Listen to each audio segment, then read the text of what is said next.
210. Who Messire Jean Percerin was.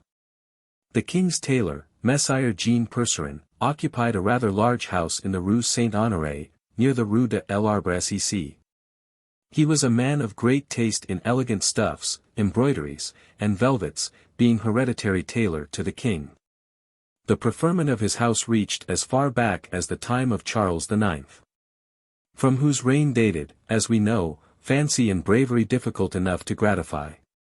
The Percerin of that period was a Huguenot, like Ambrose Père, and had been spared by the Queen of Navarre, the beautiful Margot, as they used to write and say, too, in those days. Because, in sooth, he was the only one who could make for her those wonderful riding habits which she so loved to wear. Seeing that they were marvellously well suited to hide certain anatomical defects, which the Queen of Navarre used very studiously to conceal. Percerin being saved, made, out of gratitude, some beautiful black bodices, very inexpensively indeed, for Queen Catherine, who ended by being pleased at the preservation of a Huguenot people, on whom she had long looked with detestation. But Percerin was a very prudent man.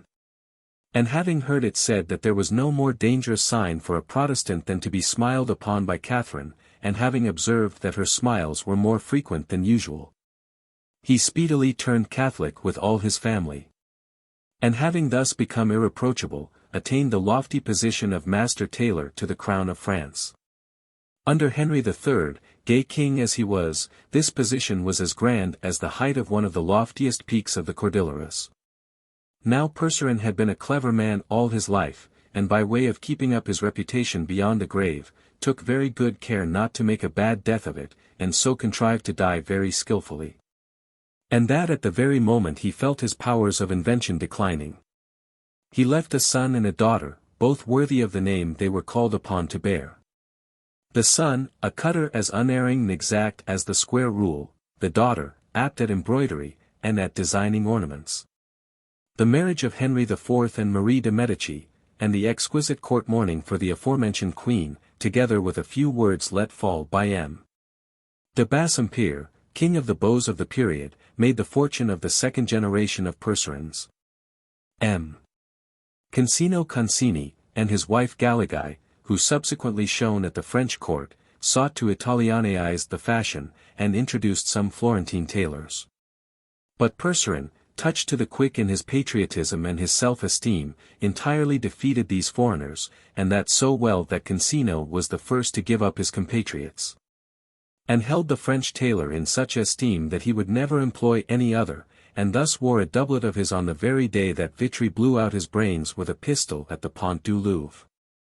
And so it was a doublet issuing from him, Percerin's workshop, which the Parisians rejoiced in hacking into so many pieces with the living human body it contained. Notwithstanding the favor Concino Concini had shown Percerin, the king, Louis XIII, had the generosity to bear no malice to his tailor, and to retain him in his service. At the time that Louis the Just afforded this great example of equity, Percerin had brought up two sons, one of whom made his debut at the marriage of Anne of Austria. Invented that admirable Spanish costume, in which Richelieu danced a saraband, made the costumes for the tragedy of Miraine. And stitched on to Buckingham's mantle those famous pearls which were destined to be scattered about the pavements of the Louvre. A man becomes easily notable who has made the dresses of a Duke of Buckingham, A.M. de Cinq-Mars, a Mademoiselle Ninon, A.M. de Beaufort, and a Marion de Lorme. And thus Percerin III had attained the summit of his glory when his father died. This same Percerin III, old, famous and wealthy, yet further dressed Louis XIV. And having no son, which was a great cause of sorrow to him, seeing that with himself his dynasty would end, he had brought up several hopeful pupils. He possessed a carriage, a country house, menservants the tallest in Paris, and by special authority from Louis XIV a pack of hounds. He worked for MM. de Lyon and Letellier, under a sort of patronage, but politic man as he was, and versed in state secrets, he never succeeded in fitting M. Colbert. This is beyond explanation. It is a matter for guessing or for intuition. Great geniuses of every kind live on unseen, intangible ideas, they act without themselves knowing why. The great Percerin, for, contrary to the rule of dynasties, it was, above all, the last of the Percerins who deserved the name of great. The great Percerin was inspired when he cut a robe for the queen, or a coat for the king. He could mount a mantle for Monsieur, the clock of a stocking for Madame, but, in spite of his supreme talent, he could never hit off anything approaching a creditable fit for M. Colbert. That man, he used often to say, is beyond my art, my needle can never dot him down. We need scarcely say that Percerin was M. Fouquet's tailor, and that the superintendent highly esteemed him. M. Percerin was nearly 80 years old, nevertheless still fresh, and at the same time so dry, the courtiers used to say, that he was positively brittle. His renown and his fortune were great enough for M. le Prince, that king of fops, to take his arm when talking over the fashions. And for those least eager to pay never to dare to leave their accounts in arrear with him. For Master Percerin would for the first time make clothes upon credit, but the second never, unless paid for the former order. It is easy to see at once that a tailor of such renown, instead of running after customers, made difficulties about obliging any fresh ones. And so Percerin declined to fit bourgeois, or those who had but recently obtained patents of nobility. A story used to circulate that even M. de Mazarin, in exchange for Percerin supplying him with a full suit of ceremonial vestments as cardinal, one fine day slipped letters of nobility into his pocket. It was to the house of this grand lama of tailors that D'Artagnan took the despairing Porthos. Who, as they were going along, said to his friend, "Take care, my good D'Artagnan, not to compromise the dignity of a man such as I am with the arrogance of this Percerin, who will, I expect, be very impertinent. For I give you notice, my friend, that if he is wanting in respect I will infallibly chastise him." "Presented by me," replied D'Artagnan, "you have nothing to fear, even though you were what you are not." "Ah, 'tis because—" "What? Have you anything against Percerin, Porthos?" "I think that I once sent Mouston to a fellow of that name." "And then?" "The fellow refused to supply me." "Oh, a misunderstanding, no doubt, which it will be now exceedingly easy to set right." "Mouston must have made a mistake." "Perhaps. He has confused the names." "Possibly. That rascal Mouston never can remember names." "I will take it all upon myself." "Very good. Stop the carriage, Porthos, here we are." "Here? How here?" "We are at the Halles, and you told me the house was at the corner of the Rue de l'Arbre section." "'Tis true, but look." "Well, I do look, and I see." "What?" "Pardieu! That we are at the Halles. You do not, I suppose, want our horses to clamber up on the roof of the carriage in front of us?" "No. Nor the carriage in front of us to mount on top of the one in front of it. Nor that the second should be driven over the roofs of the 30 or 40 others which have arrived before us." "No, you are right, indeed. What a number of people! And what are they all about?" "'Tis very simple. They are waiting their turn." "Bah! Have the comedians of the Hôtel de Bourgogne shifted their quarters?" "No, their turn to obtain an entrance to M. Percerin's house." "And we are going to wait too?" "Oh, we shall show ourselves prompter and not so proud." "What are we to do, then?" "Get down, pass through the footmen and lackeys, and enter the tailor's house, which I will answer for our doing, if you go first." "Come along, then," said Porthos. They accordingly alighted and made their way on foot towards the establishment. The cause of the confusion was that M. Percerin's doors were closed, while a servant, standing before them, was explaining to the illustrious customers of the illustrious tailor that just then M. Percerin could not receive anybody. It was bruited about outside still, on the authority of what the great lackey had told some great noble whom he favored, in confidence, that M. Percerin was engaged on 5 costumes for the king, and that, owing to the urgency of the case, he was meditating in his office on the ornaments, colors, and cut of these 5 suits. Some, contented with this reason, went away again, contented to repeat the tale to others, but others, more tenacious, insisted on having the doors opened, and among these last 3 blue ribbons intended to take parts in a ballet, which would inevitably fail unless the said 3 had their costumes shaped by the very hand of the great Percerin himself. D'Artagnan, pushing on Porthos, who scattered the groups of people right and left, succeeded in gaining the counter, behind which the journeyman tailors were doing their best to answer queries. We forgot to mention that at the door they wanted to put off Porthos like the rest, but D'Artagnan, showing himself, pronounced merely these words, "The king's order," and was let in with his friend. The poor fellows had enough to do, and did their best, to reply to the demands of the customers in the absence of their master, leaving off drawing a stitch to knit a sentence. And when wounded pride, or disappointed expectation, brought down upon them too cutting a rebuke, he who was attacked made a dive and disappeared under the counter. The line of discontented lords formed a truly remarkable picture. Our captain of Musketeers, a man of sure and rapid observation, took it all in at a glance. And having run over the groups, his eye rested on a man in front of him. This man, seated upon a stool, scarcely showed his head above the counter that sheltered him.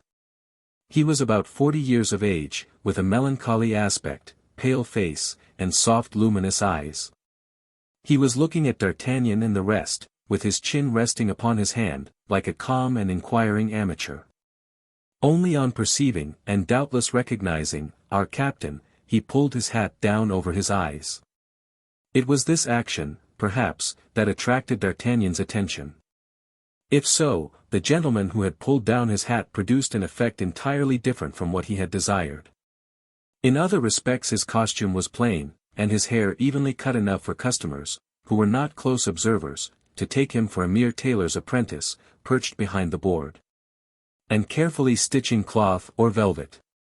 Nevertheless, this man held up his head too often to be very productively employed with his fingers. D'Artagnan was not deceived, not he. And he saw at once that if this man was working at anything, it certainly was not at velvet. "Eh," said he, addressing this man, "and so you have become a tailor's boy, Monsieur Molière." "Hush, M. D'Artagnan," replied the man, softly, "you will make them recognize me." "Well, and what harm?" "The fact is, there is no harm, but—" "You were going to say there is no good in doing it either, is it not so?" "Alas! No, for I was occupied in examining some excellent figures." Go on, Monsieur Molière. I quite understand the interest you take in the plates, I will not disturb your studies." "Thank you. But on one condition, that you tell me where M. Percerin really is." "Oh. Willingly, in his own room." "Only that one can't enter it." "Unapproachable." "For everybody." "Everybody. He brought me here so that I might be at my ease to make my observations, and then he went away." "Well, my dear Monsieur Molière, but you will go and tell him I am here." "I," exclaimed Molière, in the tone of a courageous dog, from which you snatch the bone it has legitimately gained, "I disturb myself." "Ah! Monsieur d'Artagnan, how hard you are upon me. If you don't go directly and tell M. Percerin that I am here, my dear Molière," said D'Artagnan, in a low tone, "I warn you of one thing, that I won't exhibit to you the friend I have brought with me." Molière indicated Porthos by an imperceptible gesture. "This gentleman, is it not?" "Yes." Molière fixed upon Porthos one of those looks which penetrate the minds and hearts of men. The subject doubtless appeared a very promising one, for he immediately rose and led the way into the adjoining chamber. 211. The patterns. During all this time the noble mob was slowly heaving away, leaving at every angle of the counter either a murmur or a menace. As the waves leave foam or scattered seaweed on the sands, when they retire with the ebbing tide. In about 10 minutes Molière reappeared, making another sign to D'Artagnan from under the hangings. The latter hurried after him, with Porthos in the rear, and after threading a labyrinth of corridors, introduced him to M. Percerin's room. The old man, with his sleeves turned up, was gathering up in folds a piece of gold-flowered brocade, so as the better to exhibit its luster. Perceiving D'Artagnan, he put the silk aside, and came to meet him, by no means radiant with joy, and by no means courteous, but, take it altogether, in a tolerably civil manner. The captain of the king's musketeers will excuse me, I am sure, for I am engaged. Yes, on the king's costumes, I know that, my dear Monsieur Percerin. You are making 3, they tell me. 5, my dear sir, 5. 3 or 5, 'tis all the same to me, my dear monsieur, and I know that you will make them most exquisitely. Yes, I know. Once made they will be the most beautiful in the world, I do not deny it, but that they may be the most beautiful in the world, they must first be made. And to do this, Captain, I am pressed for time. Oh, bah! There are 2 days yet, 'tis much more than you require, Monsieur Percerin, said D'Artagnan, in the coolest possible manner. Percerin raised his head with the air of a man little accustomed to be contradicted, even in his whims. But D'Artagnan did not pay the least attention to the airs which the illustrious tailor began to assume. My dear M. Percerin, he continued, I bring you a customer. Ah! Ah! Exclaimed Percerin, crossly. Le Baron du Vallon de Bracieux de Pierrefonds, continued D'Artagnan. Percerin attempted a bow, which found no favour in the eyes of the terrible Porthos, who, from his first entry into the room, had been regarding the tailor askance. A very good friend of mine, concluded D'Artagnan. I will attend to monsieur, said Percerin, but later. Later? But when? When I have time. You have already told my valet as much, broke in Porthos, discontentedly. Very likely, said Percerin, I am nearly always pushed for time. My friend, returned Porthos, sententiously, there is always time to be found when one chooses to seek it. Percerin turned crimson, an ominous sign indeed in old men blanched by age. Monsieur is quite at liberty to confer his custom elsewhere.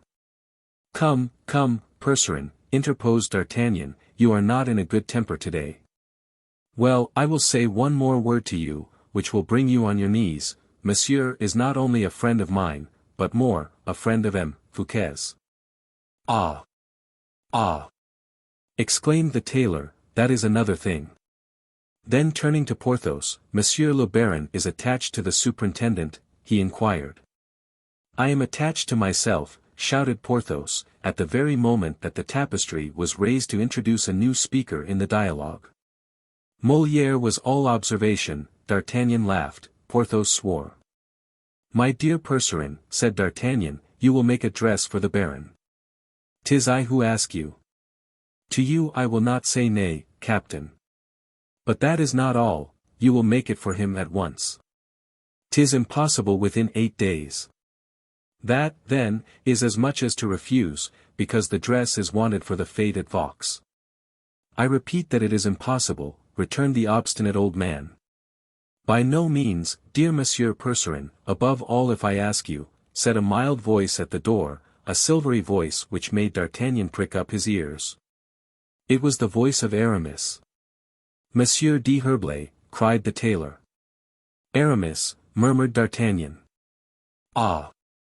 Our bishop, said Porthos. Good morning, D'Artagnan, good morning, Porthos. Good morning, my dear friends, said Aramis. Come, M. Percerin, make the Baron's dress, and I will answer for it you will gratify M. Fouquet. And he accompanied the words with a sign, which seemed to say, agree, and dismissed them. It appeared that Aramis had over Master Percerin an influence superior even to D'Artagnan's, for the tailor bowed in assent, and turning round upon Porthos, said. Go and get measured on the other side. Porthos coloured in a formidable manner. D'Artagnan saw the storm coming, and addressing Molière, said to him, in an undertone, you see before you, my dear monsieur, a man who considers himself disgraced. If you measure the flesh and bones that heaven has given him. Study this type for me, Master Aristophanes, and profit by it. Molière had no need of encouragement, and his gaze dwelt long and keenly on the Baron Porthos. Monsieur, he said, if you will come with me, I will make them take your measure without touching you. Oh, said Porthos, how do you make that out, my friend? I say that they shall apply neither line nor rule to the seams of your dress. It is a new method we have invented for measuring people of quality, who are too sensitive to allow low-born fellows to touch them.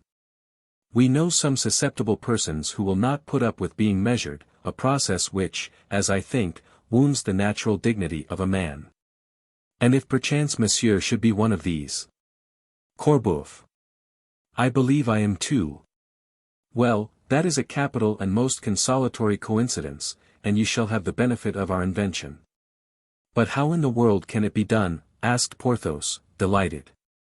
Monsieur, said Molière, bowing, if you will deign to follow me, you will see. Aramis observed this scene with all his eyes. Perhaps he fancied from D'Artagnan's liveliness that he would leave with Porthos, so as not to lose the conclusion of a scene well begun. But, clear-sighted as he was, Aramis deceived himself. Porthos and Molière left together, D'Artagnan remained with Percerin. Why? From curiosity, doubtless, probably to enjoy a little longer the society of his good friend Aramis. As Molière and Porthos disappeared, D'Artagnan drew near the Bishop of Vannes, a proceeding which appeared particularly to disconcert him. A dress for you, also, is it not, my friend? Aramis smiled. No, said he. You will go to Vaux, however. I shall go, but without a new dress. You forget, dear D'Artagnan, that a poor Bishop of Vannes is not rich enough to have new dresses for every fete. Bah, said the Musketeer, laughing, and do we write no more poems now, either? Oh! D'Artagnan, exclaimed Aramis, I have long ago given up all such tomfoolery. True, repeated D'Artagnan, only half convinced. As for Percerin, he was once more absorbed in contemplation of the brocades. Don't you perceive, said Aramis, smiling, that we are greatly boring this good gentleman, my dear D'Artagnan? Ah! Ah, murmured the Musketeer, aside, that is, I am boring you, my friend. Then aloud, well, then, let us leave. I have no further business here, and if you are as disengaged as I, Aramis. No, not I wished. Ah! You had something particular to say to M. Percerin. Why did you not tell me so at once? Something particular, certainly, repeated Aramis, but not for you, D'Artagnan. But, at the same time, I hope you will believe that I can never have anything so particular to say that a friend like you may not hear it. Oh, no, no. I am going, said D'Artagnan, imparting to his voice an evident tone of curiosity, for Aramis's annoyance, well dissembled as it was, had not a whit escaped him. And he knew that, in that impenetrable mind, everything, even the most apparently trivial, was designed to some end. An unknown one, but an end that, from the knowledge he had of his friend's character, the Musketeer felt must be important. On his part, Aramis saw that D'Artagnan was not without suspicion, and pressed him. Stay, by all means, he said, this is what it is. Then turning towards the tailor, my dear Percerin, said he, I am even very happy that you are here, D'Artagnan. Oh, indeed, exclaimed the Gascon, for the third time, even less deceived this time than before. Percerin never moved. Aramis roused him violently, by snatching from his hands the stuff upon which he was engaged. My dear Percerin, said he, I have, near hand, M. Lebrun, one of M. Fouquet's painters. Ah, very good, thought D'Artagnan, but why Lebrun? Aramis looked at D'Artagnan, who seemed to be occupied with an engraving of Mark Antony. And you wish that I should make him a dress, similar to those of the Epicureans, answered Percerin. And while saying this, in an absent manner, the worthy tailor endeavored to recapture his piece of brocade. An Epicurean's dress? Asked D'Artagnan, in a tone of inquiry. I see, said Aramis, with a most engaging smile, it is written that our dear D'Artagnan shall know all our secrets this evening. Yes, friend, you have surely heard speak of M. Fouquet's Epicureans, have you not? Undoubtedly.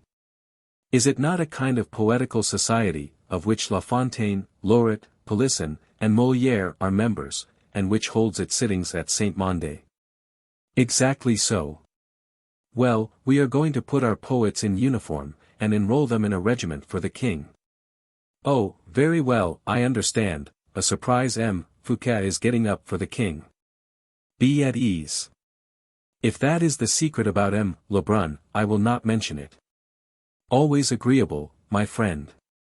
No, Monsieur Lebrun has nothing to do with this part of it. The secret which concerns him is far more important than the other. Then, if it is so important as all that, I prefer not to know it, said D'Artagnan, making a show of departure. Come in, M.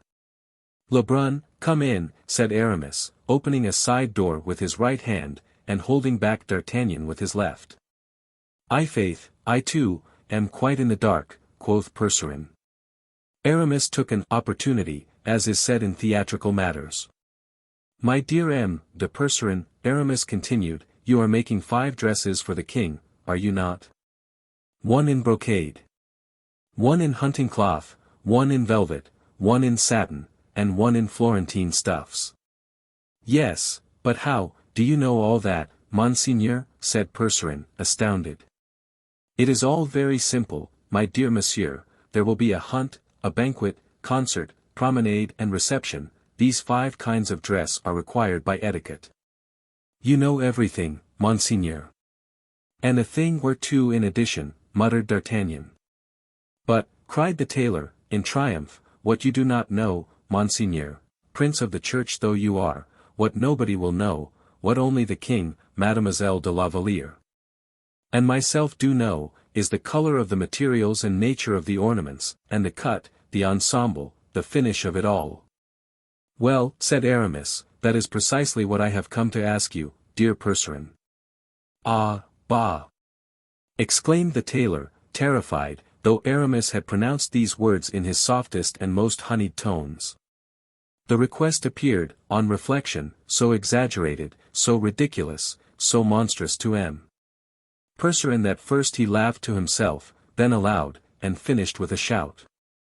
D'Artagnan followed his example, not because he found the matter so very funny, but in order not to allow Aramis to cool. "At the outset, I appear to be hazarding an absurd question, do I not?" said Aramis.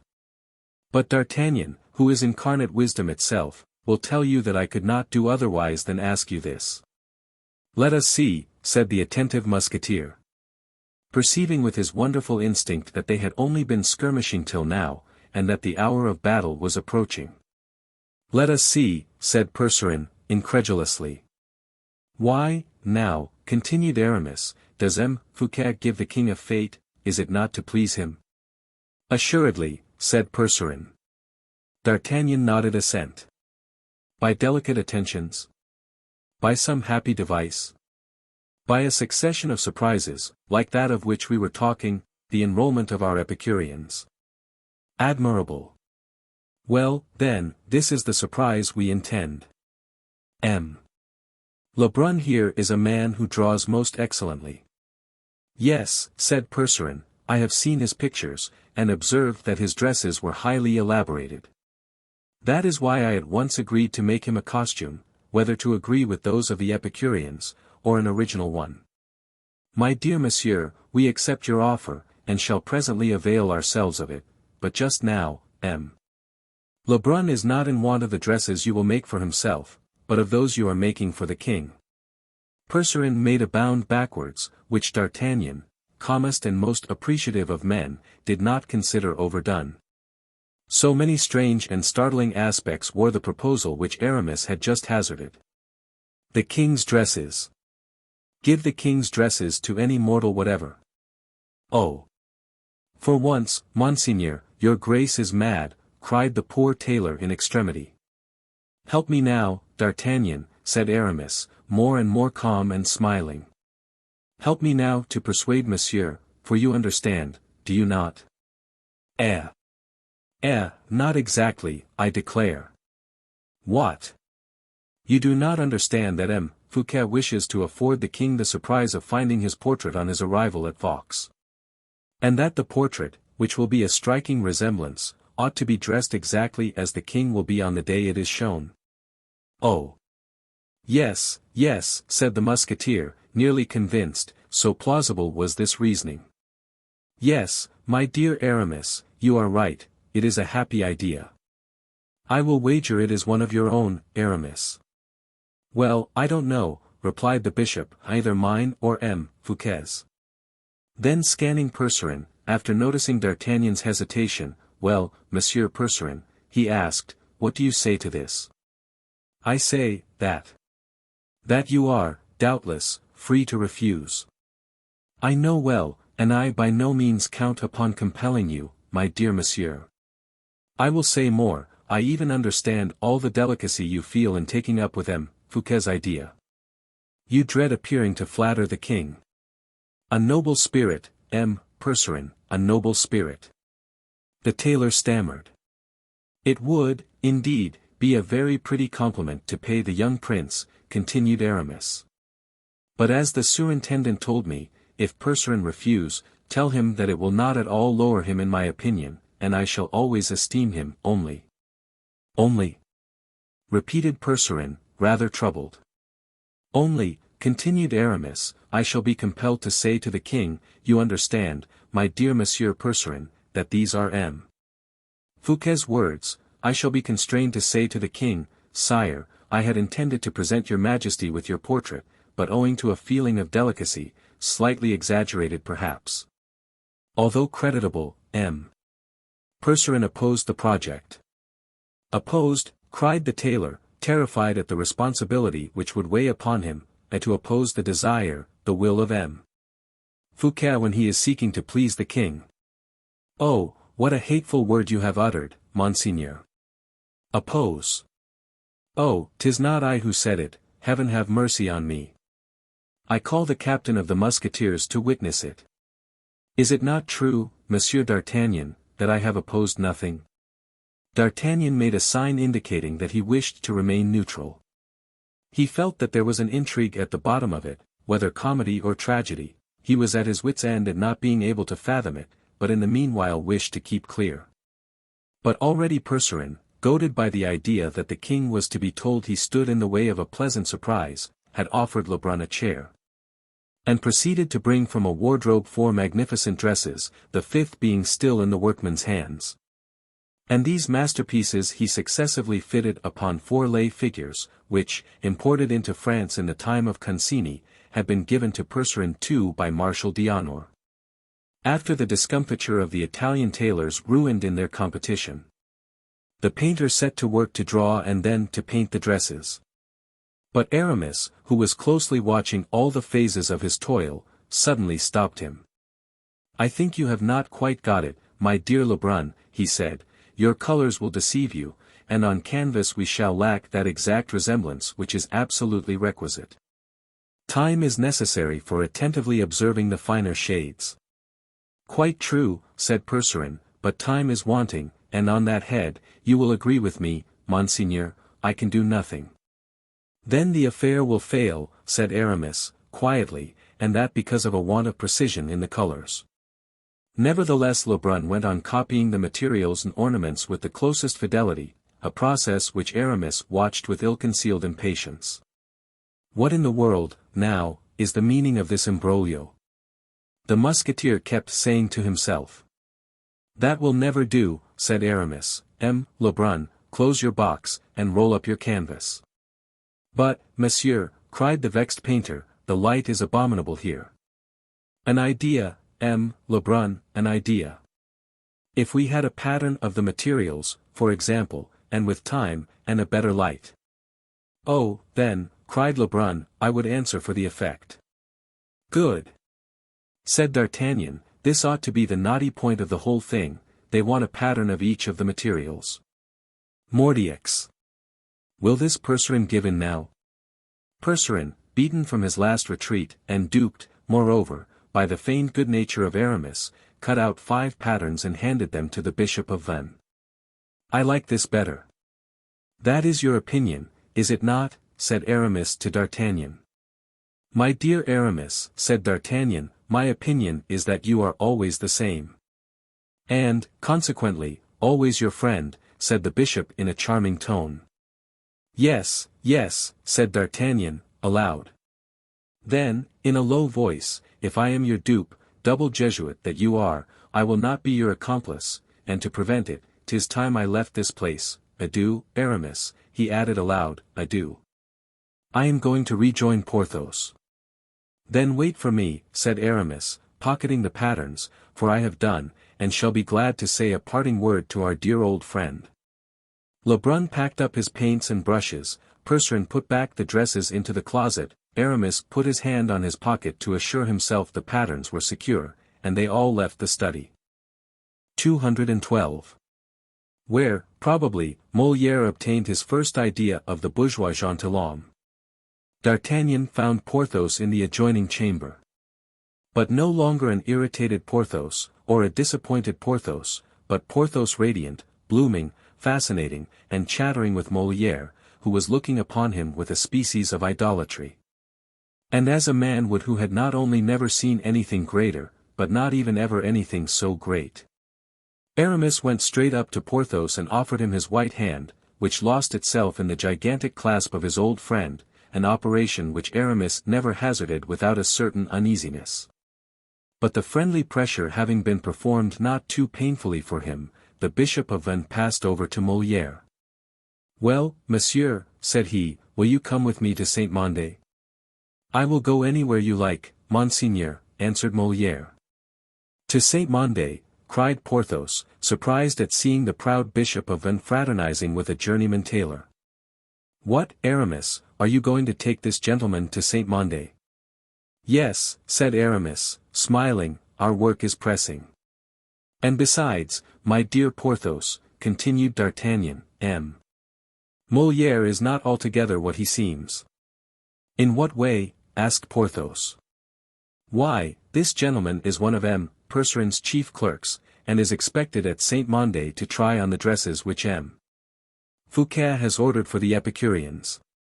"'Tis precisely so," said Molière. "Yes, monsieur." "Come, then, my dear Molière," said Aramis, "that is, if you have done with du Vallon." "We have finished," replied Porthos. "And you are satisfied?" asked D'Artagnan. "Completely so," replied Porthos. Molière took his leave of Porthos with much ceremony, and grasped the hand which the captain of the Musketeers furtively offered him. "Pray, monsieur," concluded Porthos, mincingly, "above all, be exact." "You will have your dress the day after tomorrow, monsieur le baron," answered Molière. And he left with Aramis. Then D'Artagnan, taking Porthos's arm, "What has this tailor done for you, my dear Porthos," he asked, "that you are so pleased with him?" "What has he done for me, my friend?" "Done for me?" cried Porthos, enthusiastically. "Yes, I ask you, what has he done for you?" "My friend, he has done that which no tailor ever yet accomplished, he has taken my measure without touching me." "Ah, bah! Tell me how he did it." "First, then, they went, I don't know where, for a number of lay figures, of all heights and sizes, hoping there would be one to suit mine. But the largest, that of the drum major of the Swiss Guard, was 2 inches too short and a half-foot too narrow in the chest." "Indeed. It is exactly as I tell you, D'Artagnan, but he is a great man, or at the very least a great tailor, is this Molière. He was not at all put at fault by the circumstance." "What did he do, then?" "Oh! It is a very simple matter.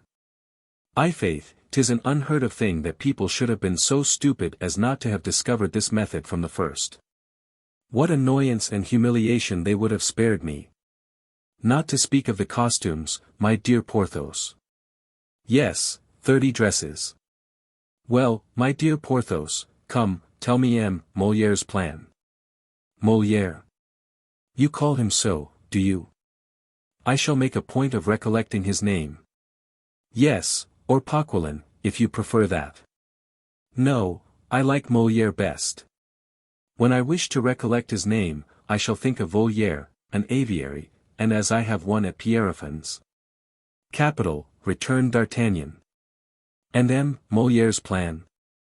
'Tis this, instead of pulling me to pieces, as all these rascals do, of making me bend my back and double my joints, all of them low and dishonorable practices. D'Artagnan made a sign of approbation with his head. Monsieur, he said to me, continued Porthos, a gentleman ought to measure himself. Do me the pleasure to draw near this glass, and I drew near the glass. I must own I did not exactly understand what this good Valliere wanted with me. Molière. Ah. Yes, Molière, Molière. And as the fear of being measured still possessed me, take care, said I to him, what you are going to do with me. I am very ticklish, I warn you. But he, with his soft voice, for he is a courteous fellow, we must admit, my friend, he with his soft voice, Monsieur, said he, that your dress may fit you well. It must be made according to your figure. Your figure is exactly reflected in this mirror. We shall take the measure of this reflection. In fact, said D'Artagnan, you saw yourself in the glass. But where did they find one in which you could see your whole figure? My good friend, it is the very glass in which the king is used to look to see himself. Yes. But the king is 1.5 feet shorter than you are. Ah. Well, I know not how that may be, it is, no doubt, a cunning way of flattering the king, but the looking-glass was too large for me. 'Tis true that its height was made up of 3 Venetian plates of glass, placed one above another, and its breadth of 3 similar parallelograms in juxtaposition. Oh, Porthos! What excellent words you have command of! Where in the world did you acquire such a voluminous vocabulary? At Belle-Île. Aramis and I had to use such words in our strategic studies and castramentitative experiments. D'Artagnan recoiled, as though the sesquipedalian syllables had knocked the breath out of his body. Ah! Very good. Let us return to the looking-glass, my friend. Then, this good Valliere. Molière. Yes, Molière, you are right. You will see now, my dear friend, that I shall recollect his name quite well. This excellent Molière set to work tracing out lines on the mirror, with a piece of Spanish chalk, following in all the make of my arms and my shoulders, all the while expounding this maxim. Which I thought admirable, it is advisable that a dress should not incommode its wearer. In reality, said D'Artagnan, that is an excellent maxim, which is, unfortunately, seldom carried out in practice. That is why I found it all the more astonishing, when he expatiated upon it. Ah! He expatiated? Parbleu! Let me hear his theory. Seeing that, he continued, one may, in awkward circumstances, or in a troublesome position, have one's doublet on one's shoulder, and not desire to take one's doublet off. True. Said D'Artagnan. And so, continued Valliere. Molière. Molière, yes. And so, went on Molière, you want to draw your sword, monsieur, and you have your doublet on your back. What do you do? I take it off, I answered. Well, no, he replied. How no? I say that the dress should be so well made, that it will in no way encumber you, even in drawing your sword. Ah, ah. Throw yourself on guard, pursued he. I did it with such wondrous firmness, that 2 panes of glass burst out of the window. 'Tis nothing, nothing, said he. Keep your position. I raised my left arm in the air, the forearm gracefully bent, the ruffle drooping, and my wrist curved, while my right arm, half extended, securely covered my wrist with the elbow. And my breast with the wrist. Yes, said D'Artagnan, 'tis the true guard, the academic guard. You have said the very word, dear friend. In the meanwhile, Valliere. Molière. Hold. I should certainly, after all, prefer to call him, what did you say his other name was? Paquelin. I prefer to call him Paquelin. And how will you remember this name better than the other? You understand, he calls himself Paquelin, does he not? Yes. If I were to call to mind Madame Coquenard. Good. And change cock into piose, nard into lin. And instead of coquenard I shall have poquelin. 'Tis wonderful, cried D'Artagnan, astounded. Go on, my friend, I am listening to you with admiration. This coquelin sketched my arm on the glass. I beg your pardon, poquelin. What did I say, then? You said coquelin. Ah. True. This poquelin, then, sketched my arm on the glass. But he took his time over it, he kept looking at me a good deal. The fact is, that I must have been looking particularly handsome. Does it weary you? He asked. A little, I replied, bending a little in my hands, but I could hold out for an hour or so longer. No, no, I will not allow it. The willing fellows will make it a duty to support your arms, as of old, men supported those of the prophet. Very good, I answered. That will not be humiliating to you. My friend, said I, there is, I think, a great difference between being supported and being measured. The distinction is full of the soundest sense, interrupted D'Artagnan. Then, continued Porthos, he made a sign, 2 lads approached, one supported my left arm, while the other, with infinite address, supported my right.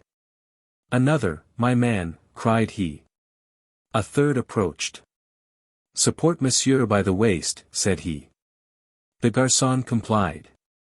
So that you were at rest? Asked D'Artagnan. Perfectly, and Poquenard drew me on the glass. Poquelin, my friend. Poquelin, you are right. Stay, decidedly I prefer calling him Molière. Yes, and then it was over, wasn't it? During that time Molière drew me as I appeared in the mirror. 'Twas delicate in him. I much like the plan, it is respectful, and keeps everyone in his place. And there it ended? Without a soul having touched me, my friend. Except the 3 garçons who supported you. Doubtless. But I have, I think, already explained to you the difference there is between supporting and measuring. 'Tis true, answered D'Artagnan. Who said afterwards to himself, faith, I greatly deceive myself, or I have been the means of a good windfall to that rascal Molière. And we shall assuredly see the scene hit off to the life in some comedy or other. Porthos smiled. What are you laughing at? Asked D'Artagnan. Must I confess? Well, I was laughing over my good fortune. Oh, that is true, I don't know a happier man than you. But what is this last piece of luck that has befallen you? Well, my dear fellow, congratulate me. I desire nothing better. It seems that I am the first who has had his measure taken in that manner. Are you sure of it? Nearly so. Certain signs of intelligence which passed between Molière and the other garçons showed me the fact. Well, my friend, that does not surprise me from Molière, said D'Artagnan. Molière, my friend. Oh, no, no, indeed. I am very willing to leave you to go on saying Molière, but, as for me, I shall continue to say Molière. Well, this, I was saying, does not surprise me, coming from Molière, who is a very ingenious fellow, and inspired you with this grand idea. It will be of great use to him by and by, I am sure. Won't it be of use to him, indeed? I believe you, it will, and that in the highest degree. For you see my friend Molière is of all known tailors the man who best clothes our barons, comtes, and marquises, according to their measure. On this observation, neither the application nor depth of which we shall discuss, D'Artagnan and Porthos quitted de Percerin's house and rejoined their carriages, wherein we will leave them, in order to look after Molière and Aramis at Saint-Mandé. 213. The beehive, the bees, and the honey. The Bishop of Vannes, much annoyed at having met D'Artagnan at Percerin's, returned to Saint-Mandé in no very good humour. Molière, on the other hand, quite delighted at having made such a capital rough sketch, and at knowing where to find his original again. Whenever he should desire to convert his sketch into a picture, Molière arrived in the merriest of moods. All the first story of the left wing was occupied by the most celebrated Epicureans in Paris, and those on the freest footing in the house, everyone in his compartment, like the bees in their cells, employed in producing the honey intended for that royal cake which M. Fouquet proposed to offer His Majesty Louis XIV during the fête at Vaux. Polisson, his head leaning on his hand, was engaged in drawing out the plan of the prologue to the Fâcheuse, a comedy in 3 acts, which was to be put on the stage by Coquelin de Molière, as D'Artagnan called him, or Coquelin de Volière, as Porthos styled him. Laureate, with all the charming innocence of a gazetteer, the gazetteers of all ages have always been so artless. Laureate was composing an account of the fêtes at Vaux, before those fêtes had taken place. La Fontaine sauntered about from one to the other, a peripatetic, absent-minded, boring, unbearable dreamer, who kept buzzing and humming at everybody's elbow 1,000 poetic abstractions. He so often disturbed Polisson, that the latter, raising his head, crossly said, "At least, La Fontaine, supply me with a rhyme, since you have the run of the gardens at Parnassus." "What rhyme do you want?" asked the fabler as Madame de Sévigné used to call him. "I want a rhyme to Lumière." "Ornière," answered La Fontaine. "Ah, but, my good friend, one cannot talk of wheelruts when celebrating the delights of Vaux," said Laureate. "Besides, it doesn't rhyme," answered Polisson. "What? Doesn't rhyme?" cried La Fontaine, in surprise. "Yes, you have an abominable habit, my friend, a habit which will ever prevent your becoming a poet of the first order. You rhyme in a slovenly manner." "Oh, you think so, do you, Polisson?" "Yes, I do, indeed. Remember that a rhyme is never good so long as one can find a better." "Then I will never write anything again save in prose," said La Fontaine, who had taken up Polisson's reproach in earnest. "Ah! I often suspected I was nothing but a rascally poet." "Yes, 'tis the very truth." "Do not say so, your remark is too sweeping, and there is much that is good in your fables." "And to begin," continued La Fontaine, following up his idea, "I will go and burn 100 verses I have just made." "Where are your verses?" "In my head." "Well, if they are in your head you cannot burn them." "True," said La Fontaine, "but if I do not burn them?" "Well, what will happen if you do not burn them?" "They will remain in my mind, and I shall never forget them." "The deuce," cried Laureate, "what a dangerous thing. One would go mad with it." "The deuce." "The deuce," repeated La Fontaine. "What can I do?" "I have discovered the way," said Molière, who had entered just at this point of the conversation. "What way?" "Write them first and burn them afterwards." "How simple." "Well, I should never have discovered that." "What a mind that devil of a Molière has," said La Fontaine. Then, striking his forehead, "Oh, thou wilt never be aught but an ass, Jean La Fontaine." He added. "What are you saying there, my friend?" broke in Molière, approaching the poet, whose aside he had heard. "I say I shall never be aught but an ass," answered La Fontaine, with a heavy sigh and swimming eyes. "Yes, my friend," he added, with increasing grief, "it seems that I rhyme in a slovenly manner." "Oh, 'tis wrong to say so." "Nay, I am a poor creature." "Who said so?" "Parbleu, 'twas Polisson, did you not, Polisson?" Polisson, again absorbed in his work, took good care not to answer. "But if Polisson said you were so," cried Molière, "Polisson has seriously offended you." "Do you think so?" "Ah! I advise you, as you are a gentleman, not to leave an insult like that unpunished." "What?" exclaimed La Fontaine. "Did you ever fight?" "Once only, with a lieutenant in the light horse." "What wrong had he done you?" "It seems he ran away with my wife." "Ah, said Molière, becoming slightly pale. But as, at La Fontaine's declaration, the others had turned round, Molière kept upon his lips the rallying smile which had so nearly died away. And continuing to make La Fontaine speak. "And what was the result of the duel?" The result was, that on the ground my opponent disarmed me, and then made an apology, promising never again to set foot in my house. And you considered yourself satisfied, said Molière. Not at all. On the contrary, I picked up my sword. I beg your pardon, monsieur, I said, I have not fought you because you were my wife's friend, but because I was told I ought to fight. So, as I have never known any peace save since you made her acquaintance, do me the pleasure to continue your visits as heretofore, or morbleu. Let us set to again. And so, continued La Fontaine, he was compelled to resume his friendship with Madame, and I continue to be the happiest of husbands. All burst out laughing. Molière alone passed his hand across his eyes. Why? Perhaps to wipe away a tear, perhaps to smother a sigh. Alas! We know that Molière was a moralist, but he was not a philosopher. "'Tis all one," he said, returning to the topic of the conversation, "Polisson has insulted you." "Ah, truly. I had already forgotten it.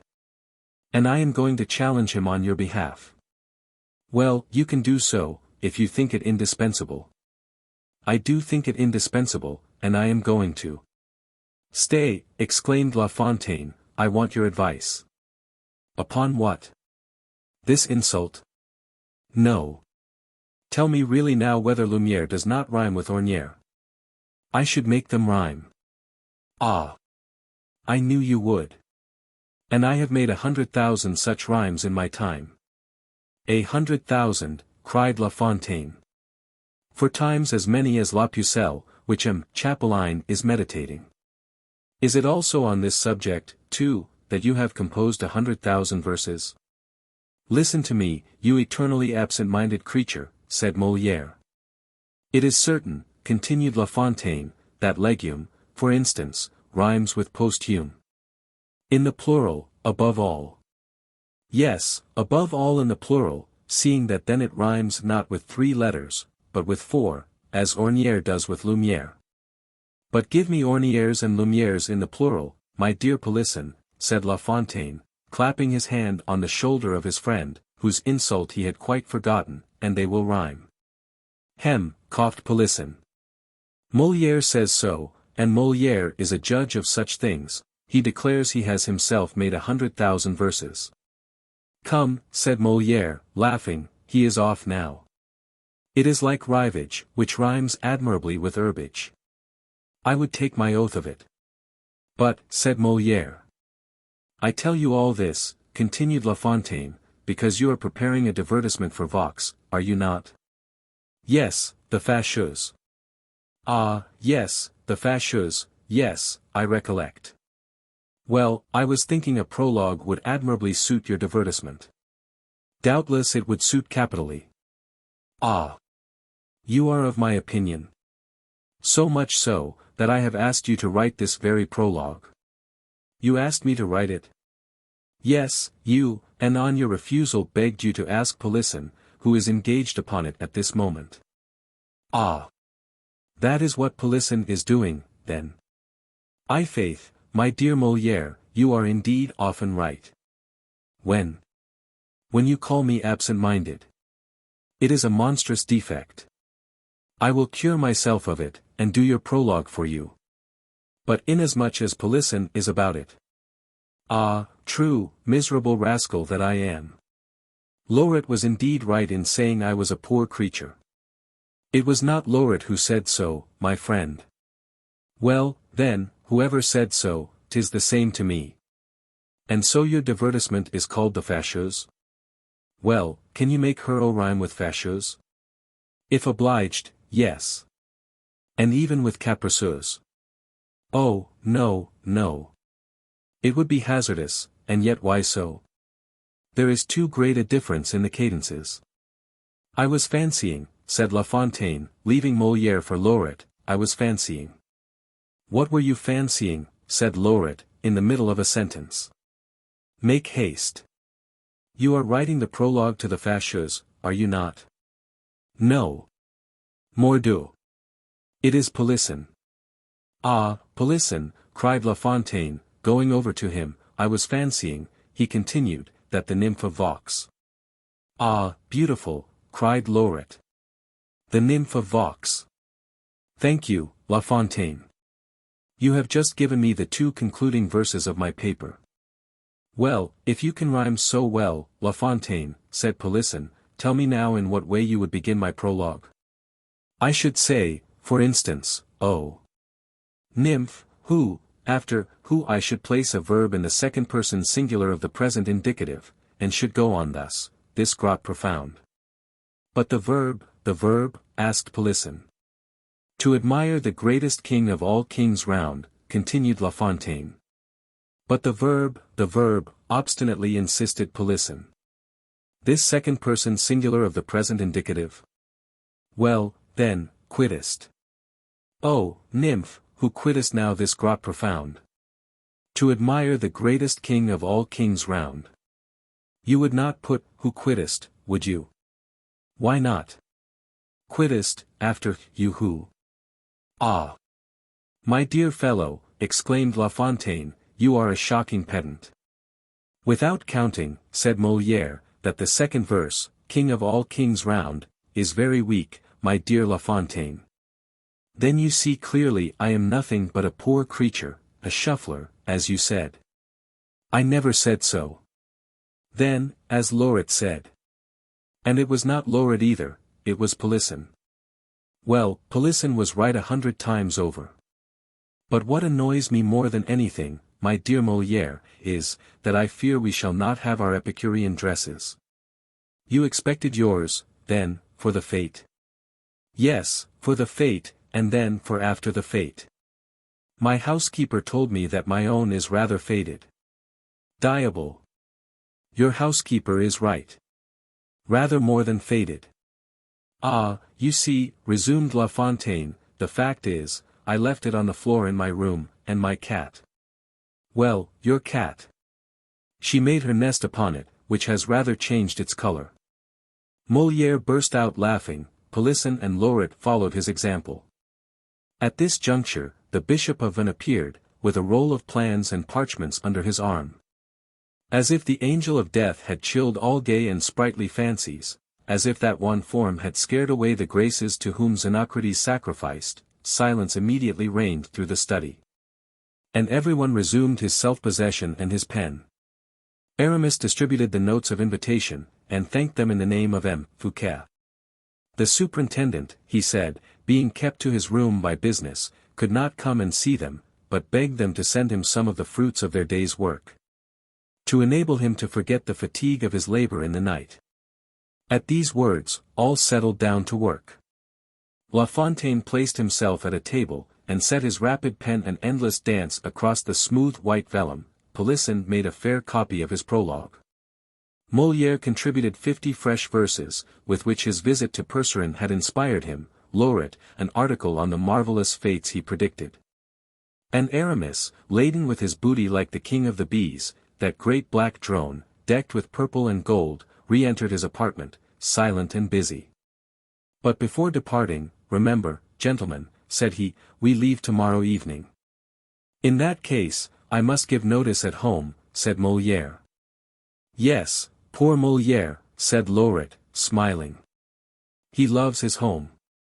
He loves, yes, replied Molière, with his sad, sweet smile. He loves, that does not mean, they love him. As for me, said La Fontaine, they love me at Château Thierry, I am very sure. Aramis here re-entered after a brief disappearance. Will anyone go with me? He asked. I am going by Paris, after having passed a quarter of an hour with M. Fouquet. I offer my carriage. Good, said Molière, I accept it. I am in a hurry. I shall dine here, said Lauret. M. de Gourville has promised me some crawfish. He has promised me some whitings. Find a rhyme for that, La Fontaine. Aramis went out laughing, as only he could laugh, and Molière followed him. They were at the bottom of the stairs, when La Fontaine opened the door, and shouted out. He has promised us some whitings. In return for these our writings. The shouts of laughter reached the ears of Fouquet at the moment Aramis opened the door of the study. As to Molière, he had undertaken to order the horses, while Aramis went to exchange a parting word with the superintendent. "Oh, how they are laughing there," said Fouquet, with a sigh. "Do you not laugh, monseigneur?" "I laugh no longer now, d'Herblay. The fete is approaching, money is departing. Have I not told you that was my business? Yes, you promised me millions. You shall have them the day after the king's entrée into Vaux." Fouquet looked closely at Aramis, and passed the back of his icy hand across his moistened brow. Aramis perceived that the superintendent either doubted him, or felt he was powerless to obtain the money. How could Fouquet suppose that a poor bishop, ex-abbé, ex-musketeer, could find any? "Why doubt me?" said Aramis. Fouquet smiled and shook his head. "Man of little faith," added the bishop. "My dear d'Herblay," answered Fouquet, "if I fall." "Well, if you fall?" "I shall, at least, fall from such a height, that I shall shatter myself in falling." Then giving himself a shake, as though to escape from himself, "Whence came you," said he, "my friend?" "From Paris, from Percerin." "And what have you been doing at Percerin's, for I suppose you attach no great importance to our poets' dresses?" "No, I went to prepare a surprise." "Surprise?" "Yes, which you are going to give to the king." "And will it cost much?" "Oh! 100 pistoles you will give Lebrun." "A painting? Ah! All the better. And what is this painting to represent?" "I will tell you, then at the same time, whatever you may say or think of it, I went to see the dresses for our poets." "Bah! And they will be rich and elegant?" "Splendid. There will be few great monseigneurs with so good. People will see the difference there is between the courtiers of wealth and those of friendship. Ever generous and grateful, dear prelate. In your school." Fouquet grasped his hand. "And where are you going?" he said. "I am off to Paris, when you shall have given a certain letter." "For whom?" De Lyonne." "And what do you want with Lyonne?" "I wish to make him sign a lettre de cachet." "Lettre de cachet? Do you desire to put somebody in the Bastille?" "On the contrary, to let somebody out." "And who?" "A poor devil, a youth, a lad who has been bastilled these 10 years, for 2 Latin verses he made against the Jesuits." 2 Latin verses. And, for 2 Latin verses, the miserable being has been in prison for 10 years. "Yes." "And has committed no other crime?" "Beyond this, he is as innocent as you or I." "On your word?" "On my honor." "And his name is?" "Selden." "Yes, but it is too bad. You knew this, and you never told me." "'Twas only yesterday his mother applied to me, monseigneur." "And the woman is poor?" "In the deepest misery." "Heaven," said Fouquet, "sometimes bears with such injustice on earth, that I hardly wonder there are wretches who doubt of its existence." "Stay, d'Herblay." And Fouquet, taking a pen, wrote a few rapid lines to his colleague Lyonne. Aramis took the letter and made ready to go. "Wait," said Fouquet. He opened his drawer, and took out 10 government notes which were there, each for 1,000 francs.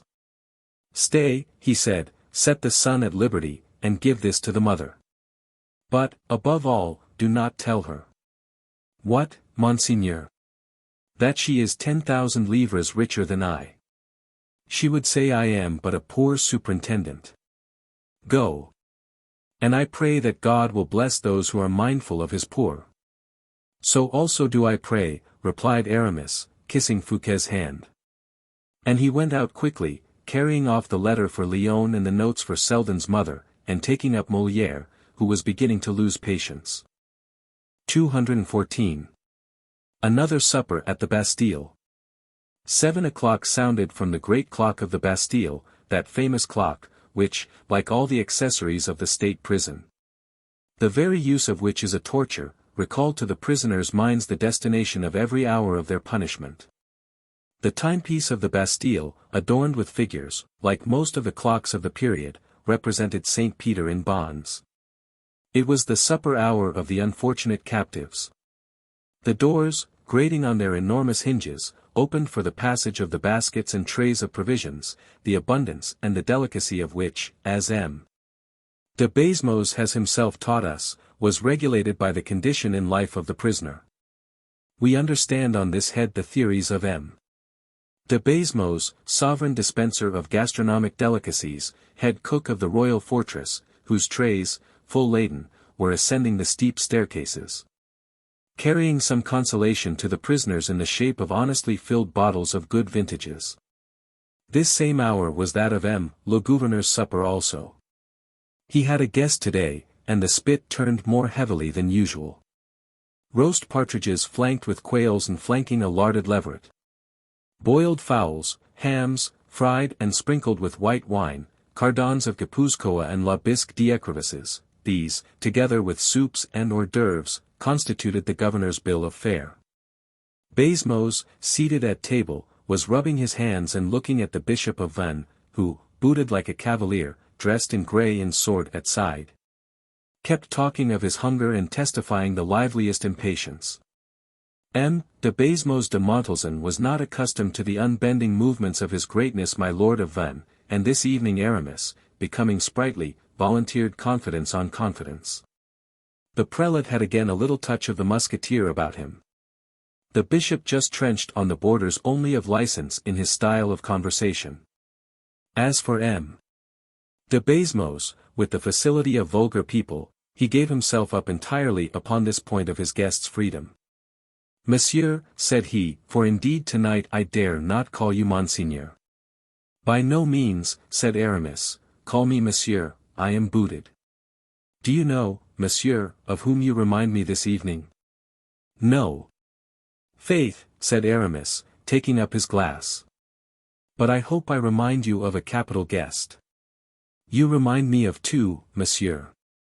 François, shut the window, the wind may annoy his greatness. And let him go, added Aramis. The supper is completely served, and we shall eat it very well without waiters. I like exceedingly to be tête-à-tête when I am with a friend. Bazemos bowed respectfully. I like exceedingly, continued Aramis, to help myself. Retire, François, cried Bazemos. I was saying that your greatness puts me in mind of two persons. One very illustrious, the late Cardinal, the great Cardinal de la Rochelle, who wore boots like you. Indeed, said Aramis, and the other? The other was a certain musketeer, very handsome, very brave, very adventurous, very fortunate, who, from being abbé, turned musketeer, and from musketeer turned abbé. Aramis condescended to smile. From abbé, continued Bazemos, encouraged by Aramis's smile, from abbé, bishop, and from bishop. Ah! Stay there, I beg, exclaimed Aramis. I have just said, Monsieur, that you gave me the idea of a cardinal. Enough, dear M. Bazemos. As you said, I have on the boots of a cavalier, but I do not intend, for all that, to embroil myself with the church this evening. But you have wicked intentions, nevertheless, Monseigneur. Oh, yes, wicked, I own, as everything mundane is. You traverse the town and the streets in disguise. In disguise, as you say. And you still make use of your sword? Yes, I should think so, but only when I am compelled. Do me the pleasure to summon François. Have you no wine there? 'Tis not for wine, but because it is hot here, and the window is shut. I shut the windows at supper time so as not to hear the sounds or the arrival of couriers. Ah, yes. You hear them when the window is open. But too well, and that disturbs me. You understand. Nevertheless I am suffocated. François. François entered. Open the windows, I pray you, Master François, said Aramis. You will allow him, dear M. Bazemos? You are at home here, answered the governor. The window was opened. Do you not think, said M. de Bazemos, that you will find yourself very lonely, now M. de la Fere has returned to his household gods at Blois. He is a very old friend, is he not? You know it as I do, Basmos, seeing that you were in the Musketeers with us. Bah! With my friends I reckon neither bottles of wine nor years. And you are right. But I do more than love M. de la Fere, dear Basmos, I venerate him. Well, for my part, though 'tis singular, said the governor, I prefer M. d'Artagnan to him. There is a man for you, who drinks long and well. That kind of people allow you at least to penetrate their thoughts. Basmos, make me tipsy tonight. Let us have a merry time of it as of old, and if I have a trouble at the bottom of my heart, I promise you, you shall see it as you would a diamond at the bottom of your glass. Bravo! Said Basmos, and he poured out a great glass of wine and drank it off at a draught, trembling with joy at the idea of being, by hook or by crook, in the secret of some high archiepiscopal misdemeanor. While he was drinking he did not see with what attention Aramis was noting the sounds in the great court. A courier came in about 8 o'clock as François brought in a 5th bottle, and, although the courier made a great noise, Basmos heard nothing. The devil take him, said Aramis. What? Who? Asked Basmos. I hope 'tis neither the wine you drank nor he who is the cause of your drinking it. No, it is a horse who is making noise enough in the court for a whole squadron. Pooh! Some courier or other, replied the governor, redoubling his attention to the passing bottle. Yes, and may the devil take him, and so quickly that we shall never hear him speak more. Hurrah! Hurrah! You forget me, Basmos. My glass is empty, said Aramis, lifting his dazzling Venetian goblet. Upon my honor, you delight me. François, wine. François entered. Wine, fellow. And better. Yes, monsieur, yes, but a courier has just arrived. Let him go to the devil, I say. Yes, monsieur, but let him leave his news at the office, we will see to it tomorrow. Tomorrow, there will be time tomorrow, there will be daylight, said Basmos, chanting the words. Ah, monsieur, grumbled the soldier François, in spite of himself, monsieur. Take care, said Aramis, take care. Of what? Dear M. d'Herblay, said Basmos, half intoxicated. The letter which the courier brings to the governor of a fortress is sometimes an order.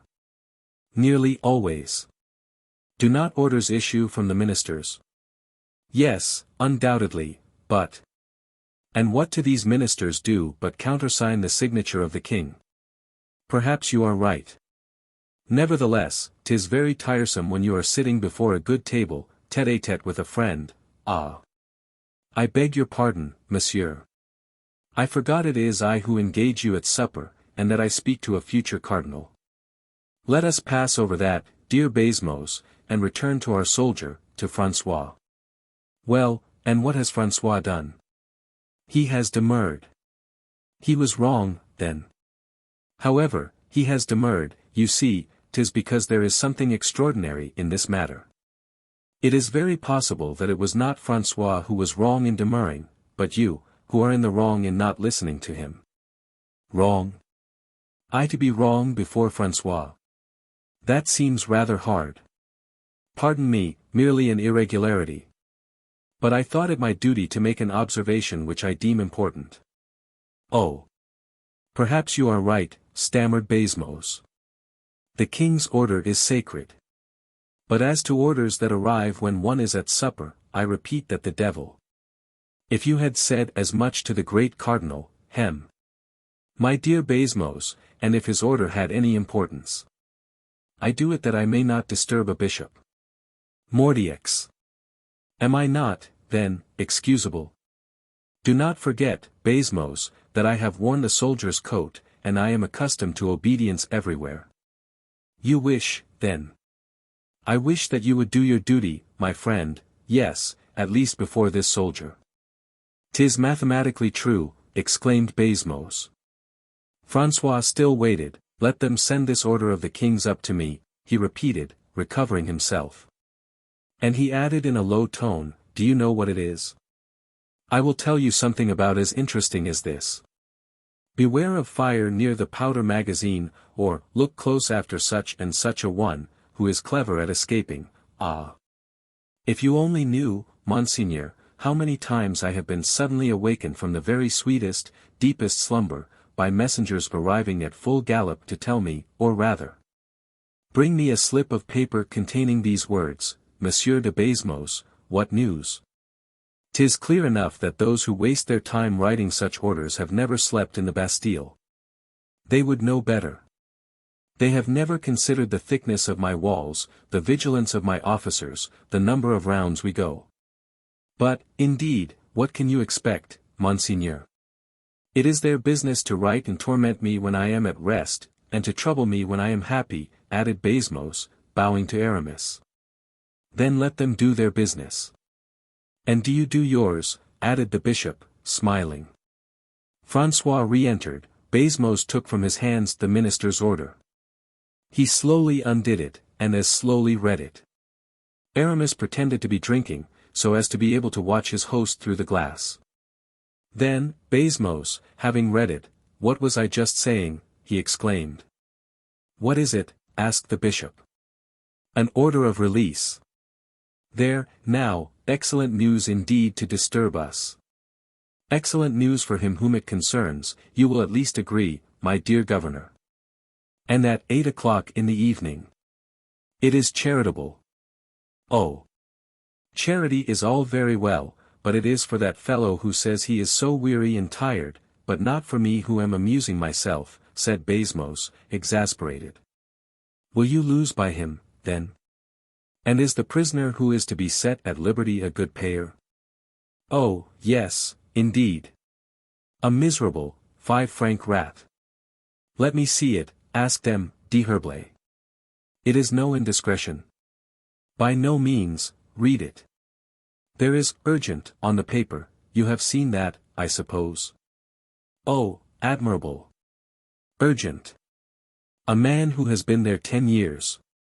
It is urgent to set him free today, this very evening, at 8 o'clock, urgent. And Beaufort, shrugging his shoulders with an air of supreme disdain, flung the order on the table and began eating again. They are fond of these tricks, he said, with his mouth full. They seize a man, some fine day, keep him under lock and key for 10 years, and write to you, watch this fellow well, or, keep him very strictly. And then, as soon as you are accustomed to look upon the prisoner as a dangerous man, all of a sudden, without rhyme or reason they write, set him at liberty.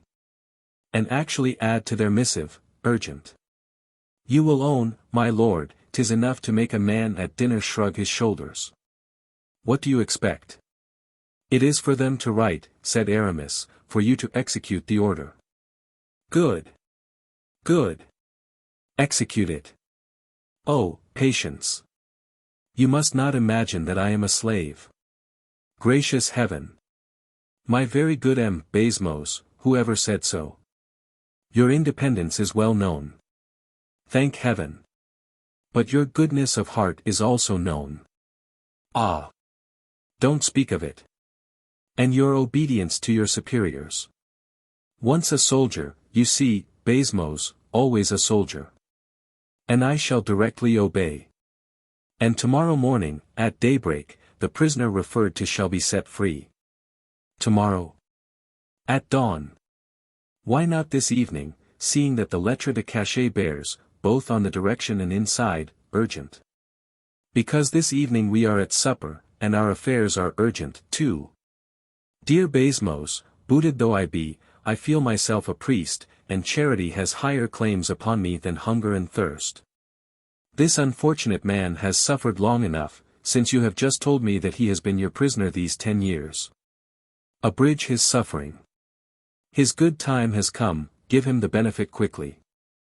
God will repay you in paradise with years of felicity. You wish it? I entreat you. What? In the very middle of our repast? I implore you, such an action is worth 10 benedicitees.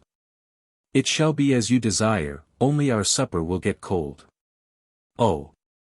Never heed that. Baisemeaux leaned back to ring for François, and by a very natural motion turned round towards the door. The order had remained on the table. Aramis seized the opportunity when Baisemeaux was not looking to change the paper for another, folded in the same manner, which he drew swiftly from his pocket. "François," said the governor, "let the major come up here with the turnkeys of the Bertaudiere." François bowed and quitted the room, leaving the two companions alone. 215. The General of the Order. There was now a brief silence, during which Aramis never removed his eyes from Baisemeaux for a moment. The latter seemed only half decided to disturb himself thus in the middle of supper, and it was clear he was trying to invent some pretext, whether good or bad, for delay. At any rate till after dessert. And it appeared also that he had hit upon an excuse at last. "Eh! But it is impossible," he cried. "How impossible?" said Aramis. "Give me a glimpse of this impossibility." "'Tis impossible to set a prisoner at liberty at such an hour. Where can he go to, a man so unacquainted with Paris? He will find a place wherever he can. You see, now, one might as well set a blind man free. I have a carriage, and will take him wherever he wishes. You have an answer for everything. François, tell Monsieur le Major to go and open the cell of M. Selden, number 3, Bertaudiere." "Selden," exclaimed Aramis, very naturally. "You said Selden, I think?" "I said Selden, of course. 'Tis the name of the man they set free." "Oh! You mean to say Marchiali," said Aramis. "Marchiali? Oh! Yes, indeed. No, no, Selden. I think you are making a mistake, Monsieur Baisemeaux. I have read the order. And I also. And I saw Selden in letters as large as that," and Baisemeaux held up his finger. "And I read Marchiali in characters as large as this," said Aramis, also holding up 2 fingers. "To the proof, let us throw a light on the matter," said Baisemeaux, confident he was right. "There is the paper, you have only to read it." "I read Marchiali," returned Aramis, spreading out the paper. "Look." Baisemeaux looked, and his arms dropped suddenly. "Yes, yes," he said, quite overwhelmed, "yes, Marchiali. 'Tis plainly written Marchiali. Quite true. Ah! How? The man of whom we have talked so much? The man whom they are every day telling me to take such care of? There is Marchiali," repeated the inflexible Aramis. "I must own it, Monseigneur. But I understand nothing about it. You believe your eyes, at any rate. To tell me very plainly there is Marchiali. And in a good handwriting, too. 'Tis a wonder. I still see this order and the name of Selden, Irishman. I see it. Ah! I even recollect that under this name there was a blot of ink. No, there is no ink, no, there is no blot. Oh! But there was, though. I know it, because I rubbed my finger, this very one, in the powder that was over the blot. In a word, be it how it may, dear M. Baisemeaux, said Aramis, and whatever you may have seen, the order is signed to release Marchiali, blot or no blot. The order is signed to release Marchiali, replied Baisemeaux, mechanically, endeavoring to regain his courage. And you are going to release this prisoner. If your heart dictates you to deliver Selden also, I declare to you I will not oppose it the least in the world. Aramis accompanied this remark with a smile, the irony of which effectually dispelled Baisemeaux's confusion of mind, and restored his courage. Monseigneur, he said, this Marchiali is the very same prisoner whom the other day a priest confessor of our order came to visit in so imperious and so secret a manner. I don't know that, monsieur, replied the bishop. 'Tis no such long time ago, dear Monsieur d'Herblay. It is true. But with us, monsieur, it is good that the man of today should no longer know what the man of yesterday did. In any case, said Baisemeaux, the visit of the Jesuit confessor must have given happiness to this man. Aramis made no reply, but recommenced eating and drinking. As for Baisemeaux, no longer touching anything that was on the table, he again took up the order and examined it every way. This investigation, under ordinary circumstances, would have made the ears of the impatient Aramis burn with anger. But the Bishop of Vannes did not become incensed for so little, above all, when he had murmured to himself that to do so was dangerous. "Are you going to release Marchiali?" he said. "What mellow, fragrant and delicious sherry this is, my dear governor." "Monseigneur," replied Baisemeaux, "I shall release the prisoner Marchiali when I have summoned the courier who brought the order, and above all, when, by interrogating him, I have satisfied myself. The order is sealed, and the courier is ignorant of the contents. What do you want to satisfy yourself about?" "Be it so, Monseigneur, but I shall send to the ministry, and M. de Lyonne will either confirm or withdraw the order." "What is the good of all that?" asked Aramis, coldly. "What good?" "Yes, what is your object, I ask?" "The object of never deceiving oneself, Monseigneur. Nor being wanting in the respect which a subaltern owes to his superior officers, nor infringing the duties of a service one has accepted of one's own free will." "Very good. You have just spoken so eloquently, that I cannot but admire you. It is true that a subaltern owes respect to his superiors. He is guilty when he deceives himself, and he should be punished if he infringed either the duties or laws of his office." Baisemeaux looked at the bishop with astonishment. "It follows," pursued Aramis, "that you are going to ask advice, to put your conscience at ease in the matter?" "Yes, Monseigneur." "And if a superior officer gives you orders, you will obey?" "Never doubt it, Monseigneur." "You know the king's signature well, M. de Baisemeaux?" "Yes, Monseigneur." "Is it not on this order of release?" "It is true, but it may be forged, you mean?" "That is evident, Monseigneur." "You are right. And that of M. de Lyonne?" "I see it plain enough on the order.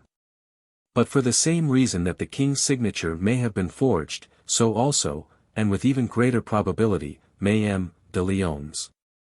"Your logic has the stride of a giant, M. de Baisemeaux," said Aramis, "and your reasoning is irresistible. But on what special grounds do you base your idea that these signatures are false?" "On this, the absence of countersignatures. Nothing checks His Majesty's signature, and M. de Lyonne is not there to tell me he has signed." "Well, Monsieur de Baisemeaux," said Aramis, bending an eagle glance on the governor, "I adopt so frankly your doubts, and your mode of clearing them up, that I will take a pen. If you will give me one." Baisemeaux gave him a pen. "And a sheet of white paper," added Aramis. Baisemeaux handed him some paper. "Now, here present, incontestably, I am going to write an order to which I am certain you will give credence, incredulous as you are." Baisemeaux turned pale at this icy assurance of manner. It seemed to him that the voice of the bishops, but just now so playful and gay, had become funereal and sad. That the wax lights changed into the tapers of a mortuary chapel, the very glasses of wine into chalices of blood. Aramis took a pen and wrote. Baisemeaux, in terror, read over his shoulder. A. MDG, wrote the bishop, and he drew a cross under these 4 letters, which signify ad majorem Dei gloriam, to the greater glory of God. And thus he continued, "It is our pleasure that the order brought to M. de Baisemeaux de Montalzin, governor, for the king, of the castle of the Bastille, be held by him good and effectual, and be immediately carried into operation. Signed, D'Herblay, General of the Order, by the grace of God." Baisemeaux was so profoundly astonished, that his features remained contracted, his lips parted, and his eyes fixed. He did not move an inch, nor articulate a sound. Nothing could be heard in that large chamber but the wind-whisper of a little moth, which was fluttering to its death about the candles. Aramis, without even deigning to look at the man whom he had reduced to so miserable a condition, drew from his pocket a small case of black wax. He sealed the letter, and stamped it with a seal suspended at his breast, beneath his doublet, and when the operation was concluded, presented, still in silence, the missive to M. de Basmos. The latter, whose hands trembled in a manner to excite pity, turned a dull and meaningless gaze upon the letter. A last gleam of feeling played over his features, and he fell, as if thunderstruck, on a chair. "Come, come," said Aramis, after a long silence, during which the governor of the Bastille had slowly recovered his senses, "do not lead me to believe, dear Basmos, that the presence of the general of the order is as terrible as his, and that men die merely from having seen him. Take courage, rouse yourself, give me your hand, obey." Basmos, reassured, if not satisfied, obeyed, kissed Aramis's hand, and rose. Immediately, he murmured, "Oh, there is no pressing haste, my host, take your place again, and do the honors over this beautiful dessert. Monseigneur, I shall never recover such a shock as this.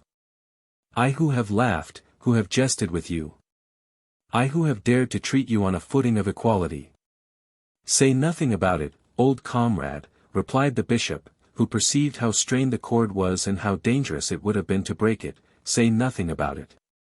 Let us each live in our own way, to you, my protection and my friendship, to me, your obedience. Having exactly fulfilled these two requirements, let us live happily." Basmos reflected. He perceived, at a glance, the consequence of this withdrawal of a prisoner by means of a forged order. And, putting in the scale the guarantee offered him by the official order of the general, did not consider it of any value. Aramis divined this. "My dear Basmos," said he, "you are a simpleton. Lose this habit of reflection when I give myself the trouble to think for you." And at another gesture he made, Basmos bowed again. "How shall I set about it?" he said. "What is the process for releasing a prisoner?" "I have the regulations." "Well, then, follow the regulations, my friend. I go with my major to the prisoner's room, and conduct him, if he is a personage of importance." "But this Marchiali is not an important personage," said Aramis carelessly. "I don't know," answered the governor, as if he would have said, "It is for you to instruct me." "Then if you don't know it, I am right. So act towards Marchiali as you act towards one of obscure station." "Good, the regulations so provide. They are to the effect that the turnkey, or one of the lower officials, shall bring the prisoner before the governor, in the office." "Well, 'tis very wise, that, and then?" "Then we return to the prisoner the valuables he wore at the time of his imprisonment, his clothes and papers, if the minister's orders have not otherwise dictated." "What was the minister's order as to this Marchiali?" "Nothing, for the unhappy man arrived here without jewels, without papers, and almost without clothes. See how simple, then, all is. Indeed, Basmos, you make a mountain of everything. Remain here, and make them bring the prisoner to the governor's house." Basmos obeyed. He summoned his lieutenant, and gave him an order, which the latter passed on, without disturbing himself about it, to the next whom it concerned. Half an hour afterwards they heard a gate shut in the court. It was the door to the dungeon, which had just rendered up its prey to the free air. Aramis blew out all the candles which lighted the room but one, which he left burning behind the door. This flickering glare prevented the sight from resting steadily on any object. It multiplied tenfold the changing forms and shadows of the place, by its wavering uncertainty. Steps drew near. "Go and meet your men," said Aramis to Basmos. The governor obeyed. The sergeant and turnkeys disappeared. Basmos re-entered, followed by a prisoner. Aramis had placed himself in the shade, he saw without being seen. Basmos, in an agitated tone of voice, made the young man acquainted with the order which set him at liberty. The prisoner listened, without making a single gesture or saying a word. "You will swear, 'tis the regulation that requires it," added the governor, "never to reveal anything that you have seen or heard in the Bastille." The prisoner perceived a crucifix. He stretched out his hands and swore with his lips. "And now, monsieur, you are free. Whither do you intend going?" The prisoner turned his head, as if looking behind him for some protection, on which he ought to rely. Then was it that Aramis came out of the shade. "I am here," he said, "to render the gentleman whatever service he may please to ask." The prisoner slightly reddened, and, without hesitation, passed his arm through that of Aramis. "God have you in his holy keeping," he said, in a voice the firmness of which made the governor tremble as much as the form of the blessing astonished him. Aramis, on shaking hands with Baisemeaux, said to him, "Does my order trouble you? Do you fear their finding it here, should they come to search?" "I desire to keep it, monseigneur," said Baisemeaux. "If they found it here, it would be a certain indication I should be lost, and in that case you would be a powerful and a last auxiliary for me." "Being your accomplice, you mean," answered Aramis, shrugging his shoulders. "Adieu, Baisemeaux," said he. The horses were in waiting, making each rusty spring reverberate the carriage again with their impatience. Baisemeaux accompanied the bishop to the bottom of the steps. Aramis caused his companion to mount before him, then followed, and without giving the driver any further order, "Go on," said he. The carriage rattled over the pavement of the courtyard. An officer with a torch went before the horses, and gave orders at every post to let them pass.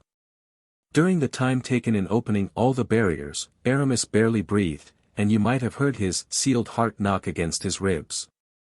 The prisoner, buried in a corner of the carriage, made no more sign of life than his companion.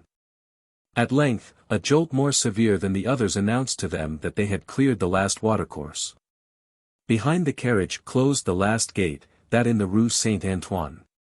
No more walls either on the right or the left, heaven everywhere, liberty everywhere, and life everywhere. The horses, kept in check by a vigorous hand, went quietly as far as the middle of the faubourg. There they began to trot. Little by little, whether they were warming to their work, or whether they were urged, they gained in swiftness, and once past Bercy, the carriage seemed to fly. So great was the ardor of the coursers. The horses galloped thus as far as Villeneuve-Saint-Georges, where relays were waiting. Then 4 instead of 2 whirled the carriage away in the direction of Melun, and pulled up for a moment in the middle of the forest of Senart. No doubt the order had been given the postilion beforehand, for Aramis had no occasion even to make a sign. "What is the matter?" asked the prisoner, as if waking from a long dream. "The matter is, monseigneur," said Aramis, "that before going further, it is necessary your royal highness and I should converse." "I will await an opportunity, monsieur," answered the young prince. "We could not have a better, monseigneur. We are in the middle of a forest, and no one can hear us." "The postilion?"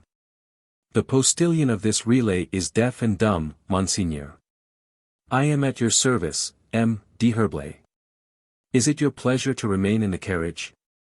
"Yes.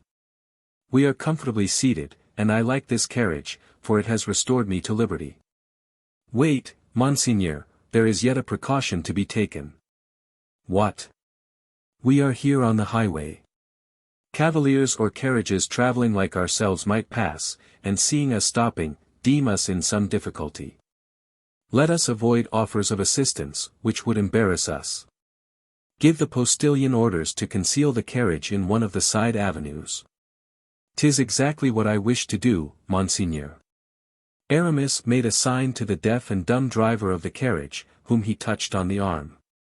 The latter dismounted, took the leaders by the bridle, and led them over the velvet sward and the mossy grass of a winding alley, at the bottom of which, on this moonless night, the deep shades formed a curtain blacker than ink.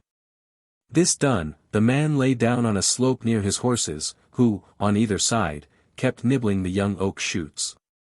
"I am listening," said the young prince to Aramis, "but what are you doing there?" "I am disarming myself of my pistols, of which we have no further need, monseigneur." 216. The Tempter. "My prince," said Aramis, turning in the carriage towards his companion, "weak creature as I am, so unpretending in genius, so low in the scale of intelligent beings. It has never yet happened to me to converse with a man without penetrating his thoughts through that living mask which has been thrown over our mind, in order to retain its expression. But tonight, in this darkness, in the reserve which you maintain, I can read nothing on your features. And something tells me that I shall have great difficulty in wresting from you a sincere declaration. I beseech you, then, not for love of me, for subjects should never weigh as anything in the balance which princes hold, but for love of yourself, to retain every syllable, every inflection which, under the present most grave circumstances, will all have a sense and value as important as any ever uttered in the world. I listen, replied the young prince, decidedly, without either eagerly seeking or fearing anything you are about to say to me. And he buried himself still deeper in the thick cushions of the carriage, trying to deprive his companion not only of the sight of him, but even of the very idea of his presence. Black was the darkness which fell wide and dense from the summits of the intertwining trees. The carriage, covered in by this prodigious roof, would not have received a particle of light.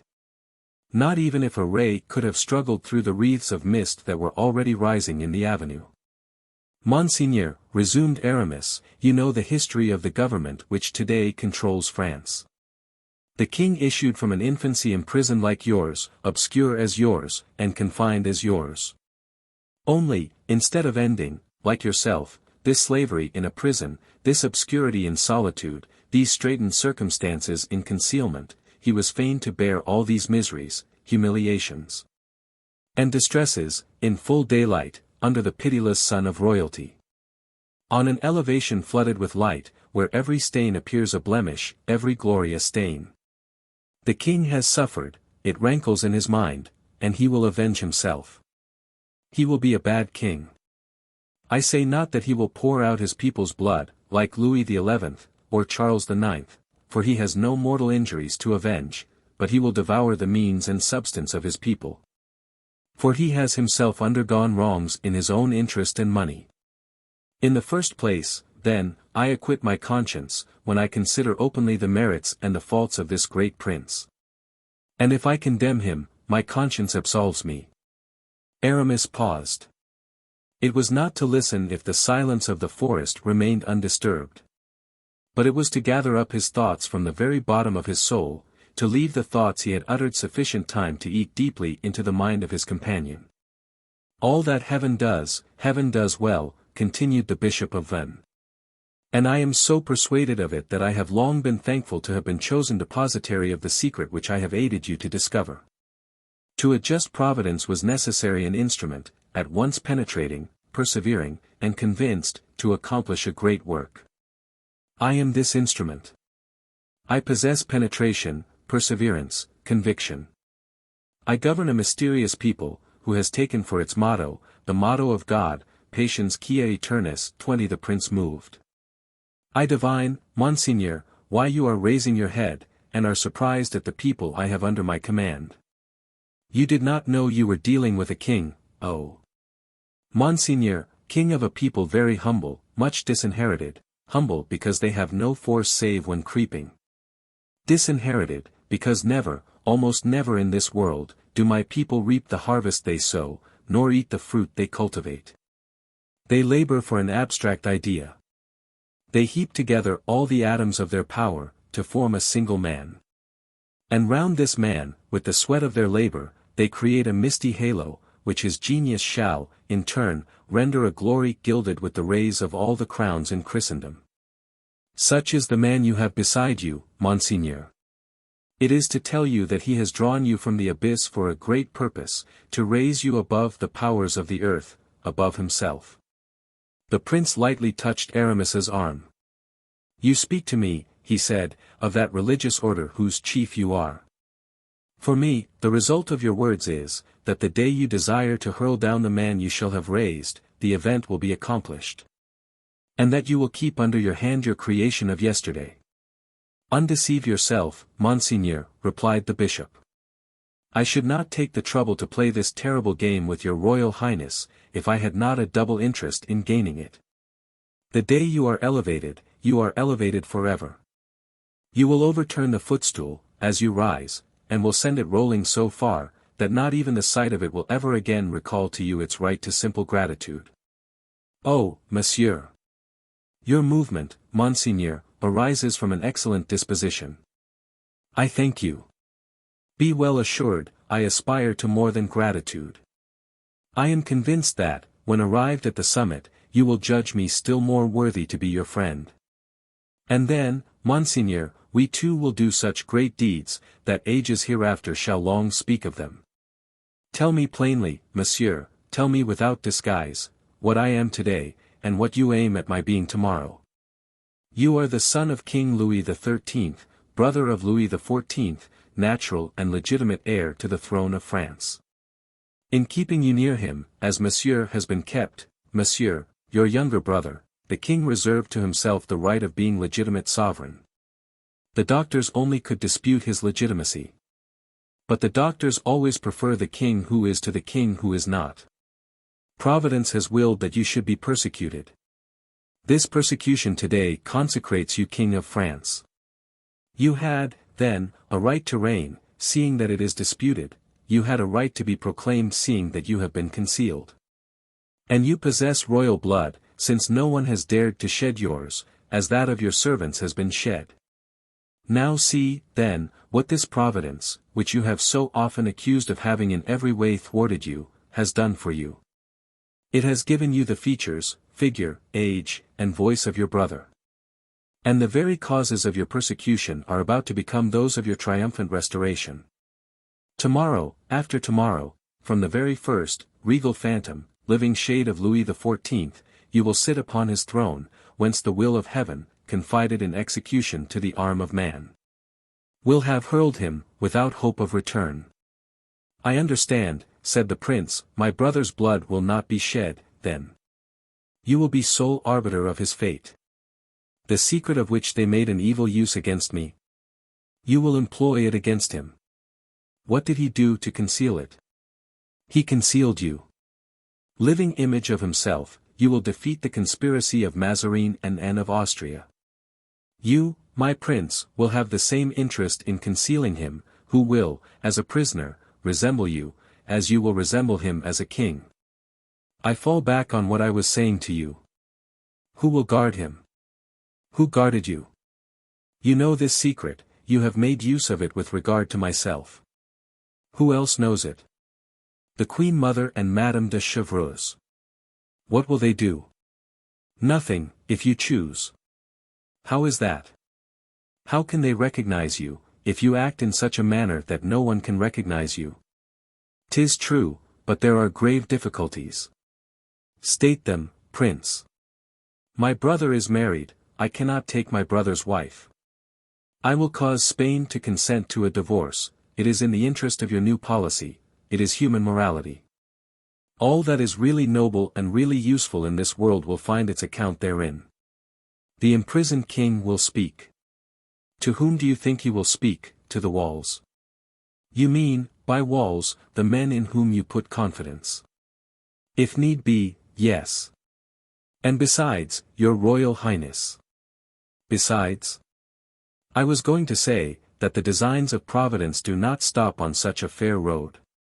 Every scheme of this caliber is completed by its results, like a geometrical calculation. The king, in prison, will not be for you the cause of embarrassment that you have been for the king enthroned. His soul is naturally proud and impatient. It is, moreover, disarmed and enfeebled, by being accustomed to honors, and by the license of supreme power. The same Providence which has willed at the concluding step in the geometrical calculation I have had the honor of describing to your Royal Highness should be your ascension to the throne. And the destruction of him who is hurtful to you, has also determined that the conquered one shall soon end both his own and your sufferings. Therefore, his soul and body have been adapted for but a brief agony. Put into prison as a private individual, left alone with your doubts, deprived of everything, you have exhibited the most sublime, enduring principle of life in withstanding all this. But your brother, a captive, forgotten, and in bonds, will not long endure the calamity, and heaven will resume his soul at the appointed time, that is to say, soon. At this point in Aramis's gloomy analysis, a bird of night uttered from the depths of the forest that prolonged and plaintive cry which makes every creature tremble.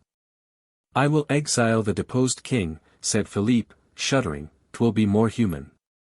The king's good pleasure will decide the point, said Aramis. But has the problem been well put? Have I brought out of the solution according to the wishes or the foresight of your royal highness? Yes, monsieur, yes, you have forgotten nothing, except, indeed, two things. The first? Let us speak of it at once, with the same frankness we have already conversed in. Let us speak of the causes which may bring about the ruin of all the hopes we have conceived. Let us speak of the risks we are running. They would be immense, infinite, terrific, insurmountable, if, as I have said, all things did not concur to render them of absolutely no account. There is no danger either for you or for me, if the constancy and intrepidity of your royal highness are equal to that perfection of resemblance to your brother which nature has bestowed upon you. I repeat it, there are no dangers, only obstacles, a word, indeed, which I find in all languages, but have always ill understood, and, were I king, would have obliterated as useless and absurd. Yes, indeed, monsieur, there is a very serious obstacle, an insurmountable danger, which you are forgetting. Ah, said Aramis. There is conscience, which cries aloud. Remorse, that never dies. True, true, said the bishop, there is a weakness of heart of which you remind me. You are right, too, for that, indeed, is an immense obstacle. The horse afraid of the ditch, leaps into the middle of it, and is killed. The man who trembling crosses his sword with that of another leaves loopholes whereby his enemy has him in his power. Have you a brother? Said the young man to Aramis. I am alone in the world, said the latter, with a hard, dry voice. But, surely, there is someone in the world whom you love, added Philippe. No one, yes, I love you. The young man sank into so profound a silence, that the mere sound of his respiration seemed like a roaring tumult for Aramis. Monseigneur, he resumed, I have not said all I had to say to your royal highness, I have not offered you all the salutary counsels and useful resources which I have at my disposal. It is useless to flash bright visions before the eyes of one who seeks and loves darkness, useless, too. Is it to let the magnificence of the cannon's roar make itself heard in the ears of one who loves repose and the quiet of the country? Monseigneur, I have your happiness spread out before me in my thoughts, listen to my words. Precious they indeed are, in their import and their sense, for you who look with such tender regard upon the bright heavens, the verdant meadows, the pure air. I know a country instinct with delights of every kind, an unknown paradise, a secluded corner of the world, where alone, unfettered and unknown, in the thick covert of the woods, amidst flowers and streams of rippling water, you will forget all the misery that human folly has so recently allotted you. Oh! Listen to me, my prince. I do not jest. I have a heart, and mind, and soul, and can read your own, even to its depths. I will not take you unready for your task, in order to cast you into the crucible of my own desires, of my caprice, or my ambition. Let it be all or nothing. You are chilled and galled, sick at heart, overcome by excess of the emotions which but 1 hour's liberty has produced in you. For me, that is a certain and unmistakable sign that you do not wish to continue at liberty. Would you prefer a more humble life, a life more suited to your strength? Heaven is my witness, that I wish your happiness to be the result of the trial to which I have exposed you. Speak, speak, said the prince, with a vivacity which did not escape Aramis. I know, resumed the prelate, in the Bas-Poitou, a canton, of which no one in France suspects the existence. 20 leagues of country is immense, is it not? 20 leagues, monseigneur, all covered with water and herbage, and reeds of the most luxuriant nature, the whole studded with islands covered with woods of the densest foliage. These large marshes, covered with reeds as with a thick mantle, sleep silently and calmly beneath the sun's soft and genial rays. A few fishermen with their families indolently pass their lives away there, with their great living rafts of poplar and alder, the flooring formed of reeds, and the roof woven out of thick rushes. These barks, these floating houses, are wafted to and fro by the changing winds. Whenever they touch a bank, it is but by chance. And so gently, too, that the sleeping fisherman is not awakened by the shock. Should he wish to land, it is merely because he has seen a large flight of landrails or plovers, of wild ducks, teal, widgeon, or woodcocks, which fall an easy prey to net or gun. Silver shad, eels, greedy pike, red and grey mullet, swim in shoals into his nets. He has but to choose the finest and largest, and return the others to the waters. Never yet has the food of the stranger, be he soldier or simple citizen, never has anyone, indeed, penetrated into that district. The sun's rays there are soft and tempered, in plots of solid earth, whose soil is swart and fertile, grows the vine, nourishing with generous juice its purple, white, and golden grapes. Once a week, a boat is sent to deliver the bread which has been baked at an oven, the common property of all. There, like the seigneurs of early days, powerful in virtue of your dogs, your fishing lines, your guns, and your beautiful reed-built house, would you live, rich in the produce of the chase. In plenitude of absolute secrecy. There would years of your life roll away, at the end of which, no longer recognizable, for you would have been perfectly transformed. You would have succeeded in acquiring a destiny accorded to you by heaven. There are 1,000 pistoles in this bag, Monseigneur, more, far more, than sufficient to purchase the whole marsh of which I have spoken.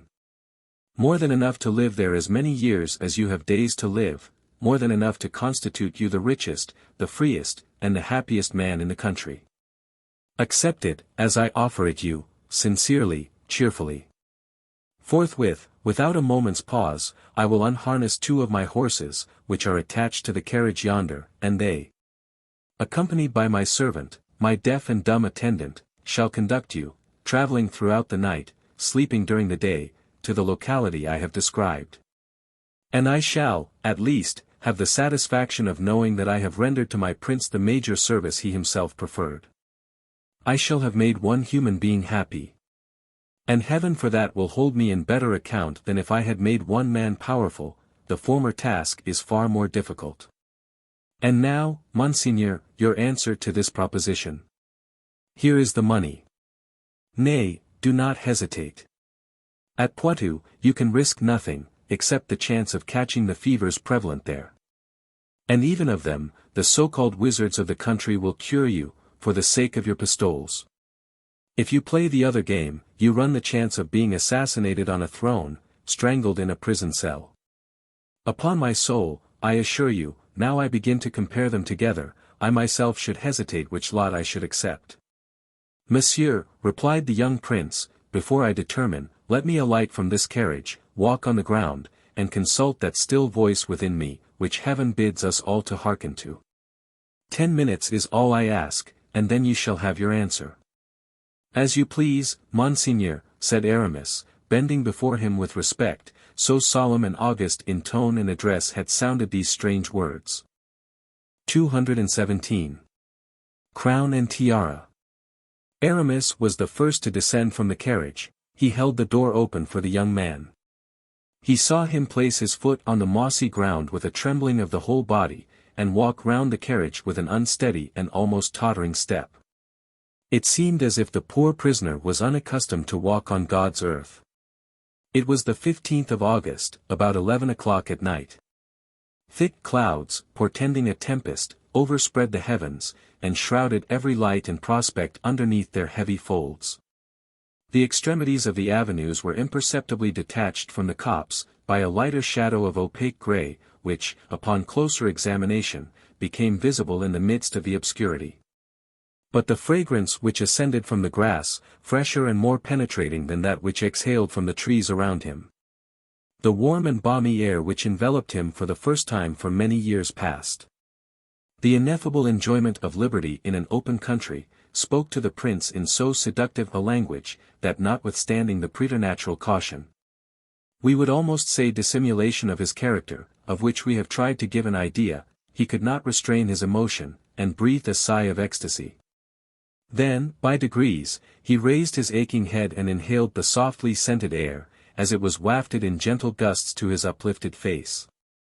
Crossing his arms on his chest, as if to control this new sensation of delight, he drank in delicious draughts of that mysterious air which interpenetrates at night the loftiest forests. The sky he was contemplating, the murmuring waters, the universal freshness, was not all this reality? Was not Aramis a madman to suppose that he had aught else to dream of in this world? Those exciting pictures of country life, so free from fears and troubles, the ocean of happy days that glitters incessantly before all young imaginations, are real allurements wherewith to fascinate a poor, unhappy prisoner, worn out by prison cares, emaciated by the stifling air of the Bastille. It was the picture, it will be remembered, drawn by Aramis, when he offered the 1,000 pistoles he had with him in the carriage to the prince. And the enchanted Eden which the deserts of Bas-Poitou hid from the eyes of the world. Such were the reflections of Aramis as he watched, with an anxiety impossible to describe, the silent progress of the emotions of Philippe, whom he perceived gradually becoming more and more absorbed in his meditations. The young prince was offering up an inward prayer to heaven, to be divinely guided in this trying moment, upon which his life or death depended. It was an anxious time for the Bishop of Vannes, who had never before been so perplexed. His iron will, accustomed to overcome all obstacles, never finding itself inferior or vanquished on any occasion. To be foiled in so vast a project from not having foreseen the influence which a view of nature in all its luxuriance would have on the human mind. Aramis, overwhelmed by anxiety, contemplated with emotion the painful struggle that was taking place in Philippe's mind. This suspense lasted the whole 10 minutes which the young man had requested. During this space of time, which appeared an eternity, Philippe continued gazing with an imploring and sorrowful look towards the heavens. Aramis did not remove the piercing glance he had fixed on Philippe. Suddenly the young man bowed his head. His thought returned to the earth, his looks perceptibly hardened, his brow contracted, his mouth assuming an expression of undaunted courage. Again his looks became fixed, but this time they wore a worldly expression, hardened by covetousness, pride, and strong desire. Aramis's look immediately became as soft as it had before been gloomy. Philippe, seizing his hand in a quick, agitated manner, exclaimed, "Lead me to where the crown of France is to be found." "Is this your decision, Monseigneur?" asked Aramis. "It is. Irrevocably so." Philippe did not even deign to reply. He gazed earnestly at the bishop, as if to ask him if it were possible for a man to waver after having once made up his mind. "Such looks are flashes of the hidden fire that betrays men's character," said Aramis, bowing over Philippe's hand. "You will be great, Monseigneur, I will answer for that. Let us resume our conversation. I wish to discuss 2 points with you, in the first place the dangers or the obstacles we may meet with. That point is decided. The other is the conditions you intend imposing on me. It is your turn to speak, M. d'Herblay." "The conditions, Monseigneur?" "Doubtless. You will not allow so mere a trifle to stop me, and you will not do me the injustice to suppose that I think you have no interest in this affair. Therefore, without subterfuge or hesitation, tell me the truth." "I will do so, Monseigneur." "Once a king. When will that be?" "Tomorrow evening, I mean in the night." "Explain yourself." "When I shall have asked your Highness a question." "Do so." "I sent to your Highness a man in my confidence with instructions to deliver some closely written notes, carefully drawn up, which will thoroughly acquaint your Highness with the different persons who compose and will compose your court." "I perused those notes attentively. I know them by heart. And understand them. Pardon me, but I may venture to ask that question of a poor, abandoned captive of the Bastille. In a week's time it will not be requisite to further question a mind like yours. You will then be in full possession of liberty and power. Interrogate me, then, and I will be a scholar representing his lesson to his master. We will begin with your family, Monseigneur. My mother, Anne of Austria. All her sorrows, her painful malady. Oh! I know her, I know her." "Your second brother?" asked Aramis, bowing. To these notes, replied the prince, you have added portraits so faithfully painted, that I am able to recognize the persons whose characters, manners, and history you have so carefully portrayed. Monsieur, my brother, is a fine, dark young man, with a pale face. He does not love his wife, Henrietta, whom I, Louis XIV, loved a little, and still flirt with. Even although she made me weep on the day she wished to dismiss Mademoiselle de la Valliere from her service in disgrace. You will have to be careful with regard to the watchfulness of the latter, said Aramis, she is sincerely attached to the actual king. The eyes of a woman who loves are not easily deceived. She is fair, has blue eyes, whose affectionate gaze reveals her identity. She halts slightly in her gait, she writes a letter every day, to which I have to send an answer by M. de Saint-Aignan. Do you know the latter? As if I saw him, and I know the last verses he composed for me, as well as those I composed in answer to his. Very good. Do you know your ministers? Colbert, an ugly, dark-browed man, but intelligent enough, his hair covering his forehead, a large, heavy, full head, the mortal enemy of M. Fouquet. As for the latter, we need not disturb ourselves about him. No, because necessarily you will not require me to exile him, I suppose. Aramis, struck with admiration at the remark, said, you will become very great, Monseigneur. You see, added the prince, that I know my lesson by heart, and with heaven's assistance, and yours afterwards, I shall seldom go wrong. You have still an awkward pair of eyes to deal with, Monseigneur. Yes, the captain of the Musketeers, M. d'Artagnan, your friend. Yes, I can well say, my friend. He who escorted La Valliere to Le Chalet, he who delivered up Monk, cooped in an iron box, to Charles II, he who so faithfully served my mother. He to whom the crown of France owes so much that it owes everything. Do you intend to ask me to exile him also? Never, sire.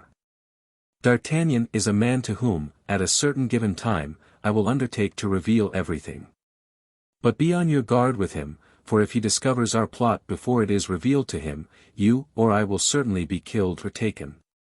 He is a bold and enterprising man. I will think it over.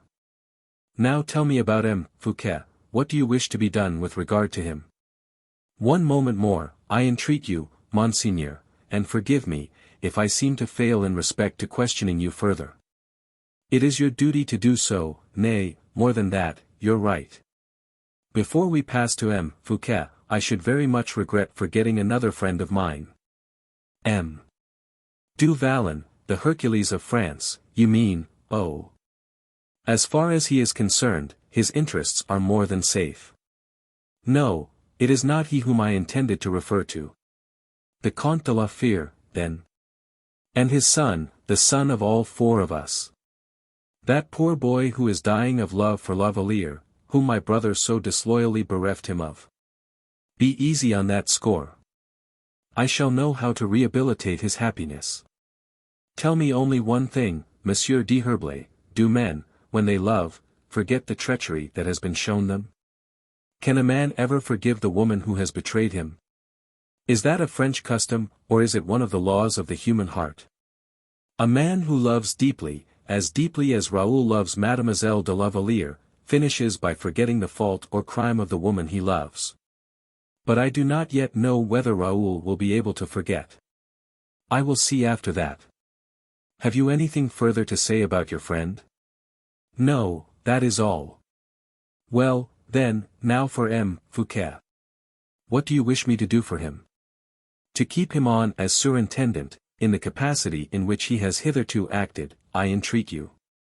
Be it so, but he is the first minister at present. Not quite so.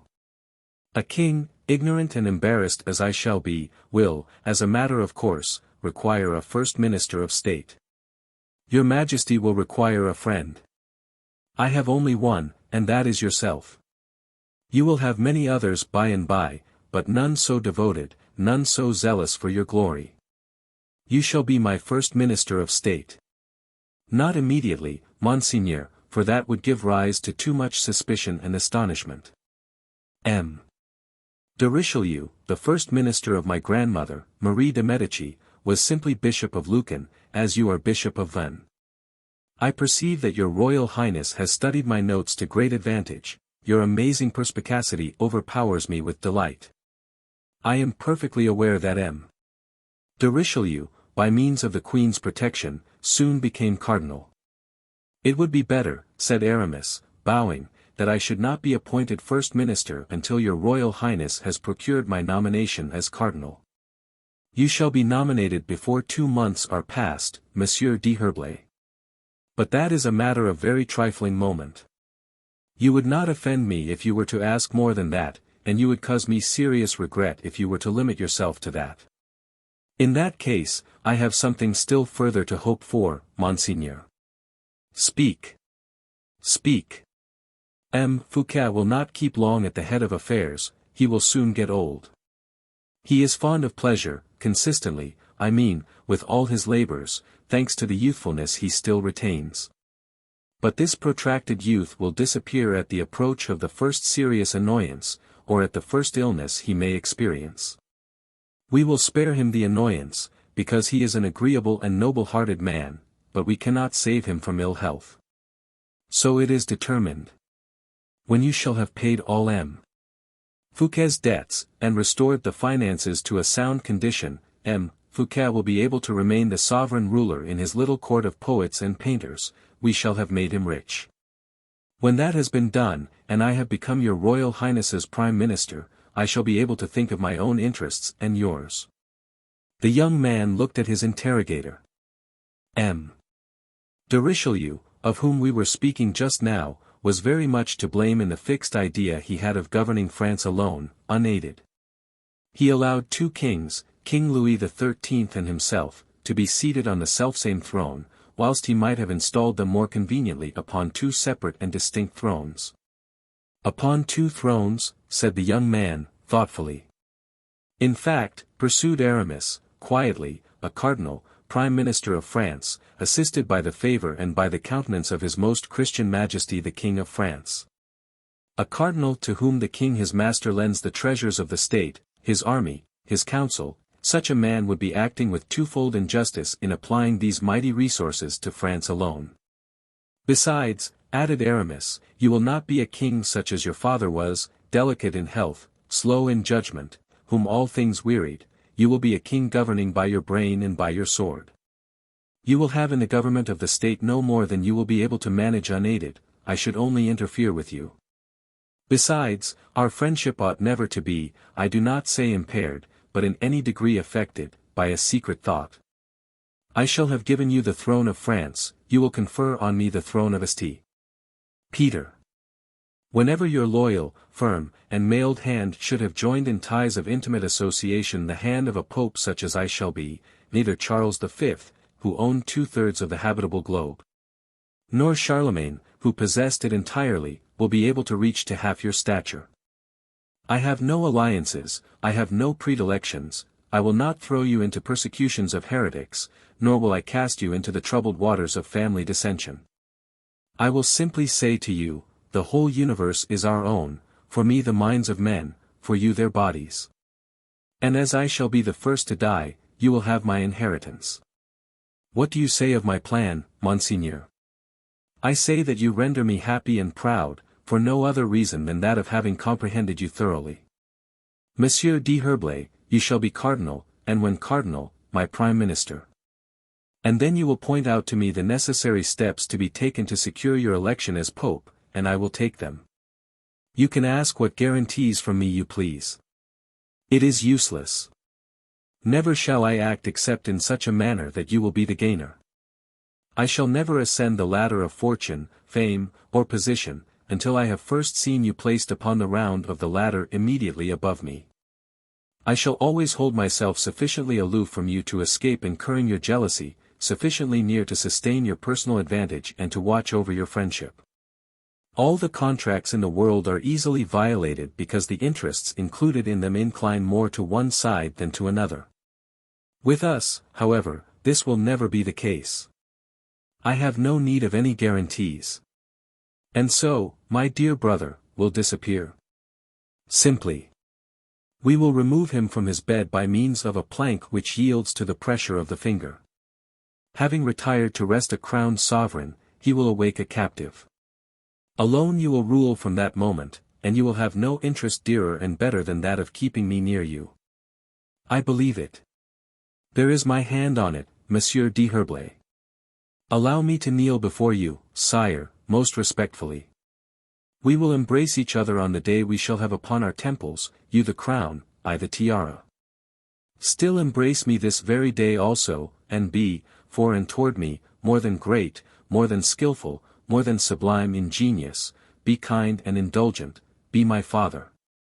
Aramis was almost overcome as he listened to his voice. He fancied he detected in his own heart an emotion hitherto unknown, but this impression was speedily removed.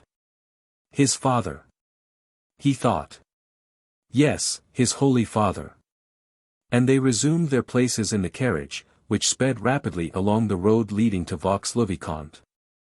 218. The Château de Vaux-le-Vicomte. The Château of Vaux-le-Vicomte, situated about a league from Melun, had been built by Fouquet in 1655, at a time when there was a scarcity of money in France. Mazarin had taken all that there was, and Fouquet expended the remainder. However, as certain men have fertile, false, and useful vices, Fouquet, in scattering broadcast millions of money in the construction of this palace, had found a means of gathering. As the result of his generous profusion, three illustrious men together, Leval, the architect of the building, Lenotre, the designer of the gardens, and Lebrun, the decorator of the apartments. If the Château de Vaux possessed a single fault with which it could be reproached, it was its grand, pretentious character. It is even at the present day proverbial to calculate the number of acres of roofing, the restoration of which would, in our age, be the ruin of fortunes cramped and narrowed as the epoch itself. Vaux-le-Vicomte, when its magnificent gates, supported by caryatides, have been passed through, has the principal front of the main building opening upon a vast, so-called, court of honor. Enclosed by deep ditches, bordered by a magnificent stone balustrade. Nothing could be more noble in appearance than the central forecourt raised upon the flight of steps, like a king upon his throne, having around it 4 pavilions at the angles. The immense Ionic columns of which rose majestically to the whole height of the building. The friezes ornamented with arabesques, and the pediments which crowned the pilasters, conferred richness and grace on every part of the building. While the domes which surmounted the whole added proportion and majesty. This mansion, built by a subject, bore a far greater resemblance to those royal residences which Wolsey fancied he was called upon to construct, in order to present them to his master from the fear of rendering him jealous. But if magnificence and splendor were displayed in any one particular part of this palace more than another, if anything could be preferred to the wonderful arrangement of the interior, to the sumptuousness of the gilding, and to the profusion of the paintings and statues, it would be the park and gardens of Vaux. The jets d'eau, which were regarded as wonderful in 1653, are still so, even at the present time. The cascades awakened the admiration of kings and princes. And as for the famous grotto, the theme of so many poetical effusions, the residence of that illustrious nymph of Vaux, whom Polisson made converse with La Fontaine, we must be spared the description of all its beauties. We will do as Despreaux did, we will enter the park, the trees of which are of 8 years' growth only, that is to say, in their present position, and whose summits even yet, as they proudly tower aloft, blushingly unfold their leaves to the earliest rays of the rising sun. Lenotre had hastened the pleasure of the Maecenas of his period. All the nursery grounds had furnished trees whose growth had been accelerated by careful culture and the richest plant food. Every tree in the neighborhood which presented a fair appearance of beauty or stature had been taken up by its roots and transplanted to the park. Fouquet could well afford to purchase trees to ornament his park, since he had bought up 3 villages and their appurtenances, to use a legal word, to increase its extent. M. de Scudery said of this palace, that, for the purpose of keeping the grounds and gardens well watered, M. Fouquet had divided a river into 1,000 fountains, and gathered the waters of 1,000 fountains into torrents. This same Monsieur de Scudery said a great many other things in his Clelie, about this palace of Valliere, the charms of which he describes most minutely. We should be far wiser to send our curious readers to Vaux to judge for themselves, than to refer them to Cleely. And yet there are as many leagues from Paris to Vaux, as there are volumes of the Cleely. This magnificent palace had been got ready for the reception of the greatest reigning sovereign of the time. Fouquet's friends had transported thither, some their actors and their dresses, others their troops of sculptors and artists. Not forgetting others with their ready-mended pens, floods of impromptus were contemplated. The cascades, somewhat rebellious nymphs though they were, poured forth their waters brighter and clearer than crystal, they scattered over the bronze Triton in myriads their waves of foam, which glistened like fire in the rays of the sun. An army of servants were hurrying to and fro in squadrons in the courtyard and corridors. While Fouquet, who had only that morning arrived, walked all through the palace with a calm, observant glance, in order to give his last orders, after his attendants had inspected everything. It was, as we have said, the 15th of August. The sun poured down its burning rays upon the heathen deities of marble and bronze, it raised the temperature of the water in the conch shells, and ripened, on the walls, those magnificent peaches, of which the king, 50 years later, spoke so regretfully, when, at Marly, on an occasion of a scarcity of the finer sorts of peaches being complained of. In the beautiful gardens there, gardens which had cost France double the amount that had been expended on Vaux, the great king observed to someone, "You are far too young to have eaten any of Fouquet's peaches. Oh, fame! Oh, blazon of renown! Oh, glory of this earth!" That very man whose judgment was so sound and accurate where merit was concerned, he who had swept into his coffers the inheritance of Nicolas Fouquet, who had robbed him of Lenotre and Lebrun, and had sent him to rot for the remainder of his life in one of the state prisons, merely remembered the peaches of that vanquished, crushed, forgotten enemy. It was to little purpose that Fouquet had squandered 30 millions of francs in the fountains of his gardens, in the crucibles of his sculptors, in the writing desks of his literary friends, in the portfolios of his painters. Vainly had he fancied that thereby he might be remembered. A peach, a blushing, rich-flavored fruit, nestling in the trellis work on the garden wall, hidden beneath its long, green leaves, this little vegetable production, that a dormouse would nibble up without a thought, was sufficient to recall to the memory of this great monarch the mournful shade of the last surintendant of France. With a perfect reliance that Aramis had made arrangements fairly to distribute the vast number of guests throughout the palace, and that he had not omitted to attend to any of the internal regulations for their comfort, Fouquet devoted his entire attention to the ensemble alone. In one direction Gourville showed him the preparations which had been made for the fireworks, in another, Molière led him over the theatre. At last, after he had visited the chapel, the salons, and the galleries, and was again going downstairs, exhausted with fatigue, Fouquet saw Aramis on the staircase. The prelate beckoned to him. The surintendant joined his friend, and, with him, paused before a large picture scarcely finished.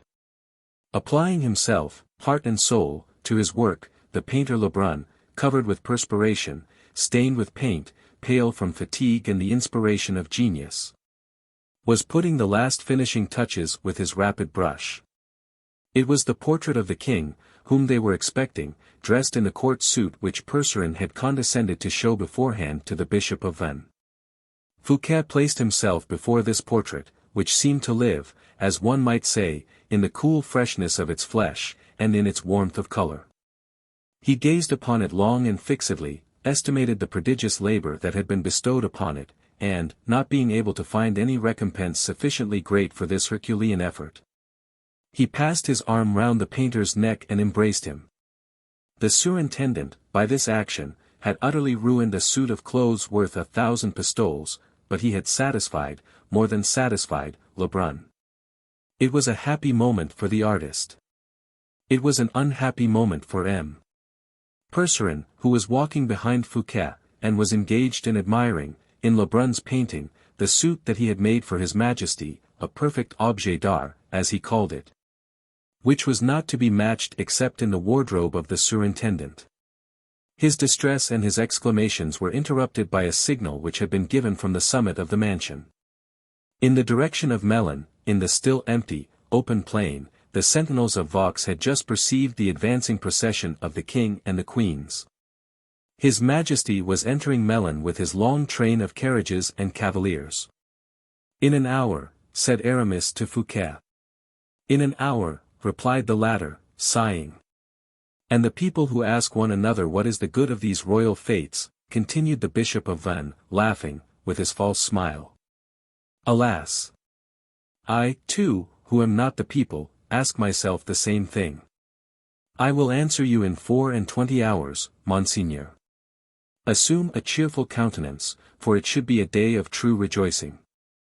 "Well, believe me or not, as you like, D'Herblay," said the surintendant, with a swelling heart, pointing at the cortege of Louis, visible in the horizon. "He certainly loves me but very little.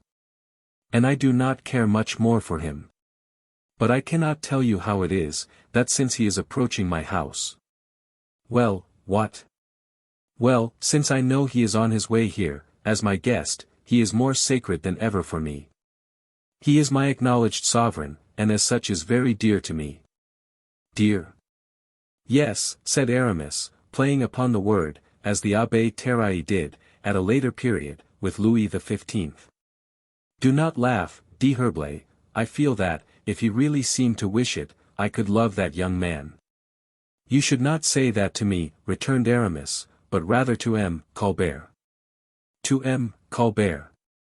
exclaimed Fouquet. "Why so?" "Because he would allow you a pension out of the king's privy purse, as soon as he becomes surintendant," said Aramis, preparing to leave as soon as he had dealt this last blow. "Where are you going?" returned Fouquet, with a gloomy look. "To my own apartment, in order to change my costume, Monseigneur." "Whereabouts are you lodging, D'Herblay?" "In the blue room on the second story." "The room immediately over the king's room?" "Precisely." "You will be subject to very great restraint there." "What an idea to condemn yourself to a room where you cannot stir or move about." "During the night, Monseigneur, I sleep or read in my bed." "And your servants?" "I have but one attendant with me. I find my reader quite sufficient." "Adieu, Monseigneur, do not over-fatigue yourself, keep yourself fresh for the arrival of the king. We shall see you by and by, I suppose, and shall see your friend Du Vallon also. He is lodging next to me, and is at this moment dressing." And Fouquet, bowing, with a smile, passed on like a commander-in-chief who pays the different outposts a visit after the enemy has been signaled in sight. 219. The Wine of Melun. The king had, in point of fact, entered Melun with the intention of merely passing through the city. The youthful monarch was most eagerly anxious for amusements. Only twice during the journey had he been able to catch a glimpse of La Valliere, and, suspecting that his only opportunity of speaking to her would be after nightfall, in the gardens. And after the ceremonial of reception had been gone through, he had been very desirous to arrive at Vaux as early as possible. But he reckoned without his captain of the Musketeers, and without M. Colbert. Like Calypso, who could not be consoled at the departure of Ulysses, our Gascon could not console himself for not having guessed why Aramis had asked Percerin to show him the king's new costumes. "There is not a doubt," he said to himself, "that my friend the Bishop of Vannes had some motive in that," and then he began to rack his brains most uselessly. D'Artagnan, so intimately acquainted with all the court intrigues, who knew the position of Fouquet better than even Fouquet himself did, had conceived the strangest fancies and suspicions at the announcement of the fate, which would have ruined a wealthy man, and which became impossible, utter madness even, for a man so poor as he was. And then, the presence of Aramis, who had returned from Belle-Isle, and been nominated by Monsieur Fouquet Inspector General of all the arrangements. His perseverance in mixing himself up with all the surintendant's affairs, his visits to Basmos. All this suspicious singularity of conduct had excessively troubled and tormented D'Artagnan during the last 2 weeks. "With men of Aramis's stamp," he said, "one is never the stronger except sword in hand." So long as Aramis continued a soldier, there was hope of getting the better of him. But since he has covered his cuirass with a stole, we are lost. But what can Aramis's object possibly be? And D'Artagnan plunged again into deep thought. What does it matter to me, after all, he continued, if his only object is to overthrow M. Colbert? And what else can he be after? And D'Artagnan rubbed his forehead, that fertile land, whence the ploughshare of his nails had turned up so many and such admirable ideas in his time. He, at first, thought of talking the matter over with Colbert, but his friendship for Aramis, the oath of earlier days, bound him too strictly. He revolted at the bare idea of such a thing, and, besides, he hated the financier too cordially. Then, again, he wished to unburden his mind to the king. But yet the king would not be able to understand the suspicions which had not even a shadow of reality at their base. He resolved to address himself to Aramis, direct, the first time he met him. "I will get him," said the musketeer, between a couple of candles, suddenly, "and when he least expects it, I will place my hand upon his heart, and he will tell me." "What will he tell me?" "Yes, he will tell me something, for Mordiacs. There is something in it, I know."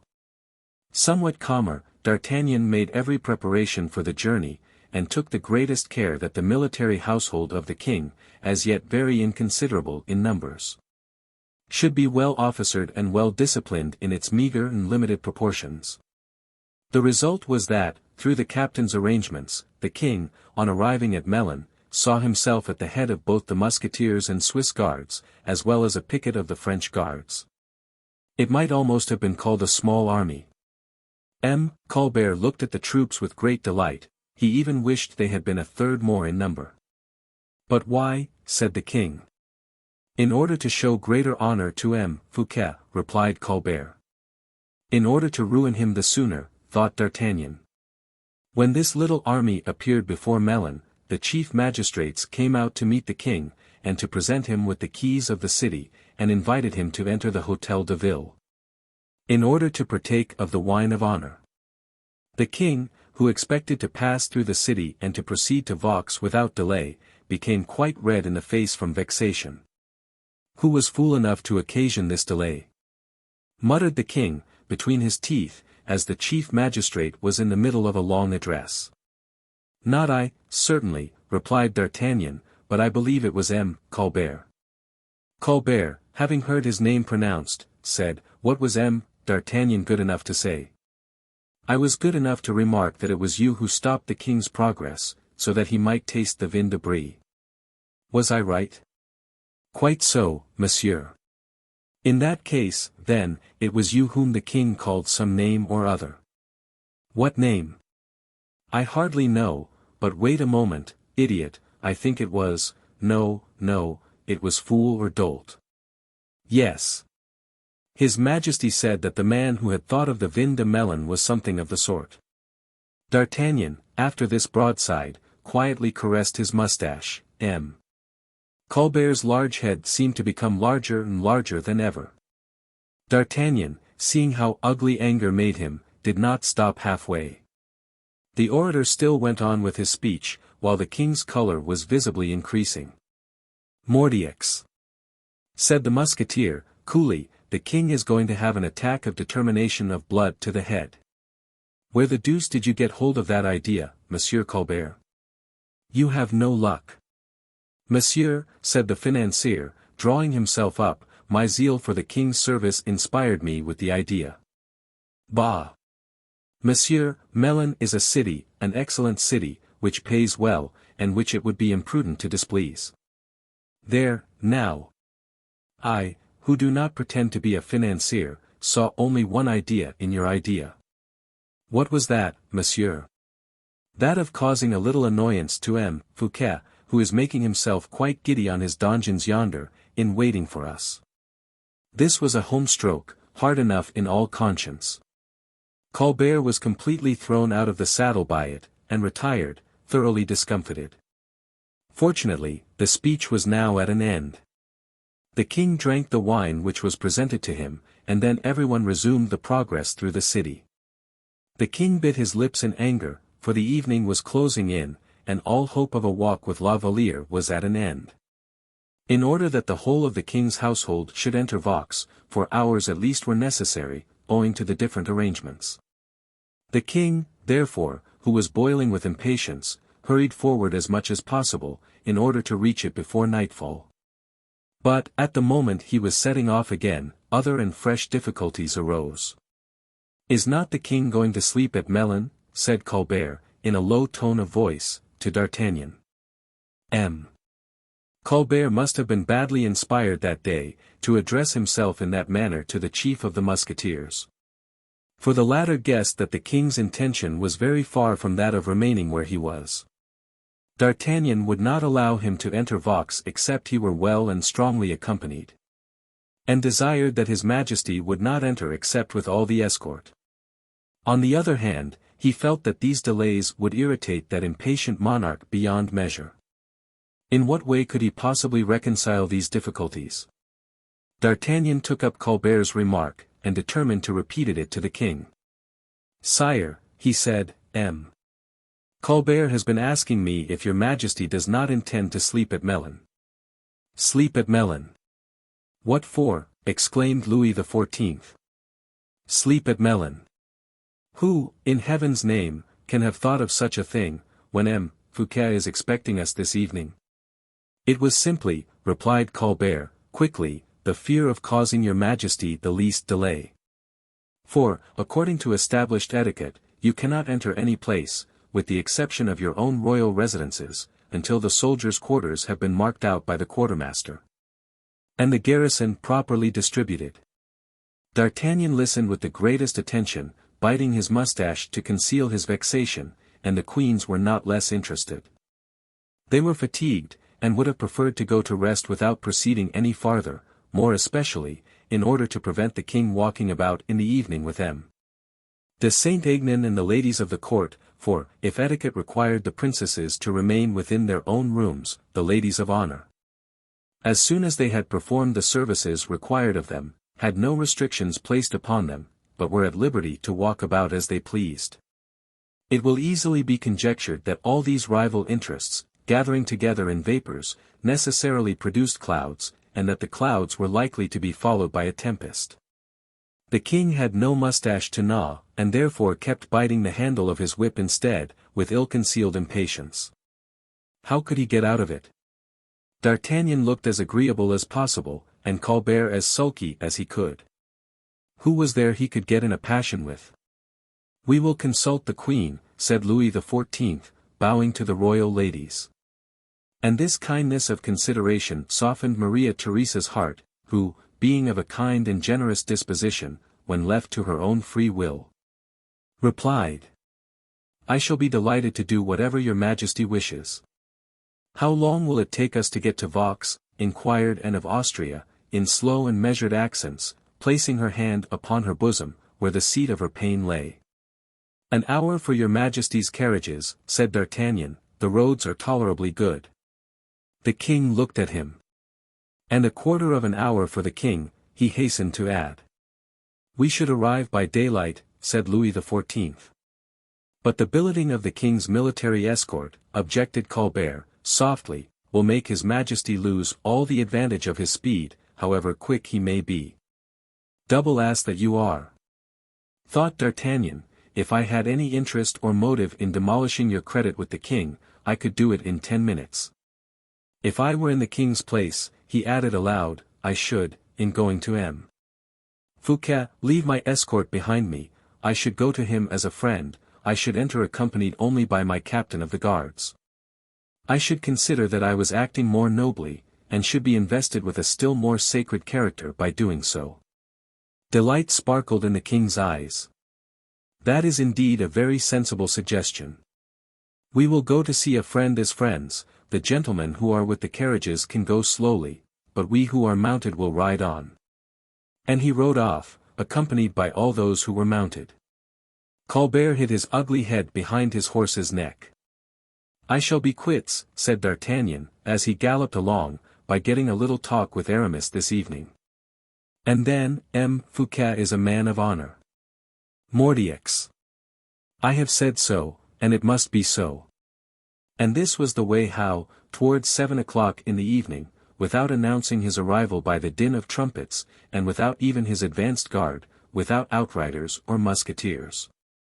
The king presented himself before the gate of Vaux, where Fouquet, who had been informed of his royal guest's approach, had been waiting for the last half-hour, with his head uncovered, surrounded by his household and his friends. 220. Nectar and Ambrosia. M. Fouquet held the stirrup of the king, who, having dismounted, bowed most graciously, and more graciously still held out his hand to him, which Fouquet, in spite of a slight resistance on the king's part, carried respectfully to his lips. The king wished to wait in the first courtyard for the arrival of the carriages, nor had he long to wait, for the roads had been put into excellent order by the superintendent. And a stone would hardly have been found of the size of an egg the whole way from Melun to Vaux. So that the carriages, rolling along as though on a carpet, brought the ladies to Vaux, without jolting or fatigue, by 8 o'clock. They were received by Madame Fouquet, and at the moment they made their appearance, a light as bright as day burst forth from every quarter, trees, vases, and marble statues. This species of enchantment lasted until their majesties had retired into the palace. All these wonders and magical effects which the chronicler has heaped up, or rather embalmed, in his recital, at the risk of rivaling the brain-born scenes of romancers. These splendors whereby night seemed vanquished and nature corrected, together with every delight and luxury combined for the satisfaction of all the senses, as well as the imagination. Fouquet did in real truth offer to his sovereign in that enchanting retreat of which no monarch could at that time boast of possessing an equal. We do not intend to describe the grand banquet, at which the royal guests were present, nor the concerts, nor the fairy-like and more than magic transformations and metamorphoses. It will be enough for our purpose to depict the countenance the king assumed, which, from being gay, soon wore a very gloomy, constrained, and irritated expression. He remembered his own residence, royal though it was, and the mean and indifferent style of luxury that prevailed there, which comprised but little more than what was merely useful for the royal wants, without being his own personal property. The large vases of the Louvre, the older furniture and plate of Henry II, of Francis I, and of Louis XI, were but historic monuments of earlier days. Nothing but specimens of art, the relics of his predecessors, while with Fouquet, the value of the article was as much in the workmanship as in the article itself. Fouquet ate from a gold service, which artists in his own employ had modelled and cast for him alone. Fouquet drank wines of which the King of France did not even know the name, and drank them out of goblets each more valuable than the entire royal cellar. What, too, was to be said of the apartments, the hangings, the pictures, the servants and officers, of every description, of his household? What of the mode of service in which etiquette was replaced by order, stiff formality by personal, unrestrained comfort? The happiness and contentment of the guest became the supreme law of all who obeyed the host. The perfect swarm of busily engaged persons moving about noiselessly. The multitude of guests, who were, however, even less numerous than the servants who waited on them, the myriad of exquisitely prepared dishes, of gold and silver vases. The floods of dazzling light, the masses of unknown flowers of which the hothouses had been despoiled, redundant with luxuriance of unequalled scent and beauty. The perfect harmony of the surroundings, which indeed was no more than the prelude of the promised fate, charmed all who were there. And they testified their admiration over and over again, not by voice or gesture, but by deep silence and rapt attention. Those two languages of the courtier which acknowledged the hand of no master powerful enough to restrain them. As for the king, his eyes filled with tears, he dared not look at the queen. Anne of Austria, whose pride was superior to that of any creature breathing, overwhelmed her host by the contempt with which she treated everything handed to her. The young queen, kind-hearted by nature and curious by disposition, praised Fouquet, ate with an exceedingly good appetite, and asked the names of the strange fruits as they were placed upon the table. Fouquet replied that he was not aware of their names. The fruits came from his own stores. He had often cultivated them himself, having an intimate acquaintance with the cultivation of exotic fruits and plants. The king felt and appreciated the delicacy of the replies, but was only the more humiliated. He thought the queen a little too familiar in her manners, and that Anne of Austria resembled Juno a little too much, in being too proud and haughty. His chief anxiety, however, was himself, that he might remain cold and distant in his behavior, bordering lightly the limits of supreme disdain or simple admiration. But Fouquet had foreseen all this. He was, in fact, one of those men who foresee everything. The king had expressly declared that so long as he remained under Fouquet's roof he did not wish his own different repasts to be served in accordance with the usual etiquette, and that he would, consequently, dine with the rest of society. But by the thoughtful attention of the surintendant, the king's dinner was served up separately, if one may so express it, in the middle of the general table. The dinner, wonderful in every respect, from the dishes of which it was composed, comprised everything the king liked and generally preferred to anything else. Louis had no excuse, he, indeed, who had the keenest appetite in his kingdom, for saying that he was not hungry. Nay, Fouquet did even better still. He certainly, in obedience to the king's expressed desire, seated himself at the table, but as soon as the soups were served he arose and personally waited on the king, while Madame Fouquet stood behind the queen mother's armchair. The disdain of Juno and the sulky fits of temper of Jupiter could not resist this excess of kindly feeling and polite attention. The queen ate a biscuit dipped in a glass of San-Lucar wine. And the king ate of everything, saying to Fouquet, "It is impossible, Monsieur le Surintendant, to dine better anywhere." Whereupon the whole court began, on all sides, to devour the dishes spread before them with such enthusiasm that it looked as though a cloud of Egyptian locusts was settling down on green and growing crops. As soon, however, as his hunger was appeased, the king became morose and overgloomed again. The more so in proportion to the satisfaction he fancied he had previously manifested, and particularly on account of the deferential manner which his courtiers had shown towards Fouquet. D'Artagnan, who ate a good deal and drank but little, without allowing it to be noticed, did not lose a single opportunity, but made a great number of observations which he turned to good profit. When the supper was finished, the king expressed a wish not to lose the promenade. The park was illuminated. The moon, too, as if she had placed herself at the orders of the Lord of Vaux, silvered the trees and lake with her own bright and quasi-phosphorescent light. The air was strangely soft and balmy. The daintily shell-gravelled walks through the thickly set avenues yielded luxuriously to the feet. The fête was complete in every respect, for the king, having met La Valliere in one of the winding paths of the wood, was able to press her hand and say, "I love you," without anyone overhearing him except D'Artagnan, who followed, and Fouquet, who preceded him. The dreamy night of magical enchantments stole smoothly on. The king having requested to be shown to his room, there was immediately a movement in every direction. The queens passed to their own apartments, accompanied by the music of their bass and lutes. The king found his musketeers awaiting him on the grand flight of steps, for Fouquet had brought them on from Melun and had invited them to supper. D'Artagnan's suspicions at once disappeared. He was weary, he had supped well, and wished, for once in his life, thoroughly to enjoy a fête given by a man who was in every sense of the word a king. Fouquet, he said, is the man for me. The king was conducted with the greatest ceremony to the chamber of Morpheus, of which we owe some cursory description to our readers. It was the handsomest and largest in the palace. Lebrun had painted on the vaulted ceiling the happy as well as the unhappy dreams which Morpheus inflicts on kings as well as on other men.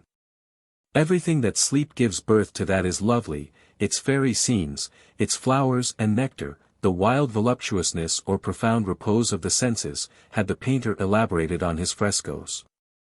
It was a composition as soft and pleasing in one part as dark and gloomy and terrible in another. The poisoned chalice, the glittering dagger suspended over the head of the sleeper. Wizards and phantoms with terrific masks, those half-dim shadows more alarming than the approach of fire or the sombre face of midnight, these, and such as these. He had made the companions of his more pleasing pictures.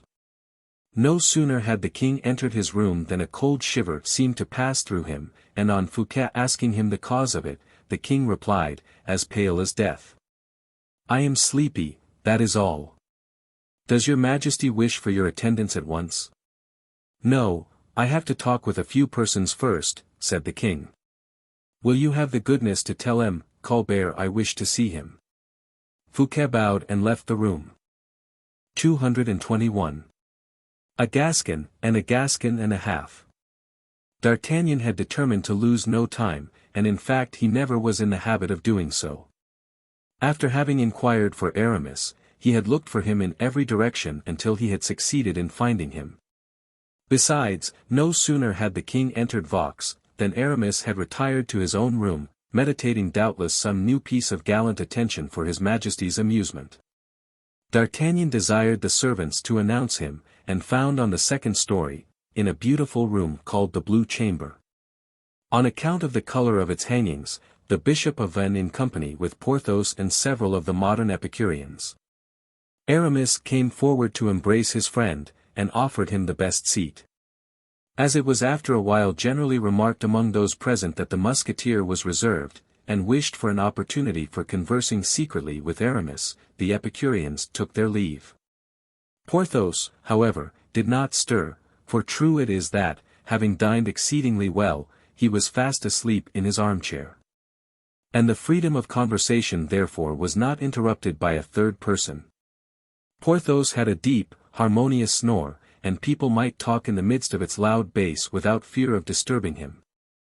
D'Artagnan felt that he was called upon to open the conversation. "Well, and so we have come to Vaux," he said. "Why, yes, D'Artagnan. And how do you like the place?" "Very much, and I like M. Fouquet also. Is he not a charming host?" "No one could be more so. I am told that the king began by showing great distance of manner towards M. Fouquet, but that his majesty grew much more cordial afterwards." "You did not notice it, then, since you say you have been told so?" "No. I was engaged with the gentlemen who have just left the room about the theatrical performances and the tournaments which are to take place tomorrow." "Ah, indeed. You are the Comptroller General of the Fates here, then? You know I am a friend of all kinds of amusement where the exercise of the imagination is called into activity. I have always been a poet in one way or another. Yes, I remember the verses you used to write, they were charming. I have forgotten them, but I am delighted to read the verses of others, when those others are known by the names of Molière, Polisson, La Fontaine, etc. Do you know what idea occurred to me this evening, Aramis?" "No, tell me what it was, for I should never be able to guess it, you have so many." "Well, the idea occurred to me, that the true king of France is not Louis XIV. "What?" said Aramis, involuntarily, looking the Musketeer full in the eyes. "No, it is Monsieur Fouquet." Aramis breathed again and smiled. "Ah! You are like all the rest, jealous," he said. "I would wager that it was M. Colbert who turned that pretty phrase." D'Artagnan, in order to throw Aramis off his guard, related Colbert's misadventures with regard to the Vin de Melun. "He comes of a mean race, does Colbert," said Aramis. "Quite true. When I think, too," added the bishop, "that that fellow will be your minister within 4 months, and that you will serve him as blindly as you did Richelieu or Mazarin." "And as you serve M. Fouquet," said D'Artagnan. "With this difference, though, that M. Fouquet is not M. Colbert." "True, true," said D'Artagnan, as he pretended to become sad and full of reflection. And then, a moment after, he added, "Why do you tell me that M. Colbert will be minister in 4 months?" "Because M. Fouquet will have ceased to be so," replied Aramis. "He will be ruined, you mean," said D'Artagnan. "Completely so." "Why does he give these fates, then?" said the Musketeer, in a tone so full of thoughtful consideration, and so well assumed, that the bishop was for the moment deceived by it. "Why did you not dissuade him from it?" The latter part of the phrase was just a little too much, and Aramis's former suspicions were again aroused. "It is done with the object of humoring the king." By ruining himself? Yes, by ruining himself for the king. A most eccentric, one might say, sinister calculation, that. Necessity, my friend. I don't see that, dear Aramis. Do you not? Have you not remarked M. Colbert's daily increasing antagonism, and that he is doing his utmost to drive the king to get rid of the superintendent? One must be blind not to see it. And that a cabal is already armed against him, Fouquet? That is well known. What likelihood is there that the king would join a party formed against a man who will have spent everything he had to please him? True, said D'Artagnan, slowly, hardly convinced, yet curious to broach another phase of the conversation. There are follies, he resumed, and I do not like those you are committing. What do you allude to? As for the banquet, the ball, the concert, the theatricals, the tournaments, the cascades, the fireworks, the illuminations, and the presents, these are well and good, I grant. But why were not these expenses sufficient? Why was it necessary to have new liveries and costumes for your whole household? You are quite right. I told him, Fouquet, that myself. He replied, that if he were rich enough he would offer the king a newly erected château, from the vanes at the houses to the very sub-cellars, completely new inside and out. And that, as soon as the king had left, he would burn the whole building and its contents, in order that it might not be made use of by anyone else. How completely Spanish! I told him so, and he then added this, whoever advises me to spare expense, I shall look upon as my enemy. It is positive madness, and that portrait, too. What portrait? Said Aramis. That of the king, and the surprise as well. What surprise? The surprise you seem to have in view, and on account of which you took some specimens away, when I met you at Percerin's. D'Artagnan paused. The shaft was discharged, and all he had to do was to wait and watch its effect.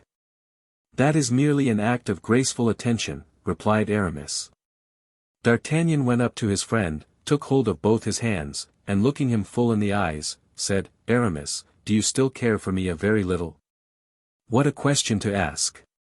Very good. One favor, then. Why did you take some patterns of the king's costumes at Percerin's?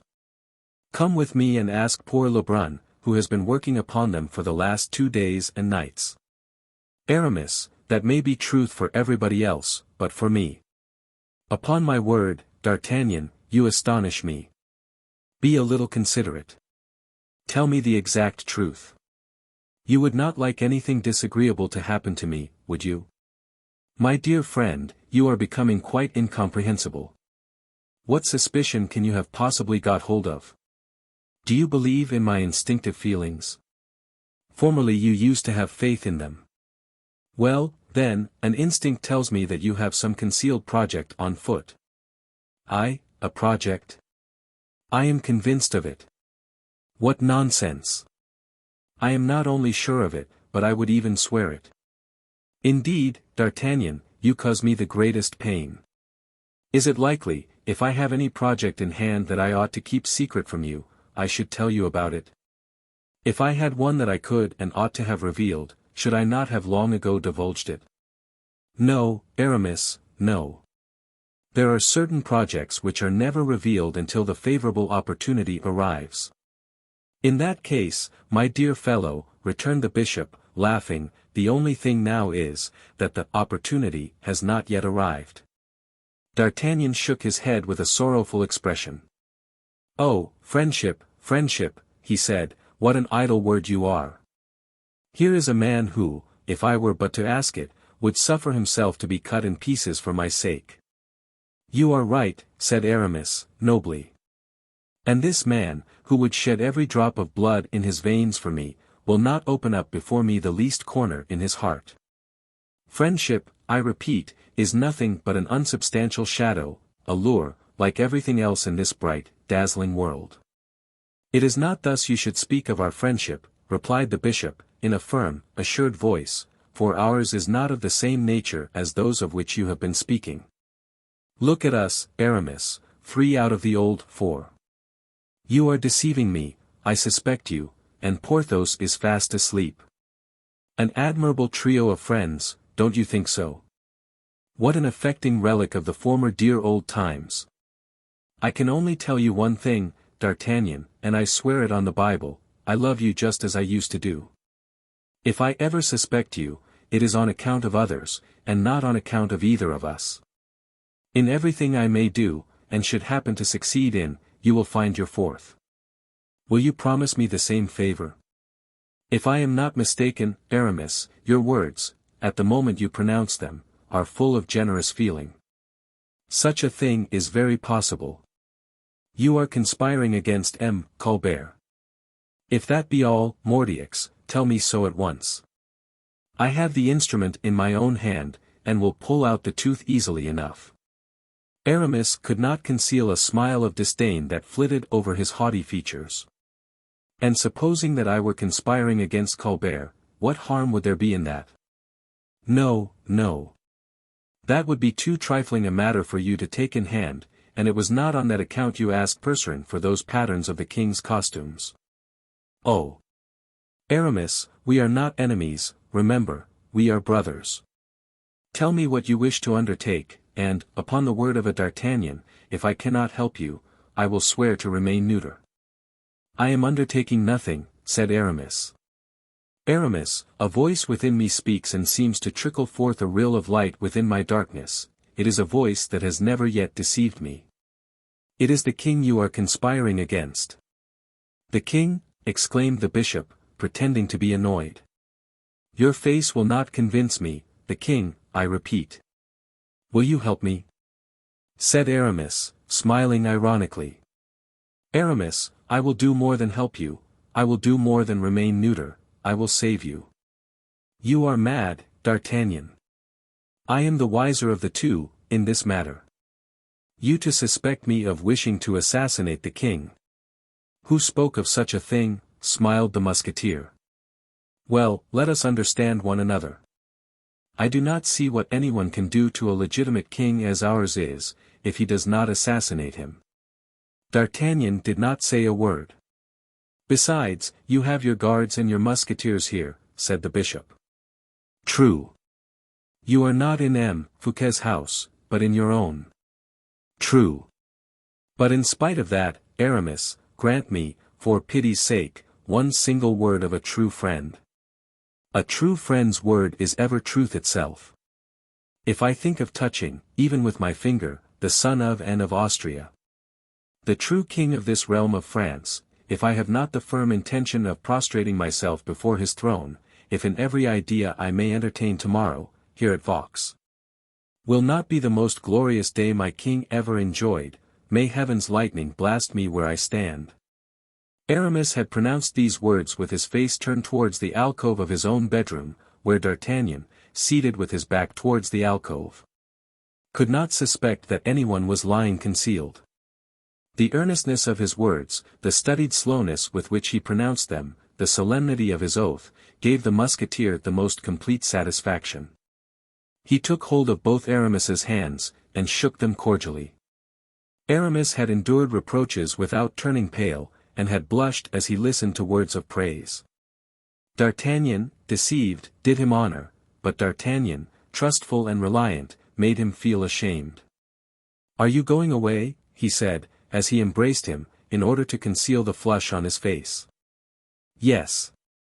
Duty summons me. I have to get the watchword. It seems I am to be lodged in the king's anteroom. Where does Porthos sleep? Take him away with you, if you like, for he rumbles through his sleepy nose like a park of artillery. Ah! He does not stay with you, then, said D'Artagnan. Not the least in the world. He has a chamber to himself, but I don't know where. Very good, said the musketeer. From whom this separation of the two associates removed his last suspicion, and he touched Porthos lightly on the shoulder, the latter replied by a loud yawn. Come, said D'Artagnan. What, D'Artagnan, my dear fellow, is that you? What a lucky chance. Oh, yes, true, I have forgotten, I am at the fete at Vaux. Yes, and your beautiful dress, too. Yes, it was very attentive on the part of Monsieur Coquelin de Volière, was it not? Hush, said Aramis. You are walking so heavily you will make the flooring give way. True, said the Musketeer, this room is above the dome, I think. And I did not choose it for a fencing room, I assure you, added the bishop. The ceiling of the king's room has all the lightness and calm of wholesome sleep. Do not forget, therefore, that my flooring is merely the covering of his ceiling. Good night, my friends, and in 10 minutes I shall be asleep myself. And Aramis accompanied them to the door, laughing quietly all the while. As soon as they were outside, he bolted the door, hurriedly, closed up the chinks of the windows, and then called out, Monseigneur, Monseigneur. Philippe made his appearance from the alcove, as he pushed aside a sliding panel placed behind the bed. D'Artagnan entertains a great many suspicions, it seems, he said. Ah! You recognized D'Artagnan, then? Before you called him by his name, even. He is your captain of musketeers. He is very devoted to me, replied Philippe, laying a stress upon the personal pronoun. As faithful as a dog, but he bites sometimes. If D'Artagnan does not recognize you before the other has disappeared, rely upon D'Artagnan to the end of the world, for in that case, if he has seen nothing, he will keep his fidelity. If he sees, when it is too late, he is a Gascon, and will never admit that he has been deceived. I thought so. What are we to do, now? Sit in this folding chair. I am going to push aside a portion of the flooring, you will look through the opening, which answers to one of the false windows made in the dome of the king's apartment. Can you see?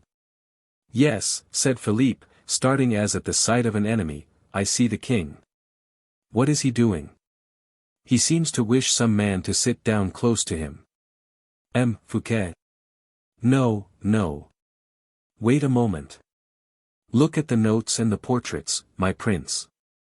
The man whom the king wishes to sit down in his presence is Colbert. Colbert sit down in the king's presence? Exclaimed Aramis. It is impossible.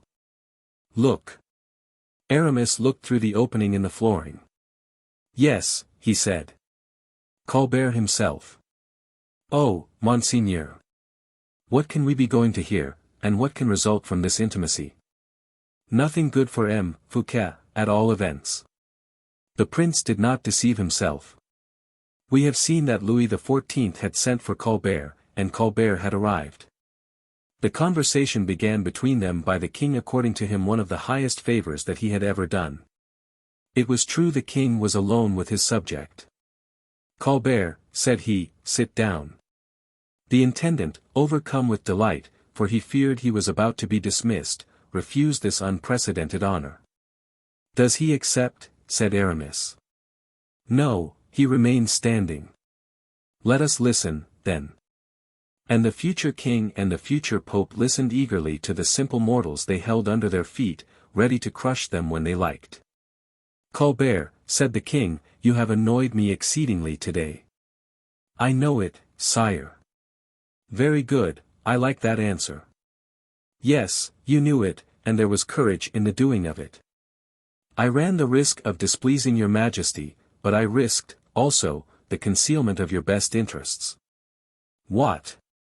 You were afraid of something on my account? I was, sire, even if it were nothing more than an indigestion, said Colbert. For people do not give their sovereigns such banquets as the one of today, unless it be to stifle them beneath the burden of good living.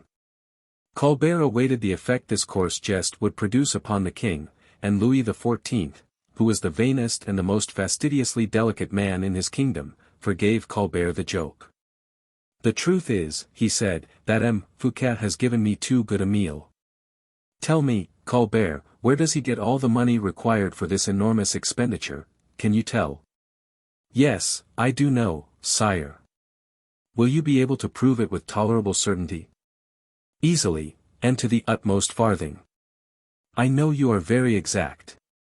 Exactitude is the principal qualification required in an intendant of finances. But all are not so. I thank your majesty for so flattering a compliment from your own lips. M. Fouquet, therefore, is rich, very rich, and I suppose every man knows he is so. Everyone, sire, the living as well as the dead. What does that mean, Monsieur Colbert? The living are witnesses of M. Fouquet's wealth, they admire and applaud the result produced. But the dead, wiser and better informed than we are, know how that wealth was obtained, and they rise up in accusation. So that M. Fouquet owes his wealth to some cause or other. The occupation of an intendant very often favors those who practice it. You have something to say to me more confidentially, I perceive, do not be afraid, we are quite alone. I am never afraid of anything under the shelter of my own conscience, and under the protection of your Majesty, said Colbert, bowing. If the dead, therefore, were to speak. They do speak sometimes, sire, read. Ah!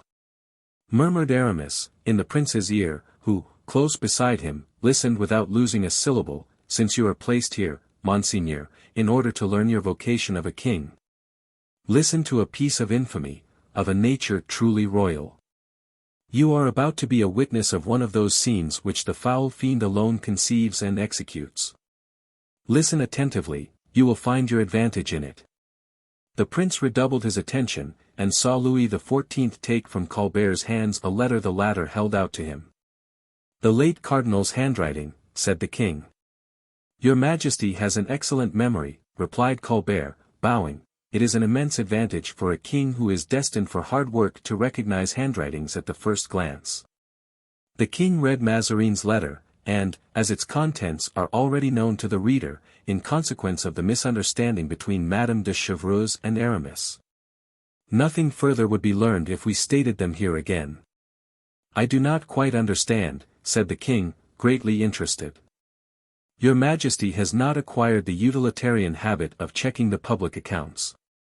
I see that it refers to money that had been given to M. Fouquet. 13 millions. A tolerably good sum. Yes.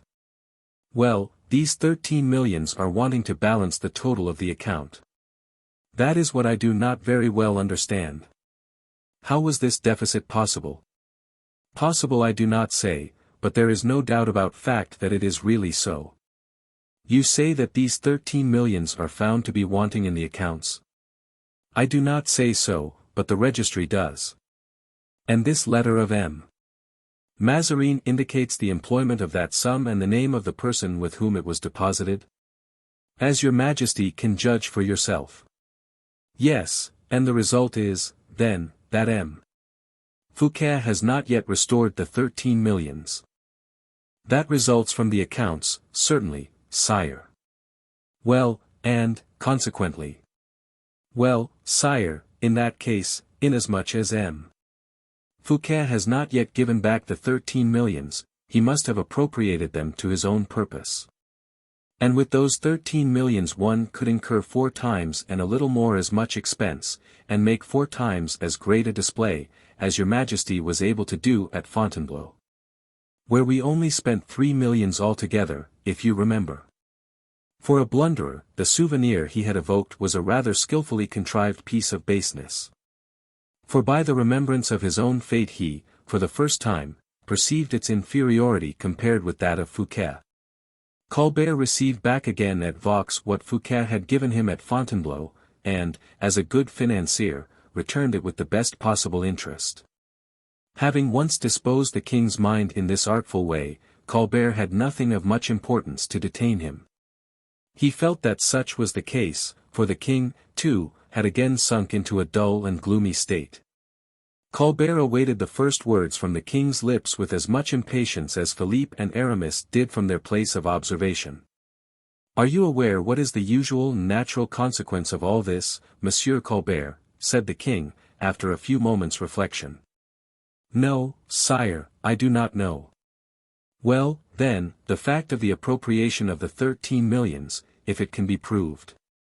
But it is so already. I mean if it were to be declared and certified, M. Colbert. I think it will be tomorrow, if your Majesty.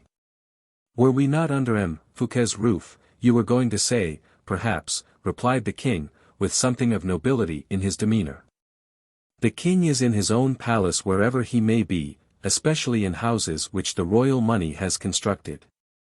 I think, said Philippe in a low tone to Aramis, that the architect who planned this dome ought, anticipating the use it could be put to at a future opportunity, so to have contrived that it might be made to fall upon the heads of scoundrels such as M. Colbert. I think so too, replied Aramis, but M. Colbert is so very near the king at this moment. That is true, and that would open the succession, of which your younger brother would reap all the advantage, Monseigneur. But stay, let us keep quiet, and go on listening. We shall not have long to listen, said the young prince. Why not, Monseigneur? Because, if I were king, I should make no further reply. And what would you do? I should wait until tomorrow morning to give myself time for reflection. Louis XIV at last raised his eyes, and finding Colbert attentively waiting for his next remarks, said, hastily, changing the conversation, M. Colbert, I perceive it is getting very late, and I shall now retire to bed. By tomorrow morning I shall have made up my mind. Very good, sire, returned Colbert, greatly incensed, although he restrained himself in the presence of the king. The king made a gesture of adieu, and Colbert withdrew with a respectful bow. My attendants, cried the king, and, as they entered the apartment, Philippe was about to quit his post of observation. A moment longer, said Aramis to him, with his accustomed gentleness of manner. What has just now taken place is only a detail, and tomorrow we shall have no occasion to think anything more about it. But the ceremony of the king's retiring to rest, the etiquette observed in addressing the king, that indeed is of the greatest importance. Learn, sire, and study well how you ought to go to bed of a night. Look! Look! 222. Colbert. History will tell us, or rather history has told us, of the various events of the following day, of the splendid fetes given by the surintendant to his sovereign. Nothing but amusement and delight was allowed to prevail throughout the whole of the following day. There was a promenade, a banquet, a comedy to be acted, and a comedy, too, in which, to his great amazement, Porthos recognized M. Coquelin de Volière as one of the actors, in the piece called Les Fâcheux.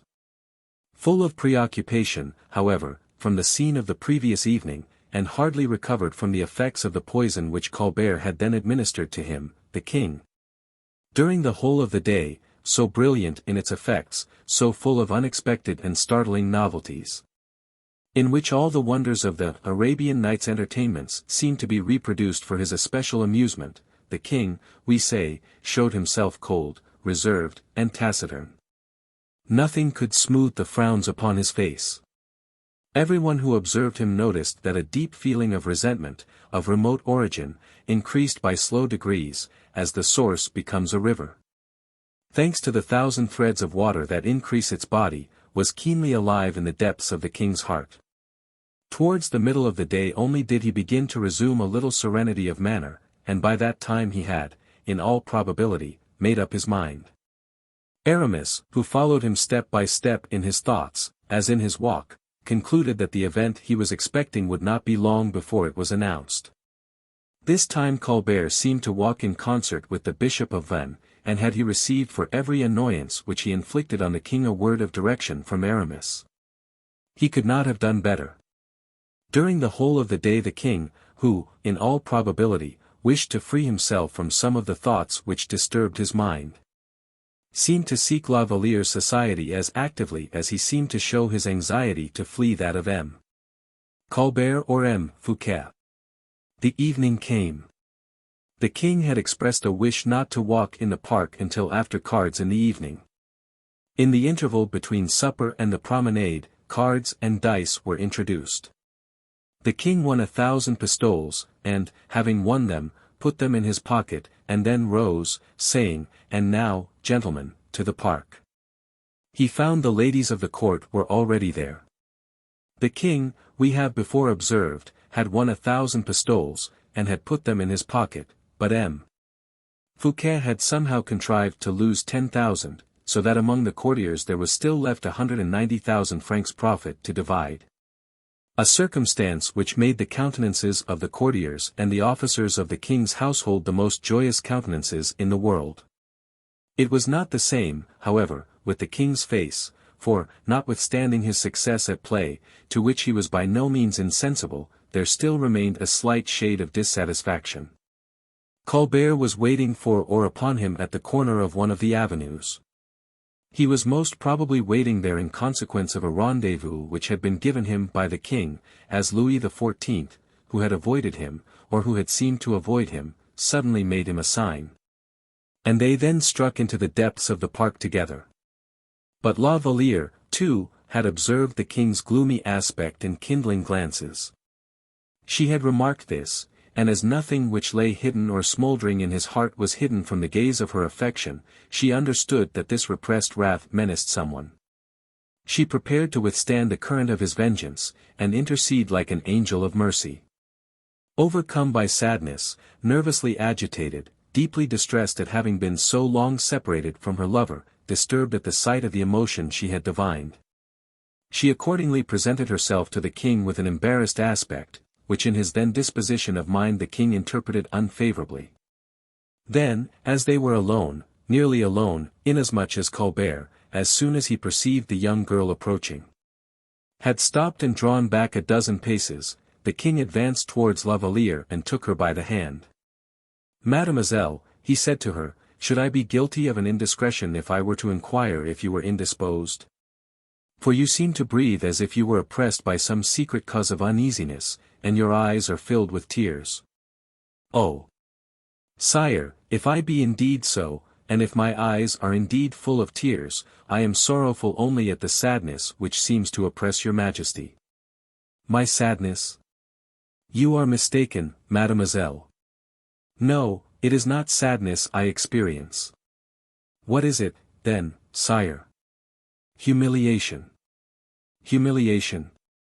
Oh, sire, what a word for you to use. I mean, mademoiselle, that wherever I may happen to be, no one else ought to be the master. Well, then, look round you on every side, and judge whether I am not eclipsed, I, the King of France, before the monarch of these wide domains. Oh," he continued, clenching his hands and teeth, "when I think that this king—" "Well, sire," said Louise, terrified. "That this king is a faithless, unworthy servant, who grows proud and self-sufficient upon the strength of property that belongs to me, and which he has stolen.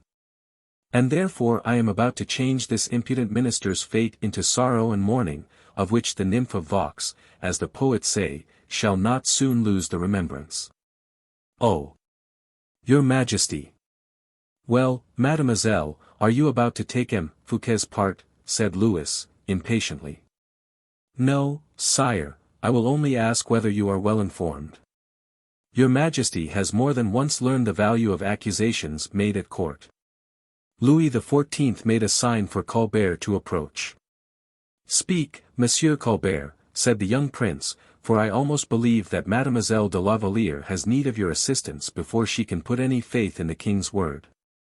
Tell Mademoiselle what M. Fouquet has done, and you, Mademoiselle, will perhaps have the kindness to listen. It will not be long." Why did Louis XIV insist upon it in such a manner? A very simple reason: his heart was not at rest, his mind was not thoroughly convinced, he imagined there lay some dark, hidden, tortuous intrigue behind these 13 millions of francs. And he wished that the pure heart of La Valliere, which had revolted at the idea of theft or robbery, should approve, even were it only by a single word, the resolution he had taken, and which. Nevertheless, he hesitated before carrying into execution.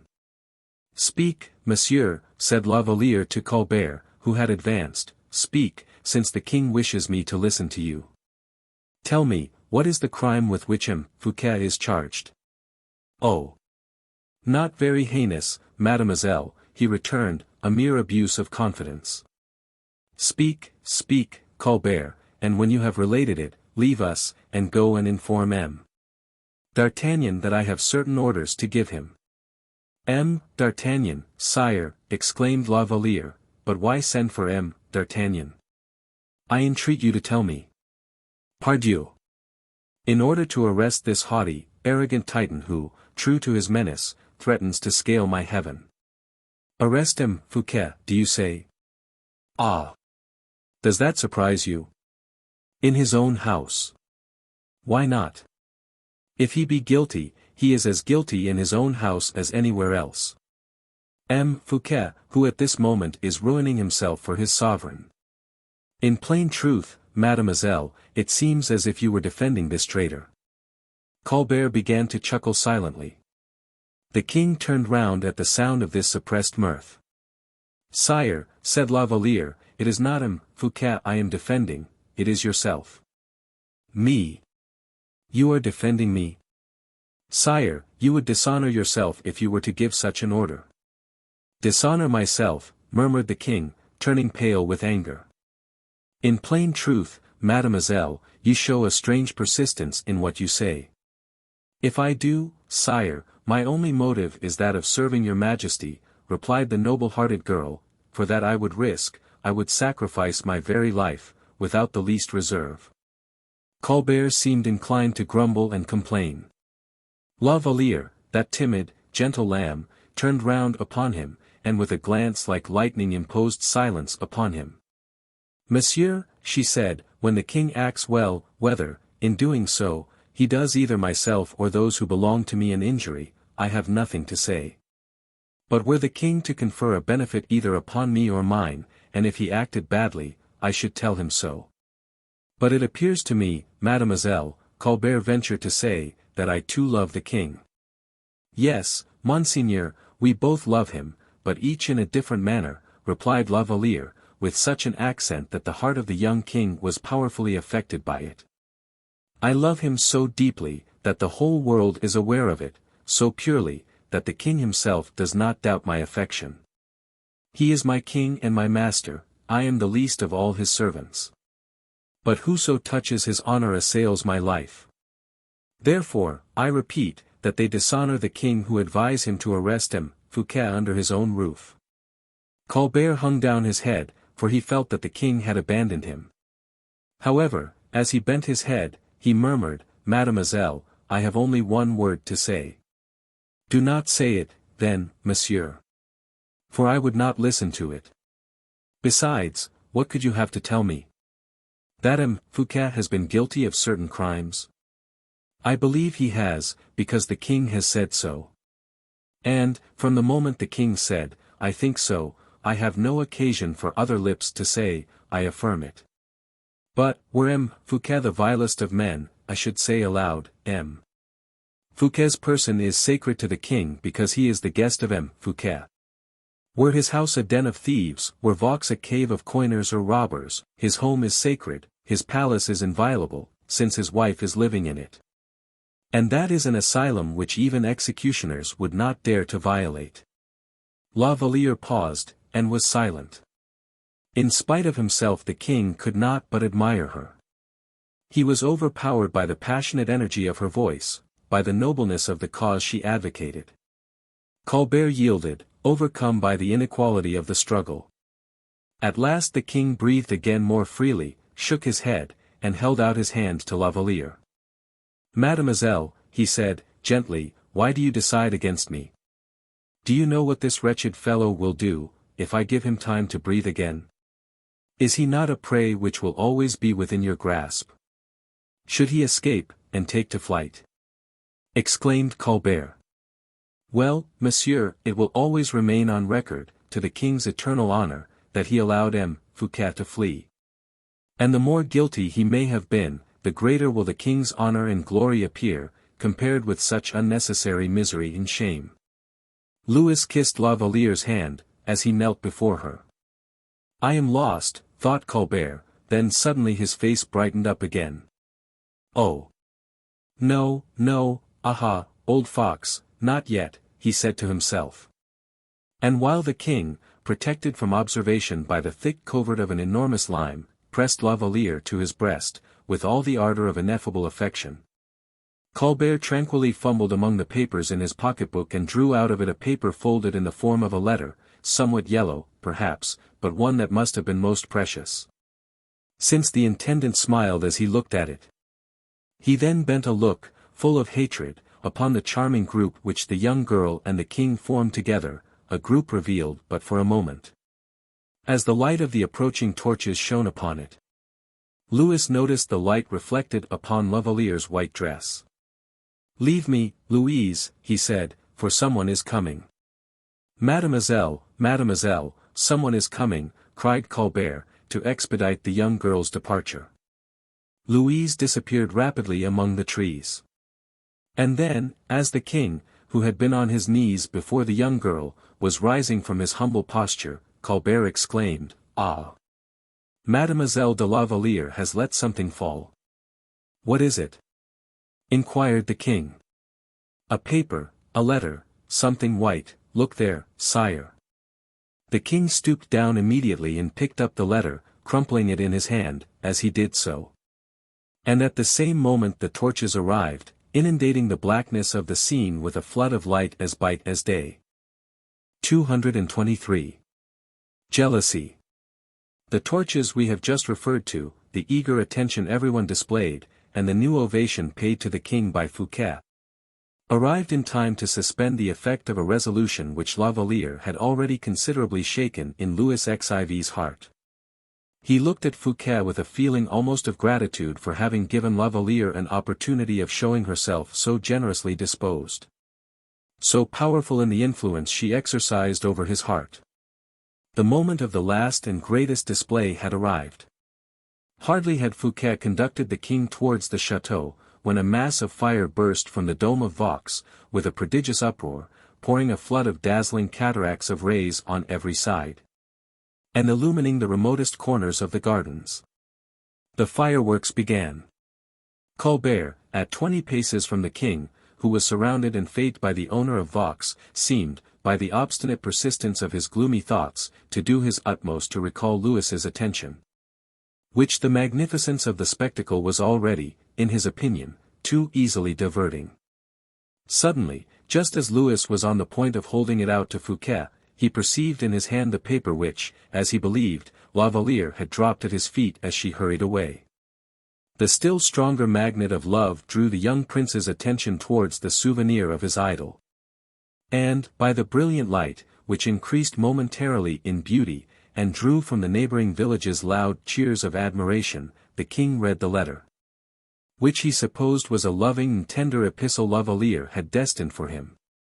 But as he read it, a death-like pallor stole over his face, and an expression of deep-seated wrath, illumined by the many-colored fire which gleamed so brightly, soaringly around the scene, produced a terrible spectacle, which everyone would have shuddered at, could they only have read into his heart, now torn by the most stormy and most bitter passions. There was no truce for him now, influenced as he was by jealousy and mad passion. From the very moment when the dark truth was revealed to him, every gentler feeling seemed to disappear. Pity, kindness of consideration, the religion of hospitality, all were forgotten. In the bitter pang which wrung his heart, he, still too weak to hide his sufferings, was almost on the point of uttering a cry of alarm, and calling his guards to gather round him. This letter which Colbert had thrown down at the king's feet, the reader has doubtlessly guessed, was the same that had disappeared with the porter Toby at Fontainebleau, after the attempt which Fouquet had made upon La Valliere's heart. Fouquet saw the king's pallor, and was far from guessing the evil. Colbert saw the king's anger, and rejoiced inwardly at the approach of the storm. Fouquet's voice drew the young prince from his wrathful reverie. "What is the matter, sire?" inquired the superintendent, with an expression of graceful interest. Louis made a violent effort over himself, as he replied, "Nothing. I am afraid your majesty is suffering." "I am suffering, and have already told you so, monsieur, but it is nothing." And the king, without waiting for the termination of the fireworks, turned towards the chateau. Fouquet accompanied him, and the whole court followed, leaving the remains of the fireworks consuming for their own amusement. The superintendent endeavored again to question Louis XIV, but did not succeed in obtaining a reply. He imagined there had been some misunderstanding between Louis and La Valliere in the park, which had resulted in a slight quarrel, and that the king, who was not ordinarily sulky by disposition, but completely absorbed by his passion for La Valliere. Had taken a dislike to everyone because his mistress had shown herself offended with him. This idea was sufficient to console him. He had even a friendly and kindly smile for the young king, when the latter wished him good night. This, however, was not all the king had to submit to. He was obliged to undergo the usual ceremony, which on that evening was marked by close adherence to the strictest etiquette. The next day was the one fixed for the departure. It was but proper that the guests should thank their host, and show him a little attention in return for the expenditure of his 12 millions. The only remark, approaching to amiability, which the king could find to say to M. Fouquet, as he took leave of him, were in these words: M. Fouquet, you shall hear from me. Be good enough to desire M. d'Artagnan to come here. But the blood of Louis XIV, who had so profoundly dissimulated his feelings, boiled in his veins, and he was perfectly willing to order M.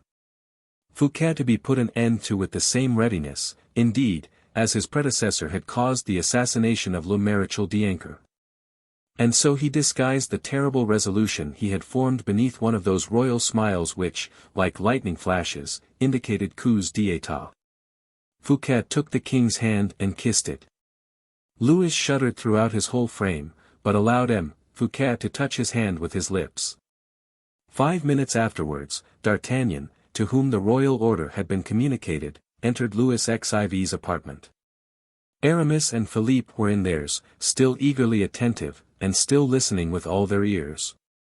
The king did not even give the captain of the Musketeers time to approach his armchair, but ran forward to meet him. "Take care," he exclaimed, "that no one enters here." "Very good, sire," replied the captain, whose glance had for a long time past analyzed the stormy indications on the royal countenance. He gave the necessary order at the door. But, returning to the king, he said, "Is there something fresh the matter, your majesty?" "How many men have you here?" inquired the king, without making any other reply to the question addressed to him. "What for, sire?" "How many men have you, I say," repeated the king, stamping upon the ground with his foot. "I have the Musketeers." "Well, and what others?" 20 guards and 13 Swiss. "How many men will be required to—" "To do what, sire?" replied the musketeer, opening his large, calm eyes. "To arrest him, Fouquet." D'Artagnan fell back a step. "To arrest him, Fouquet," he burst forth. "Are you going to tell me that it is impossible?" exclaimed the king, in tones of cold, vindictive passion. "I never say that anything is impossible," replied D'Artagnan, wounded to the quick. "Very well, do it, then." D'Artagnan turned on his heel, and made his way towards the door. It was but a short distance, and he cleared it in half a dozen paces. When he reached it he suddenly paused, and said, "Your Majesty will forgive me, but, in order to effect this arrest, I should like written directions." "For what purpose, and since when has the king's word been insufficient for you?" "Because the word of a king, when it springs from a feeling of anger, may possibly change when the feeling changes." "A truce to set phrases, monsieur, you have another thought besides that?"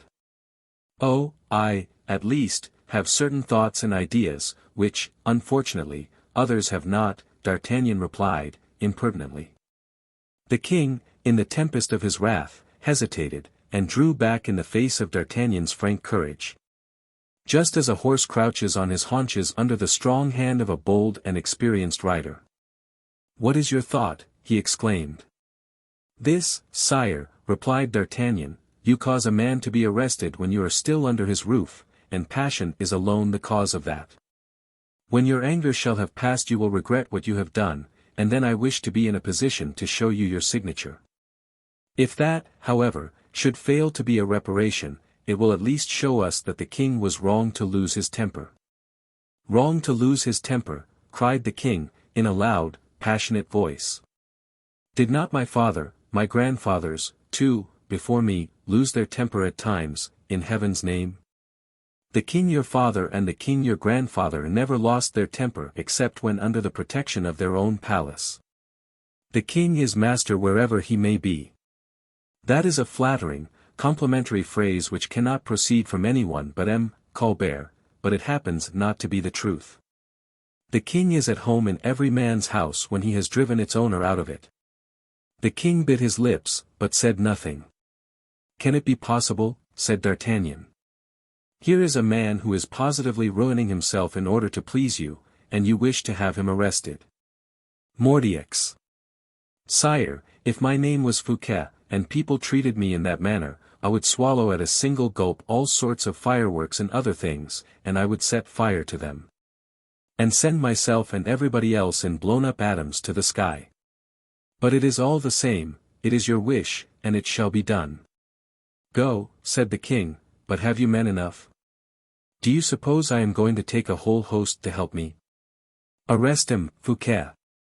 Why, that is so easy that a very child might do it. It is like drinking a glass of wormwood, one makes an ugly face, and that is all. If he defends himself. It is not at all likely. Defend himself when such extreme harshness as you are going to practice makes the man a very martyr. Nay, I am sure that if he has 1,000,000 of francs left, which I very much doubt, he would be willing enough to give it in order to have such a termination as this. But what does that matter? It shall be done at once. Stay, said the king, do not make his arrest a public affair. That will be more difficult. Why so? Because nothing is easier than to go up to M. Fouquet in the midst of 1,000 enthusiastic guests who surround him, and say, in the king's name, I arrest you. But to go up to him, to turn him first one way and then another, to drive him up into one of the corners of the chessboard, in such a way that he cannot escape. To take him away from his guests, and keep him a prisoner for you, without one of them, alas. Having heard anything about it, that, indeed, is a genuine difficulty, the greatest of all, in truth. And I hardly see how it is to be done. You had better say it is impossible, and you will have finished much sooner. Heaven help me, but I seem to be surrounded by people who prevent me doing what I wish. I do not prevent your doing anything. Have you indeed decided? Take care of M. Fouquet, until I shall have made up my mind by tomorrow morning. That shall be done, sire. And return, when I rise in the morning, for further orders, and now leave me to myself. You do not even want M. Colbert, then, said the musketeer, firing his last shot as he was leaving the room. The king started. With his whole mind fixed on the thought of revenge, he had forgotten the cause and substance of the offense. No, no one, he said, no one here. Leave me. D'Artagnan quitted the room. The king closed the door with his own hands, and began to walk up and down his apartment at a furious pace, like a wounded bull in an arena. Trailing from his horn the colored streamers and the iron darts. At last he began to take comfort in the expression of his violent feelings. Miserable wretch that he is! Not only does he squander my finances, but with his ill-gotten plunder he corrupts secretaries, friends, generals, artists, and all, and tries to rob me of the one to whom I am most attached. This is the reason that perfidious girl so boldly took his part. Gratitude. And who can tell whether it was not a stronger feeling, love itself? He gave himself up for a moment to the bitterest reflections. A satyr. He thought, with that abhorrent hate with which young men regard those more advanced in life, who still think of love. A man who has never found opposition or resistance in anyone, who lavishes his gold and jewels in every direction. And who retains his staff of painters in order to take the portraits of his mistresses in the costume of goddesses. The king trembled with passion as he continued, he pollutes and profanes everything that belongs to me. He destroys everything that is mine. He will be my death at last, I know. That man is too much for me, he is my mortal enemy, but he shall forthwith fall. I hate him, I hate him, I hate him. And as he pronounced these words, he struck the arm of the chair in which he was sitting violently, over and over again, and then rose like one in an epileptic fit.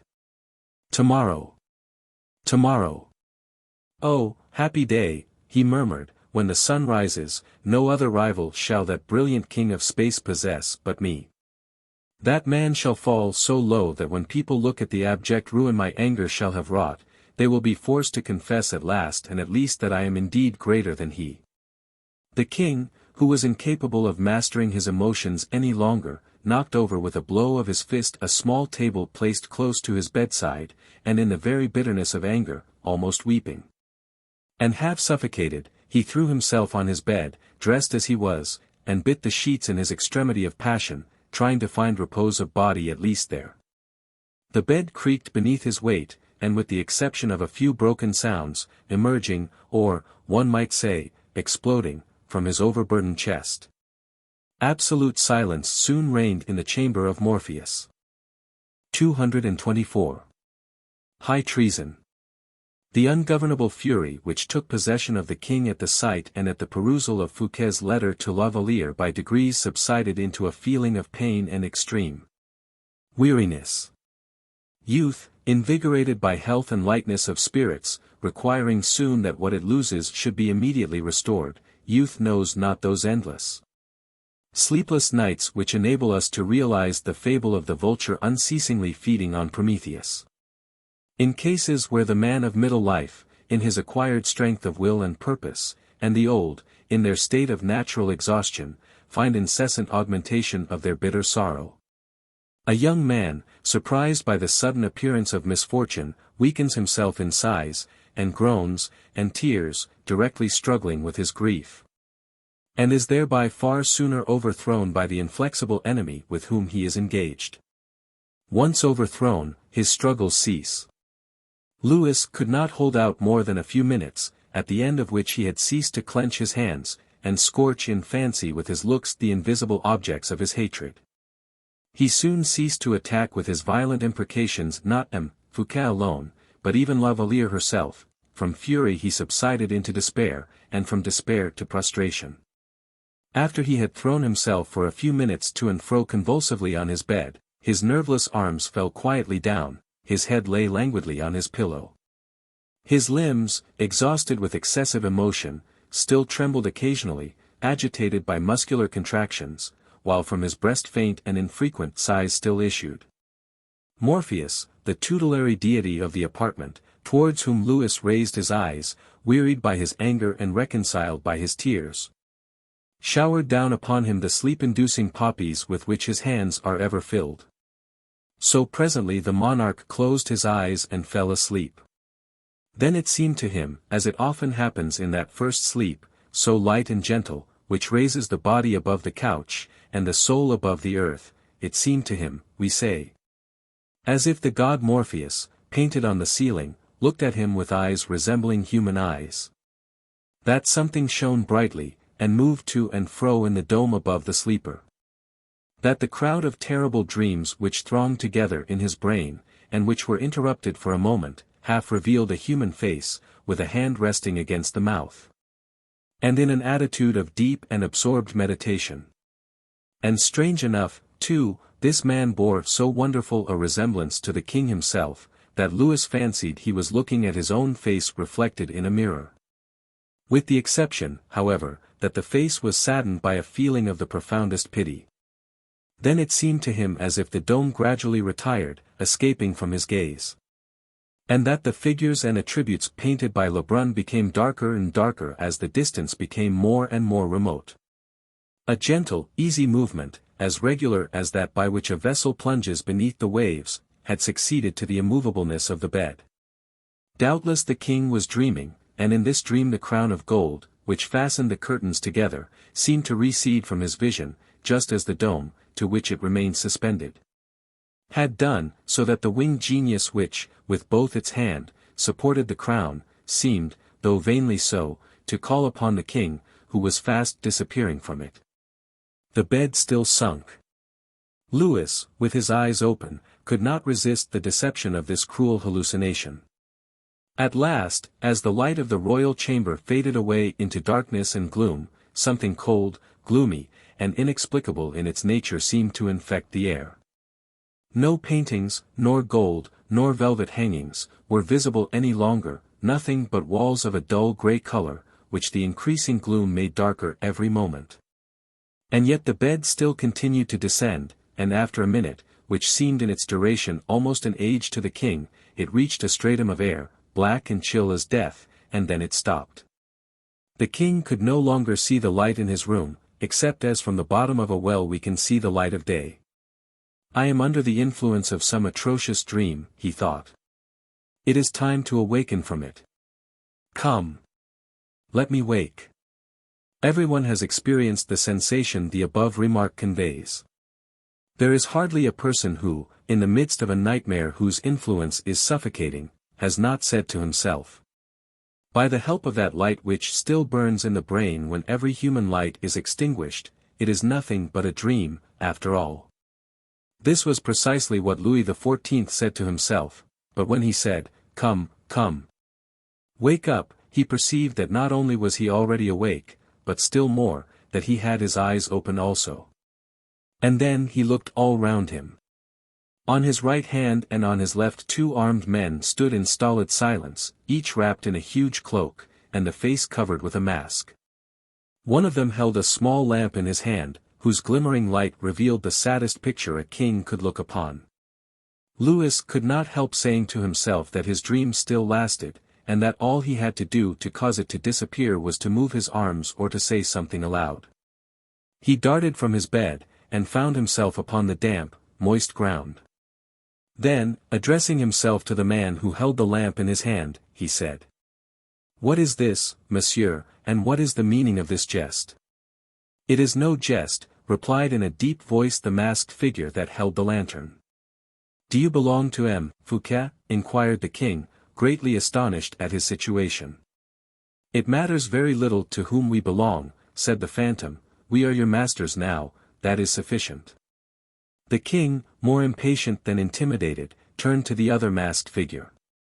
"If this is a comedy," he said, "you will tell M. Fouquet that I find it unseemly and improper, and that I command it should cease." The second masked person to whom the king had addressed himself was a man of huge stature and vast circumference. He held himself erect and motionless as any block of marble. "Well," added the king, stamping his foot, "you do not answer." "We do not answer you, my good monsieur," said the giant, in a stentorian voice, "because there is nothing to say."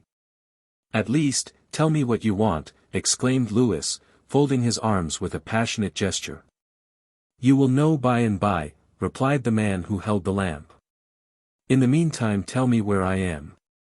"Look." Louis looked all round him. But by the light of the lamp which the masked figure raised for the purpose, he could perceive nothing but the damp walls which glistened here and there with the slimy traces of the snail. "Oh, oh! A dungeon," cried the king. "No, a subterranean passage." "Which leads?" "Will you be good enough to follow us?" "I shall not stir from hence," cried the king.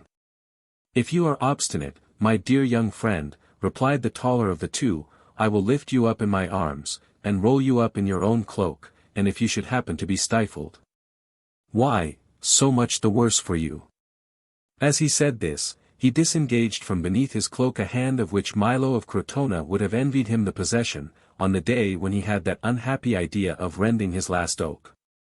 The king dreaded violence, for he could well believe that the 2 men into whose power he had fallen had not gone so far with any idea of drawing back, and that they would consequently be ready to proceed to extremities, if necessary. He shook his head and said, "It seems I have fallen into the hands of a couple of assassins." "Move on, then." Neither of the men answered a word to this remark. The one who carried the lantern walked first, the king followed him, while the second masked figure closed the procession. In this manner they passed along a winding gallery of some length, with as many staircases leading out of it as are to be found in the mysterious and gloomy palaces of Anne Radcliffe's creation. All these windings and turnings, during which the king heard the sound of running water over his head, ended at last in a long corridor closed by an iron door. The figure with the lamp opened the door with one of the keys he wore suspended at his girdle, where, during the whole of the brief journey, the king had heard them rattle. As soon as the door was opened and admitted the air, Louis recognized the balmy odors that trees exhale in hot summer nights. He paused, hesitatingly, for a moment or two. But the huge sentinel who followed him thrust him out of the subterranean passage. "Another blow," said the king, turning towards the one who had just had the audacity to touch his sovereign. "What do you intend to do with the King of France?" "Try to forget that word," replied the man with the lamp, in a tone which as little admitted of a reply as one of the famous decrees of Minos. "You deserve to be broken on the wheel for the words that you have just made use of," said the giant, as he extinguished the lamp his companion handed to him, "but the king is too kind-hearted." Louis, at that threat, made so sudden a movement that it seemed as if he meditated flight, but the giant's hand was in a moment placed on his shoulder, and fixed him motionless where he stood. "But tell me, at least, where we are going," said the king. "Come," replied the former of the two men, with a kind of respect in his manner, and leading his prisoner towards a carriage which seemed to be in waiting. The carriage was completely concealed amid the trees. Two horses, with their feet fettered, were fastened by a halter to the lower branches of a large oak. "Get in," said the same man, opening the carriage door and letting down the step. The king obeyed, seated himself at the back of the carriage, the padded door of which was shut and locked immediately upon him and his guide. As for the giant, he cut the fastenings by which the horses were bound, harnessed them himself, and mounted on the box of the carriage, which was unoccupied. The carriage set off immediately at a quick trot, turned into the road to Paris. And in the forest of Senart found a relay of horses fastened to the trees in the same manner the first horses had been, and without a postilion. The man on the box changed the horses, and continued to follow the road towards Paris with the same rapidity, so that they entered the city about 3 o'clock in the morning. The carriage proceeded along the Faubourg Saint-Antoine, and, after having called out to the sentinel, by the king's order, the driver conducted the horses into the circular enclosure of the Bastille, looking out upon the courtyard, called La Cour du Gouvernement. There the horses drew up, reeking with sweat, at the flight of steps, and a sergeant of the guard ran forward. "Go and wake the governor," said the coachman in a voice of thunder. With the exception of this voice, which might have been heard at the entrance of the Faubourg Saint-Antoine, everything remained as calm in the carriage as in the prison. 10 minutes afterwards, M. de Bazemos appeared in his dressing gown on the threshold of the door. "What is the matter now?" he asked, "and whom have you brought me there?" The man with the lantern opened the carriage door, and said 2 or 3 words to the one who acted as driver, who immediately got down from his seat, took up a short musket which he kept under his feet, and placed its muzzle on his prisoner's chest. "And fire at once if he speaks," added aloud the man who alighted from the carriage. "Very good," replied his companion, without another remark. With this recommendation, the person who had accompanied the king in the carriage ascended the flight of steps, at the top of which the governor was awaiting him. "Monsieur d'Herblay," said the latter. "Hush," said Aramis. "Let us go into your room." "Good heavens! What brings you here at this hour?" "A mistake, my dear Monsieur de Bazemos," Aramis replied, quietly. "It appears that you were quite right the other day." "What about?" inquired the governor. "About the order of release, my dear friend." "Tell me what you mean, monsieur." "No, monseigneur," said the governor, almost suffocated by surprise and terror. "It is a very simple affair, you remember, dear M. de Bazemos, that an order of release was sent to you." "Yes, for Marchiali." "Very good. We both thought that it was for Marchiali." "Certainly. You will recollect, however, that I would not credit it, but that you compelled me to believe it." "Oh! Bazemos, my good fellow, what a word to make use of, strongly recommended, that was all." "Strongly recommended, yes, strongly recommended to give him up to you, and that you carried him off with you in your carriage." "Well, my dear Monsieur de Bazemos, it was a mistake. It was discovered at the ministry, so that I now bring you an order from the king to set at liberty, Selden, that poor Scotch fellow, you know." "Selden. Are you sure this time?" "Well, read it yourself," added Aramis, handing him the order. "Why," said Baisemeaux, "this order is the very same that has already passed through my hands." "Indeed? It is the very one I assured you I saw the other evening." "Parbleu! I recognize it by the blot of ink. I do not know whether it is that, but all I know is, that I bring it for you." "But then, what about the other?" "What other?" "Marchiali. I have got him here with me. But that is not enough for me. I require a new order to take him back again." "Don't talk such nonsense, my dear Baisemeaux, you talk like a child. Where is the order you received respecting Marchiali?" Baisemeaux ran to his iron chest and took it out. Aramis seized hold of it, coolly tore it in 4 pieces, held them to the lamp, and burnt them. "Good heavens! What are you doing?" exclaimed Baisemeaux, in an extremity of terror. "Look at your position quietly, my good governor," said Aramis, with imperturbable self-possession, "and you will see how very simple the whole affair is. You no longer possess any order justifying Marchiali's release. I am a lost man. Far from it, my good fellow, since I have brought Marchiali back to you, and all accordingly is just the same as if he had never left." "Ah," said the governor, completely overcome by terror. "Plain enough, you see, and you will go and shut him up immediately." "I should think so, indeed. And you will hand over this Selden to me, whose liberation is authorized by this order. Do you understand?" "I. You do understand, I see," said Aramis. "Very good." Baisemeaux clapped his hands together. "But why, at all events, after having taken Marchiali away from me, do you bring him back again?" cried the unhappy governor, in a paroxysm of terror, and completely dumbfounded. "For a friend such as you are," said Aramis, "for so devoted a servant, I have no secrets." And he put his mouth close to Baisemeaux's ear, as he said, in a low tone of voice, "You know the resemblance between that unfortunate fellow, and the king, yes. Very good. The first use that Marchiali made of his liberty was to persist, can you guess what? How is it likely I should guess? To persist in saying that he was king of France. To dress himself up in clothes like those of the king, and then pretend to assume that he was the king himself. Gracious heavens! That is the reason why I have brought him back again, my dear friend. He is mad and lets everyone see how mad he is.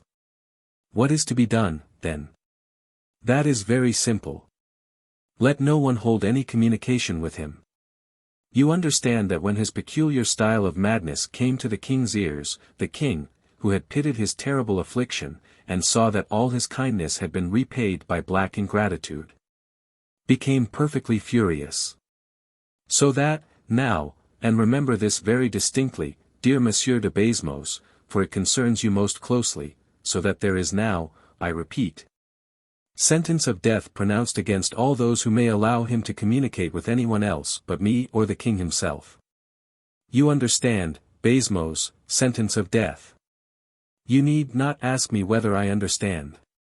And now, let us go down, and conduct this poor devil back to his dungeon again, unless you prefer he should come up here. What would be the good of that?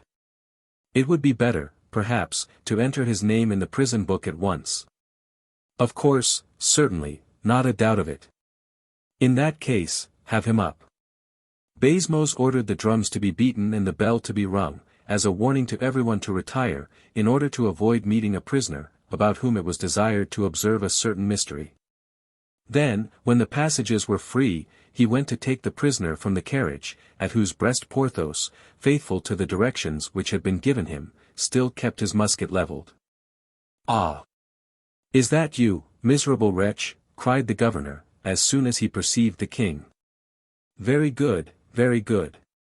And immediately, making the king get out of the carriage, he led him, still accompanied by Porthos, who had not taken off his mask, and Aramis, who again resumed his, up the stairs, to the second bertadier, and opened the door of the room in which Philippe for 6 long years had bemoaned his existence. The king entered the cell without pronouncing a single word, he faltered in as limp and haggard as a rain-struck lily. Baisemeaux shut the door upon him, turned the key twice in the lock, and then returned to Aramis. "It is quite true," he said, in a low tone, "that he bears a striking resemblance to the king. But less so than you said." "So that," said Aramis, "you would not have been deceived by the substitution of the one for the other?" "What a question!" "You are a most valuable fellow, Baisemeaux," said Aramis, "and now, set Selden free." "Oh, yes. I was going to forget that. I will go and give orders at once." "Bah! Tomorrow will be time enough." "Tomorrow, oh, no. This very minute." "Well, go off to your affairs, I will go away to mine." "But it is quite understood, is it not?" "What is quite understood?" "That no one is to enter the prisoner's cell, except with an order from the king, an order which I will myself bring."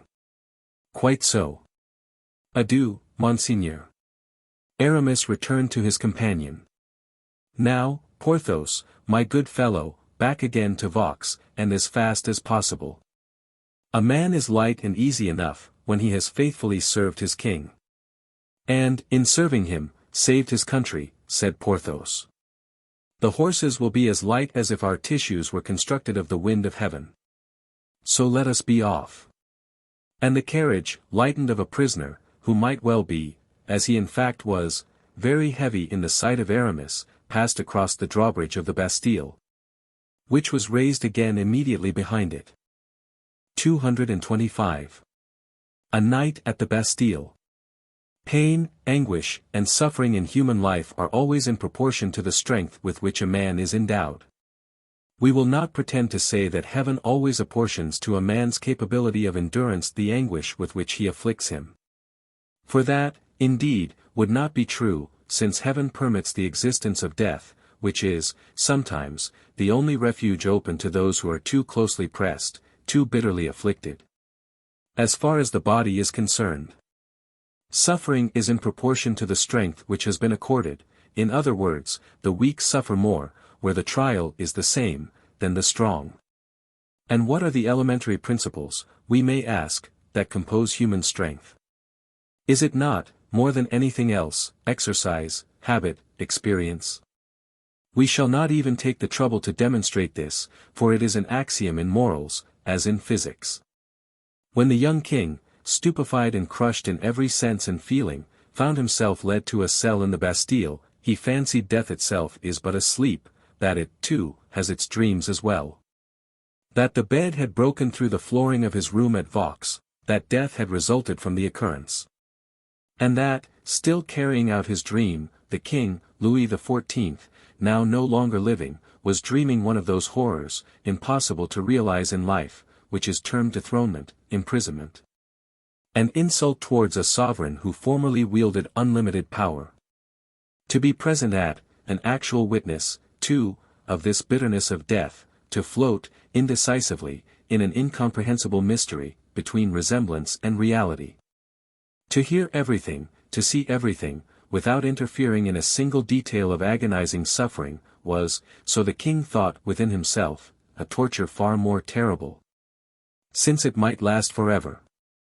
"Is this what is termed eternity, hell?" he murmured, at the moment the door was closed upon him, which we remember Baisemeaux had shut with his own hands. He did not even look round him. And in the room, leaning with his back against the wall, he allowed himself to be carried away by the terrible supposition that he was already dead, as he closed his eyes, in order to avoid looking upon something even worse still. "How can I have died?" he said to himself, sick with terror. The bed might have been let down by some artificial means. But no.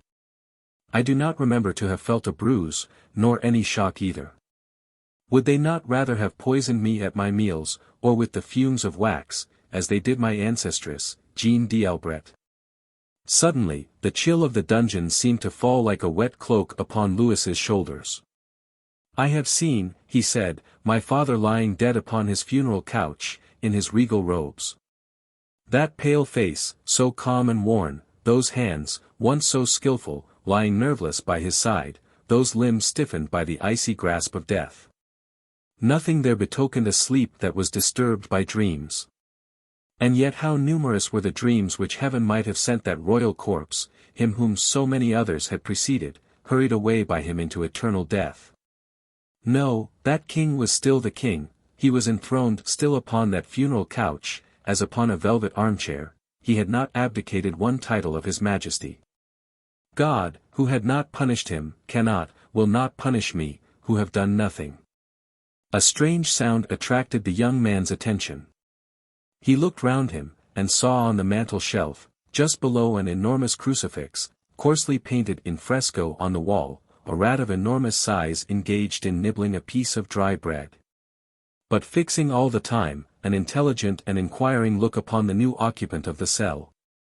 The king could not resist a sudden impulse of fear and disgust, he moved back towards the door, uttering a loud cry. And as if he but needed this cry, which escaped from his breast almost unconsciously, to recognize himself, Louis knew that he was alive and in full possession of his natural senses. A prisoner! He cried. I, a prisoner. He looked round him for a bell to summon someone to him. There are no bells in the Bastille, he said, and it is in the Bastille I am imprisoned. In what way can I have been made a prisoner? It must have been owing to a conspiracy of M. Fouquet. I have been drawn to Vaux, as to a snare. M. Fouquet cannot be acting alone in this affair. His agent, that voice that I but just now heard was M. d'Herblay, I recognized it. Colbert was right, then. But what is Fouquet's object? To reign in my place and stead, impossible. Yet who knows? Thought the king, relapsing into gloom again. Perhaps my brother, the Duc d'Orléans, is doing that which my uncle wished to do during the whole of his life against my father. But the queen? My mother, too? And La Valliere? Oh! La Valliere, she will have been abandoned to Madame. Dear, dear girl. Yes, it must be so. They have shut her up as they have me. We are separated forever. And at this idea of separation the poor lover burst into a flood of tears and sobs and groans. There is a governor in this place, the king continued, in a fury of passion. I will speak to him, I will summon him to me. He called, no voice replied to his. He seized hold of his chair, and hurled it against the massive oaken door. The wood resounded against the door, and awakened many a mournful echo in the profound depths of the staircase, but from a human creature, none. This was a fresh proof for the king of the slight regard in which he was held at the Bastille. Therefore, when his first fit of anger had passed away, having remarked a barred window through which there passed a stream of light, lozenge-shaped, which must be, he knew, the bright orb of approaching day, Louis began to call out, at first gently enough, then louder and louder still. But no one replied. 20 other attempts which he made, one after another, obtained no other or better success. His blood began to boil within him, and mount to his head. His nature was such, that, accustomed to command, he trembled at the idea of disobedience. By degrees, his anger increased more and more. The prisoner broke the chair, which was too heavy for him to lift, and made use of it as a battering ram to strike against the door. He struck so loudly, and so repeatedly, that the perspiration soon began to pour down his face. The sound became tremendous and continuous. Certain stifled, smothered cries replied in different directions. This sound produced a strange effect upon the king. He paused to listen. It was the voice of the prisoners, formerly his victims, now his companions. The voices ascended like vapors through the thick ceilings and the massive walls, and rose in accusations against the author of this noise, as doubtless their sighs and tears accused. In whispered tones, the author of their captivity. After having deprived so many people of their liberty, the king came among them to rob them of their rest. This idea almost drove him mad. It redoubled his strength, or rather his will, bent upon obtaining some information, or a conclusion to the affair. With a portion of the broken chair he recommenced the noise. At the end of an hour, Louis heard something in the corridor, behind the door of his cell, and a violent blow, which was returned upon the door itself, made him cease his own. "Are you mad?" said a rude, brutal voice. "What is the matter with you this morning?" "This morning," thought the king, but he said aloud, politely, "Monsieur, are you the governor of the Bastille?" "My good fellow, your head is out of sorts," replied the voice, "but that is no reason why you should make such a terrible disturbance. Be quiet, Mordieux." "Are you the governor?" the king inquired again. He heard a door on the corridor close. The jailer had just left, not condescending to reply a single word. When the king had assured himself of his departure, his fury knew no longer any bounds. As agile as a tiger, he leaped from the table to the window, and struck the iron bars with all his might. He broke a pane of glass, the pieces of which fell clanking into the courtyard below. He shouted with increasing hoarseness, "The governor, the governor!"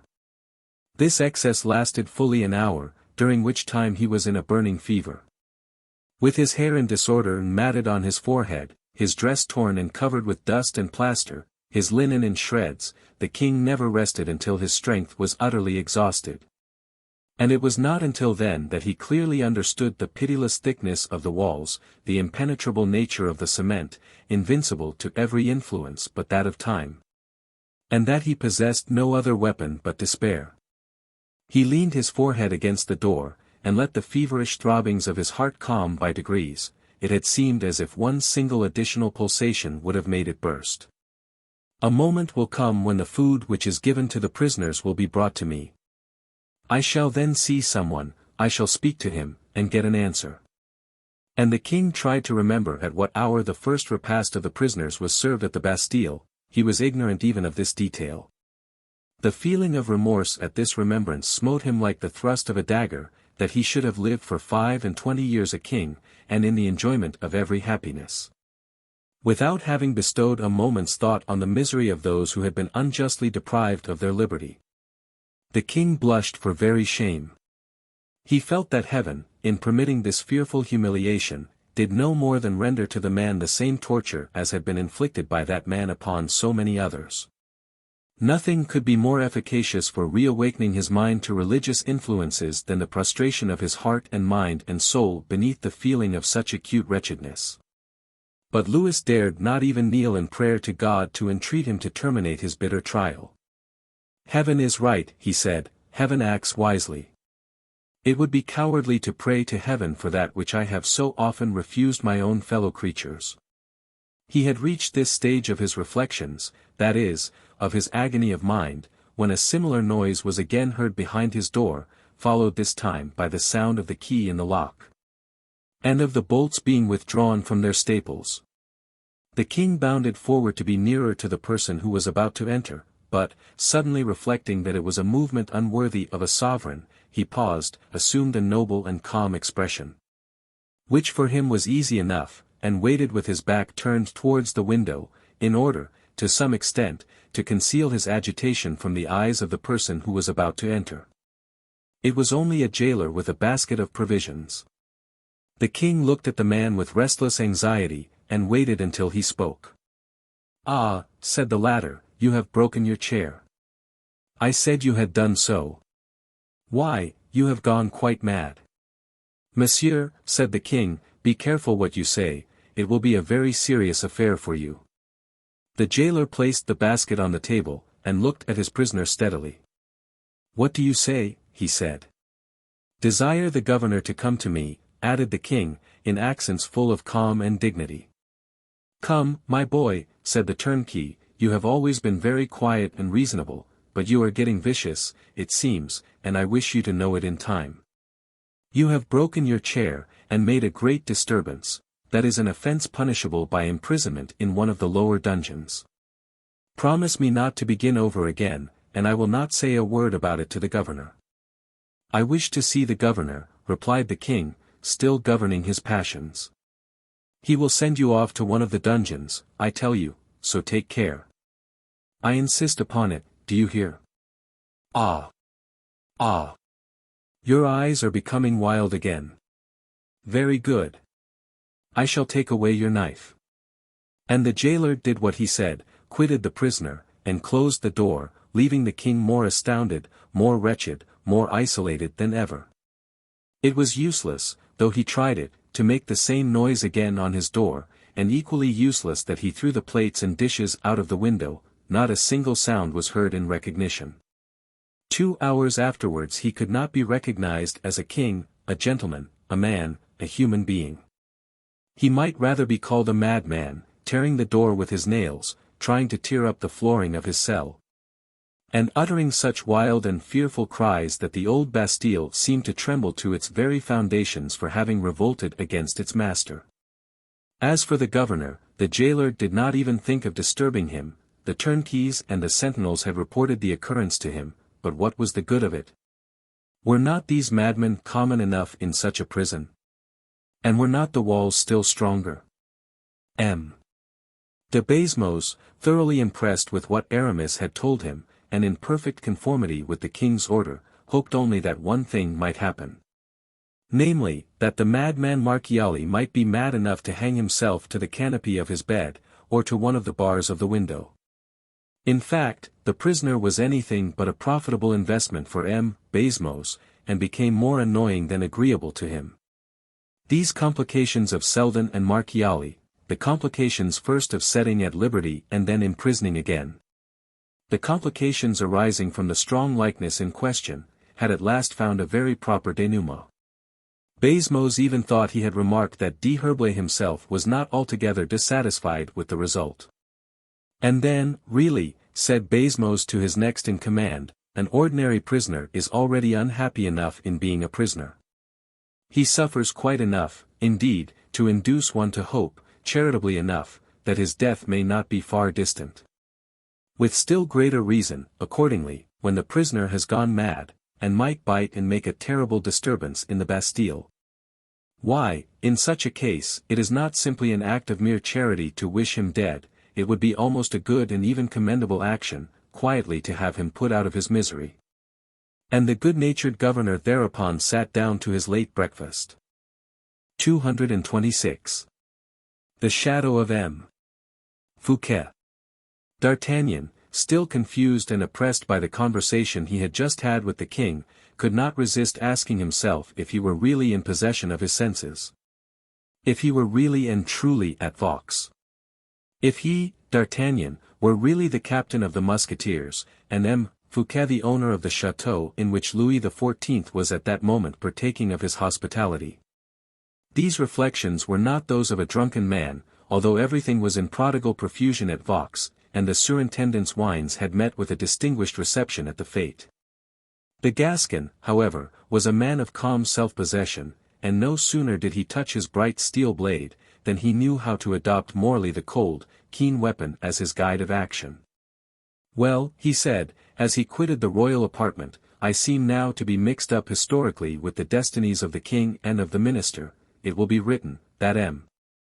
D'Artagnan, a younger son of a Gascon family, placed his hand on the shoulder of M. Nicolas Fouquet, the surintendent of the finances of France. My descendants, if I have any, will flatter themselves with the distinction which this arrest will confer. Just as the members of the de Luynes family have done with regard to the estates of the poor Maréchal d'Ancre. But the thing is, how best to execute the king's directions in a proper manner. Any man would know how to say to M. Fouquet, your sword, monsieur. But it is not everyone who would be able to take care of M. Fouquet without others knowing anything about it. How am I to manage, then, so that M.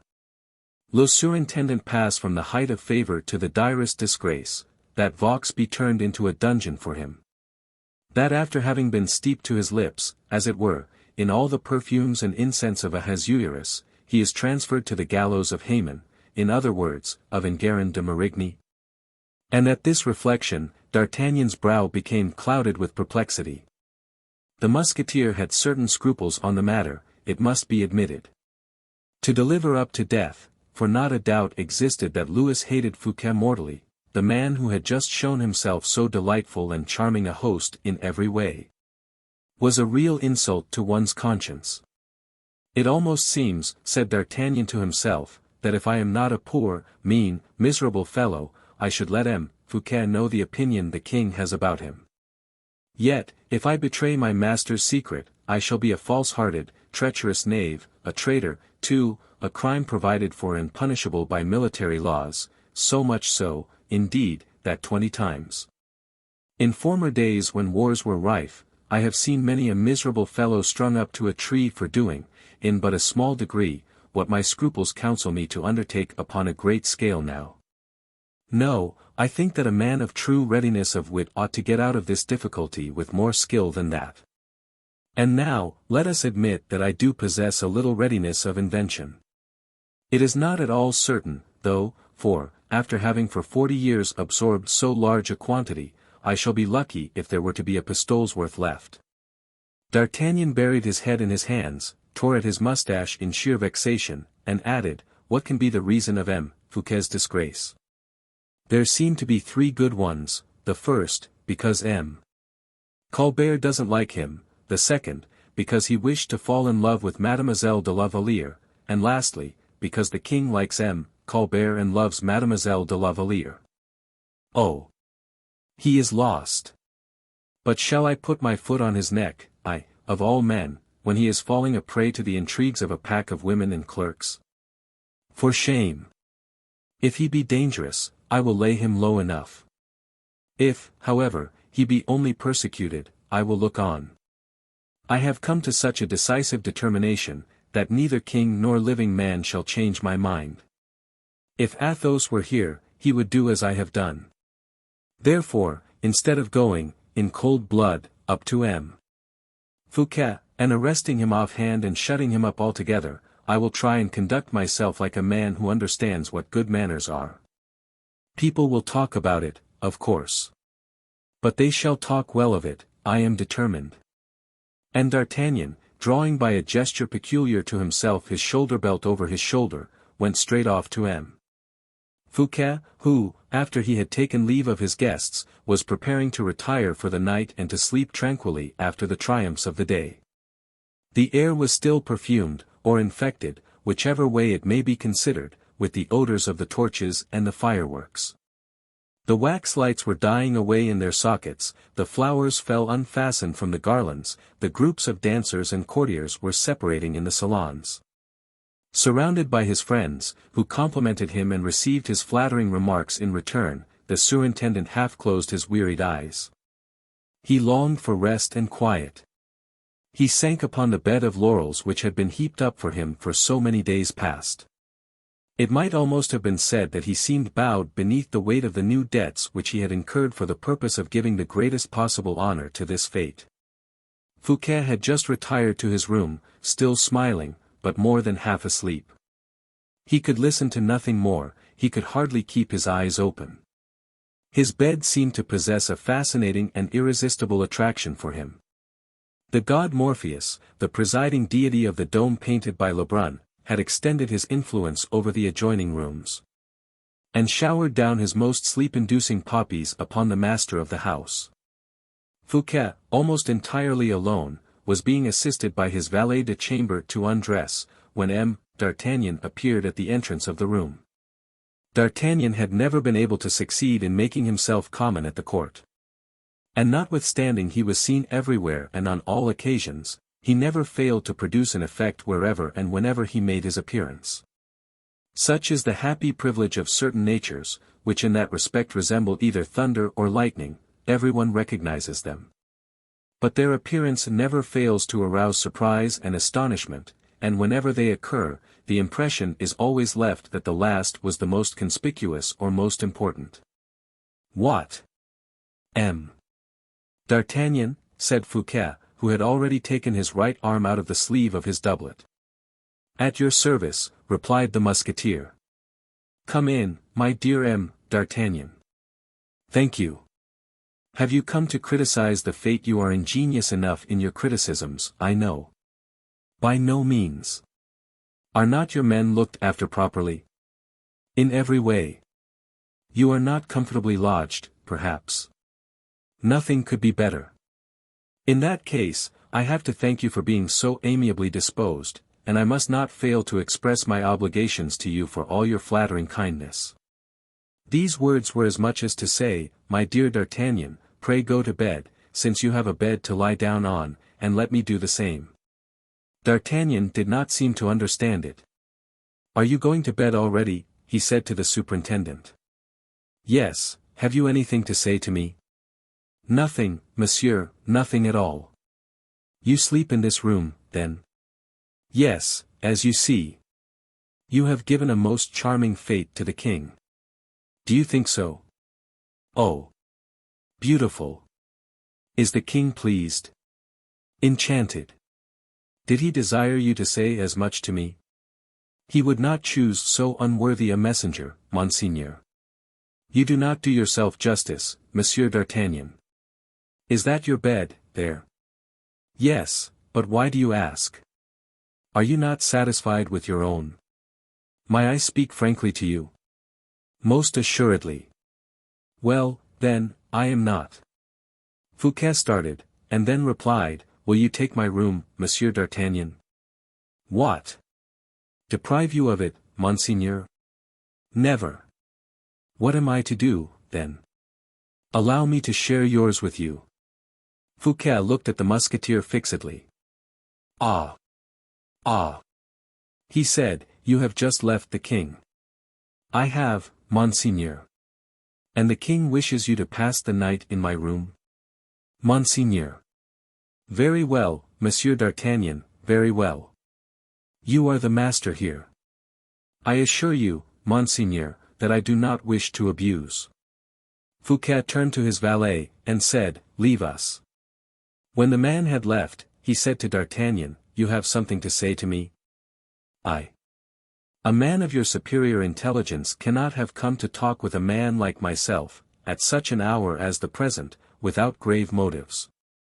Do not interrogate me. On the contrary. What do you want with me? Nothing more than the pleasure of your society. Come into the garden, then, said the superintendent suddenly, or into the park. No, replied the musketeer, hastily, no. Why? The fresh air. Come, admit at once that you arrest me, said the superintendent to the captain. Never, said the latter. You intend to look after me, then? Yes, monseigneur, I do, upon my honor. Upon your honor, ah. That is quite another thing. So I am to be arrested in my own house. Do not say such a thing. On the contrary, I will proclaim it aloud. If you do so, I shall be compelled to request you to be silent. Very good. Violence towards me, and in my own house, too. We do not seem to understand one another at all. Stay a moment, there is a chessboard there, we will have a game, if you have no objections. Monsieur d'Artagnan, I am in disgrace, then. Not at all, but I am prohibited, I suppose, from withdrawing from your sight. I do not understand a word you are saying, monseigneur. And if you wish me to withdraw, tell me so. My dear Monsieur d'Artagnan, your mode of action is enough to drive me mad. I was almost sinking for want of sleep, but you have completely awakened me. I shall never forgive myself, I am sure. And if you wish to reconcile me with myself, why, go to sleep in your bed in my presence, and I shall be delighted. I am under surveillance, I see. I will leave the room if you say any such thing. You are beyond my comprehension. Good night, monseigneur, said D'Artagnan, as he pretended to withdraw. Fouquet ran after him. I will not lie down, he said. Seriously, and since you refuse to treat me as a man, and since you finesse with me, I will try and set you at bay, as a hunter does a wild boar. Bah! Cried D'Artagnan, pretending to smile. I shall order my horses, and set off for Paris, said Fouquet, sounding the captain of the Musketeers. If that be the case, monseigneur, it is very difficult. You will arrest me, then? No, but I shall go along with you. That is quite sufficient, Monsieur d'Artagnan, returned Fouquet, coldly. It was not for nothing you acquired your reputation as a man of intelligence and resource. But with me all this is quite superfluous. Let us come to the point. Do me a service. Why do you arrest me? What have I done? Oh. I know nothing about what you may have done. But I do not arrest you, this evening, at least. This evening, said Fouquet, turning pale, but tomorrow? It is not tomorrow just yet, Monseigneur. Who can ever answer for the morrow? Quick, quick, Captain. Let me speak to M. d'Herblay. Alas! That is quite impossible, Monseigneur. I have strict orders to see that you hold no communication with anyone. With M. d'Herblay, Captain, with your friend. Monseigneur, is M. d'Herblay the only person with whom you ought to be prevented holding any communication? Fouquet colored, and then assuming an air of resignation, he said, You are right, monsieur, you have taught me a lesson I ought not to have evoked. A fallen man cannot assert his right to anything, even from those whose fortunes he may have made. For a still stronger reason, he cannot claim anything from those to whom he may never have had the happiness of doing a service. Monseigneur. It is perfectly true, Monsieur d'Artagnan. You have always acted in the most admirable manner towards me, in such a manner, indeed, as most becomes the man who is destined to arrest me. You, at least, have never asked me anything. Monsieur, replied the Gascon, touched by his eloquent and noble tone of grief, will you, I ask it as a favor, pledge me your word as a man of honor that you will not leave this room? What is the use of it, dear Monsieur d'Artagnan, since you keep watch and ward over me? Do you suppose I should contend against the most valiant sword in the kingdom? It is not that, at all, Monseigneur, but that I am going to look for M. d'Herblay, and, consequently, to leave you alone. Fouquet uttered a cry of delight and surprise. To look for M. d'Herblay. To leave me alone, he exclaimed, clasping his hands together. Which is M. d'Herblay's room? The blue room, is it not? Yes, my friend, yes. Your friend. Thank you for that word, Monseigneur, you confer it upon me today, at least, if you have never done so before. Ah! You have saved me. It will take a good 10 minutes to go from hence to the blue room, and to return, said D'Artagnan. Nearly so. And then to wake Aramis, who sleeps very soundly, when he is asleep, I put that down at another 5 minutes, making a total of 15 minutes absence. And now, Monseigneur, give me your word that you will not in any way attempt to make your escape, and that when I return I shall find you here again. I give it, monsieur, replied Fouquet, with an expression of the warmest and deepest gratitude. D'Artagnan disappeared. Fouquet looked at him as he quitted the room, waited with a feverish impatience until the door was closed behind him, and as soon as it was shut, flew to his keys. Opened 2 or 3 secret doors concealed in various articles of furniture in the room, looked vainly for certain papers, which doubtless he had left at Saint-Mandé, and which he seemed to regret not having found in them. Then hurriedly seizing hold of letters, contracts, papers, writings, he heaped them up into a pile, which he burnt in the extremest haste upon the marble hearth of the fireplace. Not even taking time to draw from the interior of it the vases and pots of flowers with which it was filled. As soon as he had finished, like a man who has just escaped an imminent danger, and whose strength abandons him as soon as the danger is past, he sank down, completely overcome, on a couch. When D'Artagnan returned, he found Fouquet in the same position. The worthy musketeer had not the slightest doubt that Fouquet, having given his word, would not even think of failing to keep it. But he had thought it most likely that Fouquet would turn his, D'Artagnan's, absence to the best advantage in getting rid of all the papers, memorandums, and contracts, which might possibly render his position, which was even now serious enough, more dangerous than ever. And so, lifting up his head like a dog who has regained the scent, he perceived an odor resembling smoke he had relied on finding in the atmosphere, and having found it, made a movement of his head in token of satisfaction. As D'Artagnan entered, Fouquet, on his side, raised his head, and not one of D'Artagnan's movements escaped him. And then the looks of the two men met, and they both saw that they had understood each other without exchanging a syllable. "Well," asked Fouquet, the first to speak, "and M. d'Herblay?" "Upon my word, Monseigneur," replied D'Artagnan, "M. d'Herblay must be desperately fond of walking out at night, and composing verses by moonlight in the Park of Vaux, with some of your poets, in all probability, for he is not in his own room." "What? Not in his own room?" cried Fouquet, whose last hope thus escaped him.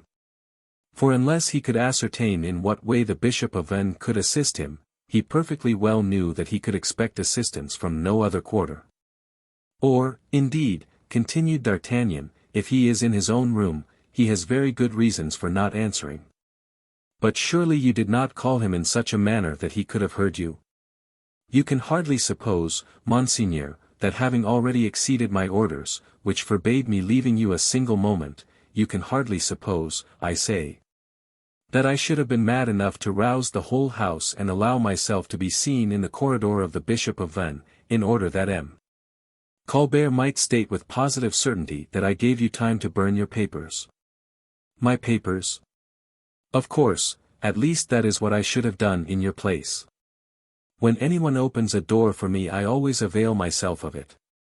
"Yes, yes, and I thank you, for I have availed myself of it. And you have done perfectly right.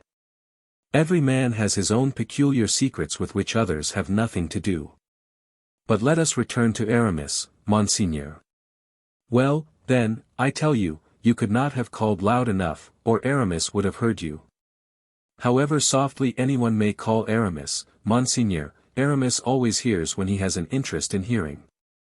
I repeat what I said before, Aramis was not in his own room, or Aramis had certain reasons for not recognizing my voice, of which I am ignorant, and of which you may be even ignorant yourself. Notwithstanding your liegeman is his greatness the Lord Bishop of Vannes." Fouquet drew a deep sigh, rose from his seat, took 3 or 4 turns in his room, and finished by seating himself, with an expression of extreme dejection, upon his magnificent bed with velvet hangings, and costliest lace. D'Artagnan looked at Fouquet with feelings of the deepest and sincerest pity. "I have seen a good many men arrested in my life," said the Musketeer, sadly. "I have seen both M. de Cinq-Mars and M. de Chalais arrested, though I was very young then. I have seen M. de Condé arrested with the princes, I have seen M. de Retz arrested, I have seen M. Broussel arrested." "Stay a moment, Monseigneur, it is disagreeable to have to say, but the very one of all those whom you most resemble at this moment was that poor fellow Broussel. You were very near doing as he did, putting your dinner napkin in your portfolio, and wiping your mouth with your papers. Mordioux! Monseigneur Fouquet, a man like you ought not to be dejected in this manner. Suppose your friend saw you?" "Monsieur d'Artagnan," returned the surintendant, with a smile full of gentleness, "you do not understand me. It is precisely because my friends are not looking on, that I am as you see me now. I do not live, exist even, isolated from others, I am nothing when left to myself.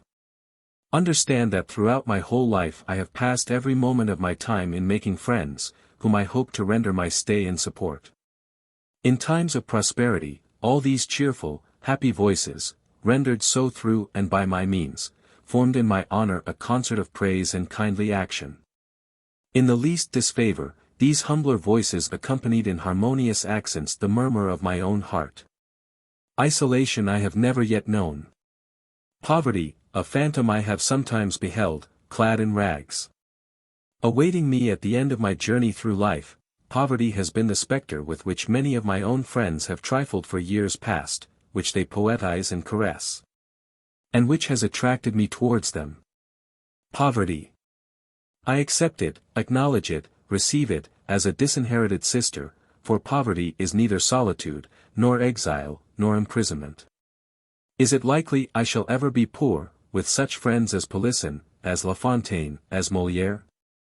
With such a mistress as, oh! If you knew how utterly lonely and desolate I feel at this moment, and how you, who separate me from all I love, seem to resemble the image of solitude, of annihilation, death itself. But I have already told you, Monsieur Fouquet, replied D'Artagnan, moved to the depths of his soul, that you are woefully exaggerating. The king likes you. No, no, said Fouquet, shaking his head. Colbert hates you. Colbert. What does that matter to me? He will ruin you. Ah! I defy him to do that, for I am ruined already. At this singular confession of the superintendent, D'Artagnan cast his glance all round the room. And although he did not open his lips, Fouquet understood him so thoroughly, that he added, "What can be done with such wealth of substance as surrounds us? When a man can no longer cultivate his taste for the magnificent? Do you know what good the greater part of the wealth and the possessions which we rich enjoy, confer upon us? Merely to disgust us, by their very splendor even, with everything which does not equal it. Vaux. You will say, and the wonders of Vaux. What of it? What boot these wonders?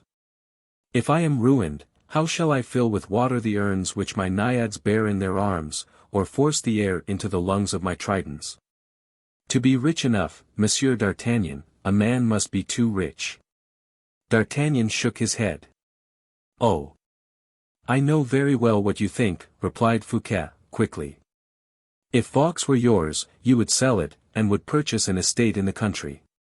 An estate which should have woods, orchards, and land attached, so that the estate should be made to support its master. With 40 millions you might." 10 millions, interrupted D'Artagnan. "Not a million, my dear captain. No one in France is rich enough to give 2 millions for Vaux, and to continue to maintain it as I have done. No one could do it, no one would know how." "Well," said D'Artagnan, "in any case, 1 million is not abject misery."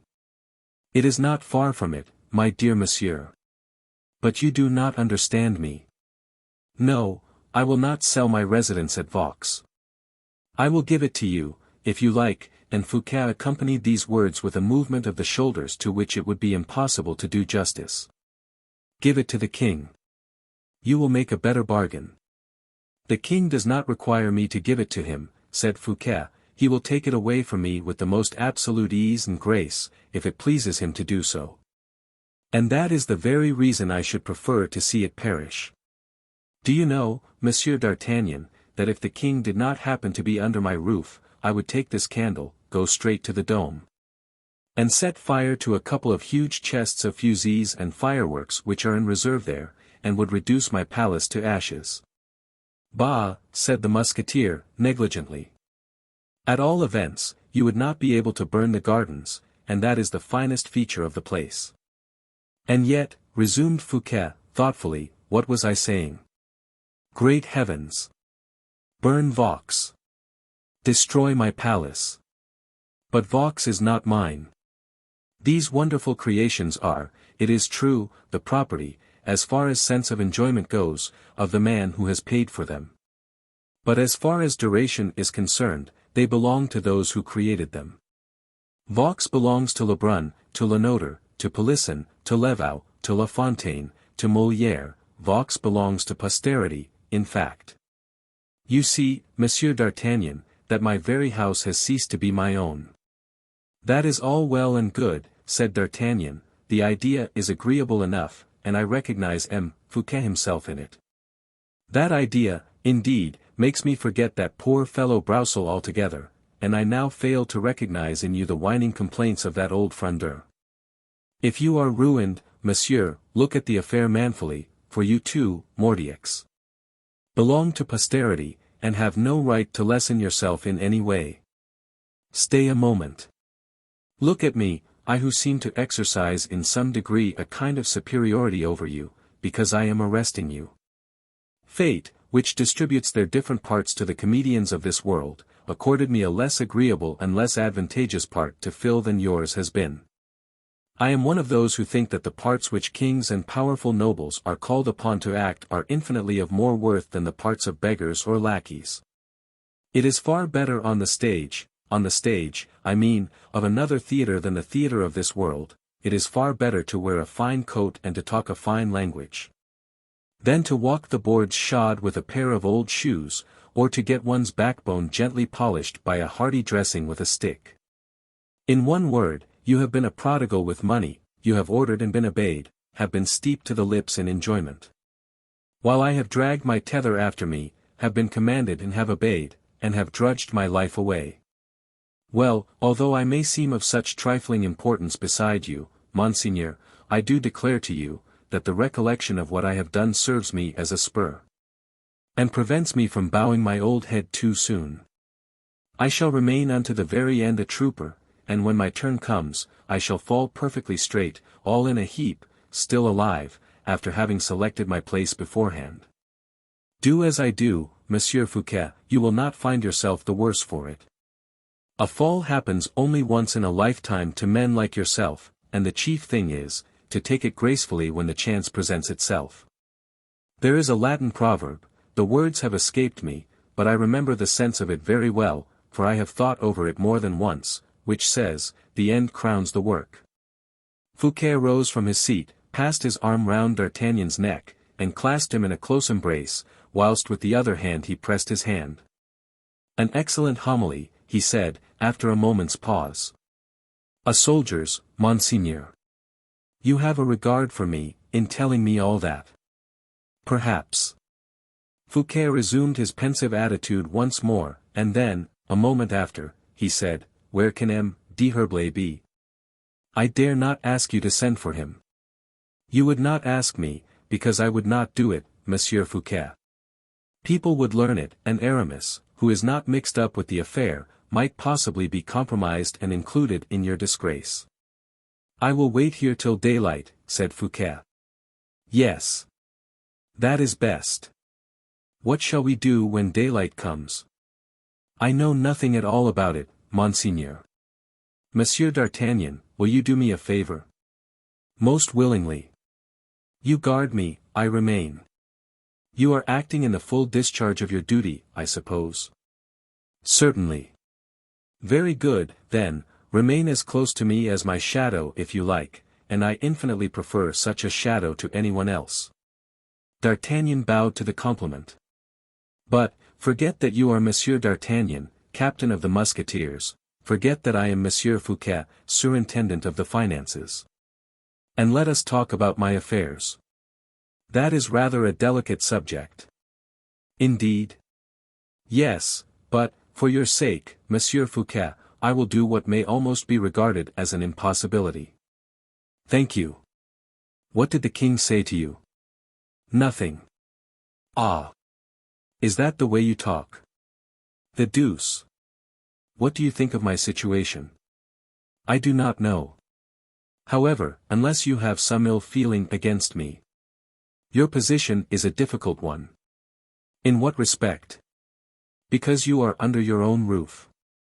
However difficult it may be, I understand it very well.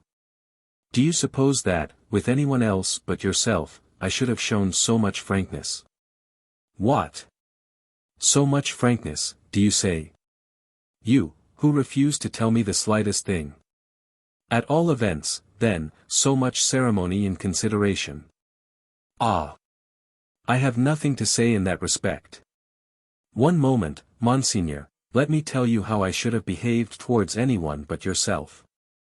It might be that I happened to arrive at your door just as your guests or your friends had left you, or, if they had not gone yet, I should wait until they were leaving. And should then catch them one after the other, like rabbits. I should lock them up quietly enough, I should steal softly along the carpet of your corridor, and with one hand upon you, before you suspected the slightest thing amiss. I should keep you safely until my master's breakfast in the morning.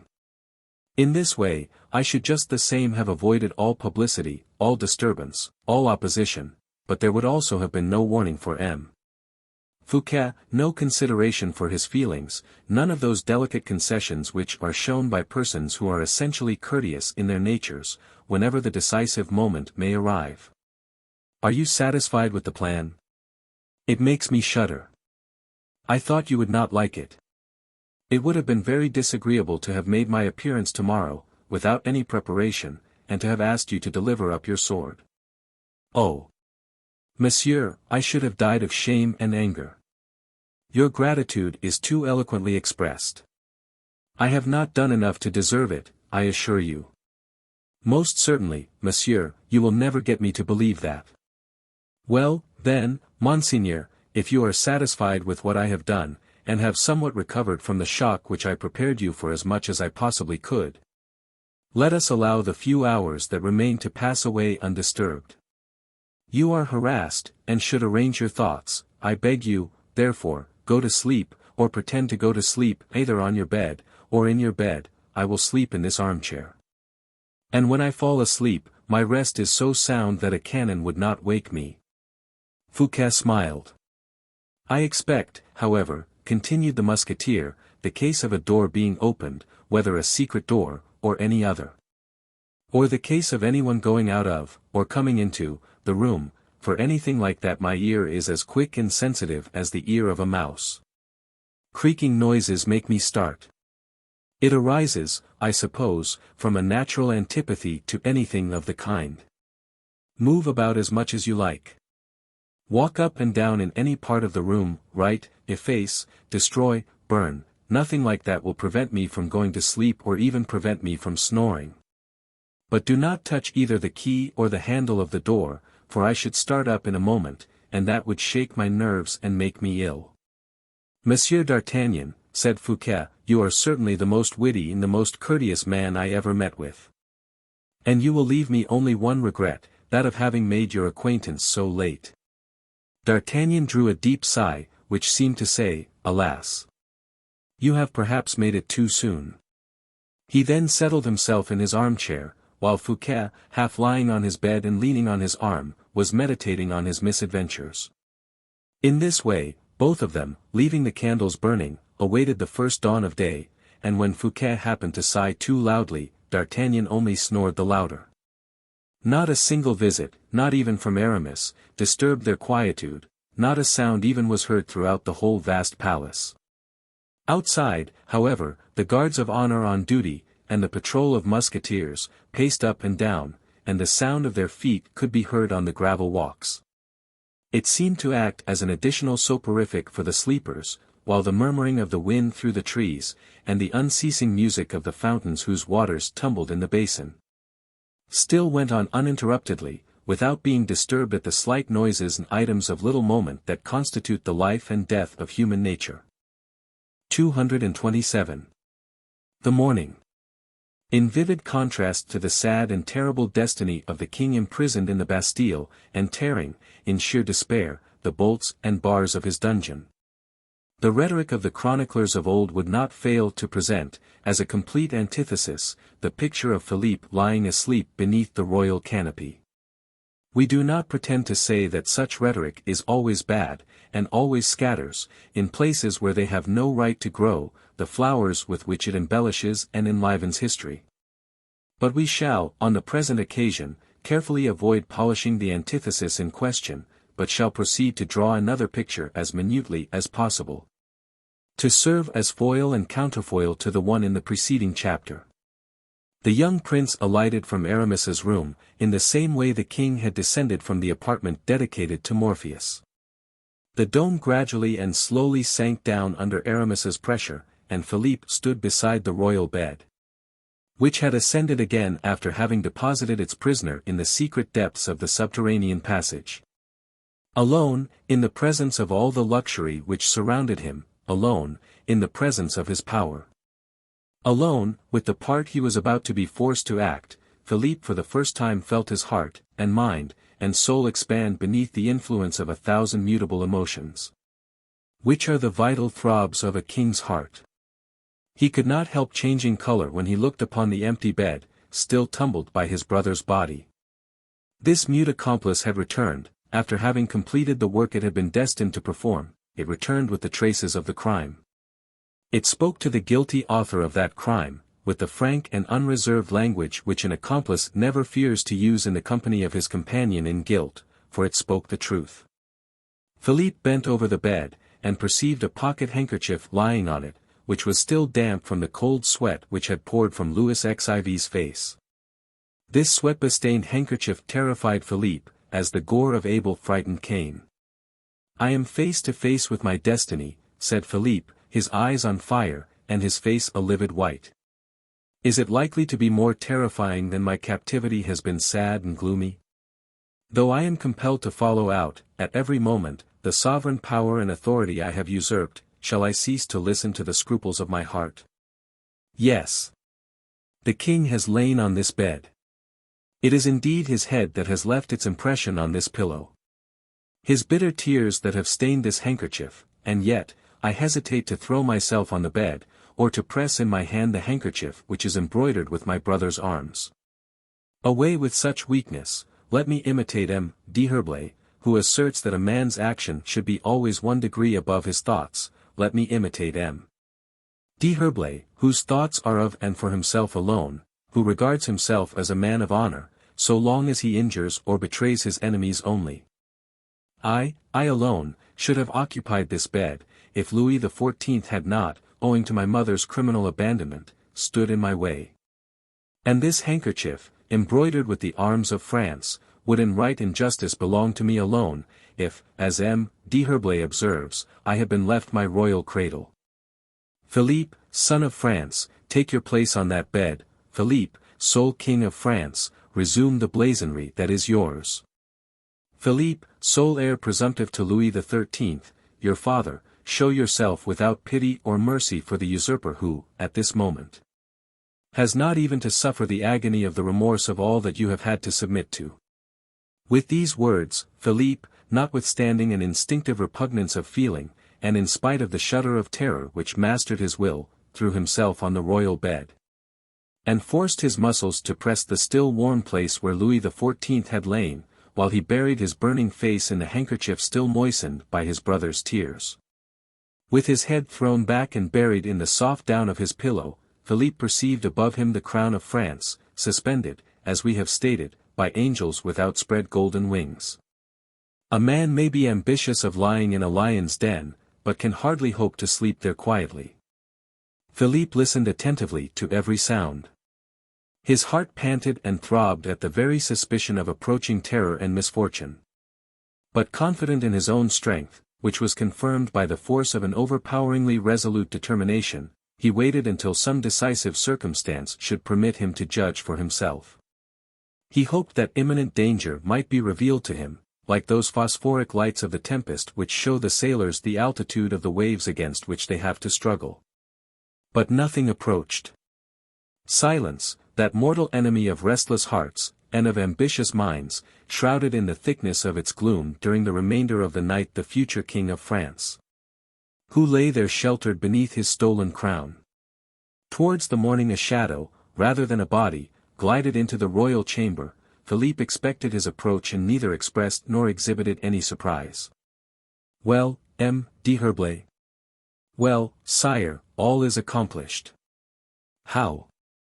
"Exactly as we expected." "Did he resist?" "Terribly. Tears and entreaties. And then?" "A perfect stupor." "But at last?" "Oh. At last, a complete victory, and absolute silence." "Did the governor of the Bastille suspect anything?" "Nothing. The resemblance, however, was the cause of the success. But the prisoner cannot fail to explain himself. Think well of that. I have myself been able to do as much as that, on former occasion. I have already provided for every chance. In a few days, sooner if necessary, we will take the captive out of his prison, and will send him out of the country, to a place of exile so remote. People can return from their exile. Monsieur D'Herblay. To a place of exile so distant, I was going to say, that human strength and the duration of human life would not be enough for his return. Once more a cold look of intelligence passed between Aramis and the young king. "And M. du Vallon?" asked Philippe in order to change the conversation. "He will be presented to you today, and confidentially will congratulate you on the danger which that conspirator has made you run." "What is to be done with him?" "With M. du Vallon?" "Yes. Confer a dukedom on him, I suppose." "A dukedom," replied Aramis, smiling in a significant manner. "Why do you laugh, Monsieur D'Herblay?" "I laugh at the extreme caution of your idea." "Cautious, why so?" Your Majesty is doubtless afraid that poor Porthos may possibly become a troublesome witness, and you wish to get rid of him. What? In making him a duke? Certainly. You would assuredly kill him, for he would die from joy, and the secret would die with him. Good heavens! Yes, said Aramis, phlegmatically, I should lose a very good friend. At this moment, and in the middle of this idle conversation, under the light tone of which the two conspirators concealed their joy and pride at their mutual success, Aramis heard something which made him prick up his ears. What is that? Said Philippe. The dawn, sire. Well, before you retired to bed last night, you probably decided to do something this morning at break of day. Yes, I told my captain of the Musketeers, replied the young man hurriedly, that I should expect him. If you told him that, he will certainly be here, for he is a most punctual man. I hear a step in the vestibule. It must be he. Come, let us begin the attack, said the young king resolutely. Be cautious for heaven's sake. To begin the attack, and with D'Artagnan, would be madness. D'Artagnan knows nothing, he has seen nothing. He is 100 miles from suspecting our mystery in the slightest degree, but if he comes into this room the first this morning, he will be sure to detect something of what has taken place, and which he would imagine it his business to occupy himself about. Before we allow D'Artagnan to penetrate into this room, we must air the room thoroughly, or introduce so many people into it, that the keenest scent in the whole kingdom may be deceived by the traces of 20 different persons. But how can I send him away, since I have given him a rendezvous, observed the prince, impatient to measure swords with so redoubtable an antagonist. I will take care of that, replied the bishop, and in order to begin, I am going to strike a blow which will completely stupefy our man.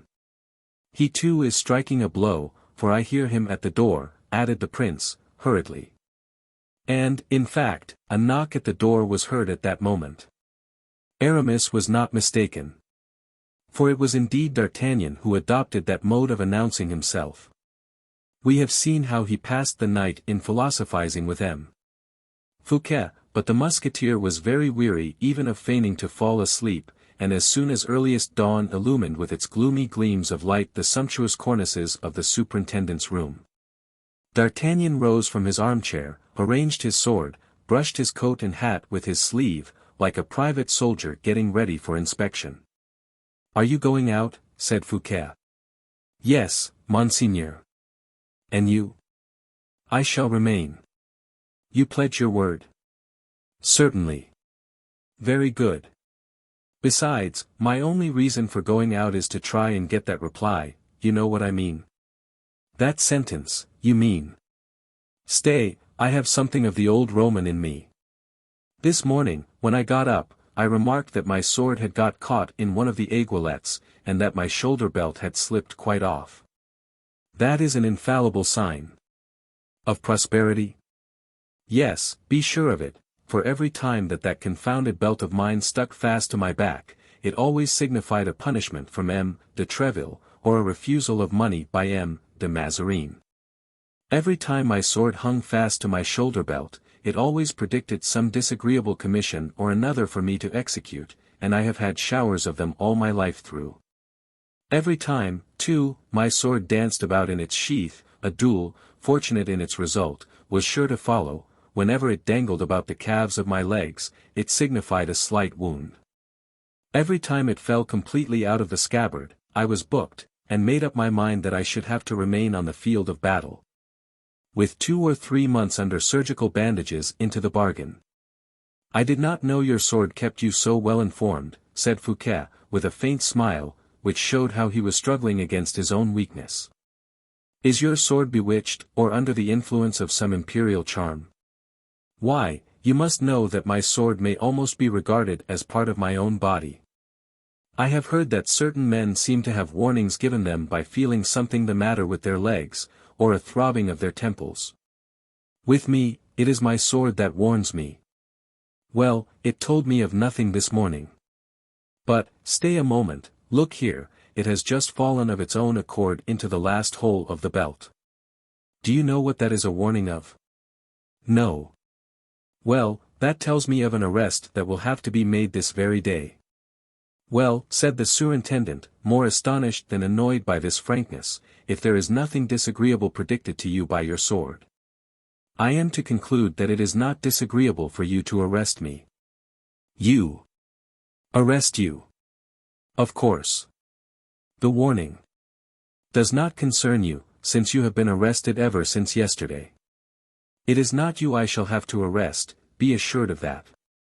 That is the reason why I am delighted, and also the reason why I said that my day will be a happy one.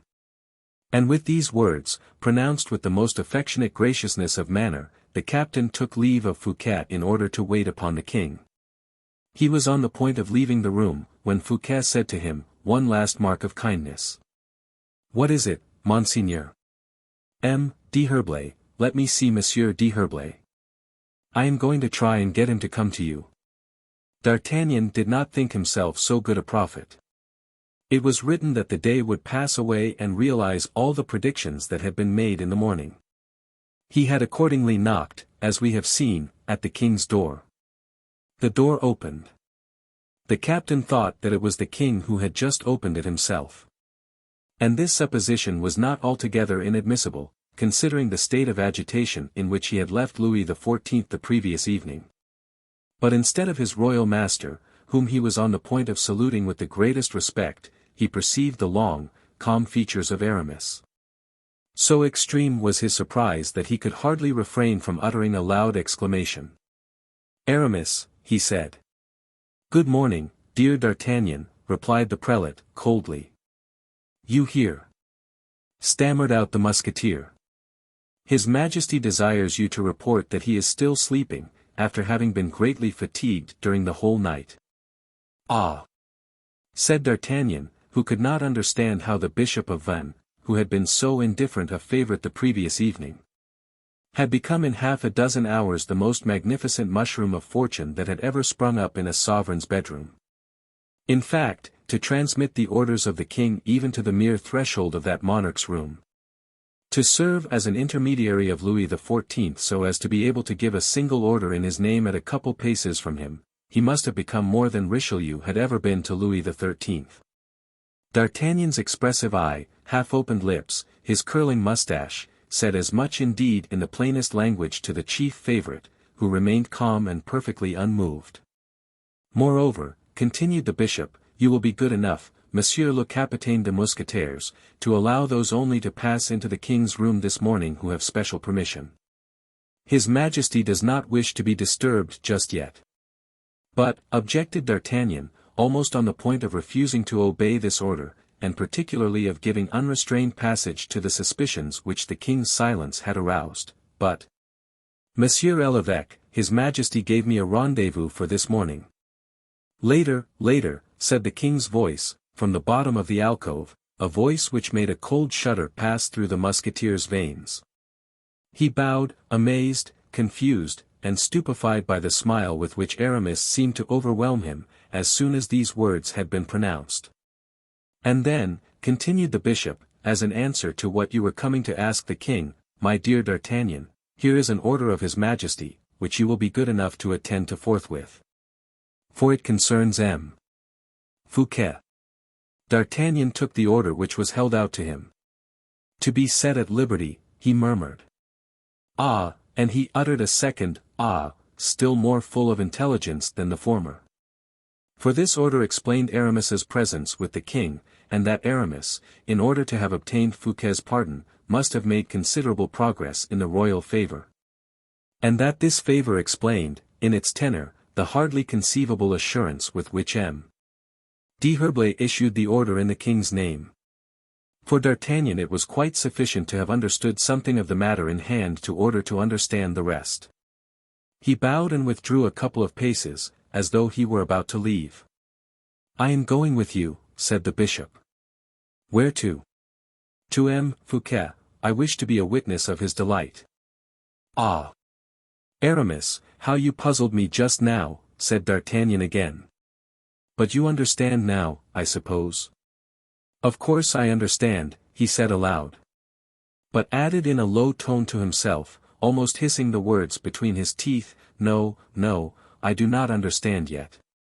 But it is all the same, for here is the order for it. And then he added, I will lead the way, Monseigneur, and he conducted Aramis to Fouquet's apartments. 228. The King's Friend. Fouquet was waiting with anxiety. He had already sent away many of his servants and friends, who, anticipating the usual hour of his ordinary receptions, had called at his door to inquire after him.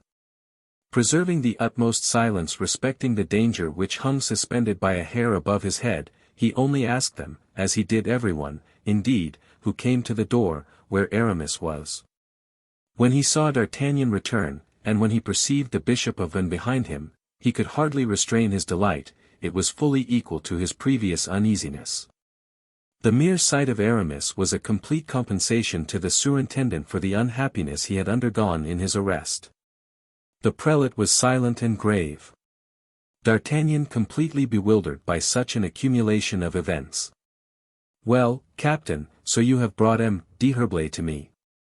And something better still, Monseigneur. What is that? Liberty. I am free. Yes, by the king's order. Fouquet resumed his usual serenity, that he might interrogate Aramis with a look. Oh. Yes, you can thank M. L'Évêque de Vannes, pursued D'Artagnan, for it is indeed to him that you owe the change that has taken place in the king. Oh. Said Fouquet, more humiliated at the service than grateful at its success. But you, continued D'Artagnan, addressing Aramis, you, who have become M. Fouquet's protector and patron, can you not do something for me? Anything in the wide world you like, my friend, replied the bishop, in his calmest tones. One thing only, then, and I shall be perfectly satisfied. How on earth did you manage to become the favorite of the king, you who have never spoken to him more than twice in your life? From a friend such as you are, said Aramis, I cannot conceal anything. Ah! Very good, tell me, then. Very well. You think that I have seen the king only twice, whilst the fact is I have seen him more than 100 times, only we have kept it very secret, that is all. And without trying to remove the colour which at this revelation made D'Artagnan's face flush scarlet, Aramis turned towards M. Fouquet, who was as much surprised as the musketeer. Monseigneur, he resumed, the king desires me to inform you that he is more than ever your friend, and that your beautiful fate, so generously offered by you on his behalf, has touched him to the very heart. And thereupon he saluted M. Fouquet with so much reverence of manner, that the latter, incapable of understanding a man whose diplomacy was of so prodigious a character, remained incapable of uttering a single syllable. And equally incapable of thought or movement. D'Artagnan fancied he perceived that these two men had something to say to each other. And he was about to yield to that feeling of instinctive politeness which in such a case hurries a man towards the door, when he feels his presence is an inconvenience for others. But his eager curiosity, spurred on by so many mysteries, counselled him to remain. Aramis thereupon turned towards him, and said, in a quiet tone, you will not forget, my friend, the king's order respecting those whom he intends to receive this morning on rising. These words were clear enough, and the musketeer understood them, he therefore bowed to Fouquet, and then to Aramis, to the latter with a slight admixture of ironical respect, and disappeared. No sooner had he left, than Fouquet, whose impatience had hardly been able to wait for that moment, darted towards the door to close it, and then returning to the bishop, he said. My dear d'Herblay, I think it now high time you should explain all that has passed, for, in plain and honest truth, I do not understand anything. We will explain all that to you, said Aramis, sitting down, and making Fouquet sit down also. Where shall I begin? With this first of all. Why does the king set me at liberty? You ought rather to ask me what his reason was for having you arrested. Since my arrest, I have had time to think over it, and my idea is that it arises out of some slight feeling of jealousy. My fate put M. Colbert out of temper, and M. Colbert discovered some cause of complaint against me, Belle-Île, for instance.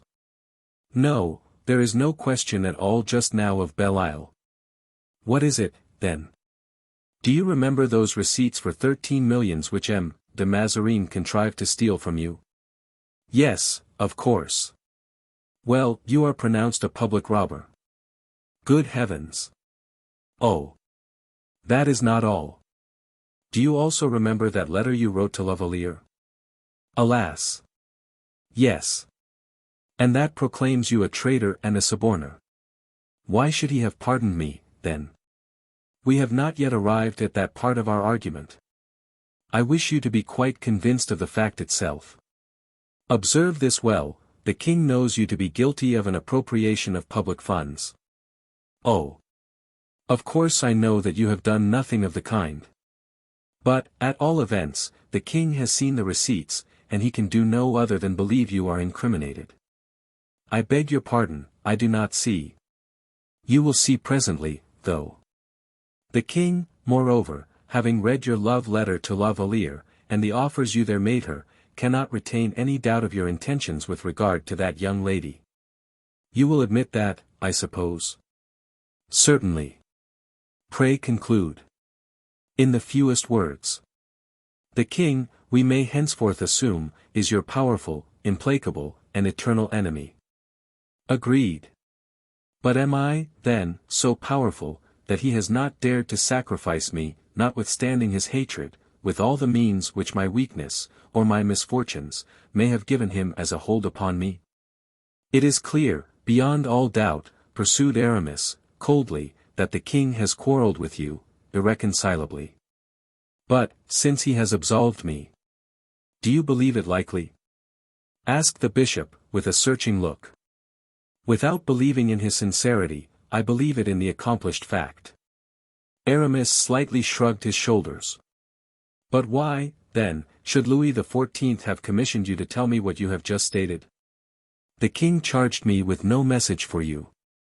With nothing, said the superintendent, stupefied. But, that order. Oh. Yes. You are quite right. There is an order, certainly, and these words were pronounced by Aramis in so strange a tone, that Fouquet could not resist starting. You are concealing something from me, I see. What is it? Aramis softly rubbed his white fingers over his chin, but said nothing. Does the king exile me? Do not act as if you were playing at the game children play at when they have to try and guess where a thing has been hidden, and are informed, by a bell being rung, when they are approaching near to it, or going away from it. Speak, then. Guess. You alarm me. Bah! That is because you have not guessed, then. What did the king say to you? In the name of our friendship, do not deceive me. The king has not said one word to me. You are killing me with impatience, d'Herblay. Am I still superintendent? As long as you like. But what extraordinary empire have you so suddenly acquired over His Majesty's mind? Ah! That's the point. He does your bidding. I believe so. It is hardly credible. So anyone would say. D'Herblay, by our alliance, by our friendship, by everything you hold dearest in the world, speak openly, I implore you. By what means have you succeeded in overcoming Louis XIV's prejudices, for he did not like you, I am certain. The king will like me now, said Aramis, laying stress upon the last word. You have something particular, then, between you? Yes. A secret, perhaps? A secret. A secret of such a nature as to change His Majesty's interests. You are, indeed, a man of superior intelligence, Monseigneur, and have made a particularly accurate guess. I have, in fact, discovered a secret, of a nature to change the interests of the King of France.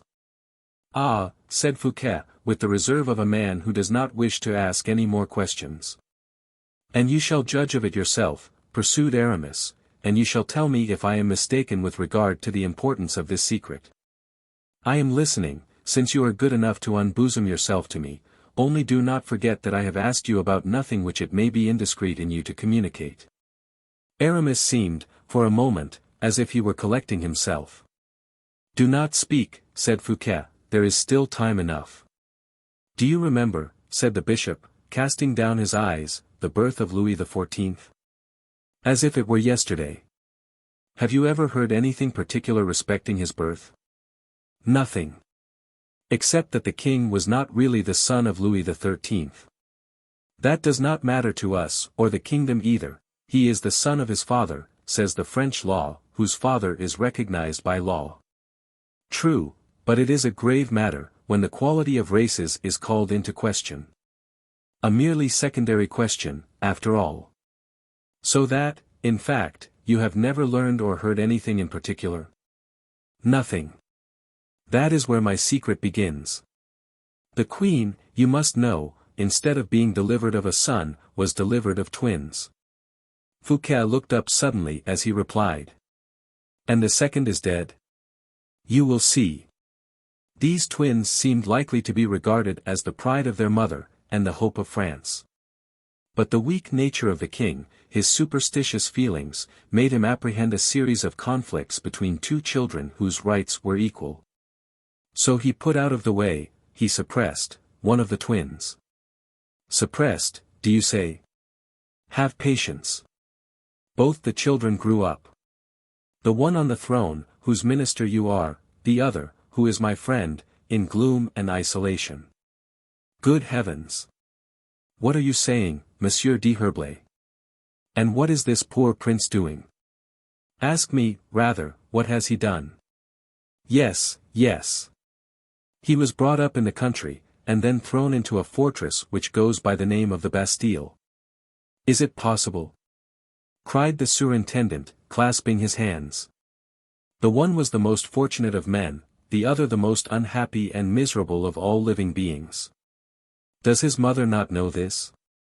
Anne of Austria knows it all. And the king? Knows absolutely nothing.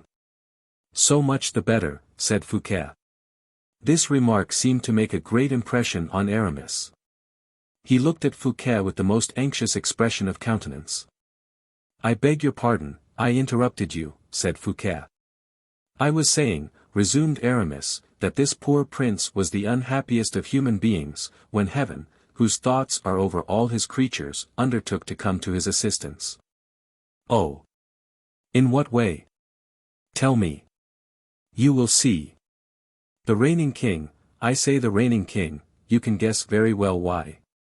No. Why? Because both of them, being legitimate princes, ought to have been kings. Is not that your opinion? It is, certainly. Unreservedly. Most unreservedly, twins are one person in two bodies. I am pleased that a legist of your learning and authority should have pronounced such an opinion. It is agreed, then, that each of them possessed equal rights, is it not? Incontestably. But, gracious heavens, what an extraordinary circumstance. We are not at the end of it yet, patience. Oh! I shall find patience enough. Heaven wished to raise up for that oppressed child an avenger, or a supporter, or vindicator, if you prefer it. It happened that the reigning king, the usurper, you are quite of my opinion, I believe, that it is an act of usurpation quietly to enjoy, and selfishly to assume the right over an inheritance to which a man has only half a right. Yes, usurpation is the word. In that case, I continue. It was heaven's will that the usurper should possess, in the person of his first minister, a man of great talent, of large and generous nature. Well, well, said Fouquet, I understand you. You have relied upon me to repair the wrong which has been done to this unhappy brother of Louis XIV. You have thought well, I will help you. I thank you, d'Herblay, I thank you. Oh, no, it is not that at all, you have not allowed me to finish, said Aramis, perfectly unmoved. I will not say another word, then. Fouquet, I was observing, the minister of the reigning sovereign, was suddenly taken into the greatest aversion, and menaced with the ruin of his fortune, loss of liberty, loss of life even. By intrigue and personal hatred, to which the king gave too readily an attentive ear. But heaven permits, still, however, out of consideration for the unhappy prince who had been sacrificed, that Fouquet should in his turn have a devoted friend who knew this state secret, and felt that he possessed strength and courage enough to divulge this secret. After having had the strength to carry it locked up in his own heart for 20 years. Go no farther, said Fouquet, full of generous feelings. I understand you, and can guess everything now. You went to see the king when the intelligence of my arrest reached you. You implored him, he refused to listen to you. Then you threatened him with that secret, threatened to reveal it, and Louis XIV, alarmed at the risk of its betrayal, granted to the terror of your indiscretion what he refused to your generous intercession. I understand, you have the king in your power, I understand. You understand nothing, as yet, replied Aramis, and again you interrupt me. Then, too, allow me to observe that you pay no attention to logical reasoning, and seem to forget what you ought most to remember. What do you mean? You know upon what I laid the greatest stress at the beginning of our conversation. Yes, His Majesty's hate, invincible hate for me. Yes, but what feeling of hate could resist the threat of such a revelation? Such a revelation, do you say? That is the very point where your logic fails you. What? Do you suppose that if I had made such a revelation to the king, I should have been alive now? It is not 10 minutes ago that you were with the king. That may be. He might not have had the time to get me killed outright, but he would have had the time to get me gagged and thrown in a dungeon. Come, show a little consistency in your reasoning, mordieu. And by the mere use of this word, which was so thoroughly his old musketeer's expression, forgotten by one who never seemed to forget anything. Fouquet could not but understand to what a pitch of exaltation the calm, impenetrable Bishop of Vannes had wrought himself. He shuddered. And then, replied the latter, after having mastered his feelings, should I be the man I really am, should I be the true friend you believe me, if I were to expose you, whom the king already hates so bitterly, to a feeling more than ever to be dreaded in that young man? To have robbed him, is nothing, to have addressed the woman he loves, is not much, but to hold in your keeping both his crown and his honor, why, he would pluck out your heart with his own hands. You have not allowed him to penetrate your secret, then? I would sooner, far sooner, have swallowed at one draught all the poisons that Mithridates drank in 20 years, in order to try and avoid death, than have betrayed my secret to the king. What have you done, then? Ah! Now we are coming to the point, Monseigneur. I think I shall not fail to excite in you a little interest. You are listening, I hope. How can you ask me if I am listening? Go on. Aramis walked softly all round the room, satisfied himself that they were alone, and that all was silent, and then returned and placed himself close to the armchair in which Fouquet was seated, awaiting with the deepest anxiety the revelation he had to make.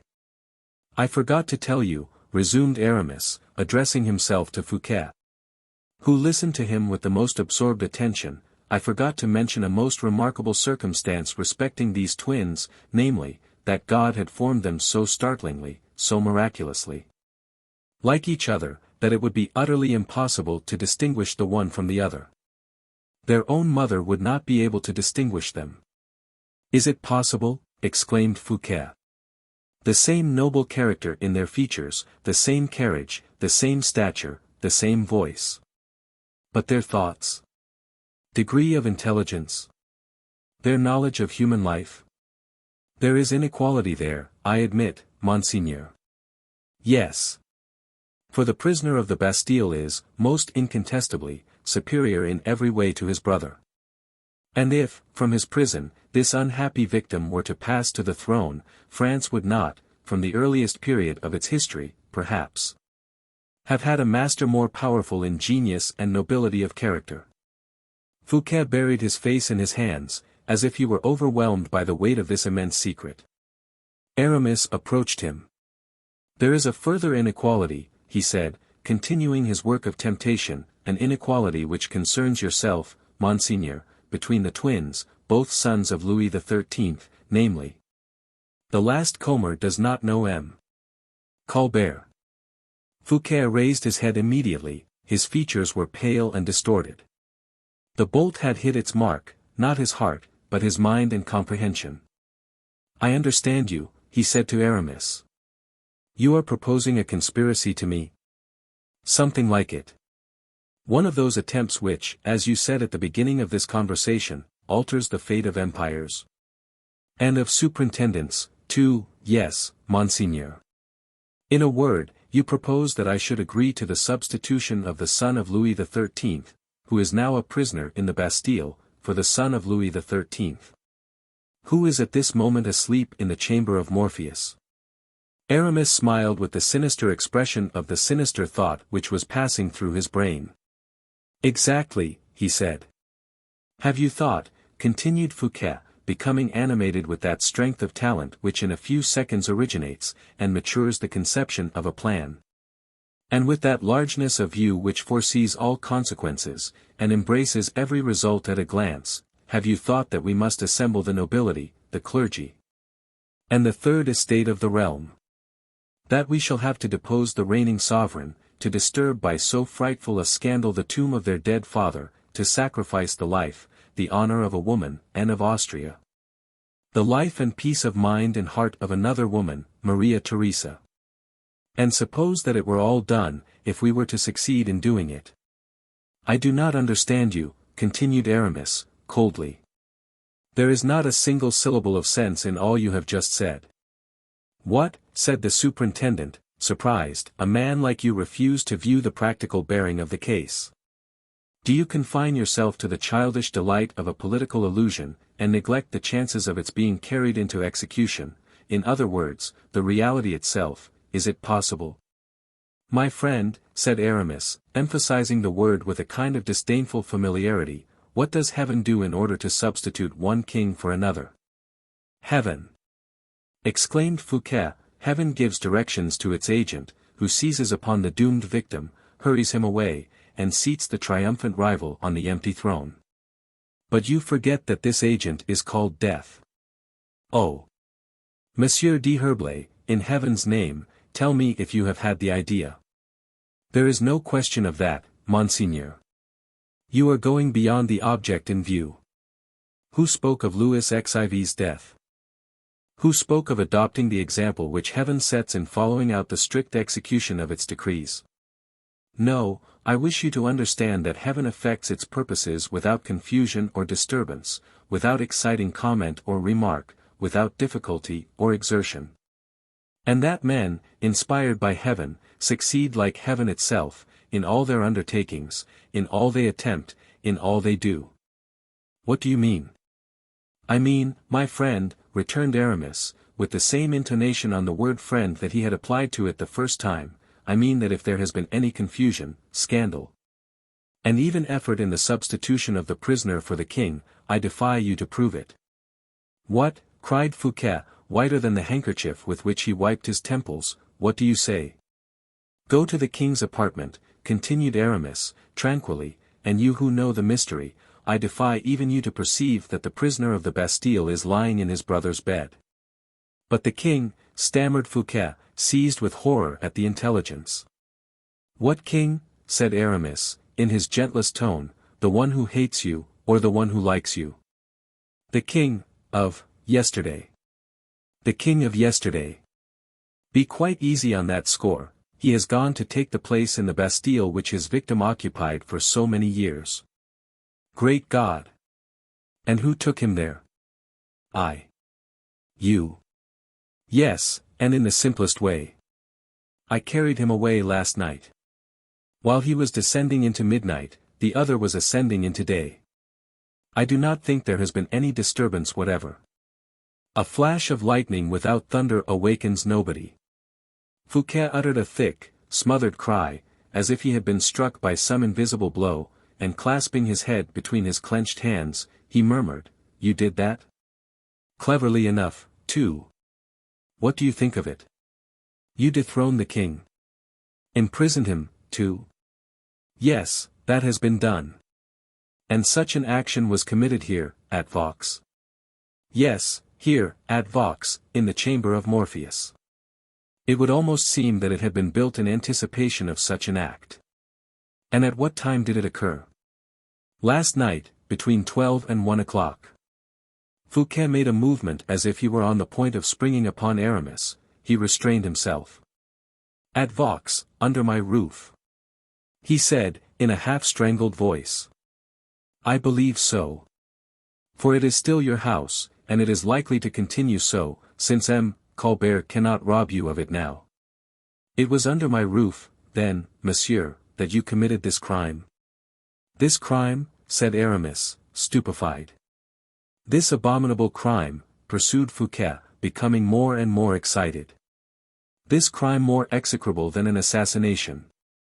This crime which dishonors my name forever, and entails upon me the horror of posterity." "You are not in your senses, monsieur," replied Aramis, in an irresolute tone of voice. "You are speaking too loudly, take care." "I will call out so loudly, that the whole world shall hear me. Monsieur Fouquet, take care." Fouquet turned round towards the prelate, whom he looked at full in the face. "You have dishonored me," he said, "in committing so foul an act of treason, so heinous a crime upon my guest, upon one who was peacefully reposing beneath my roof. Oh! Woe, woe is me! Woe to the man, rather, who beneath your roof meditated the ruin of your fortune, your life. Do you forget that? He was my guest, my sovereign."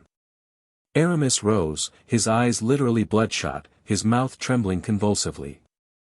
"Have I a man out of his senses to deal with?" he said. "You have an honorable man to deal with. You are mad. A man who will prevent you consummating your crime. You are mad, I say. A man who would sooner, oh, far sooner, die, who would kill you even, rather than allow you to complete his dishonor." And Fouquet snatched up his sword, which D'Artagnan had placed at the head of his bed, and clenched it resolutely in his hand. Aramis frowned, and thrust his hand into his breast as if in search of a weapon. This movement did not escape Fouquet, who, full of nobleness and pride in his magnanimity, threw his sword to a distance from him, and approached Aramis so close as to touch his shoulder with his disarmed hand. "Monsieur," he said, "I would sooner die here on the spot than survive this terrible disgrace, and if you have any pity left for me, I entreat you to take my life." Aramis remained silent and motionless. "You do not reply," said Fouquet. Aramis raised his head gently, and a glimmer of hope might be seen once more to animate his eyes. "Reflect, monseigneur," he said, "upon everything we have to expect. As the matter now stands, the king is still alive, and his imprisonment saves your life." "Yes," replied Fouquet, "you may have been acting on my behalf, but I will not, do not, accept your services. But, first of all, I do not wish your ruin. You will leave this house." Aramis stifled the exclamation which almost escaped his broken heart. "I am hospitable towards all who are dwellers beneath my roof," continued Fouquet, with an air of inexpressible majesty. "You will not be more fatally lost than he whose ruin you have consummated." "You will be so," said Aramis, in a hoarse, prophetic voice, "you will be so, believe me. I accept the augury, Monsieur d'Herblay, but nothing shall prevent me, nothing shall stop me. You will leave Vaux, you must leave France. I give you 4 hours to place yourself out of the king's reach." "4 hours," said Aramis, scornfully and incredulously. "Upon the word of Fouquet, no one shall follow you before the expiration of that time. You will therefore have 4 hours advance of those whom the king may wish to dispatch after you." "4 hours," repeated Aramis, in a thick, smothered voice.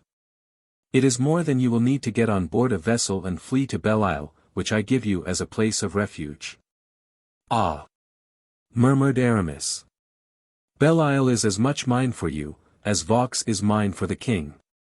Go, d'Herblay, go. As long as I live, not a hair of your head shall be injured." "Thank you," said Aramis, with a cold irony of manner. "Go at once, then, and give me your hand, before we both hasten away, you to save your life, I to save my honor." Aramis withdrew from his breast the hand he had concealed there. It was stained with his blood. He had dug his nails into his flesh, as if in punishment for having nursed so many projects, more vain, insensate, and fleeting than the life of the man himself. Fouquet was horror-stricken, and then his heart smote him with pity. He threw open his arms as if to embrace him. "I had no arms," murmured Aramis, as wild and terrible in his wrath as the shade of Dido. And then, without touching Fouquet's hand, he turned his head aside, and stepped back a pace or two. His last word was an imprecation, his last gesture a curse, which his blood-stained hand seemed to invoke, as it sprinkled on Fouquet's face a few drops of blood which flowed from his breast. And both of them darted out of the room by the secret staircase which led down to the inner courtyard. Fouquet ordered his best horses, while Aramis paused at the foot of the staircase which led to Porthos's apartment. He reflected profoundly and for some time, while Fouquet's carriage left the courtyard at full gallop. "Shall I go alone?" said Aramis to himself, "or warn the prince?" Oh! Fury! Warn the prince, and then, do what? Take him with me? To carry this accusing witness about with me everywhere? War, too, would follow, civil war, implacable in its nature. And without any resource save myself, it is impossible. What could he do without me? Oh! Without me he will be utterly destroyed. Yet who knows, let destiny be fulfilled, condemned he was, let him remain so then. Good or evil spirit, gloomy and scornful power, whom men call the genius of humanity, thou art a power more restlessly uncertain, more baselessly useless, than wild mountain wind. Chance, thou term'st thyself, but thou art nothing. Thou inflamest everything with thy breath, crumblest mountains at thy approach. And suddenly art thyself destroyed at the presence of the cross of dead wood behind which stands another power invisible like thyself, whom thou deniest, perhaps, but whose avenging hand is on thee. And hurls thee in the dust dishonored and unnamed. Lost, I am lost. What can be done? Flee to Belle-Île? Yes, and leave Porthos behind me, to talk and relate the whole affair to everyone. Porthos, too, who will have to suffer for what he has done. I will not let poor Porthos suffer. He seems like one of the members of my own frame, and his grief or misfortune would be mine as well.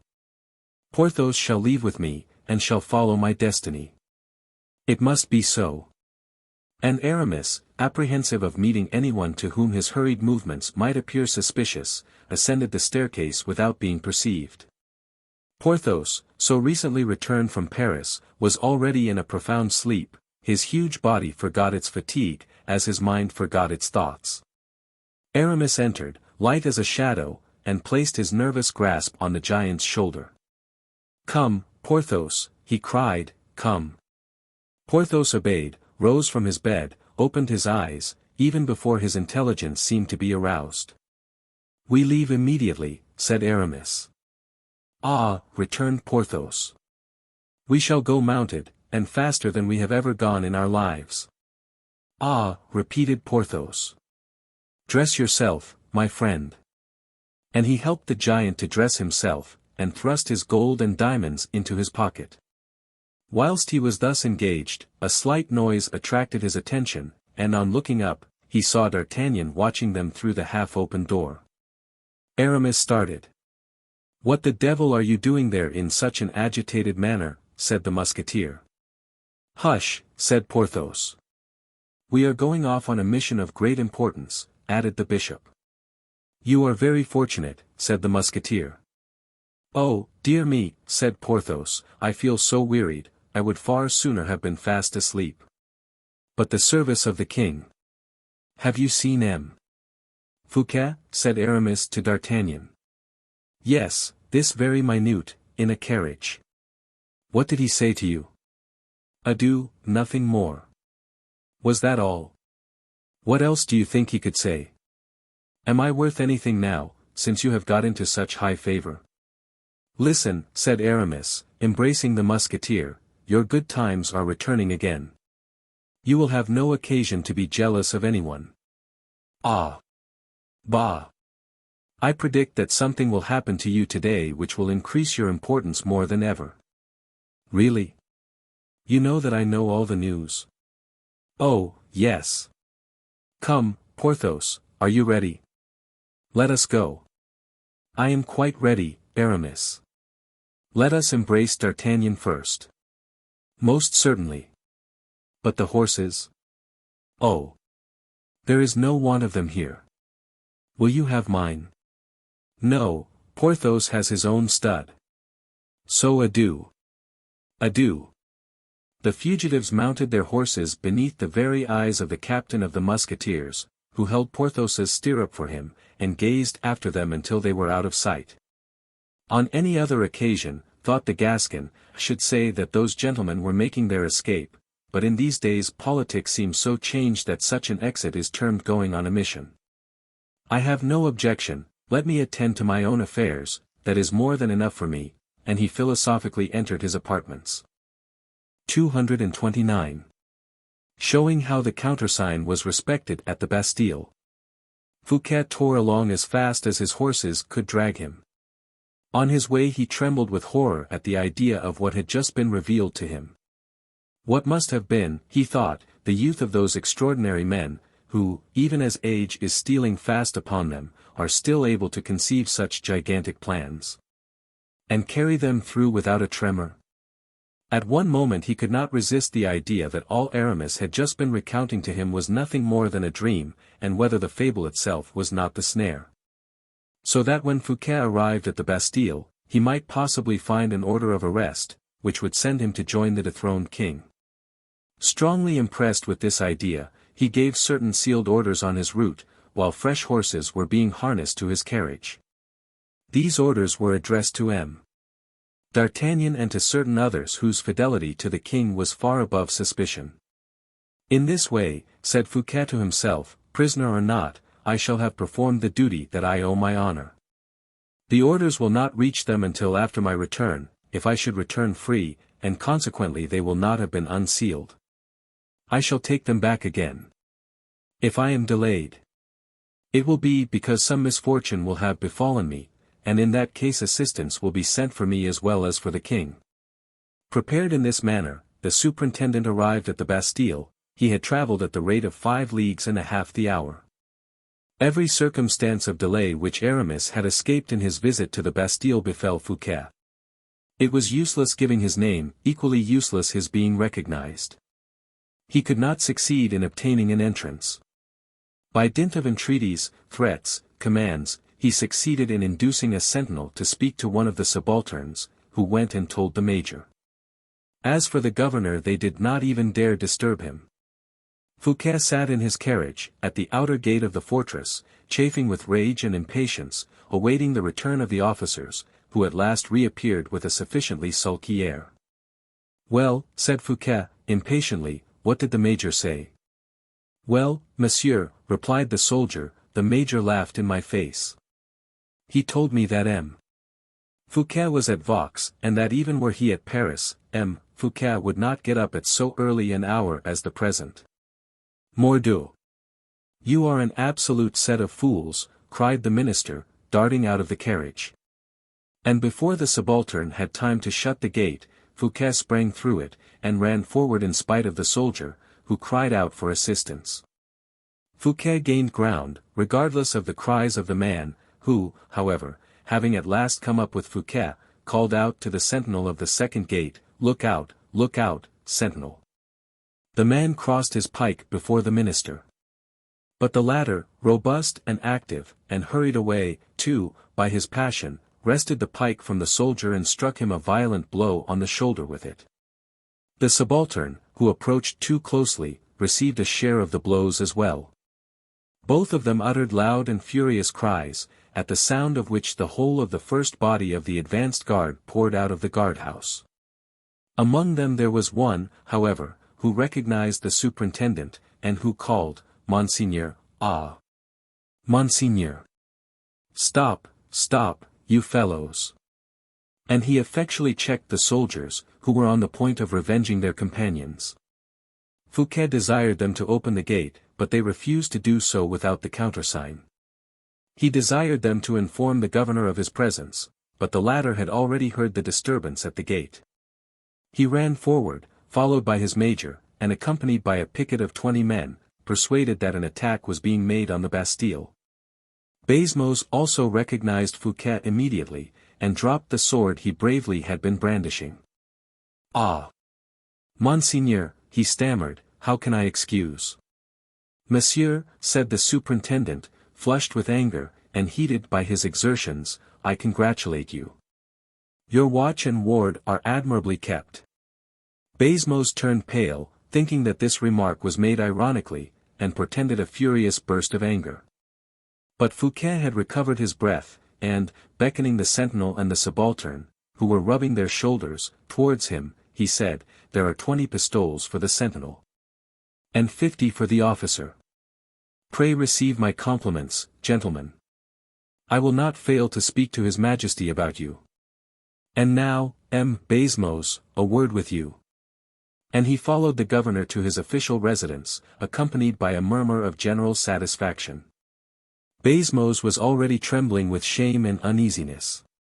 Aramis's early visit, from that moment, seemed to possess consequences, which a functionary such as he, Baisemeaux, was perfectly justified in apprehending. It was quite another thing, however, when Fouquet in a sharp tone of voice, and with an imperious look, said, "You have seen D'Herblay this morning?" "Yes, Monseigneur." "And are you not horrified at the crime of which you have made yourself an accomplice?" "Well," thought Baisemeaux, "good so far." And then he added, aloud, "But what crime, Monseigneur, do you allude to?" "That for which you can be quartered alive, monsieur, do not forget that. But this is not a time to show anger. Conduct me immediately to the prisoner." "To what prisoner?" said Baisemeaux, trembling. "You pretend to be ignorant. Very good, it is the best plan for you, perhaps. For if, in fact, you were to admit your participation in such a crime, it would be all over with you. I wish, therefore, to seem to believe in your assumption of ignorance. I entreat you, Monseigneur. That will do. Lead me to the prisoner." "To Marchiali." "Who is Marchiali?" "The prisoner who was brought back this morning by D'Herblay." "He is called Marchiali," said the superintendent, his conviction somewhat shaken by Baisemeaux's cool manner. "Yes, Monseigneur, that is the name under which he was inscribed here." Fouquet looked steadily at Baisemeaux, as if he would read his very heart. And perceived, with that clear-sightedness most men possess who are accustomed to the exercise of power, that the man was speaking with perfect sincerity. Besides, in observing his face for a few moments, he could not believe that Aramis would have chosen such a confidant. "It is the prisoner," said the superintendent to him, "whom D'Herblay carried away the day before yesterday." "Yes, Monseigneur." "And whom he brought back this morning," added Fouquet, quickly, for he understood immediately the mechanism of Aramis's plan. "Precisely, Monseigneur." "And his name is Marchiali, you say?" "Yes, Marchiali."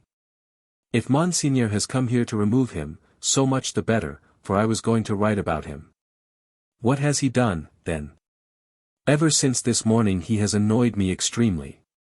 He has had such terrible fits of passion, as almost to make me believe that he would bring the Bastille itself down about our ears." "I will soon relieve you of his possession," said Fouquet. "Ah! So much the better. Conduct me to his prison." "Will Monseigneur give me the order?" "What order?" "An order from the king." "Wait until I sign you one." "That will not be sufficient, Monseigneur. I must have an order from the king." Fouquet assumed an irritated expression. "As you are so scrupulous," he said, "with regard to allowing prisoners to leave, show me the order by which this one was set at liberty." Baisemeaux showed him the order to release Selden. "Very good," said Fouquet, "but Selden is not Marchiali." "But Marchiali is not at liberty, Monseigneur, he is here." "But you said that D'Herblay carried him away and brought him back again." "I did not say so." "So surely did you say it, that I almost seem to hear it now." "It was a slip of my tongue, then, Monseigneur." "Take care, Baisemeaux, take care." "I have nothing to fear, Monseigneur, I am acting according to the very strictest regulation. Do you dare to say so? I would say so in the presence of one of the apostles. M. D'Herblay brought me an order to set Selden at liberty. Selden is free. I tell you that Marchiali has left the Bastille. You must prove that, Monseigneur. Let me see him. You, Monseigneur, who govern this kingdom, know very well that no one can see any of the prisoners without an express order from the king. M. D'Herblay has entered, however. That remains to be proved, Monseigneur. M. de Basmos, once more I warn you to pay particular attention to what you are saying. All the documents are there, Monseigneur. M. D'Herblay is overthrown. Overthrown, M. D'Herblay. Impossible. You see that he has undoubtedly influenced you. No, Monseigneur, what does, in fact, influence me, is the king's service. I am doing my duty. Give me an order from him, and you shall enter. Stay, M. Le Gouverneur, I give you my word that if you allow me to see the prisoner, I will give you an order from the king at once. Give it to me now, Monseigneur. And that, if you refuse me, I will have you and all your officers arrested on the spot. Before you commit such an act of violence, Monseigneur, you will reflect, said Basmos, who had turned very pale, that we will only obey an order signed by the king. And that it will be just as easy for you to obtain one to see Marchiali as to obtain one to do me so much injury, me, too, who am perfectly innocent. True. True, cried Fouquet, furiously. Perfectly true. M. de Basmos, he added, in a sonorous voice, drawing the unhappy governor towards him, do you know why I am so anxious to speak to the prisoner? No, Monseigneur. And allow me to observe that you are terrifying me out of my senses, I am trembling all over, in fact, I feel as though I were about to faint. You will stand a better chance of fainting outright, Monsieur Basmos, when I return here at the head of 10,000 men and 30 pieces of cannon. Good heavens, Monseigneur, you are losing your senses. When I have roused the whole population of Paris against you and your accursed towers, and have battered open the gates of this place, and hanged you to the topmost tree of yonder pinnacle. Monseigneur. Monseigneur. For pity's sake. I give you 10 minutes to make up your mind, added Fouquet, in a calm voice. I will sit down here, in this armchair, and wait for you. If, in 10 minutes' time, you still persist, I leave this place, and you may think me as mad as you like. Then, you shall see. Basmos stamped his foot on the ground like a man in a state of despair, but he did not reply a single syllable, whereupon Fouquet seized a pen and ink and wrote. Order for M. Le Prévôt de Marchands to assemble the municipal guard and to march upon the Bastille on the king's immediate service. Basmos shrugged his shoulders. Fouquet wrote. Order for the Duc de Bouillon and M. Le Prince de Condé to assume the command of the Swiss Guards, of the King's Guards, and to march upon the Bastille on the King's immediate service. Basmos reflected. Fouquet still wrote. Order for every soldier, citizen, or gentleman to seize and apprehend, wherever he may be found, Le Chevalier D'Herblay, Évêque de Vannes, and his accomplices, who are, first. M. de Basmos, governor of the Bastille, suspected of the crimes of high treason and rebellion. Stop, Monseigneur, cried Basmos, I do not understand a single jot of the whole matter. But so many misfortunes, even were it madness itself that had set them at their awful work, might happen here in a couple of hours, that the king, by whom I must be judged, will see whether I have been wrong in withdrawing the countersign before this flood of imminent catastrophes. Come with me to the keep, Monseigneur, you shall see Marchiali. Fouquet darted out of the room, followed by Basmos as he wiped the perspiration from his face.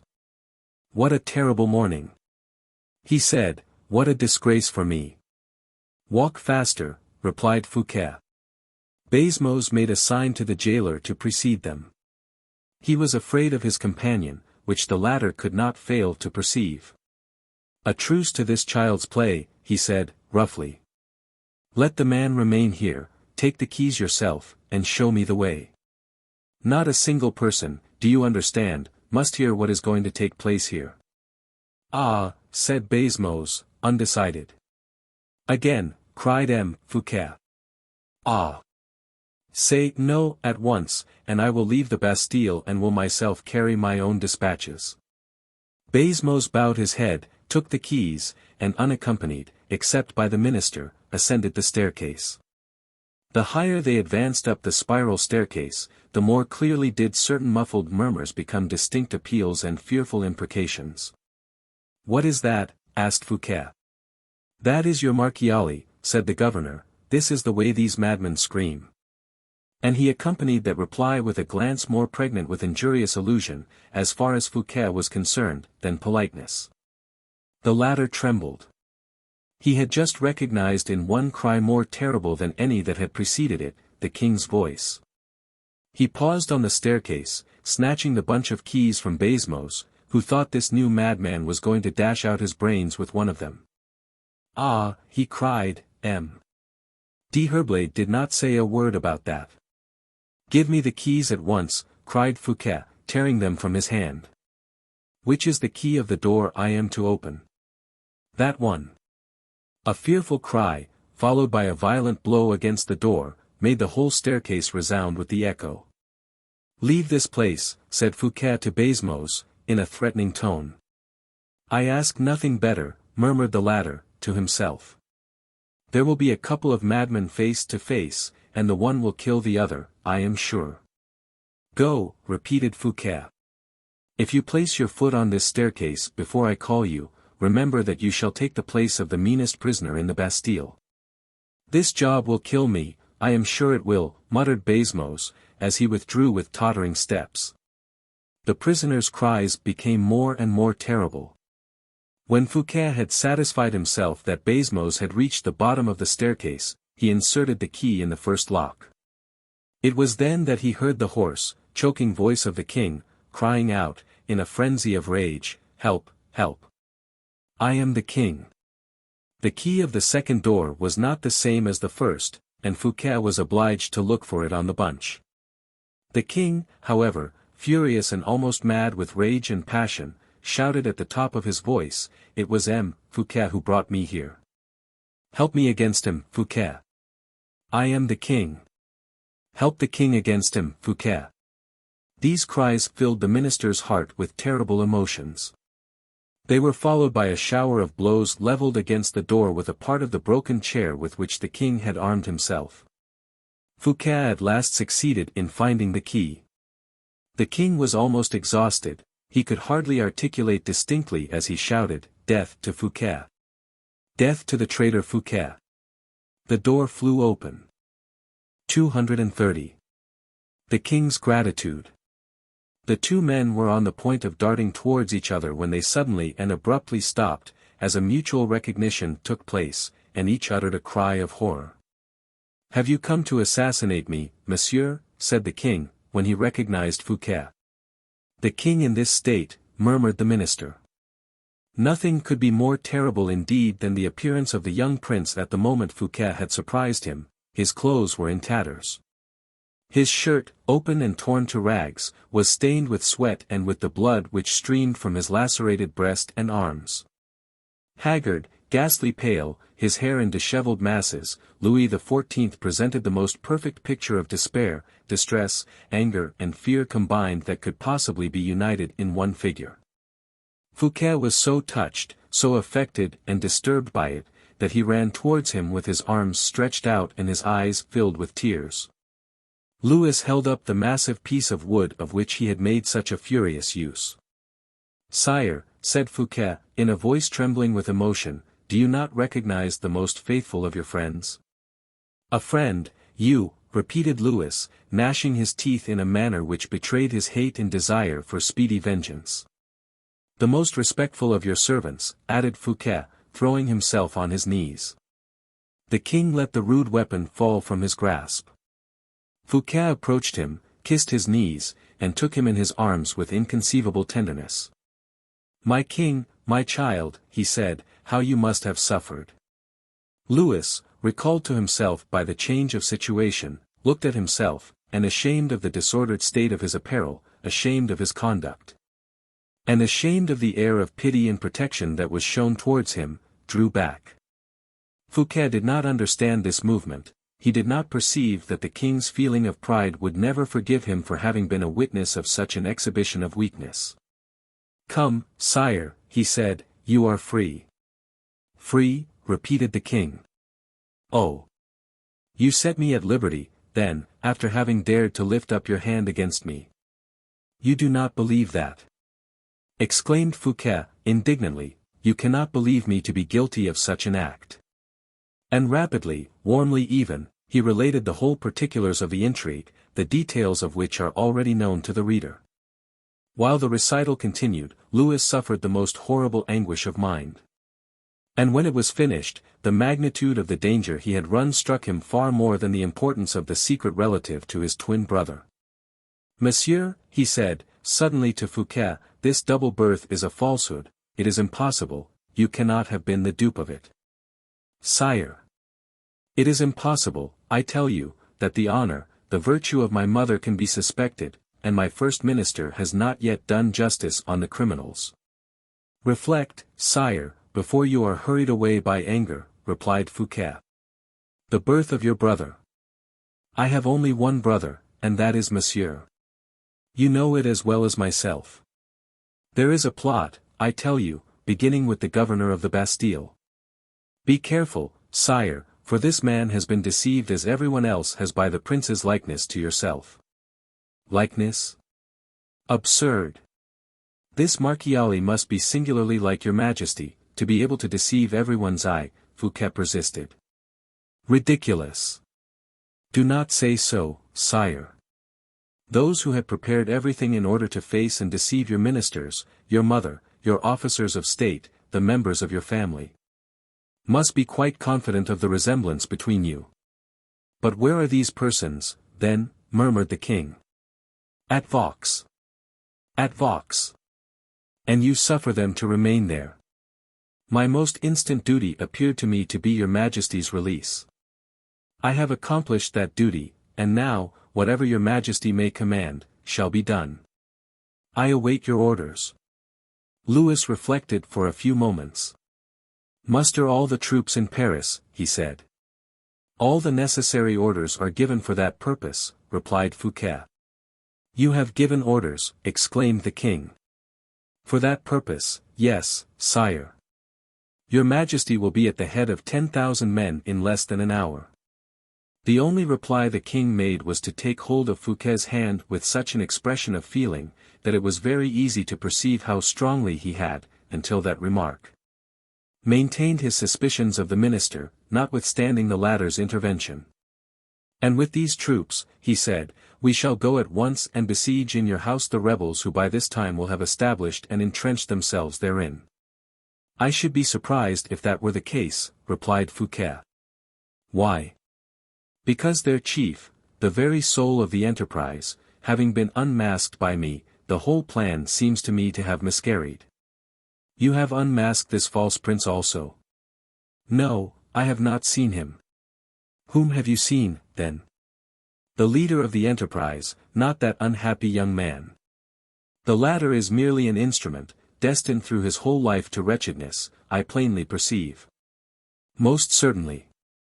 It is l'Abbé d'Herblay, évêque de Vannes." "Your friend?" "He was my friend, sire," replied Fouquet, nobly. "An unfortunate circumstance for you," said the king, in a less generous tone of voice.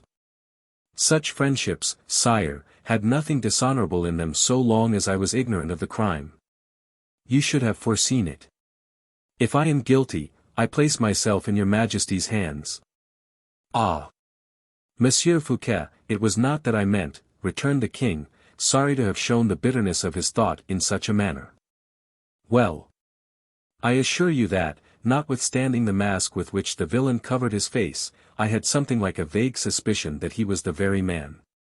But with this chief of the enterprise there was a man of prodigious strength, the one who menaced me with a force almost Herculean. What is he?" "It must be his friend the Baron du Vallon, formerly one of the Musketeers. The friend of D'Artagnan? The friend of the Comte de la Fere? Ah! Exclaimed the king, as he paused at the name of the latter, we must not forget the connection that existed between the conspirators and M. de Bragelonne. Sire, sire, do not go too far. M. de la Fere is the most honorable man in France. Be satisfied with those whom I deliver up to you. With those whom you deliver up to me, you say. Very good, for you will deliver up those who are guilty to me. What does your Majesty understand by that? Inquired Fouquet. I understand, replied the king, that we shall soon arrive at Vaux with a large body of troops, that we will lay violent hands upon that nest of vipers, and that not a soul shall escape. Your Majesty will put these men to death, cried Fouquet. To the very meanest of them. Oh! Sire! Let us understand one another, Monsieur Fouquet, said the king, haughtily. We no longer live in times when assassination was the only and the last resource kings held in reservation at extremity. No, heaven be praised. I have parliaments who sit and judge in my name, and I have scaffolds on which supreme authority is carried out. Fouquet turned pale. I will take the liberty of observing to your Majesty, that any proceedings instituted respecting these matters would bring down the greatest scandal upon the dignity of the throne. The august name of Anne of Austria must never be allowed to pass the lips of the people accompanied by a smile. Justice must be done, however, monsieur. Good, sire. But royal blood must not be shed upon a scaffold. The royal blood. You believe that, cried the king with fury in his voice, stamping his foot on the ground. This double birth is an invention. And in that invention, particularly, do I see M. d'Herblay's crime. It is the crime I wish to punish rather than the violence, or the insult. And punish it with death, sire. With death. Yes, monsieur, I have said it. Sire, said the surintendant, with firmness, as he raised his head proudly, your Majesty will take the life, if you please, of your brother Philippe of France. That concerns you alone, and you will doubtless consult the Queen Mother upon the subject. Whatever she may command will be perfectly correct. I do not wish to mix myself up in it, not even for the honor of your crown, but I have a favor to ask of you, and I beg to submit it to you. Speak, said the king, in no little degree agitated by his minister's last words. What do you require? The pardon of M. d'Herblay and of M. du Vallon. My assassins? 2 rebels, sire, that is all. Oh. I understand, then, you ask me to forgive your friends. My friends, said Fouquet, deeply wounded. Your friends, certainly. But the safety of the state requires that an exemplary punishment should be inflicted on the guilty. I will not permit myself to remind your Majesty that I have just restored you to liberty, and have saved your life. Monsieur. I will not allow myself to remind your Majesty that had M. d'Herblay wished to carry out his character of an assassin, he could very easily have assassinated your Majesty this morning in the forest of Senart, and all would have been over. The king started. A pistol bullet through the head, pursued Fouquet, and the disfigured features of Louis XIV, which no one could have recognized, would be M. d'Herblay's complete and entire justification. The king turned pale and giddy at the bare idea of the danger he had escaped. If M. d'Herblay, continued Fouquet, had been an assassin, he had no occasion to inform me of his plan in order to succeed. Freed from the real king, it would have been impossible in all futurity to guess the false. And if the usurper had been recognized by Anne of Austria, he would still have been her son. The usurper, as far as Monsieur d'Herblay's conscience was concerned, was still a king of the blood of Louis XIII. Moreover, the conspirator, in that course, would have had security, secrecy, impunity. A pistol bullet would have procured him all that. For the sake of heaven, sire, grant me his forgiveness. The king, instead of being touched by the picture, so faithfully drawn in all details, of Aramis's generosity, felt himself most painfully and cruelly humiliated. His unconquerable pride revolted at the idea that a man had held suspended at the end of his finger the thread of his royal life. Every word that fell from Fouquet's lips, and which he thought most efficacious in procuring his friend's pardon, seemed to pour another drop of poison into the already ulcerated heart of Louis XIV. Nothing could bend or soften him. Addressing himself to Fouquet, he said, "I really don't know, monsieur, why you should solicit the pardon of these men. What good is there in asking that which can be obtained without solicitation? I do not understand you, sire. It is not difficult, either. Where am I now? In the Bastille, sire. Yes. In a dungeon. I am looked upon as a madman, am I not? Yes, sire. And no one is known here but Marchiali? Certainly. Well, change nothing in the position of affairs. Let the poor madman rot between the slimy walls of the Bastille, and M. d'Herblay and M. du Vallon will stand in no need of my forgiveness. Their new king will absolve them. Your Majesty does me a great injustice, sire, and you are wrong, replied Fouquet, dryly. I am not child enough, nor is M. d'Herblay silly enough, to have omitted to make all these reflections. And if I had wished to make a new king, as you say, I had no occasion to have come here to force open the gates and doors of the Bastille, to free you from this place. That would show a want of even common sense. Your Majesty's mind is disturbed by anger. Otherwise you would be far from offending, groundlessly, the very one of your servants who has rendered you the most important service of all. Louis perceived that he had gone too far. That the gates of the Bastille were still closed upon him, whilst, by degrees, the floodgates were gradually being opened, behind which the generous-hearted Fouquet had restrained his anger. I did not say that to humiliate you, heaven knows, monsieur, he replied. Only you are addressing yourself to me in order to obtain a pardon, and I answer according to my conscience. And so, judging by my conscience, the criminals we speak of are not worthy of consideration or forgiveness. Fouquet was silent. What I do is as generous, added the king, as what you have done, for I am in your power. I will even say it is more generous, inasmuch as you place before me certain conditions upon which my liberty, my life, may depend, and to reject which is to make a sacrifice of both. I was wrong, certainly, replied Fouquet. Yes, I had the appearance of extorting a favor, I regret it, and entreat your Majesty's forgiveness. And you are forgiven, my dear Monsieur Fouquet, said the king, with a smile, which restored the serene expression of his features, which so many circumstances had altered since the preceding evening. I have my own forgiveness, replied the minister, with some degree of persistence, but M. d'Herblay, and M. du Vallon. They will never obtain theirs, as long as I live, replied the inflexible king. Do me the kindness not to speak of it again. Your Majesty shall be obeyed. And you will bear me no ill will for it? Oh. No, sire, for I anticipated the event. You had anticipated that I should refuse to forgive those gentlemen? Certainly. And all my measures were taken in consequence. What do you mean to say? Cried the king, surprised. M. d'Herblay came, as may be said, to deliver himself into my hands. M. d'Herblay left to me the happiness of saving my king and my country. I could not condemn M. d'Herblay to death, nor could I, on the other hand, expose him to your Majesty's justifiable wrath. It would have been just the same as if I had killed him myself. Well. And what have you done? Sire, I gave M. d'Herblay the best horses in my stables and 4 hours start over all those your Majesty might, probably, dispatch after him.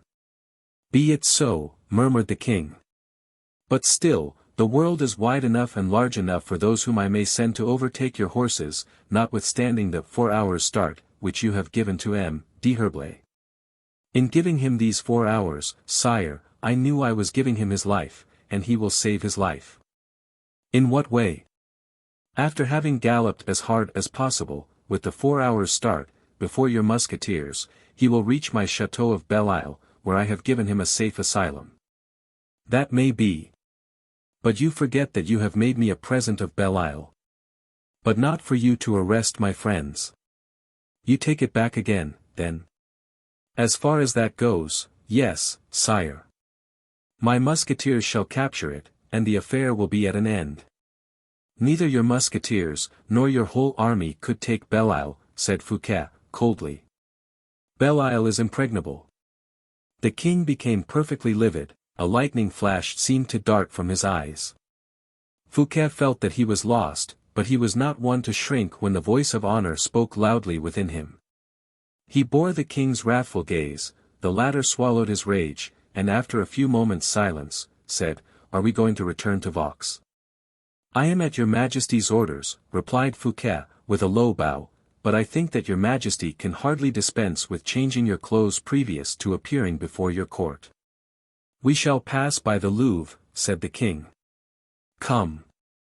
And they left the prison, passing before Baisemeaux, who looked completely bewildered as he saw Marchiali once more leave. And, in his helplessness, tore out the major portion of his few remaining hairs.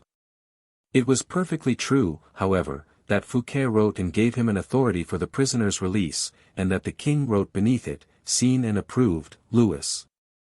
A piece of madness that Baisemeaux, incapable of putting two ideas together, acknowledged by giving himself a terrible blow on the forehead with his own fist. 231. The False King. In the meantime, usurped royalty was playing out its part bravely at Vaux. Philippe gave orders that for his petit lever the Grand des Autres, already prepared to appear before the king, should be introduced. He determined to give this order notwithstanding the absence of M. D'Herblay, who did not return. Our readers know the reason. But the prince, not believing that absence could be prolonged, wished, as all rash spirits do, to try his valor and his fortune far from all protection and instruction. Another reason urged him to this. Anne of Austria was about to appear, the guilty mother was about to stand in the presence of her sacrificed son. Philippe was not willing, if he had a weakness, to render the man a witness of it before whom he was bound thenceforth to display so much strength. Philippe opened his folding doors, and several persons entered silently. Philippe did not stir whilst his valets de chambre dressed him. He had watched, the evening before, all the habits of his brother, and played the king in such a manner as to awaken no suspicion. He was thus completely dressed in hunting costume when he received his visitors. His own memory and the notes of Aramis announced everybody to him, first of all Anne of Austria, to whom Monsieur gave his hand, and then Madame with M. de Saint-Aignan.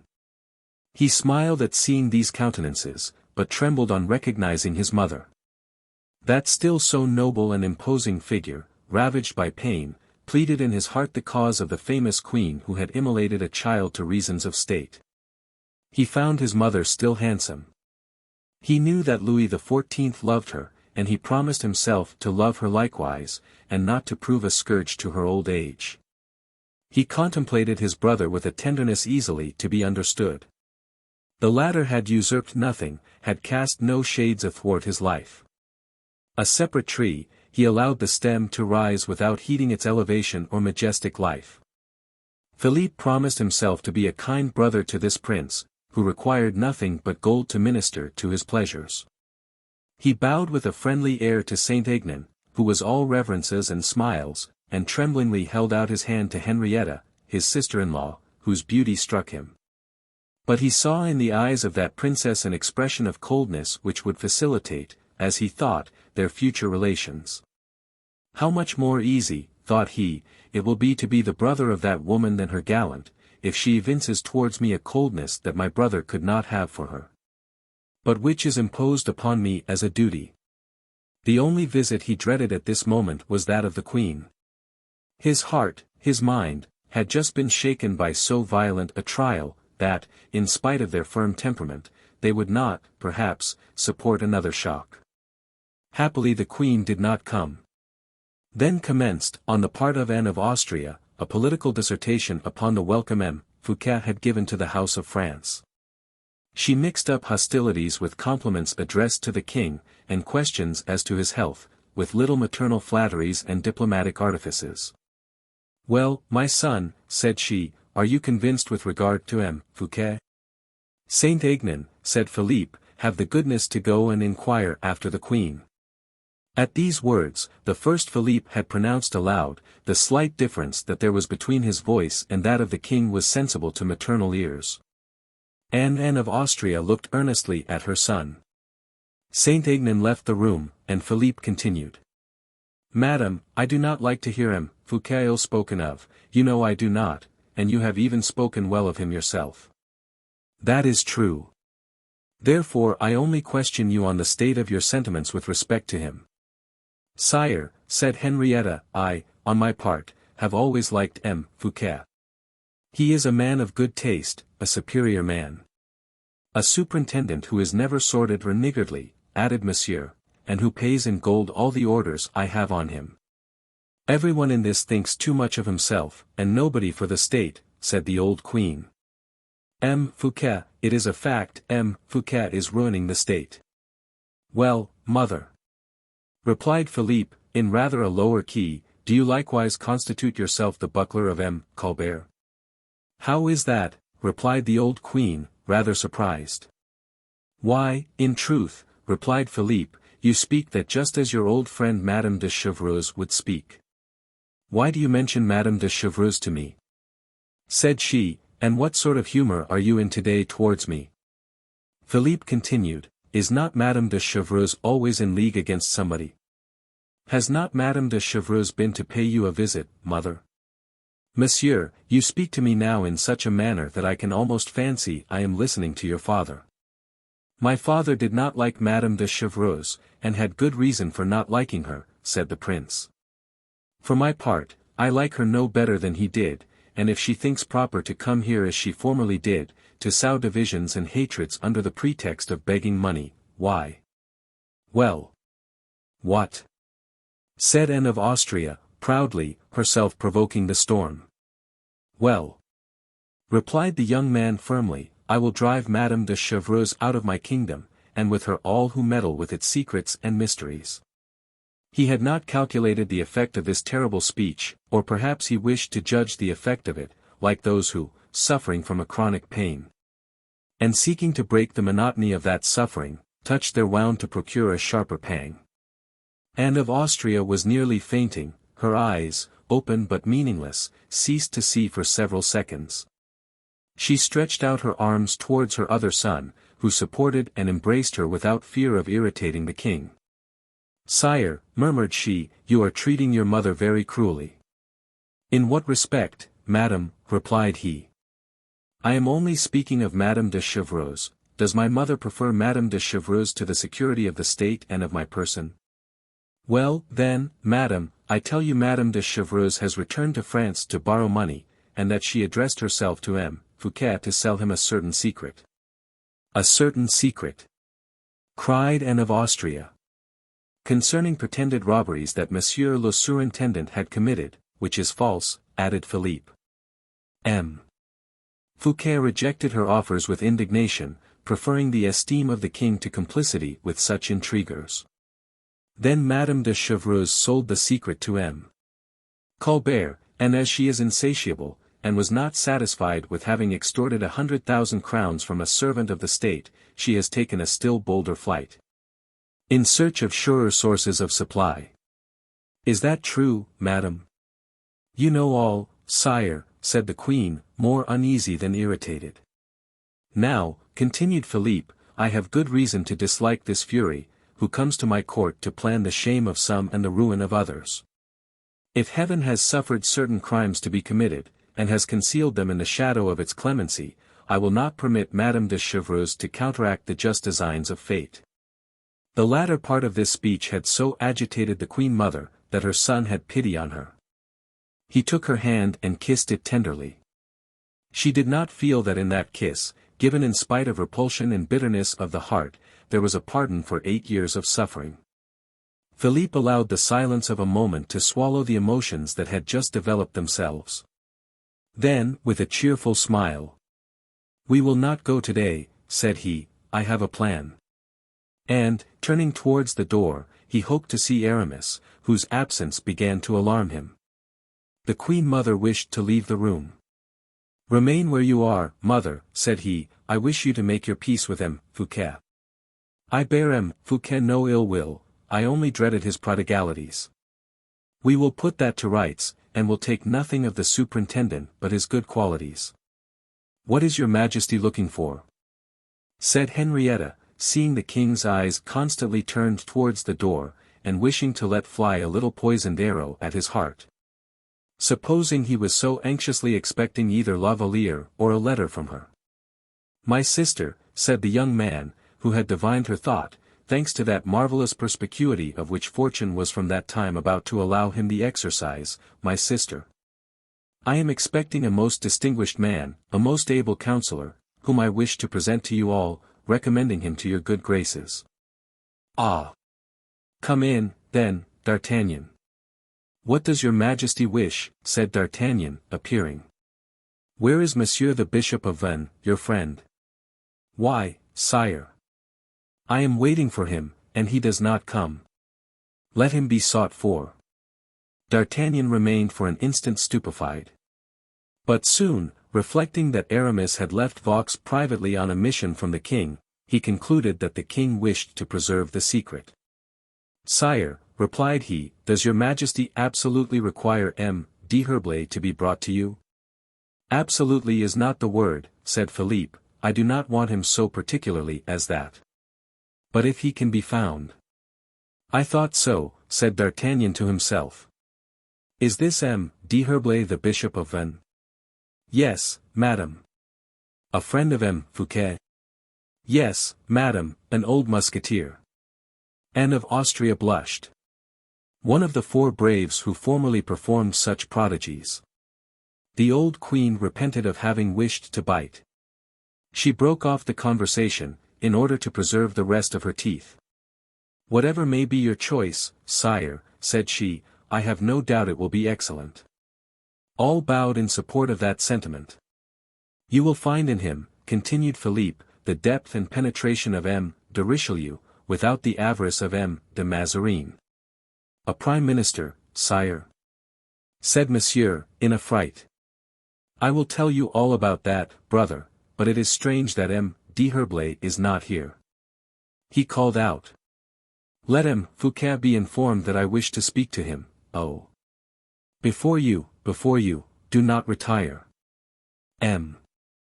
The Saint Aignan returned, bringing satisfactory news of the queen, who only kept her bed from precaution, and to have strength to carry out the king's wishes. Whilst everybody was seeking M. Fouquet and Aramis, the new king quietly continued his experiments, and everybody, family, officers, servants, had not the least suspicion of his identity, his air, his voice. And manners were so like the king's. On his side, Philippe, applying to all countenances the accurate descriptions and keynotes of character supplied by his accomplice Aramis, conducted himself so as not to give birth to a doubt in the minds of those who surrounded him. Nothing from that time could disturb the usurper. With what strange facility had Providence just reversed the loftiest fortune of the world to substitute the lowliest in its stead. Philippe admired the goodness of God with regard to himself, and seconded it with all the resources of his admirable nature. But he felt, at times, something like a spectre gliding between him and the rays of his new glory. Aramis did not appear. The conversation had languished in the royal family. Philippe, preoccupied, forgot to dismiss his brother and Madame Henrietta. The latter were astonished, and began, by degrees, to lose all patience. Anne of Austria stooped towards her son's ear and addressed some words to him in Spanish. Philippe was completely ignorant of that language, and grew pale at this unexpected obstacle. But, as if the spirit of the imperturbable Aramis had covered him with his infallibility, instead of appearing disconcerted, Philippe rose. Well. What? Said Anne of Austria. What is all that noise? Said Philippe, turning round towards the door of the second staircase. And a voice was heard saying, This way, this way. A few steps more, sire. The voice of M. Fouquet, said D'Artagnan, who was standing close to the queen mother. Then M. d'Herblay cannot be far off, added Philippe. But he then saw what he little thought to have beheld so near to him. All eyes were turned towards the door at which M. Fouquet was expected to enter, but it was not M. Fouquet who entered. A terrible cry resounded from all corners of the chamber, a painful cry uttered by the king and all present. It is given to but few men, even those whose destiny contains the strangest elements, and accidents the most wonderful, to contemplate such a spectacle similar to that which presented itself in the royal chamber at that moment. The half-closed shutters only admitted the entrance of an uncertain light passing through thick violet velvet curtains lined with silk. In this soft shade, the eyes were by degrees dilated, and everyone present saw others rather with imagination than with actual sight. There could not, however, escape, in these circumstances, one of the surrounding details, and the new object which presented itself appeared as luminous as though it shone out in full sunlight. So it happened with Louis XIV, when he showed himself, pale and frowning, in the doorway of the secret stairs. The face of Fouquet appeared behind him, stamped with sorrow and determination. The Queen Mother, who perceived Louis XIV, and who held the hand of Philippe, uttered a cry of which we have spoken, as if she beheld a phantom. Messire was bewildered, and kept turning his head in astonishment from one to the other. Madame made a step forward, thinking she was looking at the form of her brother-in-law reflected in a mirror. And, in fact, the illusion was possible. The two princes, both pale as death, for we renounce the hope of being able to describe the fearful state of Philippe, trembling, clenching their hands convulsively, measured each other with looks, and darted their glances, sharp as poniards, at each other. Silent, panting, bending forward, they appeared as if about to spring upon an enemy. The unheard-of resemblance of countenance, gesture, shape, height, even to the resemblance of costume, produced by chance, for Louis XIV had been to the Louvre and put on a violet-colored dress, the perfect analogy of the two princes, completed the consternation of Anne of Austria. And yet she did not at once guess the truth. There are misfortunes in life so truly dreadful that no one will at first accept them, people rather believe in the supernatural and the impossible. Louis had not reckoned on these obstacles. He expected that he had only to appear to be acknowledged. A living son, he could not endure the suspicion of equality with anyone. He did not admit that every torch should not become darkness at the instant he shone out with his conquering ray. At the aspect of Philippe, then, he was perhaps more terrified than anyone round him, and his silence, his immobility were, this time, a concentration and a calm which precede the violent explosions of concentrated passion. But Fouquet, who shall paint his emotion and stupor in presence of this living portrait of his master? Fouquet thought Aramis was right, that this newly arrived was a king as pure in his race as the other, and that, for having repudiated all participation in this coup d'état, so skillfully got up by the general of the Jesuits, he must be a mad enthusiast, unworthy of ever dipping his hands in political grand strategy work. And then it was the blood of Louis XIII which Fouquet was sacrificing to the blood of Louis XIII, it was to a selfish ambition he was sacrificing a noble ambition. To the right of keeping he sacrificed the right of having. The whole extent of his fault was revealed to him at simple sight of the pretender. All that passed in the mind of Fouquet was lost upon the persons present. He had 5 minutes to focus meditation on this point of conscience. 5 minutes, that is to say 5 ages, during which the two kings and their families scarcely found energy to breathe after so terrible a shock. D'Artagnan, leaning against the wall, in front of Fouquet, with his hand to his brow, asked himself the cause of such a wonderful prodigy. He could not have said at once why he doubted, but he knew assuredly that he had reason to doubt. And that in this meeting of the two Louis XIVs lay all the doubt and difficulty that during late days had rendered the conduct of Aramis so suspicious to the musketeer. These ideas were, however, enveloped in a haze, a veil of mystery. The actors in this assembly seemed to swim in the vapors of a confused waking. Suddenly Louis XIV, more impatient and more accustomed to command, ran to one of the shutters, which he opened, tearing the curtains in his eagerness. A flood of living light entered the chamber, and made Philippe draw back to the alcove. Louis seized upon this movement with eagerness, and addressing himself to the queen. "My mother," said he, "do you not acknowledge your son, since everyone here has forgotten his king?" Anne of Austria started, and raised her arms towards heaven, without being able to articulate a single word. "My mother," said Philippe, with a calm voice, "do you not acknowledge your son?" And this time, in his turn, Louis drew back. As to Anne of Austria, struck suddenly in head and heart with fell remorse, she lost her equilibrium. No one aiding her, for all were petrified, she sank back in her fauteuil, breathing a weak, trembling sigh. Louis could not endure the spectacle and the affront. He bounded towards D'Artagnan, over whose brain a vertigo was stealing and who staggered as he caught at the door for support. "Ah moi! Mousquetaire," said he. "Look us in the face and say which is the paler, he or I." This cry roused D'Artagnan, and stirred in his heart the fibres of obedience. He shook his head, and, without more hesitation, he walked straight up to Philippe, on whose shoulder he laid his hand, saying, "Monsieur, you are my prisoner." Philippe did not raise his eyes towards heaven, nor stir from the spot, where he seemed nailed to the floor, his eye intently fixed upon the king his brother. He reproached him with a sublime silence for all misfortunes past, all tortures to come. Against this language of the soul the king felt he had no power. He cast down his eyes, dragging away precipitately his brother and sister, forgetting his mother sitting motionless within 3 paces of the son whom she left a second time to be condemned to death. Philippe approached Anne of Austria, and said to her, in a soft and nobly agitated voice, "If I were not your son, I should curse you, my mother, for having rendered me so unhappy." D'Artagnan felt a shudder pass through the marrow of his bones. He bowed respectfully to the young prince, and said as he bent, "Excuse me, Monseigneur, I am but a soldier, and my oaths are his who has just left the chamber." "Thank you, M. d'Artagnan. What has become of M. d'Herblay?" "M. d'Herblay is in safety, Monseigneur," said a voice behind them, "and no one, while I live and am free, shall cause a hair to fall from his head." "Monsieur Fouquet," said the prince, smiling sadly. "Pardon me, Monseigneur," said Fouquet, kneeling, "but he who is just gone out from hence was my guest." "Here are," murmured Philippe, with a sigh, "brave friends and good hearts. They make me regret the world.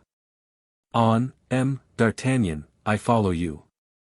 At the moment the captain of the Musketeers was about to leave the room with his prisoner, Colbert appeared, and, after remitting an order from the king to D'Artagnan, retired.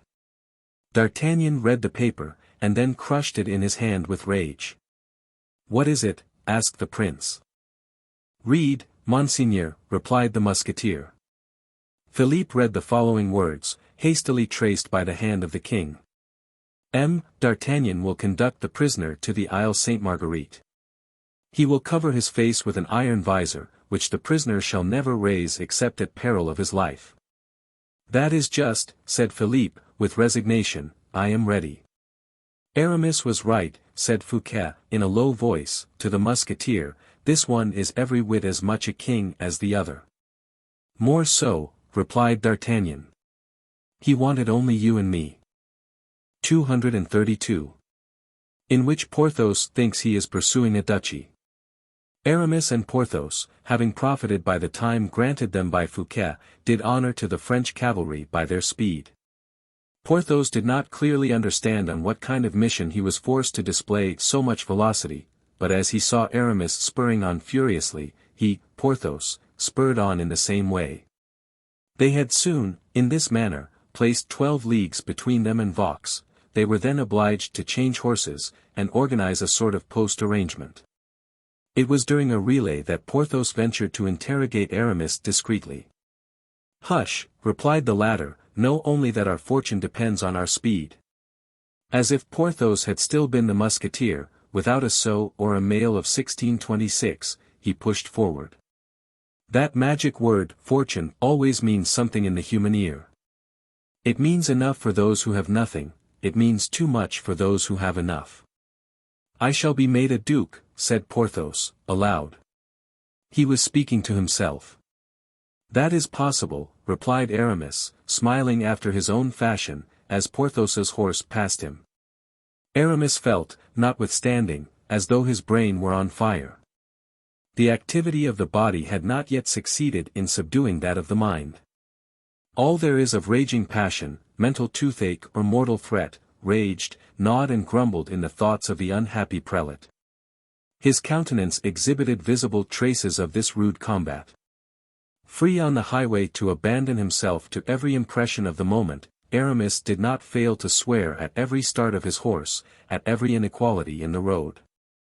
Pale, at times inundated with boiling sweats, then again dry and icy, he flogged his horses till the blood streamed from their sides. Porthos, whose dominant fault was not sensibility, groaned at this. Thus travelled they on for 8 long hours, and then arrived at Orleans. It was 4 o'clock in the afternoon. Aramis, on observing this, judged that nothing showed pursuit to be a possibility. It would be without example that a troop capable of taking him and Porthos should be furnished with relays sufficient to perform 40 leagues in 8 hours.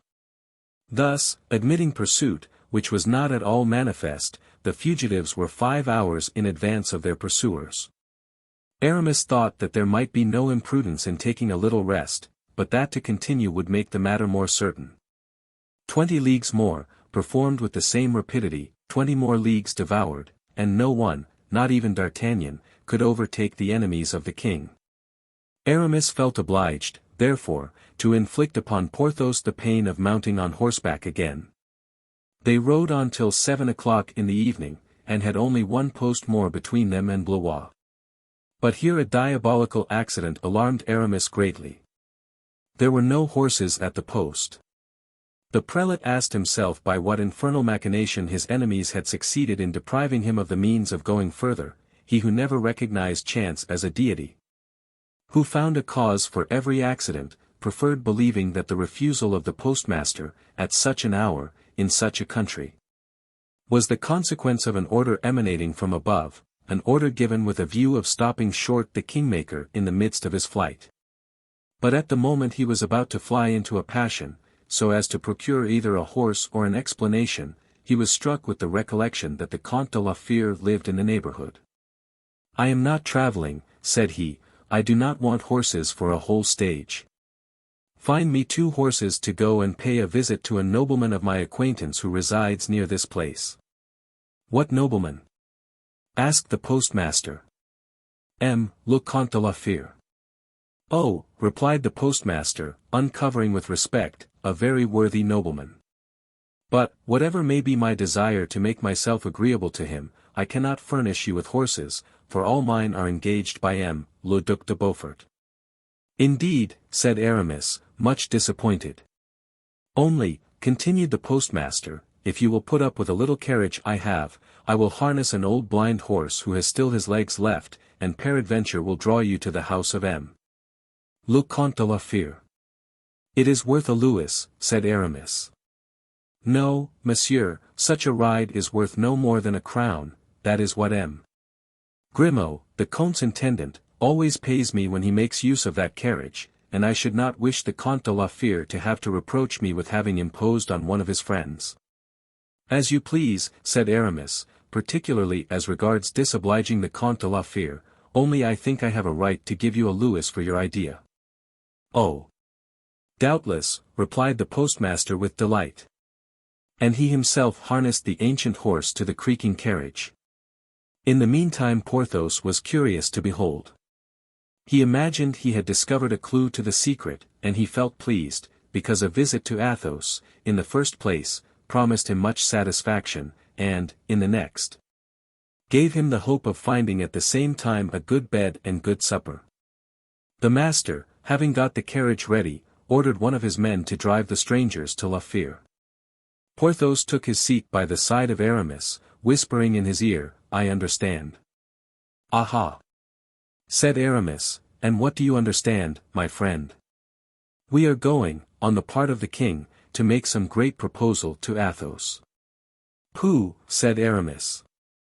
"You need tell me nothing about it," added the worthy Porthos, endeavoring to reseat himself so as to avoid the jolting. "You need tell me nothing, I shall guess." "Well. Do, my friend. Guess away. They arrived at Athos's dwelling about 9 o'clock in the evening, favored by a splendid moon. This cheerful light rejoiced Porthos beyond expression.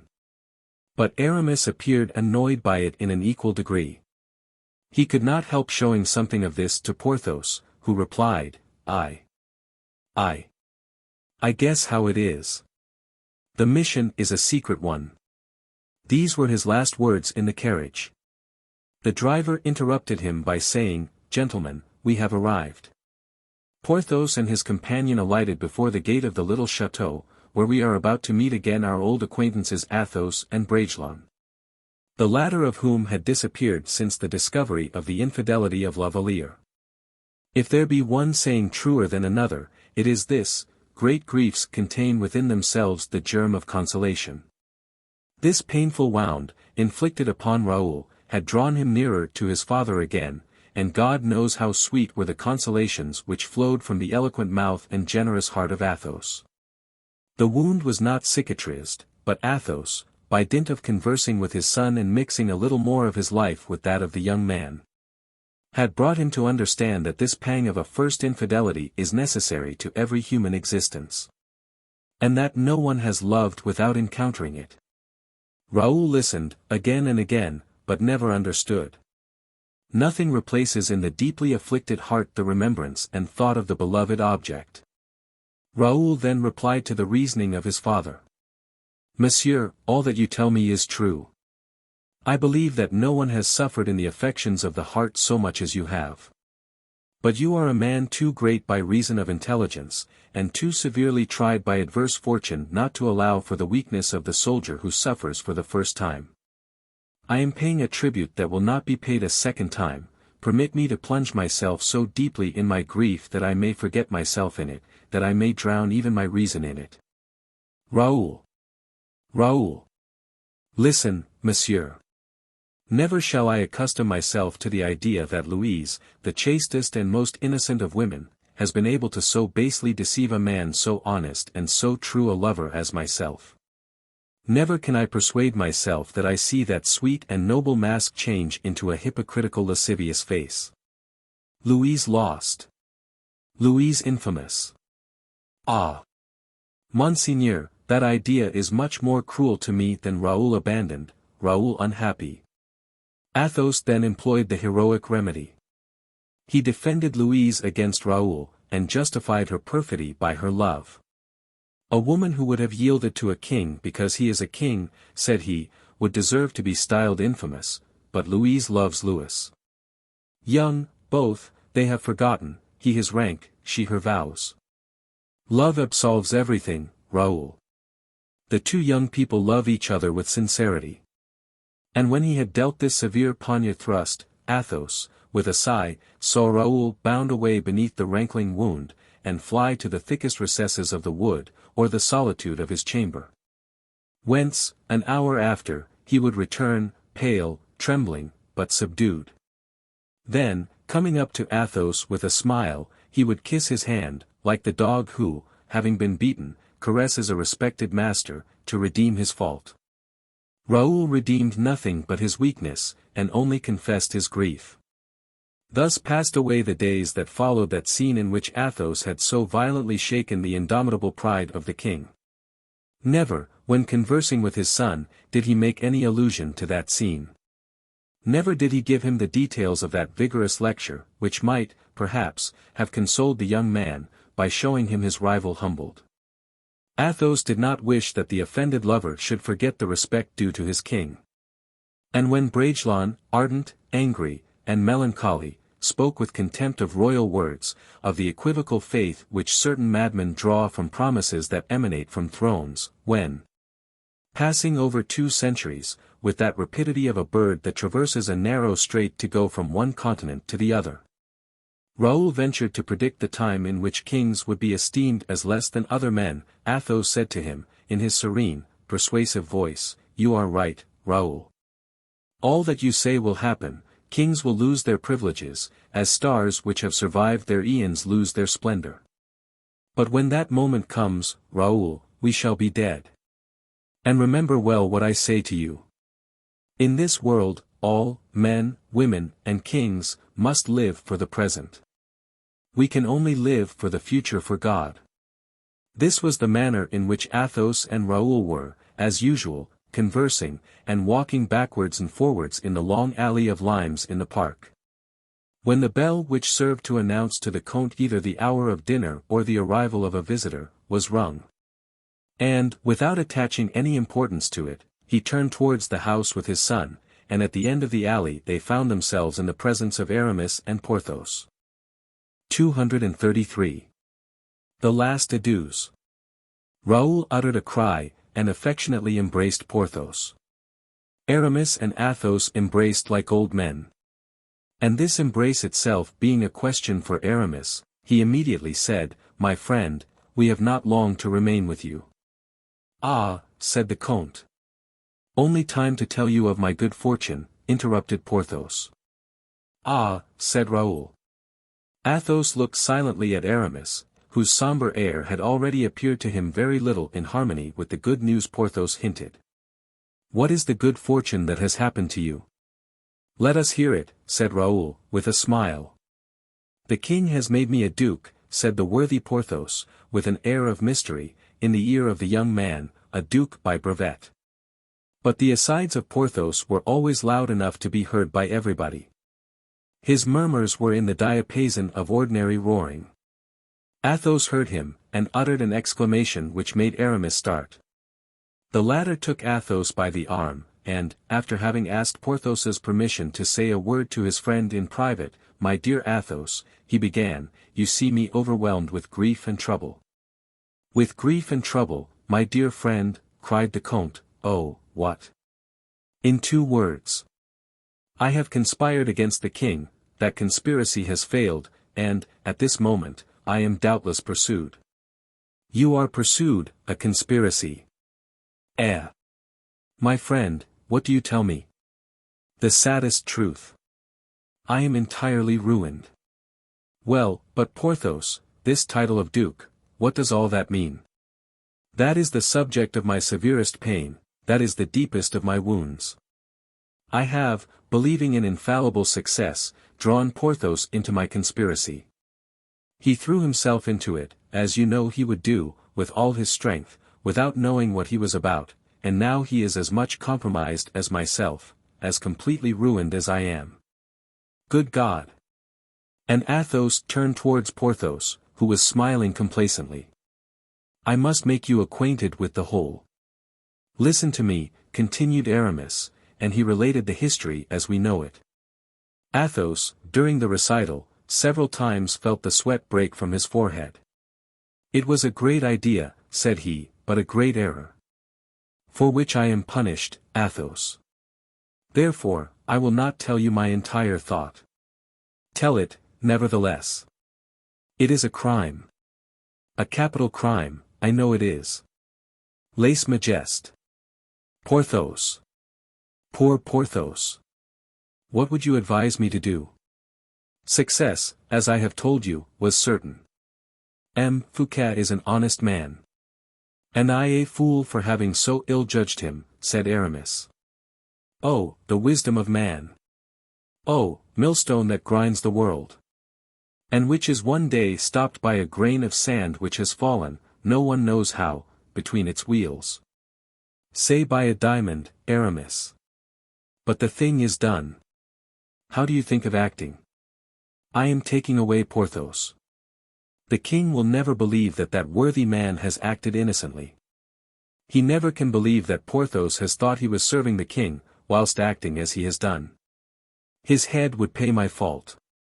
It shall not, must not, be so. You are taking him away, whither?" "To Belle-Île, at first. That is an impregnable place of refuge. Then, I have the sea, and a vessel to pass over into England, where I have many relations." "You? In England?" "Yes, or else in Spain, where I have still more.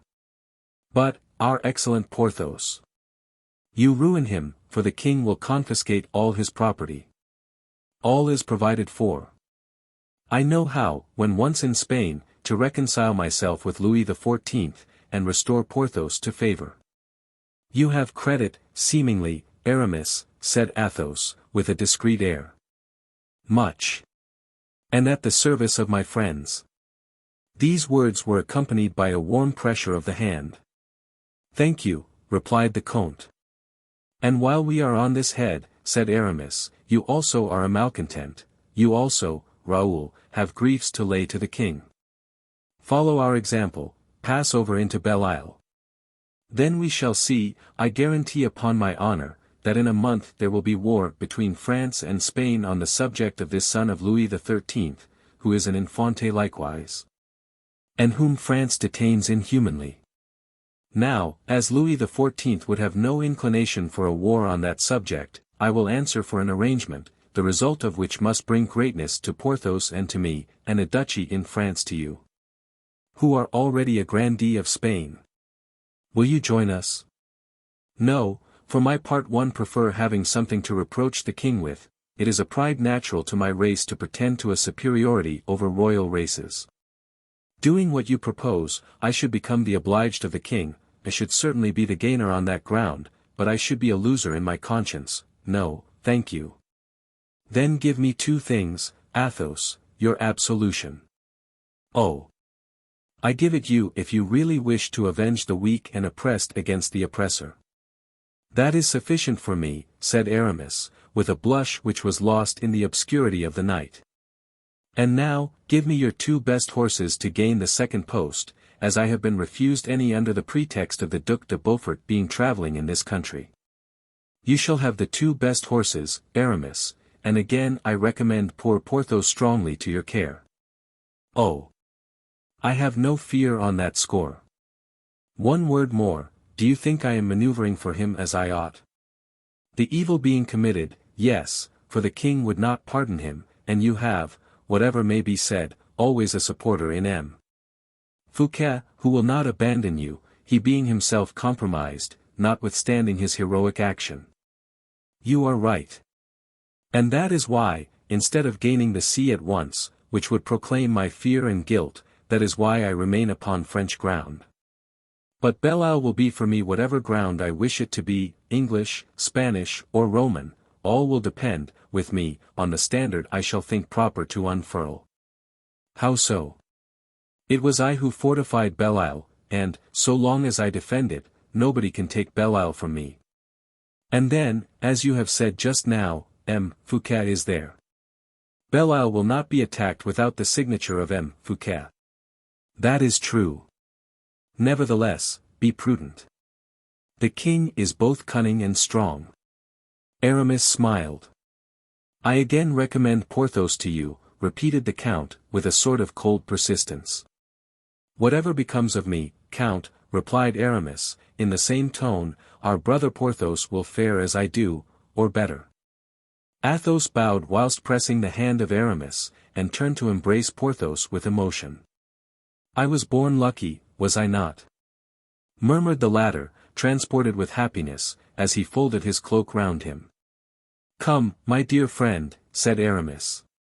Raoul had gone out to give orders for the saddling of the horses. The group was already divided. Athos saw his two friends on the point of departure, and something like a mist passed before his eyes and weighed upon his heart. It is strange, thought he, whence comes the inclination I feel to embrace Porthos once more. At that moment Porthos turned round, and he came towards his old friend with open arms. This last endearment was tender as in youth, as in times when hearts were warm, life happy. And then Porthos mounted his horse. Aramis came back once more to throw his arms round the neck of Athos. The latter watched them along the high road, elongated by the shade, in their white cloaks. Like phantoms they seemed to enlarge on their departure from the earth, and it was not in the mist, but in the declivity of the ground that they disappeared. At the end of the perspective, both seemed to have given a spring with their feet, which made them vanish as if evaporated into cloudland. Then Athos, with a very heavy heart, returned towards the house, saying to Bragelonne, Raoul, I don't know what it is that has just told me that I have seen those two for the last time. It does not astonish me, monsieur, that you should have such a thought, replied the young man, for I have at this moment the same. And think also that I shall never see Messrs. du Vallon and d'Herblay again. Oh! You, replied the Count, you speak like a man rendered sad by a different cause, you see everything in black. You are young, and if you chance never to see those old friends again, it will because they no longer exist in the world in which you have yet many years to pass. But I. Raoul shook his head sadly, and leaned upon the shoulder of the Count, without either of them finding another word in their hearts, which were ready to overflow. All at once a noise of horses and voices, from the extremity of the road to Blois, attracted their attention that way. Flambeaux bearers shook their torches merrily among the trees of their route, and turned round, from time to time, to avoid distancing the horsemen who followed them. These flames, this noise, this dust of a dozen richly caparisoned horses, formed a strange contrast in the middle of the night with the melancholy and almost funereal disappearance of the two shadows of Aramis and Porthos. Athos went towards the house, but he had hardly reached the parterre, when the entrance gate appeared in a blaze, all the flambeaux stopped and appeared to inflame the road. A cry was heard of M. Le Duc de Beaufort, and Athos sprang towards the door of his house. But the Duke had already alighted from his horse, and was looking around him. "I am here, Monseigneur," said Athos. "Ah! Good evening, dear Count," said the prince, with that frank cordiality which won him so many hearts. "Is it too late for a friend?" "Ah! My dear prince, come in," said the Count. And, M. de Beaufort leaning on the arm of Athos, they entered the house, followed by Raoul, who walked respectfully and modestly among the officers of the prince, with several of whom he was acquainted. 234. Monsieur de Beaufort. The prince turned round at the moment when Raoul, in order to leave him alone with Athos, was shutting the door, and preparing to go with the other officers into an adjoining apartment. "Is that the young man I have heard le prince speak so highly of?" asked M. de Beaufort. "It is, Monseigneur. He is quite the soldier, let him stay, Count, we cannot spare him." "Remain, Raoul, since Monseigneur permits it," said Athos. "Ma foi. He is tall and handsome," continued the Duke. "Will you give him to me, Monseigneur, if I ask him of you?" "How am I to understand you, Monseigneur?" said Athos. "Why, I call upon you to bid you farewell." "Farewell?" "Yes, in good truth. Have you no idea of what I am about to become?" "Why, I suppose, what you have always been, Monseigneur, a valiant prince, and an excellent gentleman. I am going to become an African prince, a Bedouin gentleman. The king is sending me to make conquests among the Arabs." "What is this you tell me, Monseigneur? Strange, is it not? I, the Parisian par essence, I who have reigned in the faubourgs, and have been called king of the Halles, I am going to pass from the place Maubert to the minarets of Gigelli. From a frondeur I am becoming an adventurer. Oh, Monseigneur, if you did not yourself tell me that. It would not be credible, would it? Believe me, nevertheless, and we have but to bid each other farewell. This is what comes of getting into favor again." "Into favor?" "Yes. You smile. Ah, my dear Count, do you know why I have accepted this enterprise, can you guess?" "Because your Highness loves glory above everything." "Oh. No, there is no glory in firing muskets at savages. I see no glory in that, for my part, and it is more probable that I shall there meet with something else. But I have wished, and still wish earnestly, my dear Count, that my life should have that last facet, after all the whimsical exhibitions I have seen myself make during 50 years. For, in short, you must admit that it is sufficiently strange to be born the grandson of a king, to have made war against kings, to have been reckoned among the powers of the age, to have maintained my rank, to feel Henry IV within me, to be great admiral of France, and then to go and get killed at Gigelli, among all those Turks, Saracens, and Moors." "Monseigneur, you harp with strange persistence on that theme," said Athos, in an agitated voice. How can you suppose that so brilliant a destiny will be extinguished in that remote and miserable scene? And can you believe, upright and simple as you are, that if I go into Africa for this ridiculous motive, I will not endeavor to come out of it without ridicule? Shall I not give the world cause to speak of me? And to be spoken of, nowadays, when there are Monsieur le Prince, M. de Turenne, and many others, my contemporaries, I, Admiral of France, grandson of Henry IV, King of Paris, have I anything left but to get myself killed? Cordu. I will be talked of, I tell you. I shall be killed whether or not, if not there, somewhere else. Why, Monseigneur, this is mere exaggeration, and hitherto you have shown nothing exaggerated save in bravery. Peste! My dear friend, there is bravery in facing scurvy, dysentery, locusts, poisoned arrows, as my ancestor St. Louis did. Do you know those fellows still use poisoned arrows? And then, you know me of old, I fancy, and you know that when I once make up my mind to a thing, I perform it in grim earnest. Yes, you made up your mind to escape from Vincennes. Aye, but you aided me in that, my master, and, apropos, I turn this way and that, without seeing my old friend, M. Vaugramont. How is he? M. Vaugramont is still your Highness's most respectful servant, said Athos, smiling. I have 100 pistoles here for him, which I bring as a legacy. My will is made, Count. Ah! Monseigneur! Monseigneur! And you may understand that if Grimaud's name were to appear in my will, the Duke began to laugh. Then addressing Raoul, who, from the commencement of this conversation, had sunk into a profound reverie, young man, said he, I know there is to be found here a certain de Vouvray wine. And I believe, Raoul left the room precipitately to order the wine. In the meantime M. de Beaufort took the hand of Athos. What do you mean to do with him? Asked he. Nothing at present, Monseigneur. Ah! Yes, I know. Since the passion of the king for La Valliere. Yes, Monseigneur. That is all true, then, is it? I think I know her, that little La Valliere. She is not particularly handsome, if I remember right. No, Monseigneur, said Athos. Do you know whom she reminds me of? Does she remind your Highness of anyone? She reminds me of a very agreeable girl, whose mother lived in the Halles. Ah! Ah, said Athos, smiling. Oh! The good old times, added M. de Beaufort.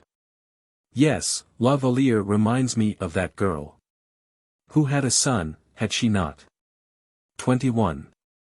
I believe she had, replied the Duke, with careless naivete and a complaisant forgetfulness, of which no words could translate the tone and the vocal expression. Now, here is poor Raoul, who is your son, I believe. Yes, he is my son, Monseigneur. And the poor lad has been cut out by the king, and he frets. Still better, Monseigneur, he abstains. You are going to let the boy rust in idleness, it is a mistake. Come, give him to me. My wish is to keep him at home, Monseigneur. I have no longer anything in the world but him, and as long as he likes to remain. Well, well, replied the Duke. I could, nevertheless, have soon put matters to rights again. I assure you, I think he has in him the stuff of which maréchals of France are made. I have seen more than one produced from less likely rough material. That is very possible, Monseigneur. But it is the king who makes maréchals of France, and Raoul will never accept anything of the king. Raoul interrupted this conversation by his return. He preceded Grimaud, whose still steady hands carried the plateau with one glass and a bottle of the Duke's favorite wine. On seeing his old protégé, the Duke uttered an exclamation of pleasure. Grimaud. Good evening, Grimaud, said he, how goes it? The servant bowed profoundly, as much gratified as his noble interlocutor. Two old friends, said the Duke, shaking honest Grimaud's shoulder after a vigorous fashion, which was followed by another still more profound and delighted bow from Grimaud. But what is this, Count, only one glass? "I should not think of drinking with your highness, unless your highness permitted me," replied Athos, with noble humility. "Cordu! You were right to bring only one glass, we will both drink out of it, like two brothers in arms. Begin, Count." "Do me the honor," said Athos, gently putting back the glass. "You are a charming friend," replied the Duc de Beaufort, who drank, and passed the goblet to his companion. "But that is not all," continued he, "I am still thirsty, and I wish to do honor to this handsome young man who stands here. I carry good luck with me, Vicomte," said he to Raoul. "Wish for something while drinking out of my glass, and may the black plague grab me if what you wish does not come to pass." He held the goblet to Raoul, who hastily moistened his lips, and replied with the same promptitude. "I have wished for something, Monseigneur."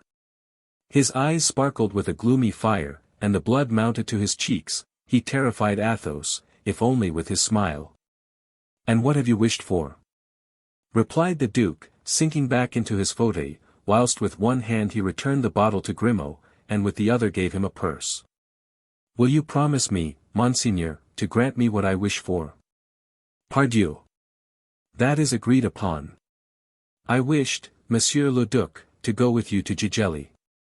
Athos became pale, and was unable to conceal his agitation. The duke looked at his friend, as if desirous to assist him to parry this unexpected blow. "That is difficult, my dear Vicomte, very difficult," added he, in a lower tone of voice.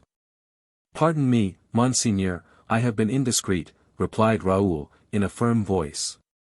"But as you yourself invited me to wish." "To wish to leave me?" said Athos. "Oh! Monsieur, can you imagine?" "Well, mordieu," cried the duke, "the young Vicomte is right. What can he do here? He will go mouldy with grief." Raoul blushed, and the excitable prince continued, "War is a distraction, we gain everything by it, we can only lose one thing by it, life, then so much the worse." "That is to say, memory," said Raoul eagerly, "and that is to say, so much the better." He repented of having spoken so warmly when he saw Athos rise and open the window. Which was, doubtless, to conceal his emotion. Raoul sprang towards the Comte, but the latter had already overcome his emotion, and turned to the lights with a serene and impassible countenance. "Well, come," said the duke, "let us see. Shall he go, or shall he not? If he goes, Comte, he shall be my aide-de-camp, my son." "Monseigneur," cried Raoul, bending his knee. "Monseigneur," cried Athos, taking the hand of the duke, "Raoul shall do just as he likes." "Oh! No, monsieur, just as you like," interrupted the young man.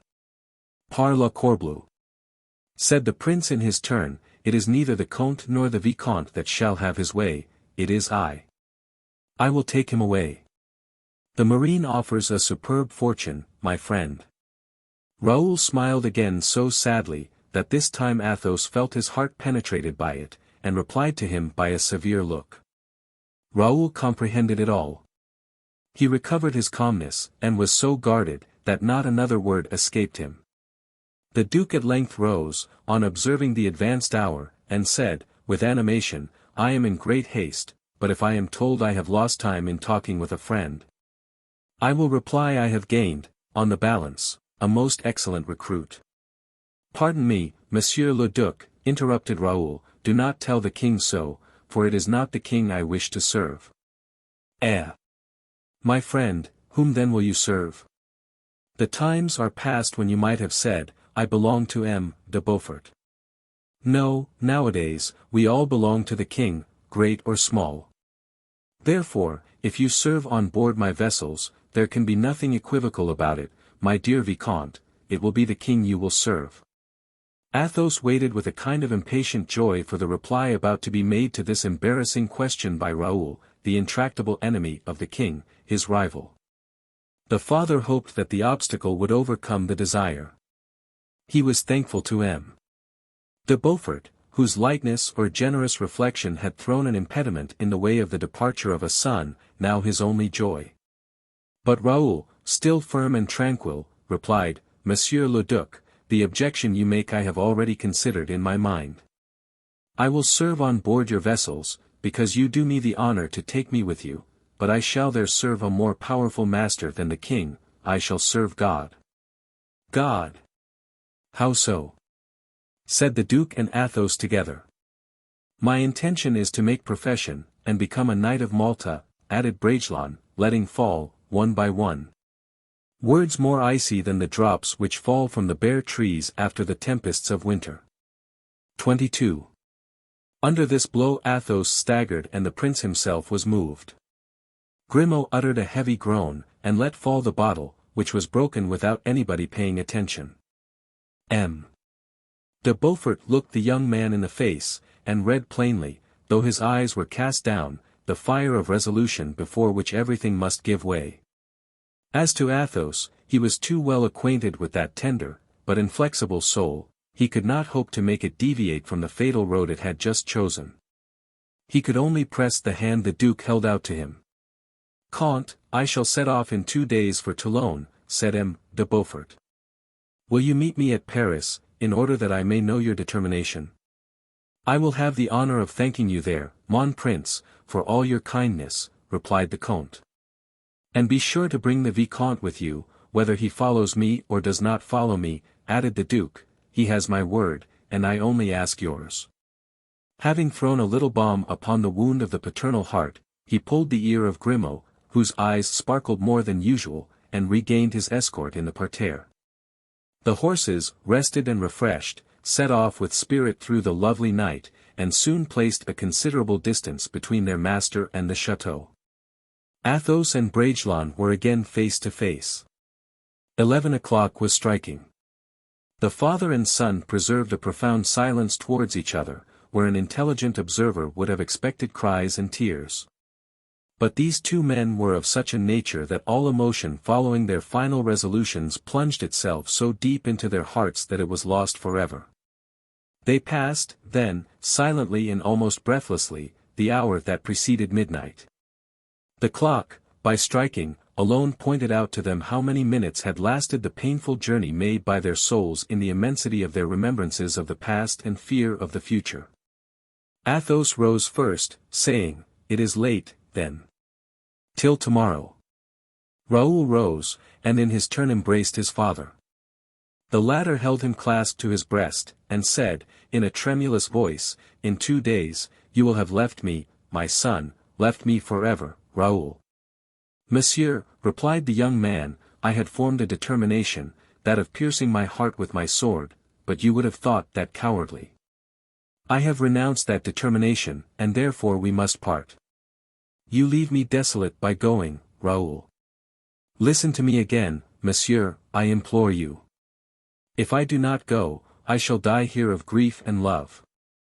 I know how long a time I have to live thus. Send me away quickly, monsieur. Or you will see me basely die before your eyes, in your house. This is stronger than my will, stronger than my strength. You may plainly see that within 1 month I have lived 30 years. And that I approach the end of my life." "Then," said Athos, coldly, "you go with the intention of getting killed in Africa? Oh, tell me. Do not lie." Raoul grew deadly pale, and remained silent for 2 seconds, which were to his father 2 hours of agony. Then, all at once, "Monsieur," said he, "I have promised to devote myself to God. In exchange for the sacrifice I make of my youth and liberty, I will only ask of him one thing, and that is, to preserve me for you, because you are the only tie which attaches me to this world. God alone can give me the strength not to forget that I owe you everything, and that nothing ought to stand in my esteem before you." Athos embraced his son tenderly, and said, "You have just replied to me on the word of honor of an honest man. In 2 days we shall be with M. de Beaufort at Paris, and you will then do what will be proper for you to do. You are free, Raoul, adieu." And he slowly gained his bedroom. Raoul went down into the garden, and passed the night in the alley of limes. 235. Preparations for departure. Athos lost no more time in combating this immutable resolution. He gave all his attention to preparing, during the 2 days the Duke had granted him, the proper appointments for Raoul. This labor chiefly concerned Grimaud, who immediately applied himself to it with the goodwill and intelligence we know he possessed. Athos gave this worthy servant orders to take the route to Paris when the equipments should be ready. And, not to expose himself to the danger of keeping the Duke waiting, or delaying Raoul, so that the Duke should perceive his absence, he himself, the day after the visit of M.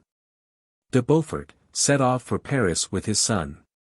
For the poor young man it was an emotion easily to be understood, thus to return to Paris amongst all the people who had known and loved him.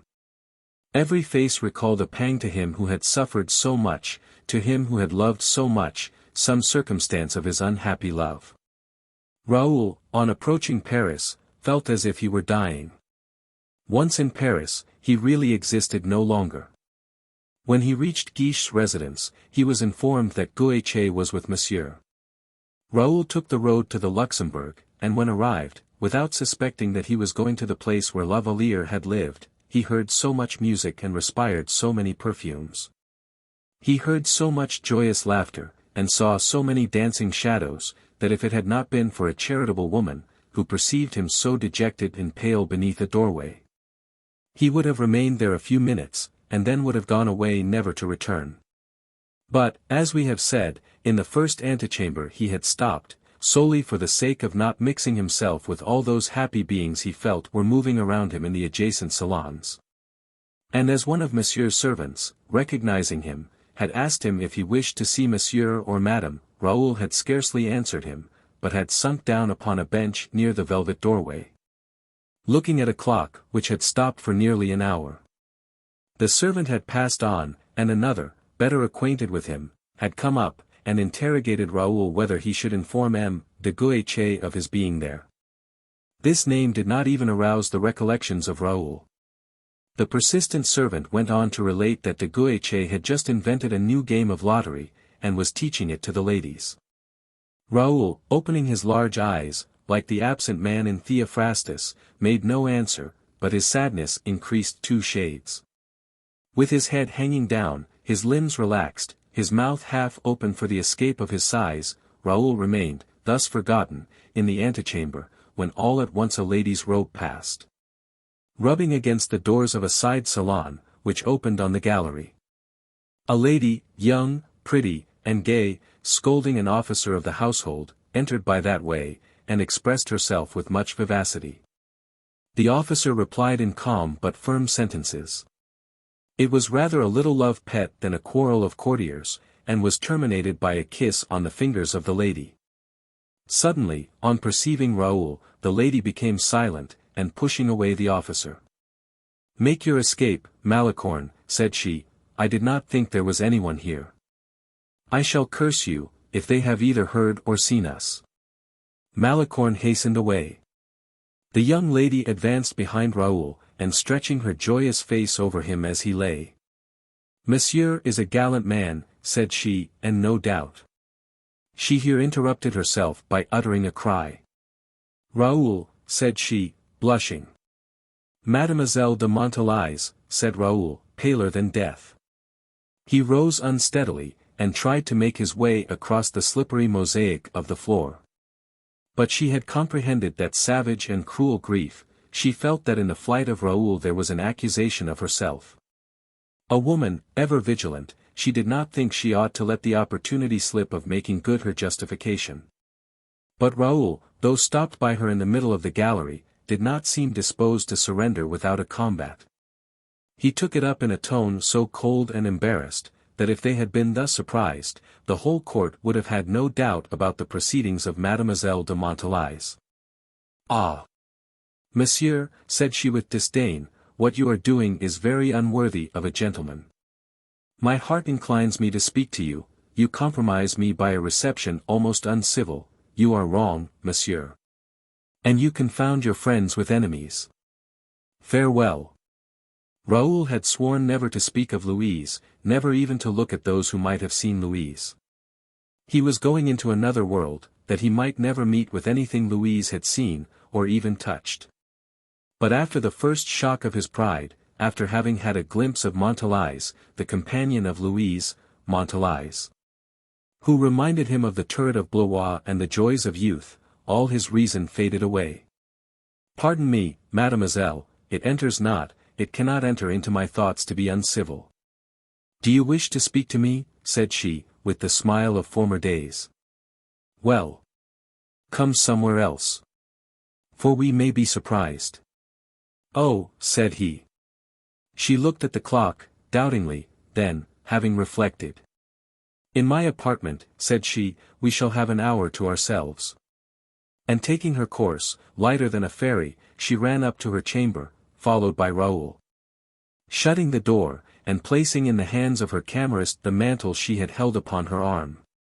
You were seeking M. de Guiche, were you not? Said she to Raoul.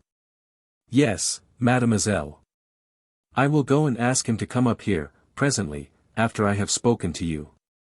Do so, mademoiselle. Are you angry with me?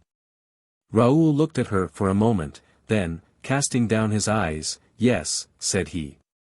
You think I was concerned in the plot which brought about the rupture, do you not? Rupture, said he, with bitterness. Oh, mademoiselle, there can be no rupture where there has been no love. You are in error, replied Montalice, Louise did love you. Raoul started. Not with love, I know, but she liked you, and you ought to have married her before you set out for London. Raoul broke into a sinister laugh, which made Montalice shudder. You tell me that very much at your ease, mademoiselle. Do people marry whom they like? You forget that the king then kept for himself as his mistress her of whom we are speaking. Listen, said the young woman, pressing the cold hands of Raoul in her own, you were wrong in every way, a man of your age ought never to leave a woman of hers alone. There is no longer any faith in the world, then, said Raoul. No, Vicomte, said Montalice, quietly. Nevertheless, let me tell you that, if, instead of loving Louise coldly and philosophically, you had endeavored to awaken her to love. Enough, I pray you, mademoiselle, said Raoul. I feel as though you are all, of both sexes, of a different age from me. You can laugh, and you can banter agreeably. Mademoiselle, I loved Mademoiselle de, Raoul could not pronounce her name, I loved her well. I put my faith in her, now I am quits by loving her no longer. Oh, Vicomte, said Montalice, pointing to his reflection in a looking-glass. I know what you mean, mademoiselle, I am much altered, am I not? Well. Do you know why? Because my face is the mirror of my heart, the outer surface changed to match the mind within. You are consoled, then, said Montalice, sharply. No, I shall never be consoled. I don't understand you, M. de Bragelonne. I care but little for that. I do not quite understand myself. You have not even tried to speak to Louise. Who? I. Exclaimed the young man, with eyes flashing fire. Why do you not advise me to marry her? Perhaps the king would consent now. And he rose from his chair full of anger.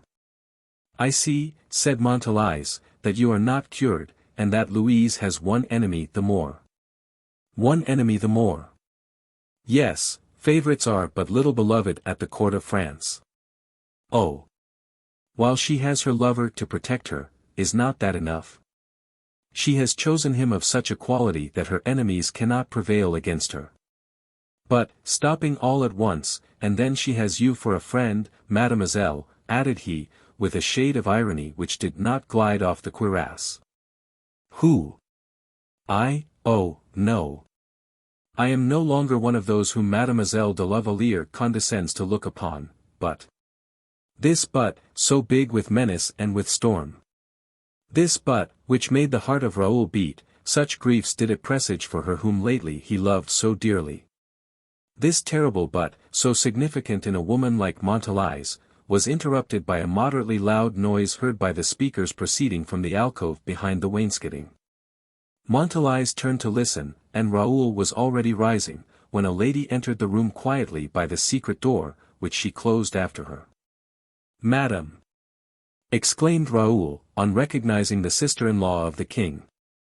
Stupid wretch, murmured Montalais, throwing herself, but too late, before the princess. I have been mistaken in an hour. She had, however, time to warn the princess, who was walking towards Raoul. De Bragelonne, madame, and at these words the princess drew back, uttering a cry in her turn. Your Royal Highness, said Montalais, with volubility, is kind enough to think of this lottery, and the princess began to lose countenance. Raoul hastened his departure, without divining all, but he felt that he was in the way. Madame was preparing a word of transition to recover herself, when a closet opened in front of the alcove, and de Guiche issued, all radiant, also from that closet. The palest of the four, we must admit, was still Raoul. The princess, however, was near fainting, and was obliged to lean upon the foot of the bed for support. No one ventured to support her. This scene occupied several minutes of terrible suspense. But Raoul broke it.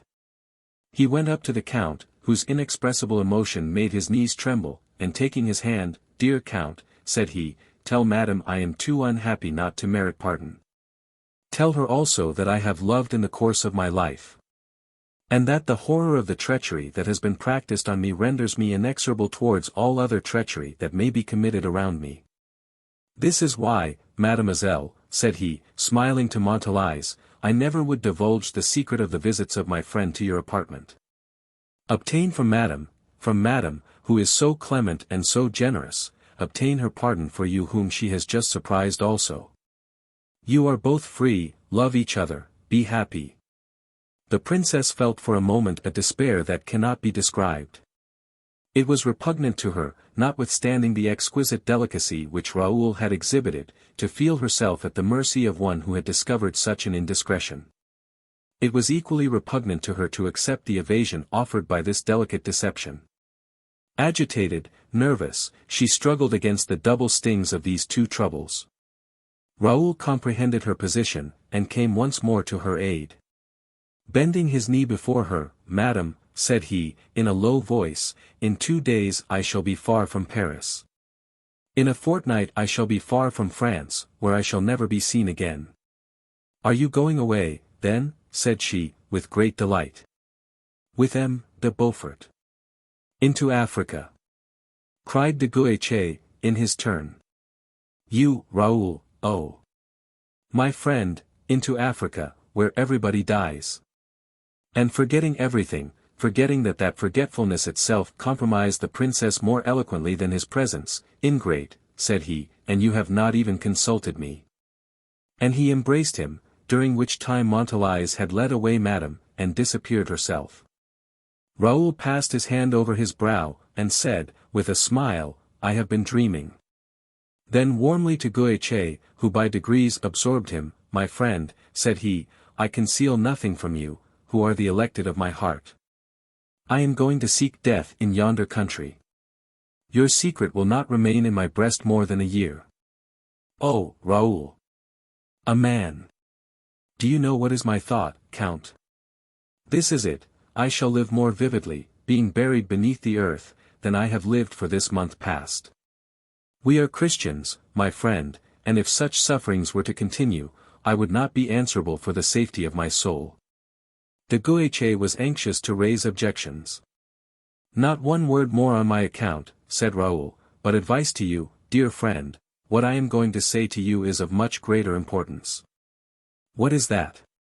"Without doubt you risk much more than I do, because you love. Oh! It is a joy so sweet to me to be able to speak to you thus. Well, then, de Guiche, beware of Montalais." "What? Of that kind friend? She was the friend of, her you know of. She ruined her by pride. You are mistaken. And now, when she has ruined her, she would ravish from her the only thing that renders that woman excusable in my eyes." "What is that?" "Her love." "What do you mean by that?" "I mean that there is a plot formed against her who is the mistress of the king, a plot formed in the very house of madame." "Can you think so?"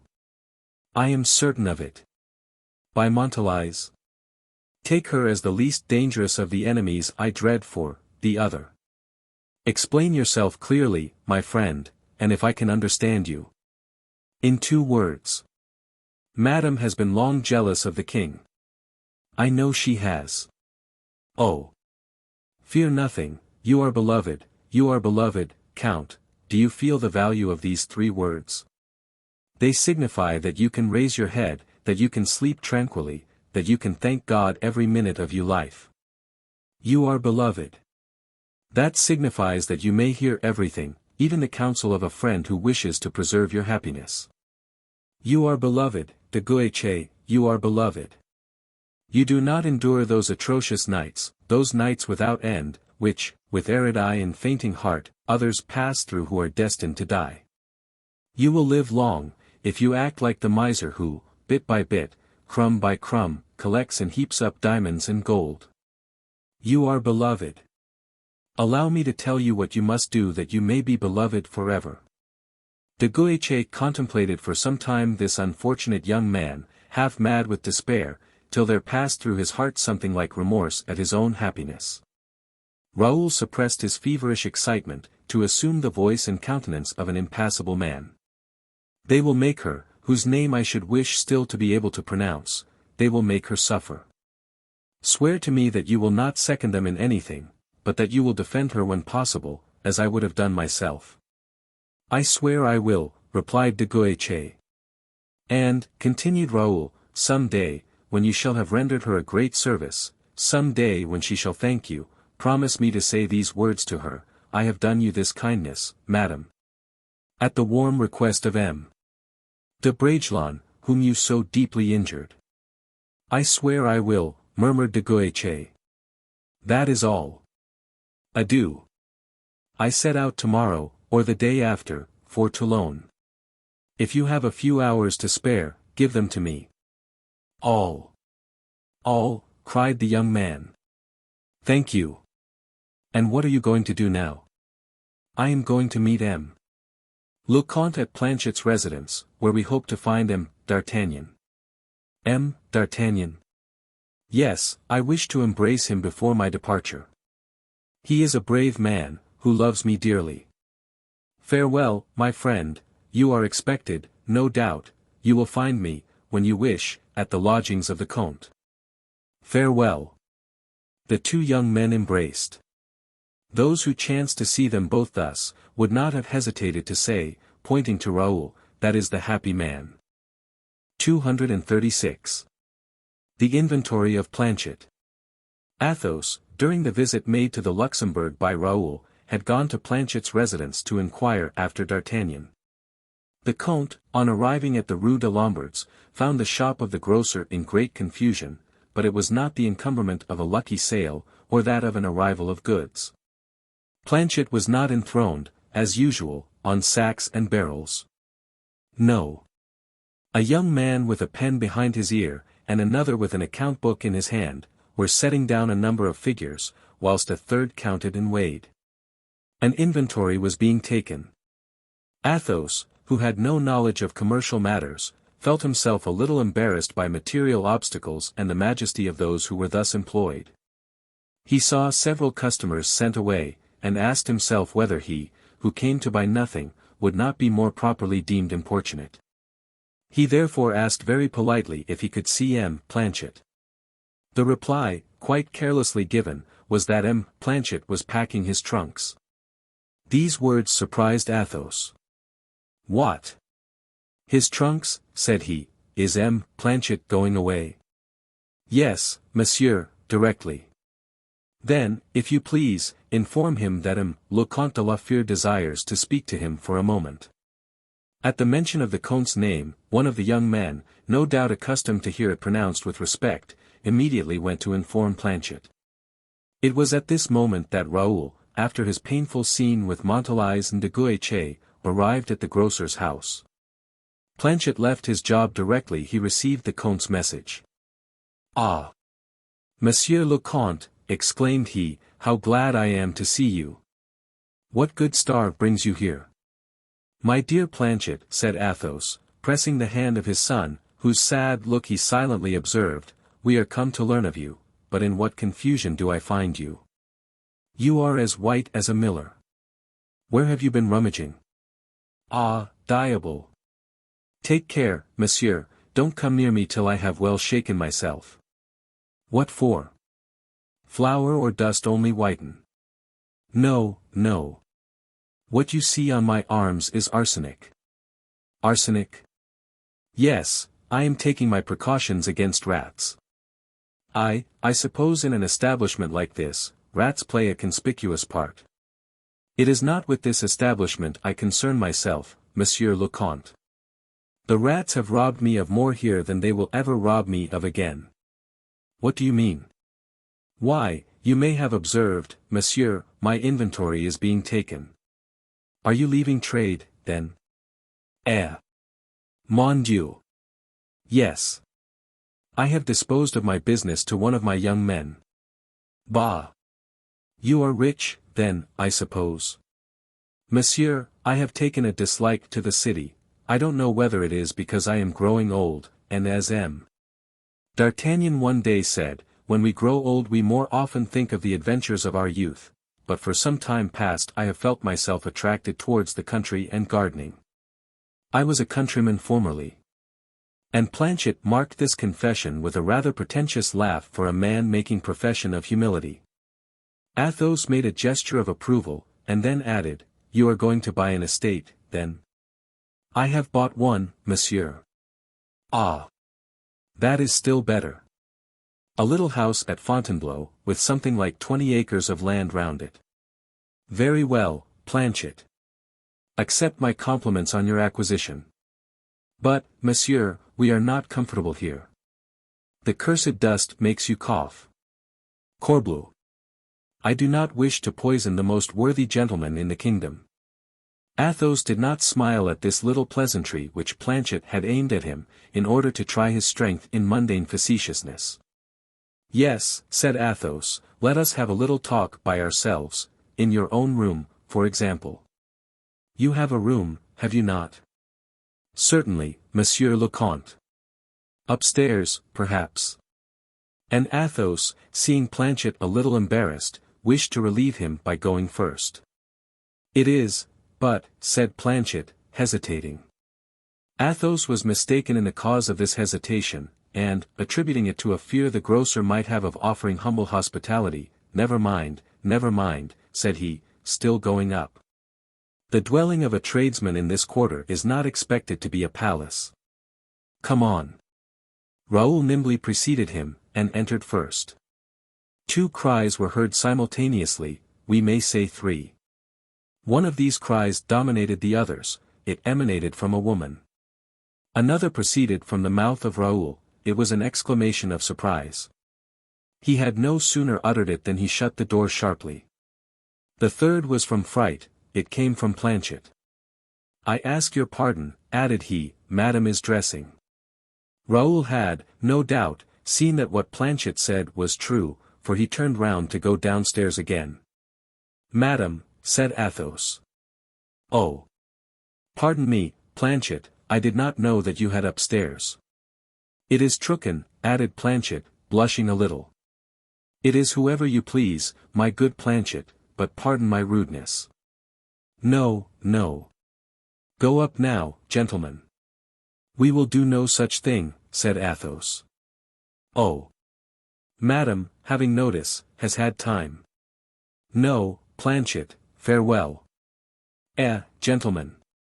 You would not disoblige me by thus standing on the staircase, or by going away without having sat down. If we had known you had a lady upstairs, replied Athos, with his customary coolness, we would have asked permission to pay our respects to her. Planchet was so disconcerted by this little extravagance, that he forced the passage, and himself opened the door to admit the Comte and his son. Truchen was quite dressed, in the costume of the shopkeeper's wife, rich yet coquettish, German eyes attacking French eyes.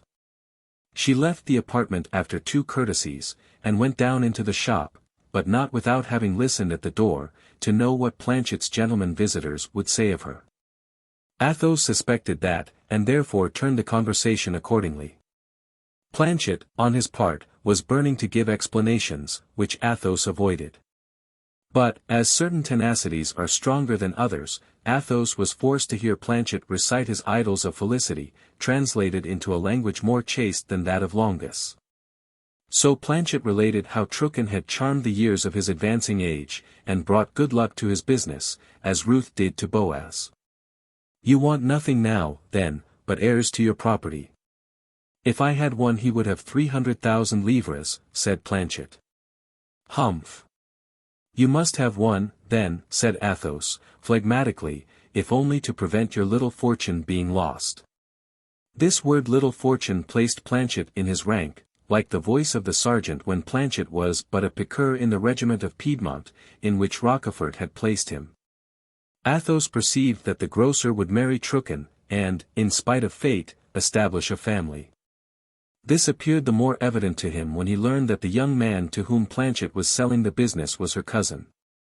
Having heard all that was necessary of the happy prospects of the retiring grocer, "What is M. d'Artagnan about?" said he. "He is not at the Louvre." "Ah! Monsieur le Comte, Monsieur d'Artagnan has disappeared."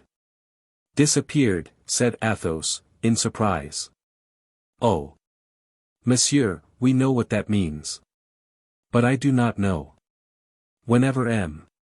d'Artagnan disappears it is always for some mission or some great affair. Has he said anything to you about it?" "Never." "You were acquainted with his departure for England formerly, were you not?" "On account of the speculation," said Planchet, heedlessly.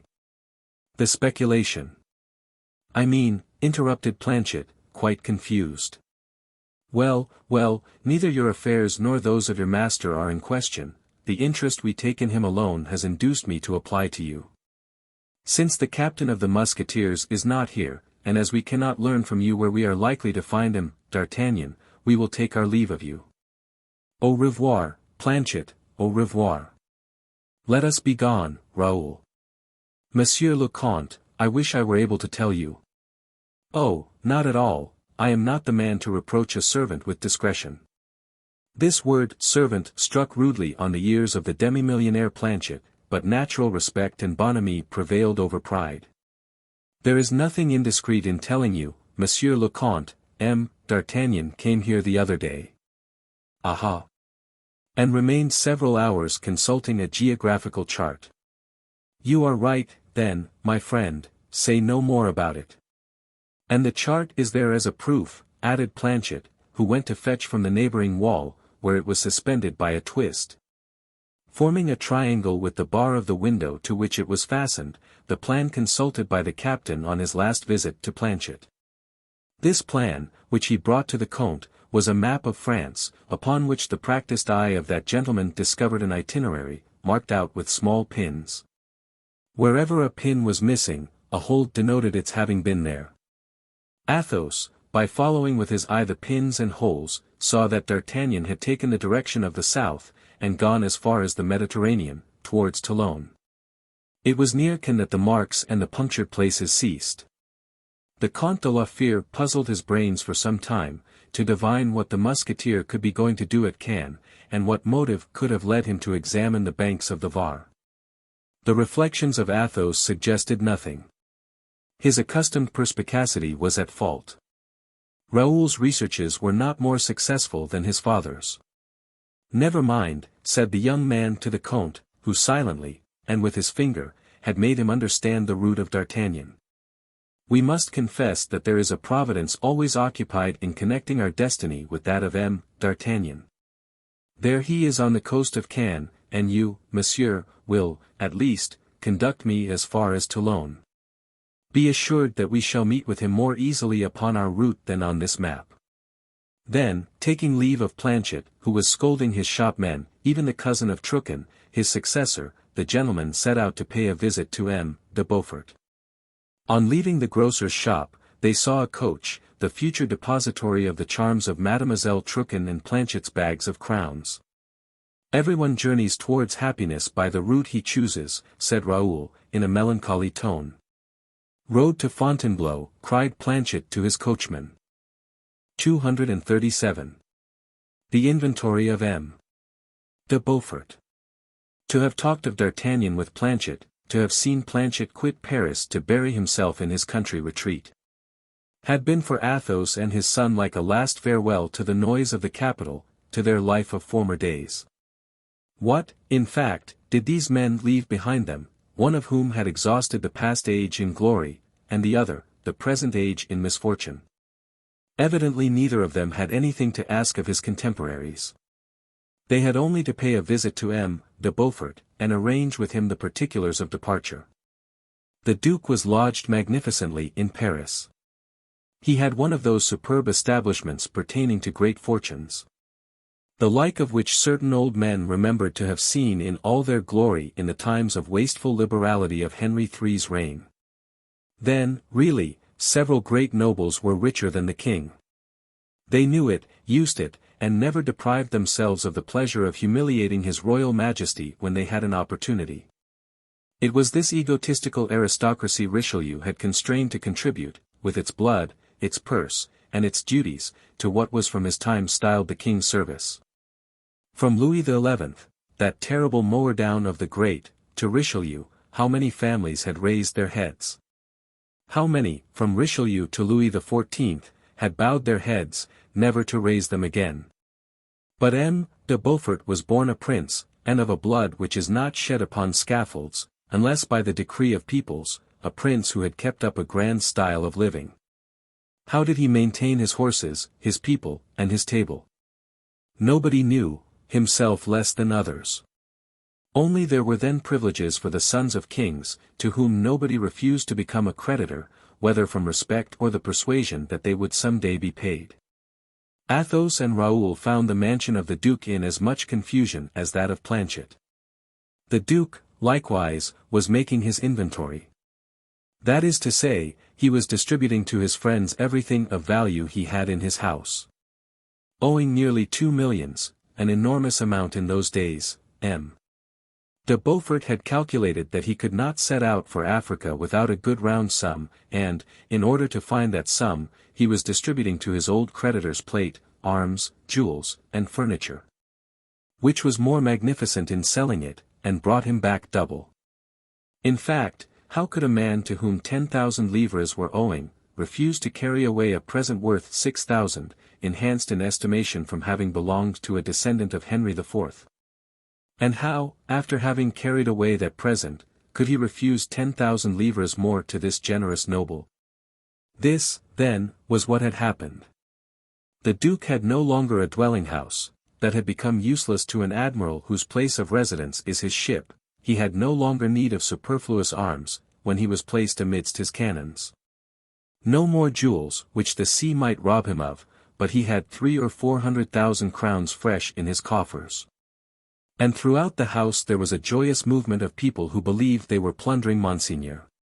The prince had, in a supreme degree, the art of making happy the creditors most to be pitied.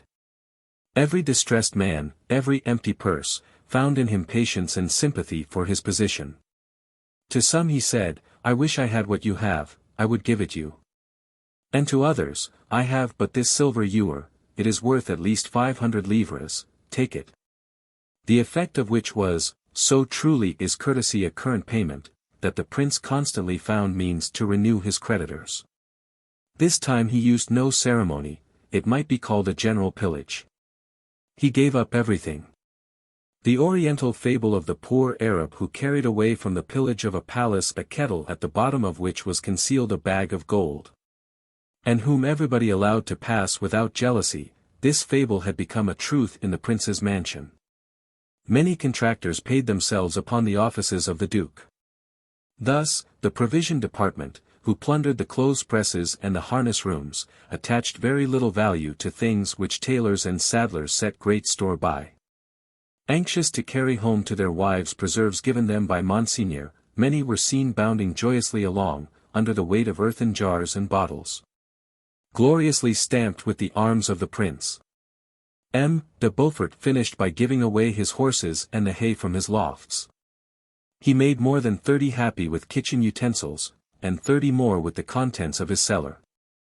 Still further, All these people went away with the conviction that M. de Beaufort only acted in this manner to prepare for a new fortune concealed beneath the Arabs' tents. They repeated to each other, while pillaging his hotel, that he was sent to Gigelli by the king to reconstruct his lost fortunes.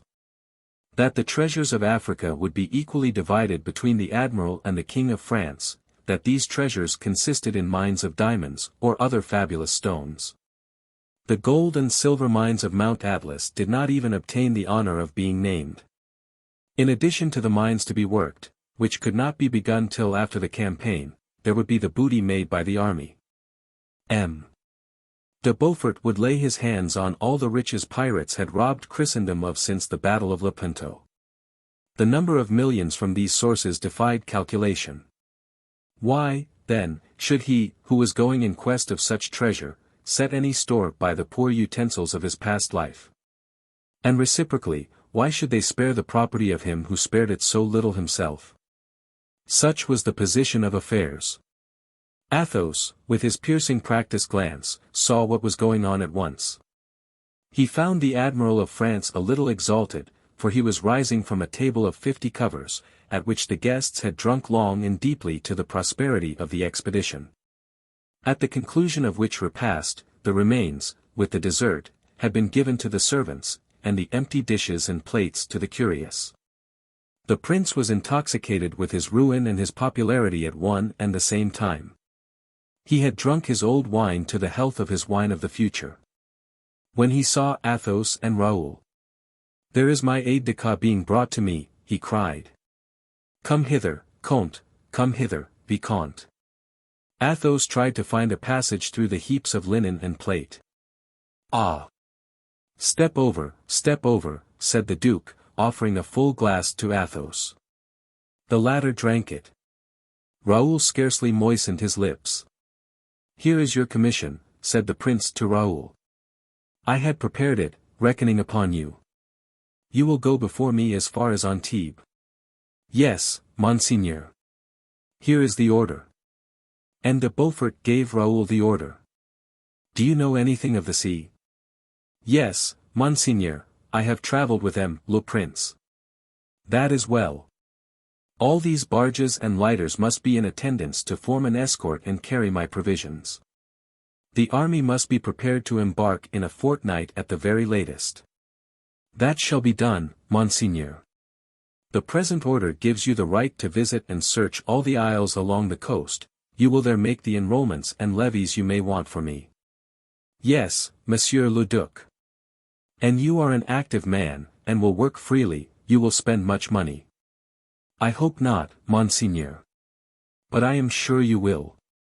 My intendant has prepared the orders of 1,000 livres, drawn upon the cities of the south. He will give you 100 of them. Now, dear Vicomte, be gone." Athos interrupted the prince. "Keep your money, monseigneur, war is to be waged among the Arabs with gold as well as lead."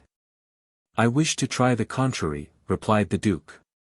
"And then you are acquainted with my ideas upon the expedition, plenty of noise, plenty of fire, and, if so it must be, I shall disappear in the smoke." Having spoken thus, M. de Beaufort began to laugh, but his mirth was not reciprocated by Athos and Raoul. He perceived this at once. "Ah," said he, with the courteous egotism of his rank and age, "you are such people as a man should not see after dinner. You are cold, stiff, and dry when I am all fire, suppleness, and wine. No, devil take me. I should always see you fasting, Vicomte, and you, Comte, if you wear such a face as that, you shall see me no more." He said this, pressing the hand of Athos, who replied with a smile, "Monseigneur, do not talk so grandly because you happen to have plenty of money. I predict that within a month you will be dry, stiff, and cold, in presence of your strongbox, and that then, having Raoul at your elbow, fasting, you will be surprised to see him gay, animated, and generous, because he will have some new crowns to offer you." "God grant it may be so," cried the delighted duke. "Comte, stay with me." "No, I shall go with Raoul. The mission with which you charge him is a troublesome and difficult one. Alone it would be too much for him to execute." "You do not observe, monseigneur, you have given him command of the first order. Bah! And in your naval arrangements, too. That may be true.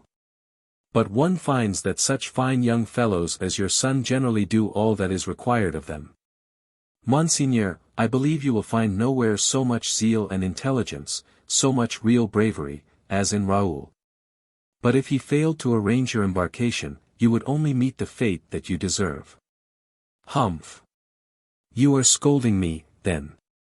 Monseigneur, to provision a fleet, to assemble a flotilla, to enroll your maritime force, would take an admiral a year. Raoul is a cavalry officer, and you allow him a fortnight. I tell you he will do it. He may, but I will go and help him. To be sure you will. I reckoned upon you, and still further believe that when we are once at Toulon you will not let him depart alone. Oh, said Athos, shaking his head. Patience. Patience. Monseigneur, permit us to take our leave. Begone, then, and may my good luck attend you. Adieu. Monseigneur, and may your own good luck attend you likewise. Here is an expedition admirably commenced, said Athos to his son. No provisions, no store flotilla. What can be done, thus? Humph, murmured Raoul. If all are going to do as I am, provisions will not be wanted. Monsieur, replied Athos, sternly, do not be unjust and senseless in your egotism, or your grief, whichever you please to call it. If you set out for this war solely with the intention of getting killed therein, you stand in need of nobody, and it was scarcely worth while to recommend you to M. de Beaufort. But when you have been introduced to the prime commandant, when you have accepted the responsibility of a post in his army, the question is no longer about you, but about all those poor soldiers. Who, as well as you, have hearts and bodies, who will weep for their country and endure all the necessities of their condition. Remember, Raoul, that officers are ministers as useful to the world as priests, and that they ought to have more charity. Monsieur, I know it and have practiced it.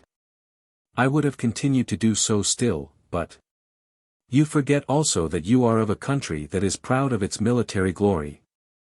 Go and die if you like, but do not die without honor and without advantage to France. Cheer up, Raoul. Do not let my words grieve you, I love you, and wish to see you perfect. I love your reproaches, monsieur, said the young man, mildly, they alone may cure me, because they prove to me that someone loves me still. And now, Raoul, let us be off. The weather is so fine, the heavens so clear, those heavens which we always find above our heads, which you will see more clear still at Gigelli, and which will speak to you of me there. As they speak to me here of God.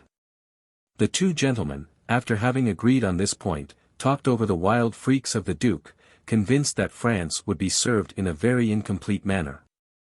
As regarded both spirit and practice, in the ensuing expedition. And having summed up the ducal policy under the one word vanity, they set forward, in obedience rather to their will than destiny. The sacrifice was half accomplished. 238. The silver dish. The journey passed off pretty well. Athos and his son traversed France at the rate of 15 leagues per day. Sometimes more, sometimes less, according to the intensity of Raoul's grief. It took them a fortnight to reach Toulon, and they lost all traces of D'Artagnan at Antibes. They were forced to believe that the captain of the Musketeers was desirous of preserving an incognito on his route. For Athos derived from his inquiries an assurance that such a cavalier as he described had exchanged his horse for a well-closed carriage on quitting Avignon. Raoul was much affected at not meeting with D'Artagnan. His affectionate heart longed to take a farewell and receive consolation from that heart of steel. Athos knew from experience that D'Artagnan became impenetrable when engaged in any serious affair, whether on his own account or on the service of the king. He even feared to offend his friend, or thwart him by too pressing inquiries. And yet when Raoul commenced his labor of classing the flotilla, and got together the chalons and lighters to send them to Toulon, one of the fishermen told the Comte that his boat had been laid up to refit since a trip he had made on account of a gentleman who was in great haste to embark. Athos, believing that this man was telling a falsehood in order to be left at liberty to fish, and so gain more money when all his companions were gone, insisted upon having the details. The fisherman informed him that 6 days previously, a man had come in the night to hire his boat, for the purpose of visiting the island of Saint Honorat. The price was agreed upon, but the gentleman had arrived with an immense carriage case, which he insisted upon embarking, in spite of the many difficulties that opposed the operation. The fisherman wished to retract. He had even threatened, but his threats had procured him nothing but a shower of blows from the gentleman's cane, which fell upon his shoulders sharp and long.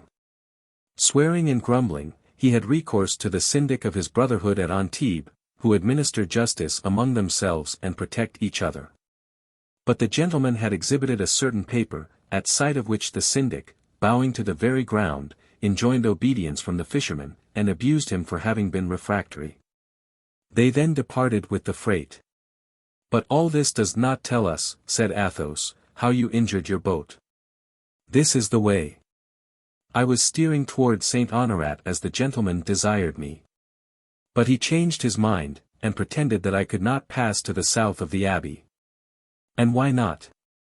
"Because, monsieur, there is in front of the square tower of the Benedictines, towards the southern point, the bank of the Moine." "A rock?" asked Athos. "Level with the water, but below water. A dangerous passage, yet one I have cleared 1,000 times. The gentleman required me to land him at Saint Marguerite's." "Well?" "Well, monsieur," cried the fisherman with his Provençal accent, "a man is a sailor, or he is not, he knows his course, or he is nothing but a freshwater lubber. I was obstinate, and wished to try the channel. The gentleman took me by the collar, and told me quietly he would strangle me. My mate armed himself with a hatchet, and so did I. We had the affront of the night before to pay him out for. But the gentleman drew his sword, and used it in such an astonishingly rapid manner, that we neither of us could get near him. I was about to hurl my hatchet at his head, and I had a right to do so, hadn't I, monsieur? For a sailor aboard is master, as a citizen is in his chamber. I was going, then, in self-defense, to cut the gentleman in two, when, all at once, believe me or not, monsieur, the great carriage case opened of itself, I don't know how. And there came out of it a sort of a phantom, his head covered with a black helmet and a black mask, something terrible to look upon, which came towards me threatening with its fist." "And that was," said Athos. "That was the devil, monsieur, for the gentleman, with great glee, cried out, on seeing him, 'Ah! Thank you, monseigneur.'" "A most strange story," murmured the Comte, looking at Raoul. "And what did you do?" asked the latter of the fisherman. "You must know, monsieur, that 2 poor men, such as we are, could be no match for 2 gentlemen. But when one of them turned out to be the devil, we had no earthly chance. My companion and I did not stop to consult one another. We made but one jump into the sea, for we were within 700 or 800 feet of the shore." "Well, and then?" "Why, and then, monseigneur, as there was a little wind from the southwest, the boat drifted into the sands of Saint Marguerite's." "Oh, but the travelers?" "Bah! You need not be uneasy about them. It was pretty plain that one was the devil, and protected the other. For when we recovered the boat, after she got afloat again, instead of finding these 2 creatures injured by the shock, we found nothing, not even the carriage or the case." "Very strange. Very strange," repeated the Comte. "But after that, what did you do, my friend?" "I made my complaint to the governor of Saint Marguerite's, who brought my finger under my nose by telling me if I plagued him with such silly stories he would have me flogged." "What? Did the governor himself say so?" "Yes, monsieur. And yet my boat was injured, seriously injured, for the prow is left upon the point of Saint Marguerite's, and the carpenter asks 120 livres to repair it." "Very well," replied Raoul, "you will be exempted from the service. Go." "We will go to Saint Marguerite's, shall we?" said the Comte de Bragelonne, as the man walked away. "Yes, monsieur, for there is something to be cleared up, that man does not seem to me to have told the truth. Nor to me either, Raoul. The story of the masked man and the carriage having disappeared, may be told to conceal some violence these fellows have committed upon their passengers in the open sea. To punish him for his persistence in embarking. I formed the same suspicion, the carriage was more likely to contain property than a man. We shall see to that, Raoul. The gentleman very much resembles D'Artagnan. I recognize his methods of proceeding. Alas! We are no longer the young invincibles of former days. Who knows whether the hatchet or the iron bar of this miserable coaster has not succeeded in doing that which the best blades of Europe, balls, and bullets have not been able to do in 40 years. That same day they set out for St. Marguerite's, on board a chasse Marie come from Toulon under orders. The impression they experienced on landing was a singularly pleasing one. The island seemed loaded with flowers and fruits. In its cultivated part it served as a garden for the governor. Orange, pomegranate, and fig trees bent beneath the weight of their golden or purple fruits. All round this garden, in the uncultivated parts, red partridges ran about in conveys among the brambles and tufts of junipers. And at every step of the Comte and Raoul a terrified rabbit quitted his thyme and heath to scuttle away to the burrow. In fact, this fortunate isle was uninhabited. Flat, offering nothing but a tiny bay for the convenience of embarkation, and under the protection of the governor, who went shares with them, smugglers made use of it as a provisional entrepot. At the expense of not killing the game or devastating the garden. With this compromise, the governor was in a situation to be satisfied with a garrison of 8 men to guard his fortress, in which 12 cannons accumulated coats of mouldy green. The governor was a sort of happy farmer, harvesting wines, figs, oil, and oranges, preserving his citrons and cedrates in the sun of his casemates. The fortress, encircled by a deep ditch, its only guardian, arose like 3 heads upon turrets connected with each other by terraces covered with moss. Athos and Raoul wandered for some time round the fences of the garden without finding anyone to introduce them to the governor. They ended by making their own way into the garden. It was at the hottest time of the day.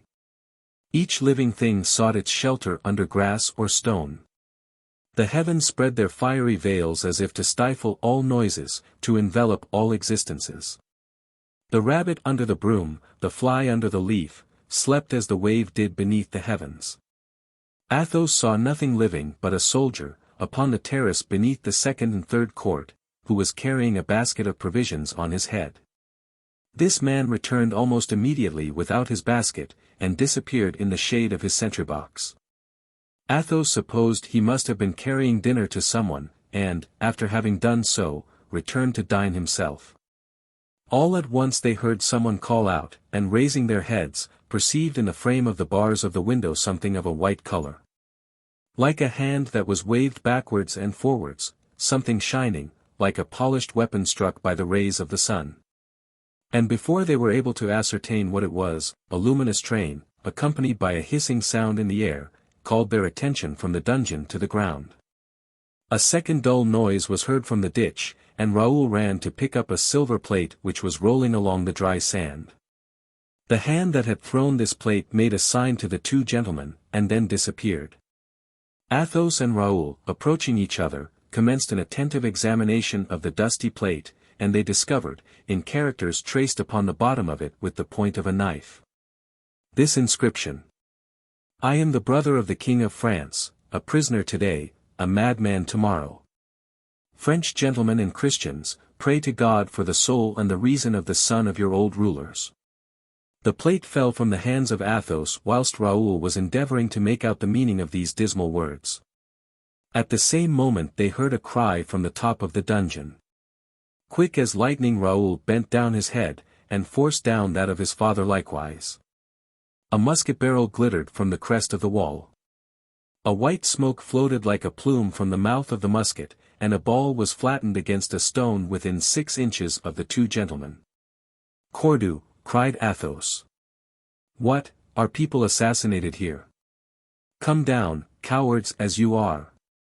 Yes, come down, cried Raoul, furiously shaking his fist at the castle. One of the assailants, he who was about to fire, replied to these cries by an exclamation of surprise. And, as his companion, who wished to continue the attack, had re-seized his loaded musket, he who had cried out threw up the weapon, and the ball flew into the air. Athos and Raoul, seeing them disappear from the platform, expected they would come down to them, and waited with a firm demeanor. 5 minutes had not elapsed, when a stroke upon a drum called the 8 soldiers of the garrison to arms, and they showed themselves on the other side of the ditch with their muskets in hand. At the head of these men was an officer, whom Athos and Raoul recognized as the one who had fired the first musket. The man ordered the soldiers to make ready. "We are going to be shot," cried Raoul, "but, sword in hand, at least, let us leap the ditch. We shall kill at least 2 of these scoundrels, when their muskets are empty." And, suiting the action to the word, Raoul was springing forward, followed by Athos, when a well-known voice resounded behind them, "Athos." "Raoul." "D'Artagnan," replied the 2 gentlemen. "Recover arms." "Mordioux," cried the captain to the soldiers. "I was sure I could not be mistaken." "What is the meaning of this?" asked Athos. "What? Were we to be shot without warning? It was I who was going to shoot you, and if the governor missed you, I should not have missed you, my dear friends. How fortunate it is that I am accustomed to take a long aim, instead of firing at the instant I raise my weapon. I thought I recognized you. Ah! My dear friends, how fortunate!" And D'Artagnan wiped his brow, for he had run fast, and emotion with him was not feigned. "How?" said Athos. "And is the gentleman who fired at us the governor of the fortress?" "In person." "And why did he fire at us? What have we done to him?" "Pardieu! You received what the prisoner threw to you?" "That is true." "That plate, the prisoner has written something on it, has he not?" "Yes." "Good heavens! I was afraid he had." And D'Artagnan, with all the marks of mortal disquietude, seized the plate, to read the inscription. When he had read it, a fearful pallor spread across his countenance. "Oh! Good heavens!" repeated he. "Silence, here is the governor. And what will he do to us? Is it our fault?" "It is true, then," said Athos, in a subdued voice. "It is true." "Silence. I tell you, silence. If he only believes you can read, if he only suspects you have understood. I love you, my dear friends, I would willingly be killed for you, but, said Athos and Raoul. "But I could not save you from perpetual imprisonment if I saved you from death." "Silence, then. Silence again." The governor came up, having crossed the ditch upon a plank bridge. "Well," said he to D'Artagnan, "what stops us?" "You are Spaniards, you do not understand a word of French," said the captain, eagerly, to his friends in a low voice. "Well," replied he, addressing the governor, "I was right. These gentlemen are 2 Spanish captains with whom I was acquainted at Ypres, last year, they don't know a word of French." "Ah," said the governor, sharply. "And yet they were trying to read the inscription on the plate." D'Artagnan took it out of his hands, effacing the characters with the point of his sword. "How?" cried the governor, "what are you doing?" "I cannot read them now." "It is a state secret," replied D'Artagnan, bluntly. "And as you know that, according to the king's orders, it is under the penalty of death anyone should penetrate it, I will, if you like, allow you to read it." "And have you shot immediately afterwards?" During this apostrophe, half serious, half ironical, Athos and Raoul preserved the coolest, most unconcerned silence. "But, is it possible," said the governor, "that these gentlemen do not comprehend at least some words?" "Suppose they do. If they do understand a few spoken words, it does not follow that they should understand what is written. They cannot even read Spanish. A noble Spaniard, remember, ought never to know how to read." The governor was obliged to be satisfied with these explanations, but he was still tenacious. "Invite these gentlemen to come to the fortress," said he. That I will willingly do. I was about to propose it to you. The fact is, the captain had quite another idea, and would have wished his friends 100 leagues off. But he was obliged to make the best of it. He addressed the two gentlemen in Spanish, giving them a polite invitation, which they accepted. They all turned towards the entrance of the fort, and, the incident being at an end, the 8 soldiers returned to their delightful leisure, for a moment disturbed by this unexpected adventure. 239. Captive and jailers. When they had entered the fort, and whilst the governor was making some preparations for the reception of his guests, "Come," said Athos. "Let us have a word of explanation whilst we are alone." "It is simply this," replied the musketeer. "I have conducted hither a prisoner, who the king commands shall not be seen. You came here, he has thrown something to you through the lattice of his window. I was at dinner with the governor, I saw the object thrown, and I saw Raoul pick it up. It does not take long to understand this. I understood it, and I thought you in intelligence with my prisoner. And then, you commanded us to be shot. Ma foi. I admit it. But, if I was the first to seize a musket, fortunately, I was the last to take aim at you. If you had killed me, D'Artagnan, I should have had the good fortune to die for the royal house of France, and it would be an honor to die by your hand, you, its noblest and most loyal defender." "What the devil, Athos, do you mean by the royal house?" stammered D'Artagnan. "You don't mean that you, a well-informed and sensible man, can place any faith in the nonsense written by an idiot?" "I do believe in it." "With so much the more reason, my dear chevalier, from your having orders to kill all those who do believe in it," said Raoul. "That is because," replied the captain of the Musketeers, "because every calumny, however absurd it may be, has the almost certain chance of becoming popular." "No, D'Artagnan," replied Athos, promptly. "But because the king is not willing that the secret of his family should transpire among the people, and cover with shame the executioners of the son of Louis XIII. Do not talk in such a childish manner, Athos, or I shall begin to think you have lost your senses. Besides, explain to me how it is possible Louis XIII should have a son in the Isle of Sainte Marguerite. A son whom you have brought hither masked, in a fishing boat," said Athos. "Why not?" D'Artagnan was brought to a pause. "Oh," said he, "whence do you know that a fishing boat brought you to Sainte Marguerite's with the carriage containing the prisoner, with a prisoner whom you styled Monseigneur?" "Oh, I am acquainted with all that," resumed the Comte. D'Artagnan bit his moustache. "If it were true," said he, "that I had brought hither in a boat and with a carriage a masked prisoner, nothing proves that this prisoner must be a prince of the house of France."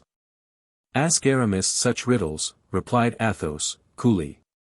"Aramis," cried the musketeer, quite at a stand. "Have you seen Aramis?"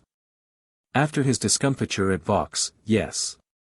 I have seen Aramis, a fugitive, pursued, bewildered, ruined, and Aramis has told me enough to make me believe in the complaints this unfortunate young prince cut upon the bottom of the plate." D'Artagnan's head sunk on his breast in some confusion. "This is the way," said he, "in which God turns to nothing that which men call wisdom. A fine secret must that be of which 12 or 15 persons hold the tattered fragments. Athos, cursed be the chance which has brought you face to face with me in this affair. For now." "Well," said Athos, with his customary mild severity, "is your secret lost because I know it? Consult your memory, my friend. Have I not borne secrets heavier than this?"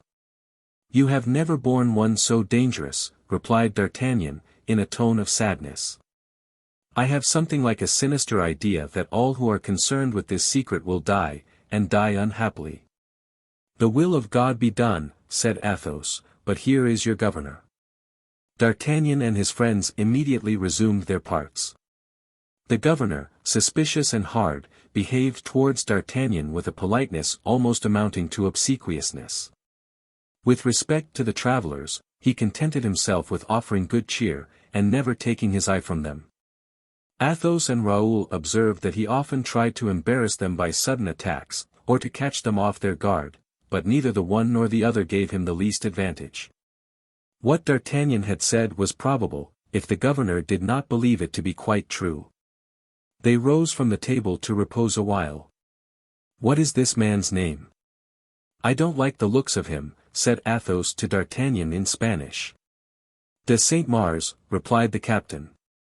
"He is, then, I suppose, the prince's jailer?" "Eh? How can I tell? I may be kept at Sainte Marguerite forever." "Oh. No, not you. My friend, I am in the situation of a man who finds a treasure in the midst of a desert. He would like to carry it away, but he cannot, he would like to leave it, but he dares not. The king will not dare to recall me, for no one else would serve him as faithfully as I do. He regrets not having me near him, from being aware that no one would be of so much service near his person as myself. But it will happen as it may please God." "But," observed Raoul, "your not being certain proves that your situation here is provisional, and you will return to Paris?" "Ask these gentlemen," interrupted the governor, "what was their purpose in coming to Sainte Marguerite? They came from learning there was a convent of Benedictines at Saint Honorat which is considered curious, and from being told there was excellent shooting in the island." "That is quite at their service, as well as yours," replied Saint-Mars. D'Artagnan politely thanked him. "When will they depart?" added the governor. "Tomorrow," replied D'Artagnan. M. De Saint-Mars went to make his rounds, and left D'Artagnan alone with the pretended Spaniards. "Oh," exclaimed the musketeer, "here is a life and a society that suits me very little. I command this man, and he bores me, Mordioux. Come, let us have a shot or two at the rabbits, the walk will be beautiful, and not fatiguing. The whole island is but 1.5 leagues in length, with the breadth of 1 league, a real park. Let us try to amuse ourselves." "As you please, D'Artagnan. Not for the sake of amusing ourselves, but to gain an opportunity for talking freely." D'Artagnan made a sign to a soldier, who brought the gentleman some guns, and then returned to the fort. "And now," said the musketeer, "answer me the question put to you by that black-looking Saint-Mars, what did you come to do at the Laren Isles?" "To bid you farewell." "Bid me farewell? What do you mean by that? Is Raoul going anywhere?" "Yes." "Then I will lay a wager it is with M. de Beaufort." "With M. de Beaufort it is, my dear friend. You always guess correctly." "From habit." Whilst the two friends were commencing their conversation, Raoul, with his head hanging down and his heart oppressed, seated himself on a mossy rock, his gun across his knees. Looking at the sea, looking at the heavens, and listening to the voice of his soul. He allowed the sportsman to attain a considerable distance from him. D'Artagnan remarked his absence. "He has not recovered the blow," said he to Athos. "He is struck to death." "Oh! Your fears exaggerate, I hope. Raoul is of a tempered nature. Around all hearts as noble as his, there is a second envelope that forms a cuirass. The first bleeds, the second resists." "No," replied Athos, "Raoul will die of it." "Mordioux," said D'Artagnan, in a melancholy tone. And he did not add a word to this exclamation. Then, a minute after, "Why do you let him go?" "Because he insists on going." "And why do you not go with him?" "Because I could not bear to see him die." D'Artagnan looked his friend earnestly in the face. "You know one thing," continued the Comte, leaning upon the arm of the captain, "you know that in the course of my life I have been afraid of but few things." "Well." "I have an incessant gnawing, insurmountable fear that an hour will come in which I shall hold the dead body of that boy in my arms." "Oh," murmured D'Artagnan, "oh. He will die, I know, I have a perfect conviction of that, but I would not see him die." "How is this, Athos? You come and place yourself in the presence of the bravest man you say you have ever seen, of your own D'Artagnan, of that man without an equal, as you formerly called him. And you come and tell him with your arms folded that you are afraid of witnessing the death of your son, you who have seen all that can be seen in this world. Why have you this fear, Athos? Man upon this earth must expect everything, and ought to face everything. Listen to me, my friend. After having worn myself out upon this earth of which you speak, I have preserved but two religions, that of life, friendship, my duty as a father, that of eternity, love, and respect for God. Now, I have within me the revelation that if God should decree that my friend or my son should render up his last sigh in my presence, oh! No, I cannot even tell you, D'Artagnan. Speak, speak, tell me. I am strong against everything, except against the death of those I love. For that only there is no remedy. He who dies, gains, he who sees others die, loses. No, this is it, to know that I should no more meet on earth him whom I now behold with joy, to know that there would nowhere be a D'Artagnan any more, nowhere again be a Raoul, oh! I am old, look you, I have no longer courage, I pray God to spare me in my weakness, but if he struck me so plainly and in that fashion, I should curse him. A Christian gentleman ought not to curse his God, D'Artagnan, it is enough to once have cursed a king. Humph, sighed D'Artagnan, a little confused by this violent tempest of grief. D'Artagnan, my friend, you who love Raoul, look at him, he added, pointing to his son, see that melancholy which never leaves him. Can you imagine anything more dreadful than to witness, minute by minute, the ceaseless agony of that poor soul? Let me speak to him, Athos. Who knows? Try, if you please, but I am convinced you will not succeed. I will not attempt to console him. I will serve him. You will. Doubtless, I will. Do you think this would be the first time a woman had repented of an infidelity? I will go to him, I tell you. Athos shook his head, and continued his walk alone. D'Artagnan, cutting across the brambles, rejoined Raoul and held out his hand to him. Well, Raoul. You have something to say to me? I have a kindness to ask of you, replied Bragelonne. Ask it, then. You will some day return to France? I hope so. Ought I to write to Mademoiselle de la Valliere? No, you must not. But I have many things to say to her. Go and say them to her, then. Never. Pray, what virtue do you attribute to a letter, which your speech might not possess? Perhaps you are right. She loves the king, said D'Artagnan, bluntly, and she is an honest girl. Raoul started. And you whom she abandons, she, perhaps, loves better than she does the king, but after another fashion. D'Artagnan, do you believe she loves the king? To idolatry. Her heart is inaccessible to any other feeling. You might continue to live near her, and would be her best friend. Ah! Exclaimed Raoul, with a passionate burst of repugnance at such a hideous hope. Will you do so? It would be base. That is a very absurd word, which would lead me to think slightly of your understanding. Please to understand, Raoul, that it is never base to do that which is imposed upon us by a superior force. If your heart says to you, go there, or die, why go, Raoul? Was she base or brave, she whom you loved, in preferring the king to you, the king whom her heart commanded her imperiously to prefer to you? No, she was the bravest of women. Do, then, as she has done. Oblige yourself. Do you know one thing of which I am sure, Raoul? What is that?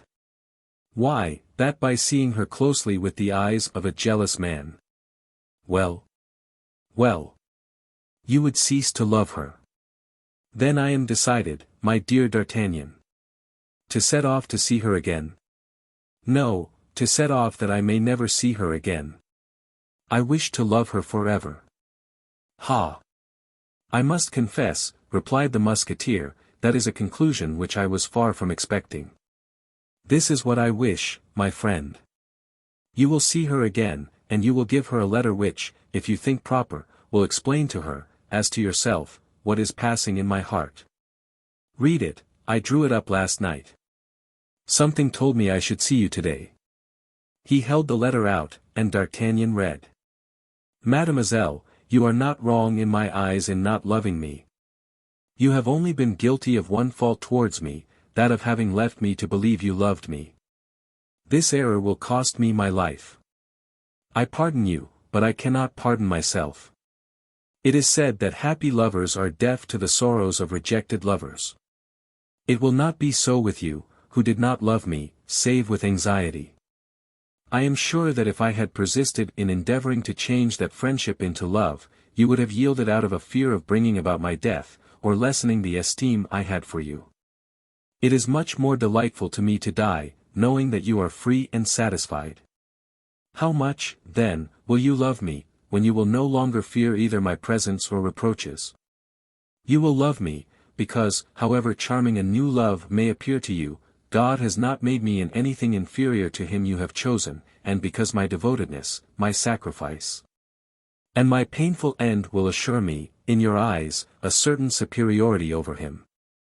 I have allowed to escape, in the candid credulity of my heart, the treasure I possessed. Many people tell me that you loved me enough to lead me to hope you would have loved me much. That idea takes from my mind all bitterness, and leads me only to blame myself. You will accept this last farewell, and you will bless me for having taken refuge in the inviolable asylum where hatred is extinguished, and where all love endures forever. Adieu, mademoiselle. If your happiness could be purchased by the last drop of my blood, I would shed that drop. I willingly make the sacrifice of it to my misery. Raoul, Vicomte de Bragelonne. The letter reads very well, said the captain. I have only one fault to find with it. Tell me what that is, said Raoul. Why, it is that it tells everything, except the thing which exhales, like a mortal poison from your eyes and from your heart, except the senseless love which still consumes you. Raoul grew paler, but remained silent. Why did you not write simply these words? Mademoiselle, instead of cursing you, I love you and I die. That is true, exclaimed Raoul, with a sinister kind of joy. And tearing the letter he had just taken back, he wrote the following words upon a leaf of his tablets. To procure the happiness of once more telling you I love you, I commit the baseness of writing to you. And to punish myself for that baseness, I die. And he signed it.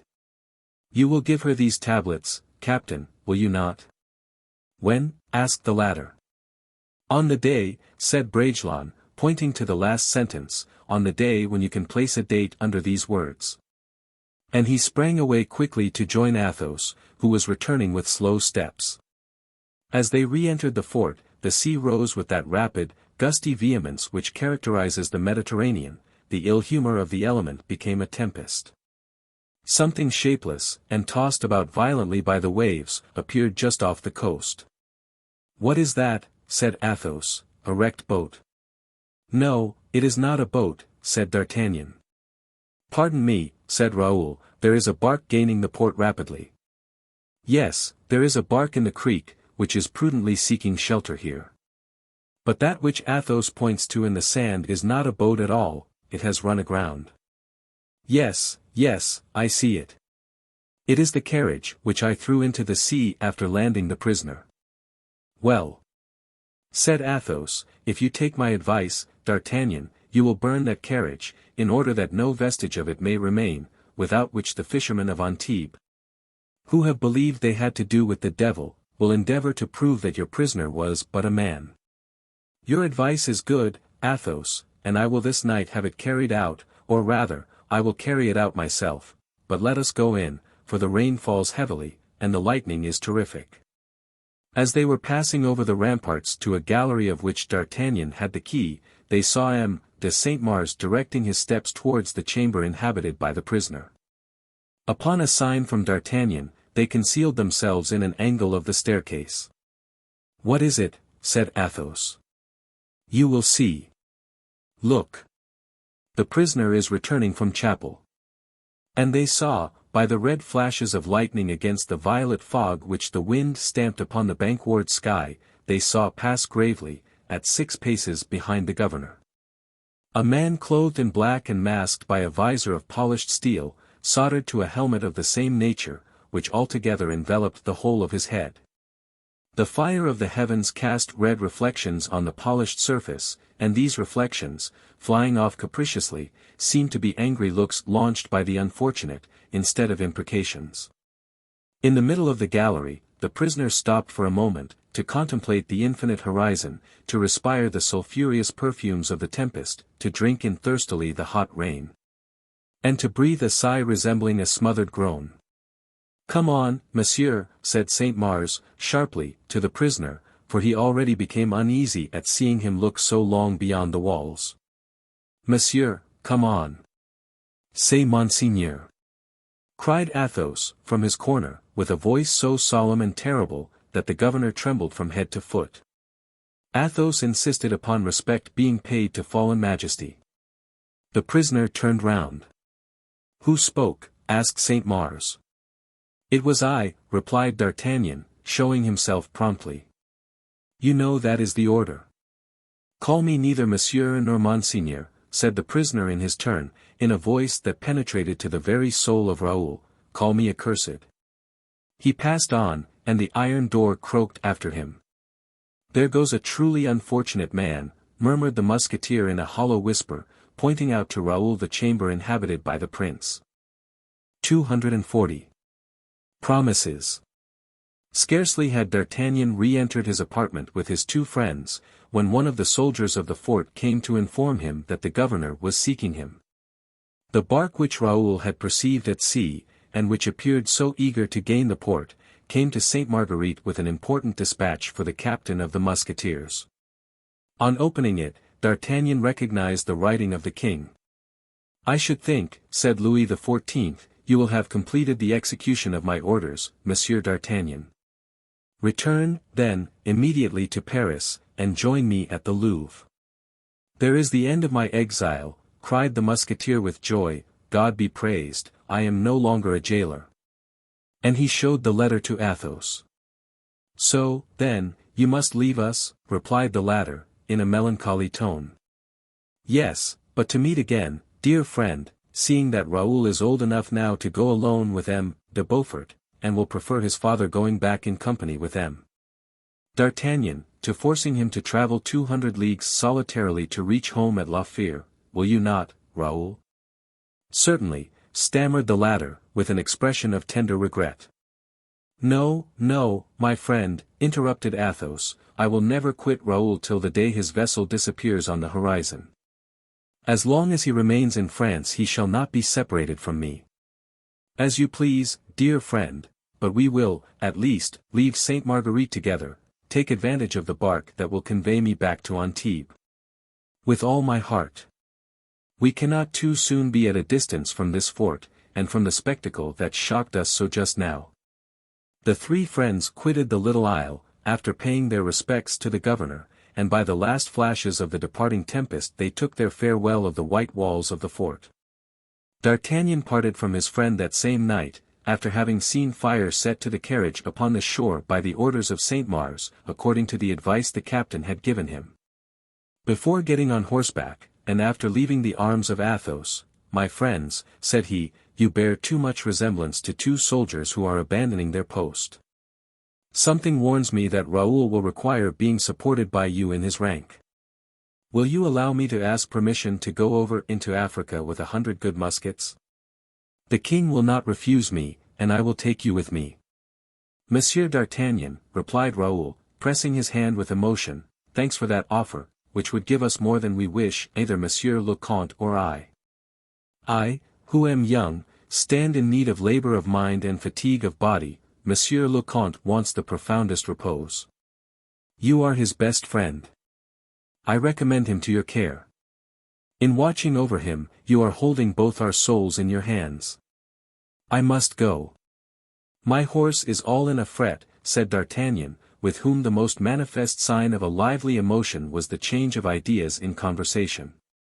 "Come, Comte, how many days longer has Raoul to stay here?" 3 days at most. "And how long will it take you to reach home?" "Oh, a considerable time," replied Athos. "I shall not like the idea of being separated too quickly from Raoul. Time will travel too fast of itself to require me to aid it by distance. I shall only make half stages. And why so, my friend? Nothing is more dull than traveling slowly. And hostelry life does not become a man like you.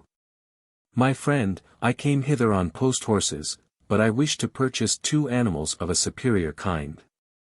Now, to take them home fresh, it would not be prudent to make them travel more than 7 or 8 leagues a day. Where is Grimaud? He arrived yesterday morning with Raoul's appointments. And I have left him to sleep. That is, never to come back again. D'Artagnan suffered to escape him. Till we meet again, then, dear Athos, and if you are diligent, I shall embrace you the sooner. So saying, he put his foot in the stirrup which Raoul held. Farewell, said the young man, embracing him. Farewell, said D'Artagnan, as he got into his saddle. His horse made a movement which divided the cavalier from his friends. This scene had taken place in front of the house chosen by Athos, near the gates of Antibes, whither D'Artagnan, after his supper, had ordered his horses to be brought. The road began to branch off there, white and undulating in the vapors of the night. The horse eagerly respired the salt, sharp perfume of the marshes. D'Artagnan put him to a trot. And Athos and Raoul sadly turned towards the house. All at once they heard the rapid approach of a horse's steps, and first believed it to be one of those singular repercussions which deceive the ear at every turn in a road. But it was really the return of the horseman. They uttered a cry of joyous surprise. And the captain, springing to the ground like a young man, seized within his arms the 2 beloved heads of Athos and Raoul. He held them long embraced thus, without speaking a word, or suffering the sigh which was bursting his breast to escape him. Then, as rapidly as he had come back, he set off again, with a sharp application of his spurs to the sides of his fiery horse. Alas, said the Comte, in a low voice, alas! Alas! An evil omen. On his side, said D'Artagnan to himself, making up for lost time. I could not smile upon them. An evil omen. The next day Grimaud was on foot again. The service commanded by M. de Beaufort was happily accomplished. The flotilla, sent to Toulon by the exertions of Raoul, had set out, dragging after it in little nutshells, almost invisible. The wives and friends of the fishermen and smugglers put in requisition for the service of the fleet. The time, so short, which remained for father and son to live together, appeared to go by with double rapidity, like some swift stream that flows towards eternity. Athos and Raoul returned to Toulon, which began to be filled with the noise of carriages, with the noise of arms, the noise of neighing horses. The trumpeters sounded their spirited marches. The drummers signalized their strength, the streets were overflowing with soldiers, servants, and tradespeople. The Duc de Beaufort was everywhere, superintending the embarkation with the zeal and interest of a good captain. He encouraged the humblest of his companions. He scolded his lieutenants, even those of the highest rank. Artillery, provisions, baggage, he insisted upon seeing all himself. He examined the equipment of every soldier. Assured himself of the health and soundness of every horse. It was plain that, light, boastful, egotistical, in his hotel, the gentleman became the soldier again, the high noble, a captain, in face of the responsibility he had accepted. And yet, it must be admitted that, whatever was the care with which he presided over the preparations for departure, it was easy to perceive careless precipitation.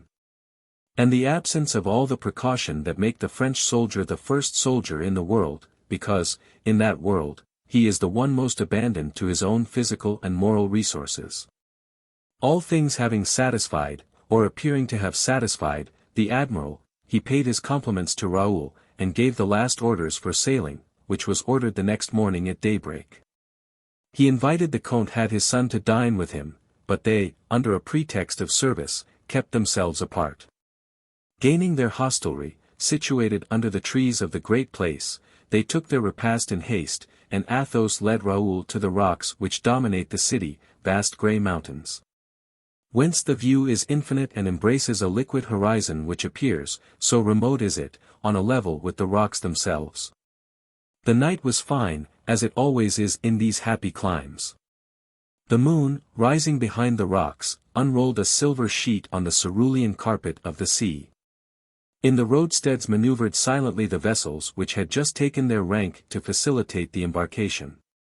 The sea, loaded with phosphoric light, opened beneath the hulls of the barks that transported the baggage and munitions. Every dip of the prow ploughed up this gulf of white flames. From every oar dropped liquid diamonds. The sailors, rejoicing in the largesses of the admiral, were heard murmuring their slow and artless songs. Sometimes the grinding of the chains was mixed with the dull noise of shot falling into the holds. Such harmonies, such a spectacle, oppressed the heart like fear, and dilated like hope. All this life speaks of death. Athos had seated himself with his son, upon the moss, among the brambles of the promontory. Around their heads passed and repassed large bats, carried along by the fearful whirl of their blind chase. The feet of Raoul were over the edge of the cliff, bathed in that void which is peopled by vertigo, and provokes to self-annihilation.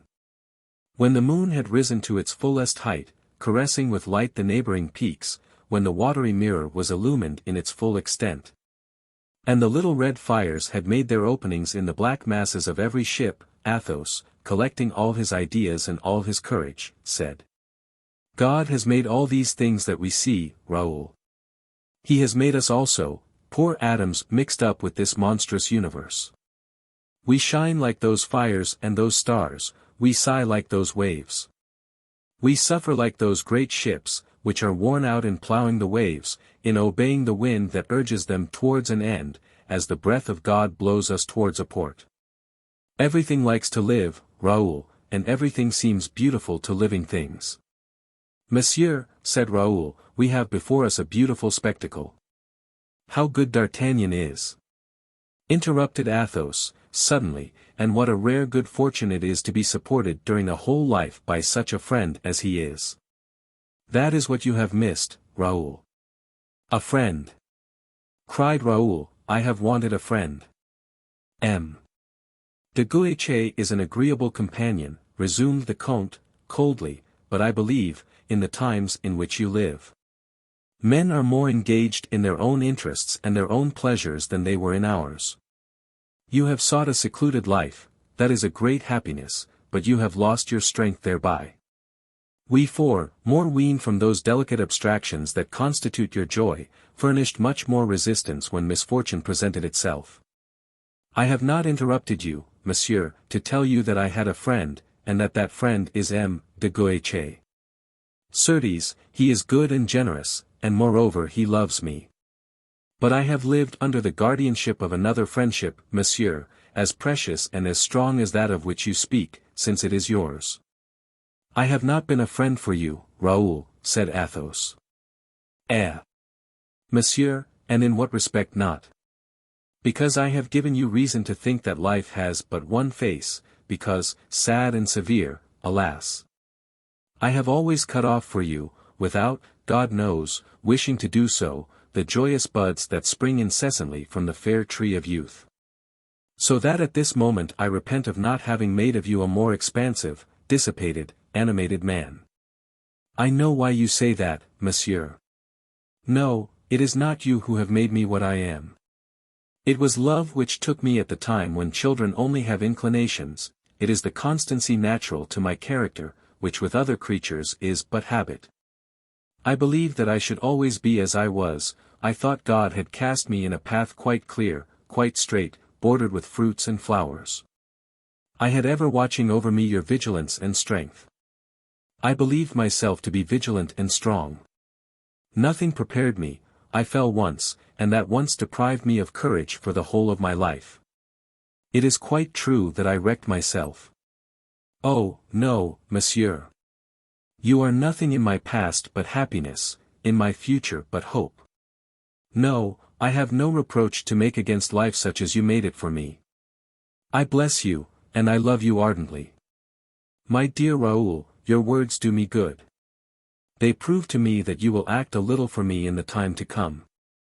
I shall only act for you, monsieur. Raoul, what I have never hitherto done with respect to you, I will henceforward do. I will be your friend, not your father. We will live in expanding ourselves, instead of living in holding ourselves prisoners, when you come back. And that will be soon, will it not? Certainly, monsieur, for such an expedition cannot last long. Soon, then, Raoul, soon, instead of living moderately on my income, I will give you the capital of my estates. It will suffice for launching you into the world till my death, and you will give me, I hope, before that time, the consolation of not seeing my race extinct. I will do all you may command, said Raoul, much agitated. It is not necessary, Raoul, that your duty as aide-de-camp should lead you into too hazardous enterprises. You have gone through your ordeal, you are known to be a true man under fire. Remember that war with Arabs is a war of snares, ambuscades, and assassinations. So it is said, monsieur. There is never much glory in falling in an ambuscade. It is a death which always implies a little rashness or want of foresight. Often, indeed, he who falls in one meets with but little pity. Those who are not pitied, Raoul, have died to little purpose. Still further, the conqueror laughs, and we Frenchmen ought not to allow stupid infidels to triumph over our faults. Do you clearly understand what I am saying to you, Raoul? God forbid I should encourage you to avoid encounters. I am naturally prudent, monsieur, and I have very good fortune, said Raoul, with a smile which chilled the heart of his poor father. For, the young man hastened to add, in 20 combats through which I have been, I have only received one scratch. There is in addition, said Athos, the climate to be dreaded, that is an ugly end, to die of fever. King St. Louis prayed God to send him an arrow or the plague, rather than the fever. Oh, monsieur! With sobriety, with reasonable exercise. I have already obtained from M. de Beaufort a promise that his dispatches shall be sent off every fortnight to France. You, as his aide-de-camp, will be charged with expediting them, and will be sure not to forget me. No, monsieur, said Raoul, almost choked with emotion. Besides, Raoul, as you are a good Christian, and I am one also, we ought to reckon upon a more special protection of God and his guardian angels. Promise me that if anything evil should happen to you, on any occasion, you will think of me at once. First and at once. Oh. Yes, monsieur. And will call upon me? Instantly. You dream of me sometimes, do you not, Raoul? Every night, monsieur. During my early youth I saw you in my dreams, calm and mild, with one hand stretched out over my head, and that it was which made me sleep so soundly, formerly.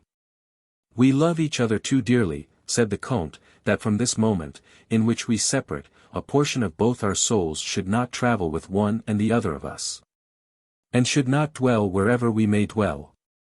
Whenever you may be sad, Raoul, I feel that my heart will be dissolved in sadness. And when you smile on thinking of me, be assured you will send me, from however remote a distance, a vital scintillation of your joy. I will not promise you to be joyous, replied the young man.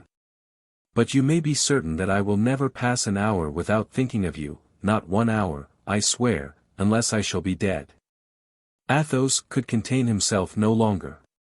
He threw his arm round the neck of his son, and held him embraced with all the power of his heart. The moon began to be now eclipsed by twilight. A golden band surrounded the horizon, announcing the approach of day.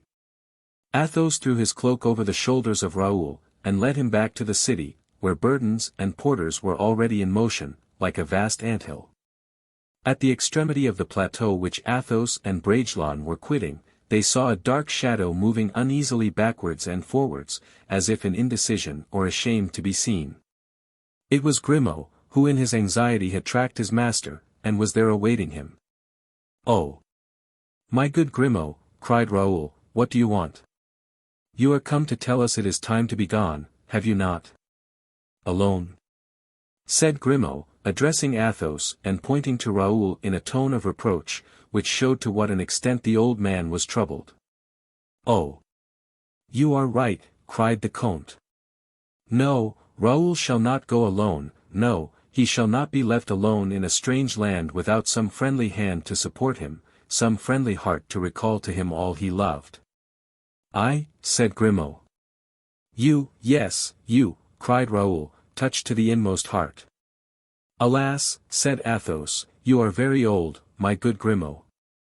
"So much the better," replied the latter, with an inexpressible depth of feeling and intelligence.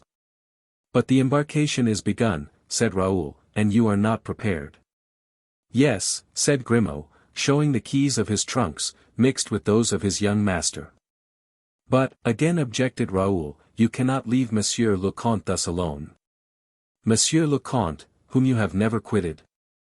Grimaud turned his diamond eyes upon Athos and Raoul, as if to measure the strength of both. The Comte uttered not a word. "Monsieur le Comte prefers my going," said Grimaud. "I do," said Athos, by an inclination of the head. At that moment the drums suddenly rolled, and the clarions filled the air with their inspiring notes. The regiments destined for the expedition began to debouch from the city. They advanced to the number of 5, each composed of 40 companies. Royals marched first, distinguished by their white uniform, faced with blue. The ordonnance colors, quartered crosswise, violet and dead leaf, with a sprinkling of golden fleurs-de-lis, left the white-colored flag, with its fleur-de-lised cross, to dominate the whole. Musketeers at the wings, with their forked sticks and their muskets on their shoulders. Pikemen in the center, with their lances, 14 feet in length, marched gaily towards the transports, which carried them in detail to the ships. The regiments of Picardy, Navarre, Normandy, and Royal Viceau, followed after. M. de Beaufort had known well how to select his troops. He himself was seen closing the march with his staff. It would take a full hour before he could reach the sea. Raoul with Athos turned his steps slowly towards the beach, in order to take his place when the prince embarked. Grimaud, boiling with the ardor of a young man, superintended the embarkation of Raoul's baggage in the admiral's vessel. Athos, with his arm passed through that of the son he was about to lose, absorbed in melancholy meditation, was deaf to every noise around him. An officer came quickly towards them to inform Raoul that M. de Beaufort was anxious to have him by his side. "Have the kindness to tell the prince," said Raoul, "that I request he will allow me this hour to enjoy the company of my father." "No, no," said Athos, "an aide-de-camp ought not thus to quit his general. Please to tell the prince, monsieur, that the Vicomte will join him immediately." The officer set off at a gallop. "Whether we part here or part there," added the Comte, "it is no less a separation." He carefully brushed the dust from his son's coat, and passed his hand over his hair as they walked along. "But, Raoul," said he, "you want money. M. de Beaufort's train will be splendid, and I am certain it will be agreeable to you to purchase horses and arms, which are very dear things in Africa. Now, as you are not actually in the service of the king or M. de Beaufort, and are simply a volunteer, you must not reckon upon either pay or largesse. But I should not like you to want for anything at Gigelli. Here are 200 pistoles, if you would please me, Raoul, spend them."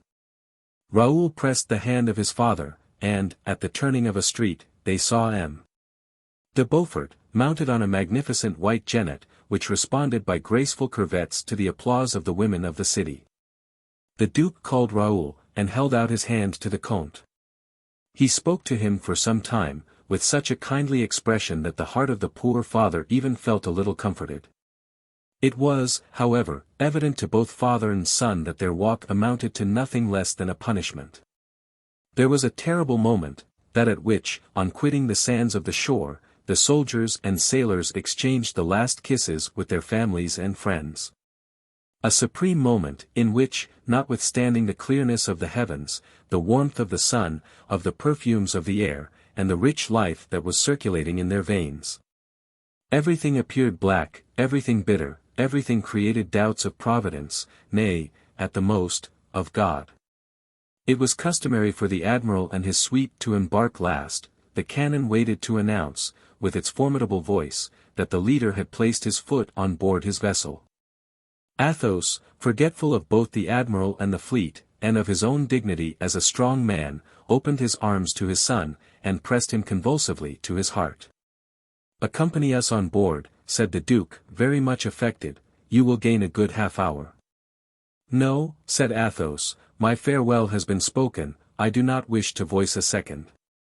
Then, Vicomte, embark quickly, added the prince, wishing to spare the tears of these two men, whose hearts were bursting. And paternally, tenderly, very much as Porthos might have done, he took Raoul in his arms and placed him in the boat, the oars of which, at a signal, immediately were dipped in the waves.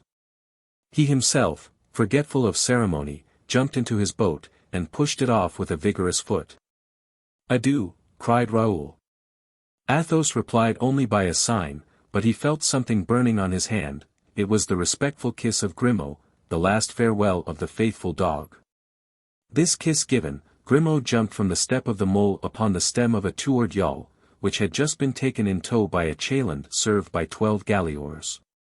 Athos seated himself on the mole, stunned, deaf, abandoned. Every instant took from him one of the features, one of the shades of the pale face of his son.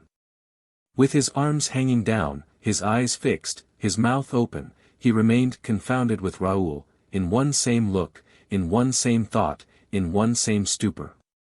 The sea, by degrees, carried away boats and faces to that distance at which men become nothing but points, loves, nothing but remembrances. Athos saw his son ascend the ladder of the admiral's ship, he saw him lean upon the rail of the deck, and place himself in such a manner as to be always an object in the eye of his father. In vain the cannon thundered, in vain from the ship sounded the long and lordly tumult, responded to by immense acclamations from the shore. In vain did the noise deafen the ear of the father, the smoke obscured the cherished object of his aspirations. Raoul appeared to him to the last moment. And the imperceptible atom, passing from black to pale, from pale to white, from white to nothing, disappeared for Athos, disappeared very long after, to all the eyes of the spectators. Had disappeared both gallant ships and swelling sails. Towards midday, when the sun devoured space, and scarcely the tops of the masts dominated the incandescent limit of the sea, Athos perceived a soft aerial shadow rise, and vanish as soon as seen. This was the smoke of a cannon, which M. de Beaufort ordered to be fired as a last salute to the coast of France. The point was buried in its turn beneath the sky, and Athos returned with slow and painful step to his deserted hostelry. 241. Among women. D'Artagnan had not been able to hide his feelings from his friends so much as he would have wished. The stoical soldier, the impassive man-at-arms, overcome by fear and sad presentiments, had yielded, for a few moments, to human weakness. When, therefore, he had silenced his heart and calmed the agitation of his nerves, turning towards his lackey, a silent servant, always listening, in order to obey the more promptly. "Rabaud," said he, "mind, we must travel 30 leagues a day." "At your pleasure, captain," replied Rabaud. And from that moment, D'Artagnan, accommodating his action to the pace of the horse, like a true centaur, gave up his thoughts to nothing, that is to say, to everything.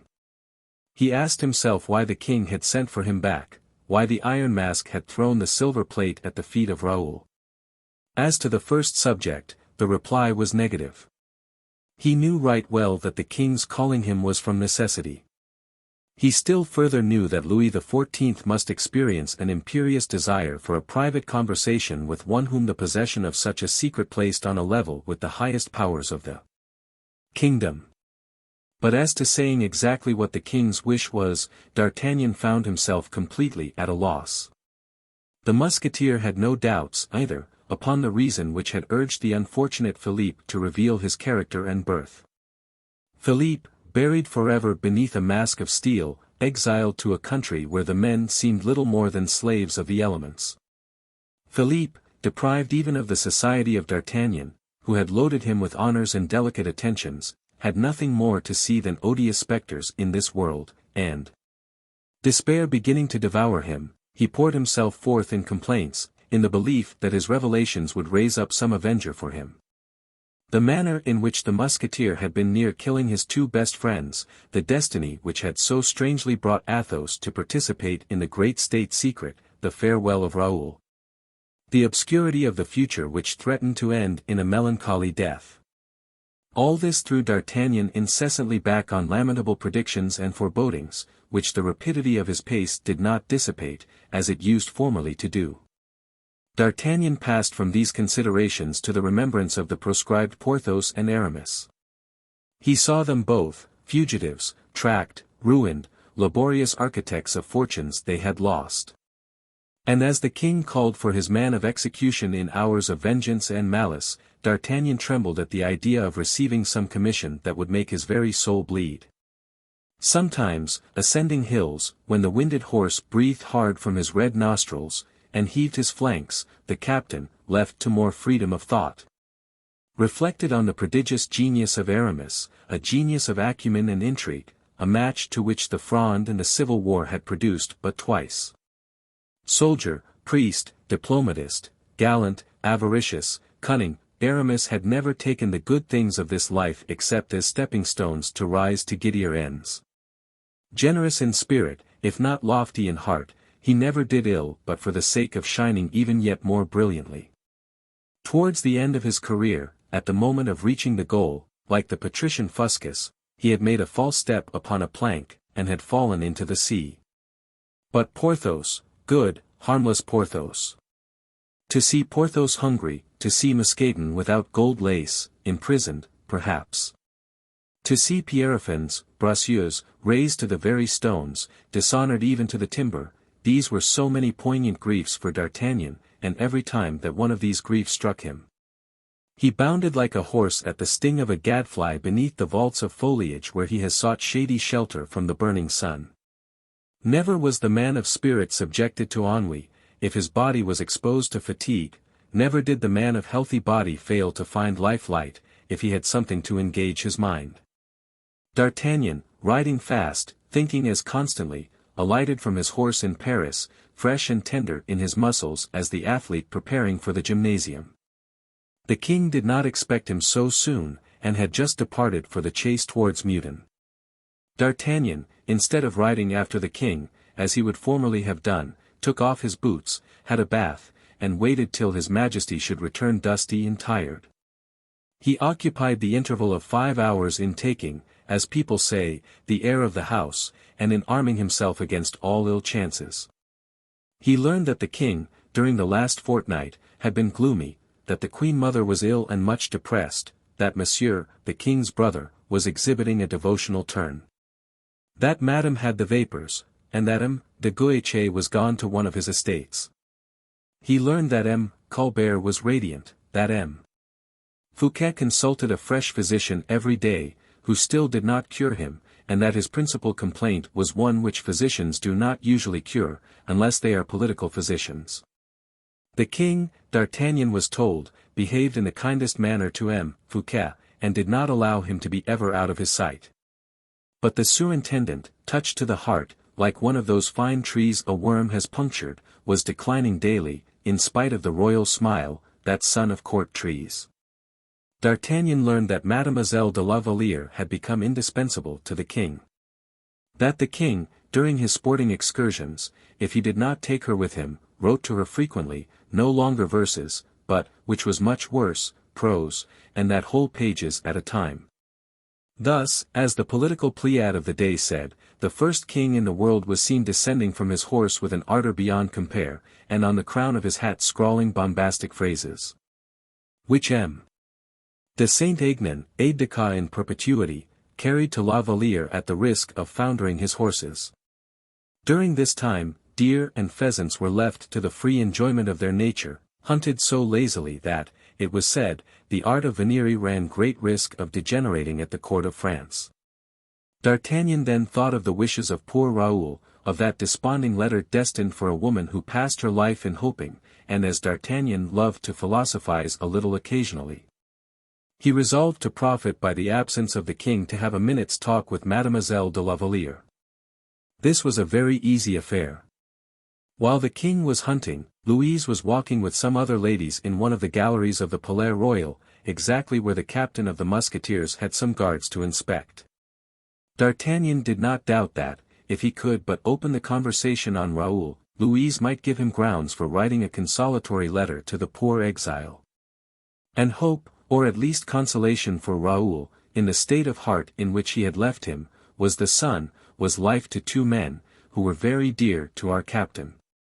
He directed his course, therefore, to the spot where he knew he should find Mademoiselle de la Valliere. D'Artagnan found La Valliere the centre of the circle. In her apparent solitude, the king's favourite received, like a queen, more, perhaps, than the queen, a homage of which Madame had been so proud. When all the king's looks were directed to her and commanded the looks of the courtiers. D'Artagnan, although no squire of dames, received, nevertheless, civilities and attentions from the ladies. He was polite, as a brave man always is, and his terrible reputation had conciliated as much friendship among the men as admiration among the women. On seeing him enter, therefore, they immediately accosted him, and, as is not unfrequently the case with fair ladies, opened the attack by questions. Where had he been? What had become of him so long? Why had they not seen him as usual make his fine horse curvet in such beautiful style, to the delight and astonishment of the curious from the king's balcony? He replied that he had just come from the land of oranges.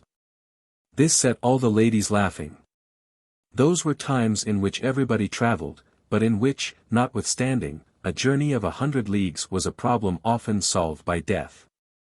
From the land of oranges? Cried Mademoiselle de Tonnay-Charente. From Spain? Eh, said the musketeer. From Malta, echoed Montalais. Ma foi. You are coming very near, ladies. Is it an island? Asked La Valliere. Mademoiselle, said D'Artagnan, I will not give you the trouble of seeking any further. I come from the country where M. de Beaufort is, at this moment, embarking for Algiers. Have you seen the army? Asked several warlike fair ones.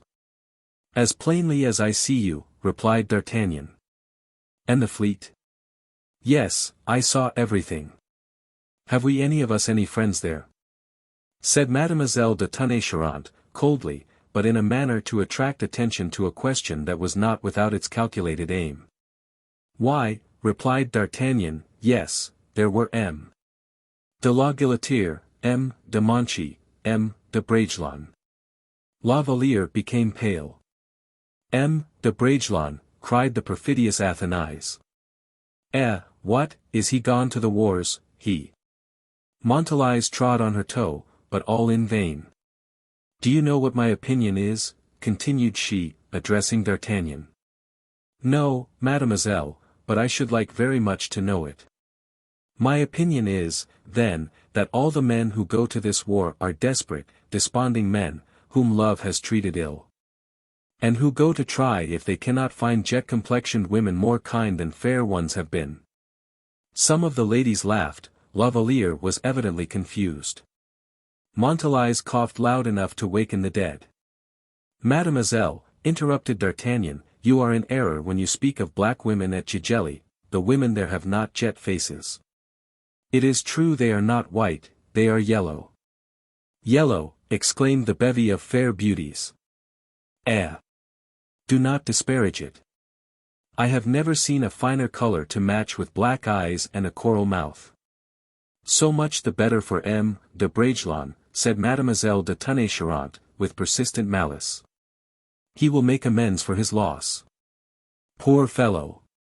A profound silence followed these words. And D'Artagnan had time to observe and reflect that women, mild doves, treat each other more cruelly than tigers. But making La Valliere pale did not satisfy Athanase. She determined to make her blush likewise. Resuming the conversation without pause, do you know, Louise, said she, that there is a great sin on your conscience? What sin, mademoiselle? Stammered the unfortunate girl, looking round her for support, without finding it. Why, continued Athanase, the poor young man was affianced to you, he loved you, you cast him off. Well, that is a right which every honest woman has, said Montalais, in an affected tone. When we know we cannot constitute the happiness of a man, it is much better to cast him off. Cast him off. Or refuse him, that's all very well, said Athanase, but that is not the sin Mademoiselle de la Valliere has to reproach herself with. The actual sin is sending poor Bragelonne to the wars, and to wars in which death is so very likely to be met with. Louise pressed her hand over her icy brow. And if he dies, continued her pitiless tormentor, you will have killed him. That is the sin. Louise, half dead, caught at the arm of the captain of the Musketeers, whose face betrayed unusual emotion. You wish to speak with me, Monsieur d'Artagnan, said she, in a voice broken by anger and pain. What had you to say to me? D'Artagnan made several steps along the gallery, holding Louise on his arm. Then, when they were far enough removed from the others, what I had to say to you, mademoiselle, replied he, Mademoiselle de Tonnay-Charente has just expressed. Roughly and unkindly, it is true, but still in its entirety. She uttered a faint cry. Pierced to the heart by this new wound, she went her way, like one of those poor birds which, struck unto death, seek the shade of the thicket in which to die. She disappeared at one door, at the moment the king was entering by another. The first glance of the king was directed towards the empty seat of his mistress. Not perceiving La Valliere, a frown came over his brow, but as soon as he saw D'Artagnan, who bowed to him, "Ah! Monsieur," cried he, "you have been diligent. I am much pleased with you." This was the superlative expression of royal satisfaction. Many men would have been ready to lay down their lives for such a speech from the king. The maids of honor and the courtiers, who had formed a respectful circle round the king on his entrance, drew back, on observing he wished to speak privately with his captain of the Musketeers. The king led the way out of the gallery, after having again, with his eyes, sought everywhere for La Valliere, whose absence he could not account for. The moment they were out of the reach of curious ears, "Well, Monsieur d'Artagnan," said he, "the prisoner is in his prison, sire." "What did he say on the road?" "Nothing, sire." "What did he do?" "There was a moment at which the fisherman, who took me in his boat to Sainte Marguerite, revolted, and did his best to kill me. The prisoner defended me instead of attempting to fly." The king became pale. "Enough," said he, and D'Artagnan bowed. Louis walked about his cabinet with hasty steps. "Were you at Antibes," said he, "when Monsieur de Beaufort came there?" "No, sire, I was setting off when Monsieur le Duc arrived." "Ah," which was followed by a fresh silence. "Whom did you see there?" "A great many persons," said D'Artagnan, coolly. The king perceived he was unwilling to speak. "I have sent for you, Monsieur le Capitaine, to desire you to go and prepare my lodgings at Nantes." "At Nantes," cried D'Artagnan. "In Bretagne." "Yes, sire, it is in Bretagne." "Will your majesty make so long a journey as to Nantes?" "The states are assembled there," replied the king. "I have two demands to make of them. I wish to be there." "When shall I set out?" said the captain. "This evening, tomorrow evening, for you must stand in need of rest." "I have rested, sire." "That is well. Then between this and tomorrow evening, when you please." D'Artagnan bowed as if to take his leave, but, perceiving the king very much embarrassed, "Will your majesty," said he, stepping 2 paces forward, "take the court with you?" "Certainly I shall." "Then your majesty will, doubtless, want the Musketeers." And the eye of the king sank beneath the penetrating glance of the captain. "Take a brigade of them," replied Louis. "Is that all? Has your majesty no other orders to give me?" "No, yes. I am all attention, sire."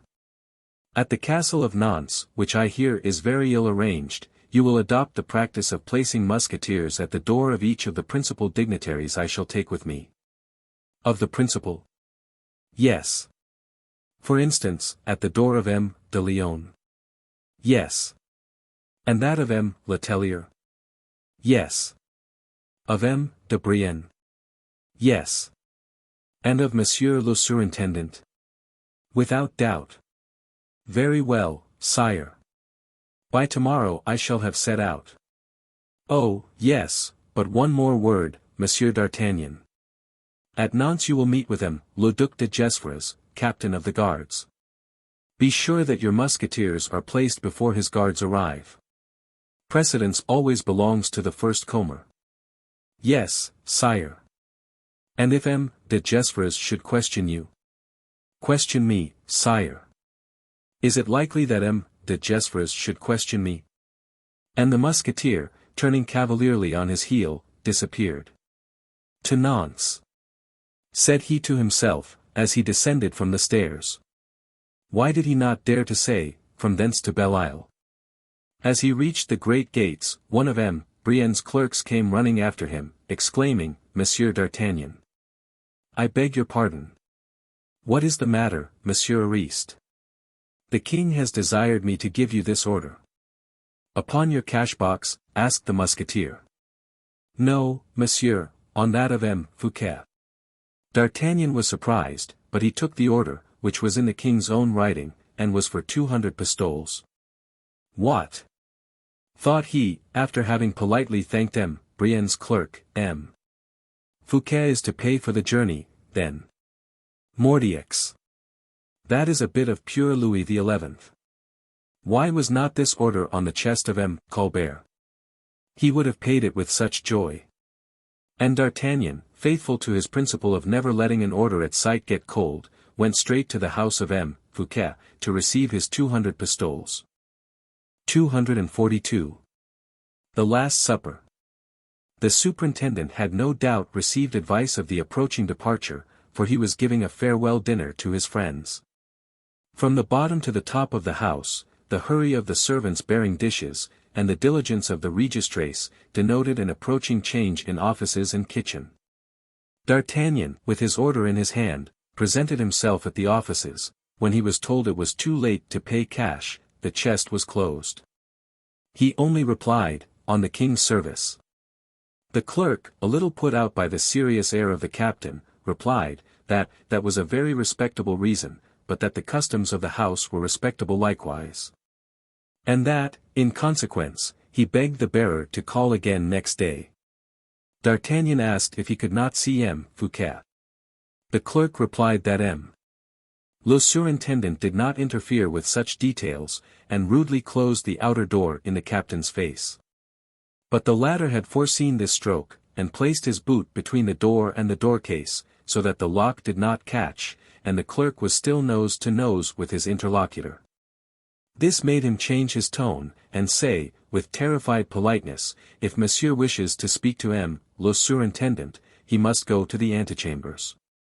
These are the offices, where Monseigneur never comes. Oh. Very well. Where are they? Replied D'Artagnan. On the other side of the court, said the clerk, delighted to be free. D'Artagnan crossed the court, and fell in with a crowd of servants. Monseigneur sees nobody at this hour. He was answered by a fellow carrying a vermeil dish, in which were 3 pheasants and 12 quails. Tell him, said the captain, laying hold of the servant by the end of his dish, that I am M. D'Artagnan, captain of his Majesty's Musketeers. The fellow uttered a cry of surprise, and disappeared, D'Artagnan following him slowly. He arrived just in time to meet M. Polisson in the antechamber. The latter, a little pale, came hastily out of the dining-room to learn what was the matter. D'Artagnan smiled. There is nothing unpleasant, Monsieur Polisson. Only a little order to receive the money for. Ah, said Fouquet's friend, breathing more freely. And he took the captain by the hand, and, dragging him behind him, led him into the dining-room, where a number of friends surrounded the surintendant, placed in the center, and buried in the cushions of a fauteuil. There were assembled all the Epicureans who so lately at Vaux had done the honors of the mansion of wit and money in aid of M. Fouquet. Joyous friends, for the most part faithful, they had not fled their protector at the approach of the storm, and, in spite of the threatening heavens, in spite of the trembling earth, they remained there, smiling, cheerful, as devoted in misfortune as they had been in prosperity. On the left of the surintendant sat Madame de Belliere, on his right was Madame Fouquet. As if braving the laws of the world, and putting all vulgar reasons of propriety to silence, the two protecting angels of this man united to offer, at the moment of the crisis, the support of their twined arms. Madame de Belliere was pale, trembling, and full of respectful attentions for Madame la Surintendante, who, with one hand on her husband's, was looking anxiously towards the door by which Polisson had gone out to bring D'Artagnan. The captain entered at first full of courtesy, and afterwards of admiration, when, with his infallible glance, he had divined as well as taken in the expression of every face. Fouquet raised himself up in his chair. "Pardon me, Monsieur d'Artagnan," said he, "if I did not myself receive you when coming in the king's name." And he pronounced the last words with a sort of melancholy firmness, which filled the hearts of all his friends with terror. "Monseigneur," replied D'Artagnan, "I only come to you in the king's name to demand payment of an order for 200 pistoles." The clouds passed from every brow but that of Fouquet, which still remained overcast. "Ah! Then," said he, "perhaps you also are setting out for Nantes." "I do not know whither I am setting out, Monseigneur." "But," said Madame Fouquet, recovered from her fright, "you are not going so soon, Monsieur le Capitaine, as not to do us the honor to take a seat with us?"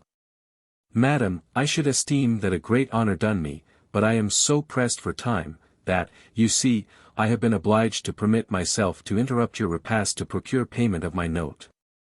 "The reply to which shall be gold," said Fouquet, making a sign to his intendant, who went out with the order D'Artagnan handed him. "Oh," said the latter, "I was not uneasy about the payment. The house is good." A painful smile passed over the pale features of Fouquet. "Are you in pain?" asked Madame de Belliere. "Do you feel your attack coming on?" asked Madame Fouquet. "Neither, thank you both," said Fouquet. "Your attack?" said D'Artagnan, in his turn. "Are you unwell, Monseigneur?" "I have a tertian fever, which seized me after the fete at Vaux." "Caught cold in the grottos, at night, perhaps?" "No, no, nothing but agitation, that was all." "The too much heart you displayed in your reception of the king," said La Fontaine, quietly, without suspicion that he was uttering a sacrilege. "We cannot devote too much heart to the reception of our king," said Fouquet, mildly, to his poet. "Monsieur meant to say the too great ardor," interrupted D'Artagnan, with perfect frankness and much amenity. "The fact is, Monseigneur, that hospitality was never practiced as at Vaux." Madame Fouquet permitted her countenance to show clearly that if Fouquet had conducted himself well towards the king had hardly done the like to the minister. But D'Artagnan knew the terrible secret. He alone with Fouquet knew it, those two men had not, the one the courage to complain, the other the right to accuse. The captain, to whom the 200 pistoles were brought, was about to take his leave, when Fouquet, rising, took a glass of wine, and ordered one to be given to D'Artagnan. "Monsieur," said he, "to the health of the king, whatever may happen." "And to your health, Monseigneur, whatever may happen," said D'Artagnan. He bowed, with these words of evil omen, to all the company, who rose as soon as they heard the sound of his spurs and boots at the bottom of the stairs. "I, for a moment, thought it was I and not my money he wanted," said Fouquet, endeavoring to laugh. "You," cried his friends, "and what for, in the name of heaven?" "Oh! Do not deceive yourselves, my dear brothers in Epicurus," said the superintendent. "I do not wish to make a comparison between the most humble sinner on the earth and the God we adore, but remember, he gave one day to his friends a repast which is called the Last Supper. And which was nothing but a farewell dinner, like that which we are making at this moment." A painful cry of denial arose from all parts of the table.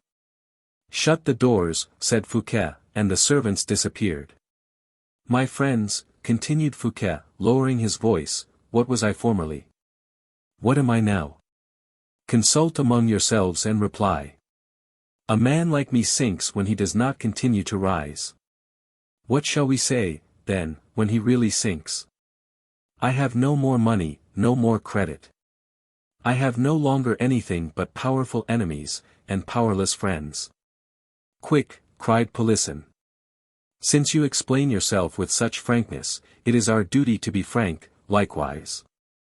"Yes, you are ruined, yes, you are hastening to your ruin, stop. And, in the first place, what money have we left? 700,000 livres, said the intendant. Bread, murmured Madame Fouquet. Relays, said Polisson, relays, and fly. Whither? To Switzerland, to Savoy, but fly. If Monseigneur flies, said Madame Belliere, it will be said that he was guilty, was afraid. More than that, it will be said that I have carried away 20 millions with me. We will draw up memoirs to justify you, said La Fontaine. Fly. I will remain, said Fouquet. And, besides, does not everything serve me? You have Belle-Isle, cried the Abbé Fouquet. And I am naturally going there, when going to Nantes, replied the superintendent. Patience, then, patience. Before arriving at Nantes, what a distance, said Madame Fouquet. Yes, I know that well, replied Fouquet. But what is to be done there? The king summons me to the States. I know well it is for the purpose of ruining me. But to refuse to go would be to evince uneasiness. Well, I have discovered the means of reconciling everything, cried Polisson. You are going to set out for Nantes. Fouquet looked at him with an air of surprise. But with friends, but in your own carriage as far as Orleans, in your own barge as far as Nantes. Always ready to defend yourself, if you are attacked, to escape, if you are threatened. In fact, you will carry your money against all chances, and, whilst flying, you will only have obeyed the king. Then, reaching the sea when you like, you will embark for Belle-Isle, and from Belle-Isle you will shoot out wherever it may please you. Like the eagle that leaps into space when it has been driven from its eyrie. A general assent followed Polisson's words. Yes, do so, said Madame Fouquet to her husband. Do so, said Madame de Belliere. Do it. Do it, cried all his friends. I will do so, replied Fouquet. This very evening? In an hour? Instantly. With 700,000 livres you can lay the foundation of another fortune, said the Abbé Fouquet. What is there to prevent our arming corsairs at Belle-Isle?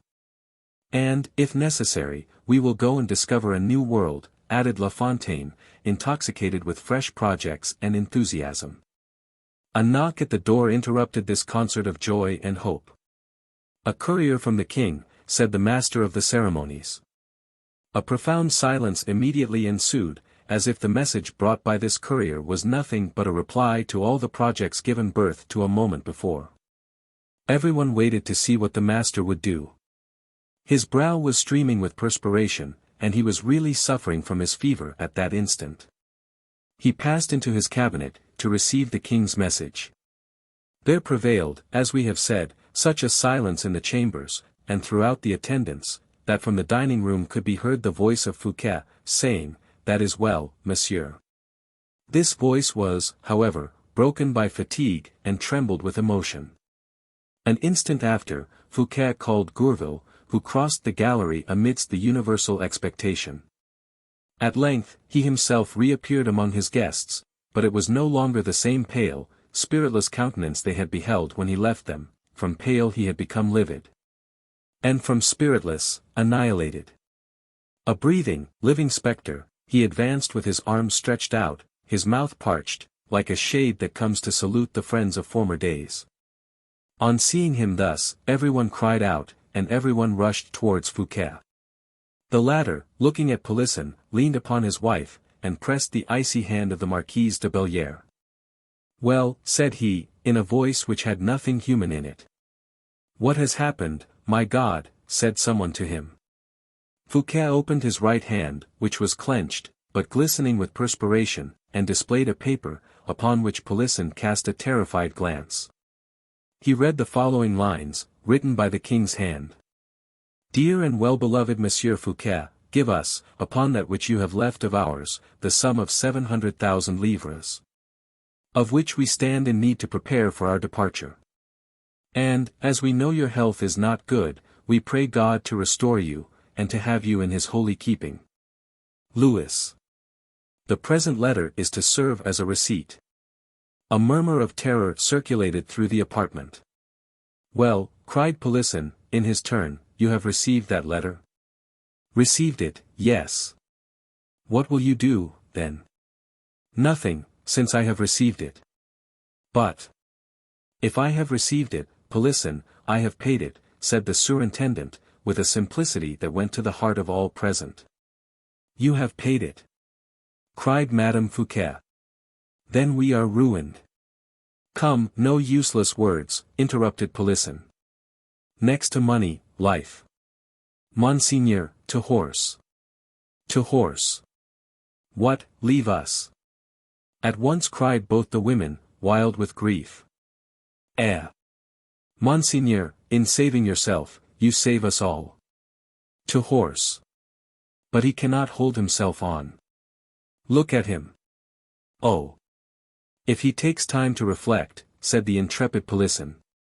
"He is right," murmured Fouquet. "Monseigneur." "Monseigneur," cried Gourville, rushing up the stairs, 4 steps at once. "Monseigneur." "Well." "What?" "I escorted, as you desired, the king's courier with the money." "Yes." "Well. When I arrived at the Palais Royal, I saw—" "Take breath, my poor friend, take breath. You are suffocating." "What did you see?" cried the impatient friends. "I saw the Musketeers mounting on horseback," said Gourville. "There, then," cried every voice at once, "there, then. Is there an instant to be lost?" Madame Fouquet rushed downstairs, calling for her horses. Madame de Belliere flew after her, catching her in her arms, and saying, "Madame, in the name of his safety, do not betray anything, do not manifest alarm." Polisson ran to have the horses put to the carriages. And, in the meantime, Gourville gathered in his hat all that the weeping friends were able to throw into it of gold and silver, the last offering, the pious alms made to misery by poverty. The surintendant, dragged along by some, carried by others, was shut up in his carriage. Gourville took the reins, and mounted the box. Polisson supported Madame Fouquet, who had fainted. Madame de Belliere had more strength, and was well paid for it. She received Fouquet's last kiss. Polisson easily explained this precipitate departure by saying that an order from the king had summoned the minister to Nantes. 243. In M. Colbert's carriage. As Gourville had seen, the king's musketeers were mounting and following their captain. The latter, who did not like to be confined in his proceedings, left his brigade under the orders of a lieutenant, and set off on post horses, recommending his men to use all diligence. However rapidly they might travel, they could not arrive before him.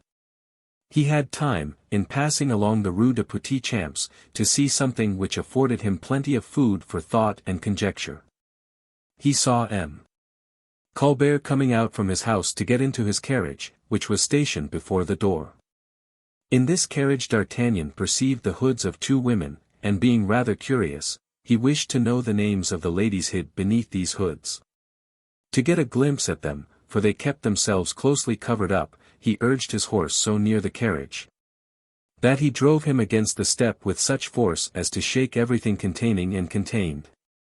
The terrified women uttered, the one a faint cry, by which D'Artagnan recognized a young woman, the other an imprecation, in which he recognized the vigor and aplomb that half a century bestows. The hoods were thrown back. One of the women was Madame Vanel, the other the Duchess de Chevreuse. D'Artagnan's eyes were quicker than those of the ladies. He had seen and known them, whilst they did not recognize him, and as they laughed at their fright, pressing each other's hands. "Humph!" said D'Artagnan, "the old Duchess is no more inaccessible to friendship than formerly. She paying her court to the mistress of M. Colbert. Poor M. Fouquet! That presages you nothing good." He rode on. M. Colbert got into his carriage and the distinguished trio commenced a sufficiently slow pilgrimage toward the wood of Vincennes. Madame de Chevreuse set down Madame Vanel at her husband's house, and, left alone with M. Colbert, chatted upon affairs whilst continuing her ride. She had an inexhaustible fund of conversation, that dear duchess, and as she always talked for the ill of others, though ever with a view to her own good, her conversation amused her interlocutor, and did not fail to leave a favourable impression. She taught Colbert, who, poor man, was ignorant of the fact, how great a minister he was, and how Fouquet would soon become a cipher. She promised to rally around him, when he should become surintendant, all the old nobility of the kingdom, and questioned him as to the preponderance it would be proper to allow La Valliere. She praised him, she blamed him, she bewildered him. She showed him the secret of so many secrets that, for a moment, Colbert thought he was doing business with the devil. She proved to him that she held in her hand the Colbert of today, as she had held the Fouquet of yesterday. And as he asked her very simply the reason of her hatred for the surintendant, "Why do you yourself hate him?" said she. "Madam, in politics," replied he, "the differences of system oft bring about dissensions between men. M. Fouquet always appeared to me to practice a system opposed to the true interests of the king." She interrupted him, "I will say no more to you about M. Fouquet. The journey the king is about to take to Nantes will give a good account of him. M. Fouquet, for me, is a man gone by, and for you also." Colbert made no reply. On his return from Nantes, continued the duchess, the king, who is only anxious for a pretext, will find that the states have not behaved well, that they have made too few sacrifices. The states will say that the imposts are too heavy, and that the surintendant has ruined them. The king will lay all the blame on M. Fouquet, and then. "And then," said Colbert. "Oh! He will be disgraced. Is not that your opinion?" Colbert darted a glance at the duchess, which plainly said, "If M. Fouquet be only disgraced, you will not be the cause of it. Your place, M. Colbert," the duchess hastened to say, "must be a high place. Do you perceive anyone between the king and yourself, after the fall of M. Fouquet?" "I do not understand," said he. "You will understand. To what does your ambition aspire?" "I have none. It was useless, then, to overthrow the superintendent, Monsieur Colbert. It was idle. I had the honor to tell you, madam." "Oh! Yes, I know, all about the interest of the king, but, if you please, we will speak of your own." "Mine. That is to say, the affairs of His Majesty.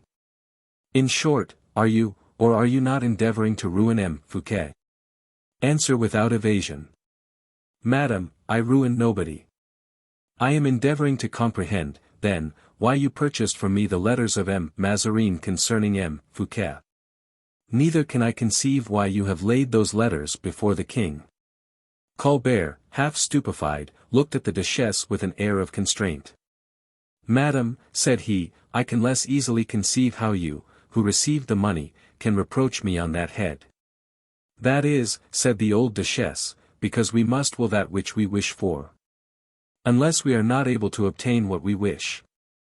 "Will," said Colbert, quite confounded by such coarse logic. "You are not able, Hein. Speak." "I am not able, I allow, to destroy certain influences near the king. That fight in favor of M. Fouquet. What are they?" "Stop, let me help you." "Do, madam." "La Valliere." "Oh! Very little influence, no knowledge of business, and small means. M. Fouquet has paid his court to her. To defend him would be to accuse herself, would it not?" "I think it would." "There is still another influence, what do you say to that?" "Is it considerable?" "The Queen Mother, perhaps." "Her Majesty, the Queen Mother, has a weakness for M. Fouquet very prejudicial to her son." "Never believe that," said the old duchess, smiling. "Oh!" said Colbert, with incredulity, "I have often experienced it." "Formerly?" "Very recently, madam, at Vaux. It was she who prevented the king from having M. Fouquet arrested. People do not forever entertain the same opinions, my dear monsieur. That which the queen may have wished recently, she would not wish, perhaps, today." "And why not?" said Colbert, astonished. Oh. The reason is of very little consequence. On the contrary, I think it is of great consequence. For, if I were certain of not displeasing Her Majesty, the Queen Mother, my scruples would be all removed. Well. Have you never heard talk of a certain secret? A secret? Call it what you like.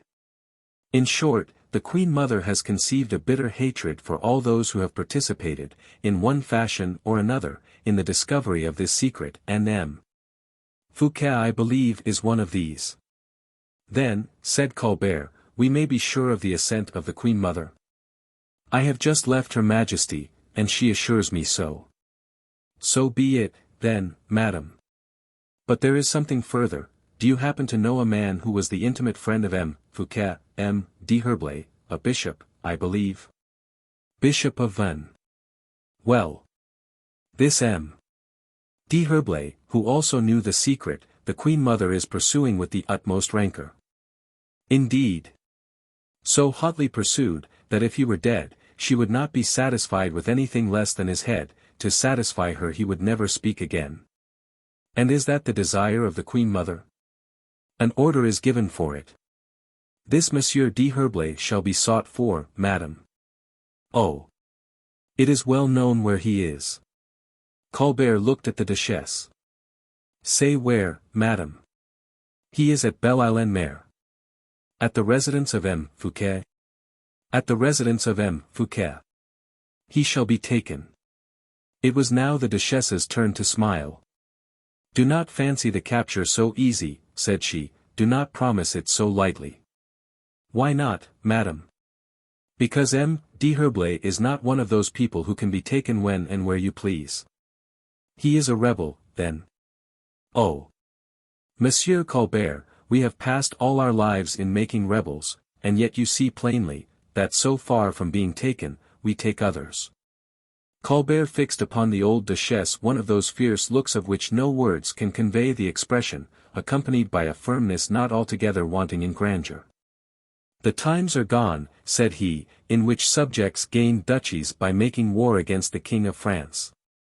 If M. d'Herblay conspires, he will perish on the scaffold. That will give, or will not give, pleasure to his enemies, a matter, by the way, of little importance to us.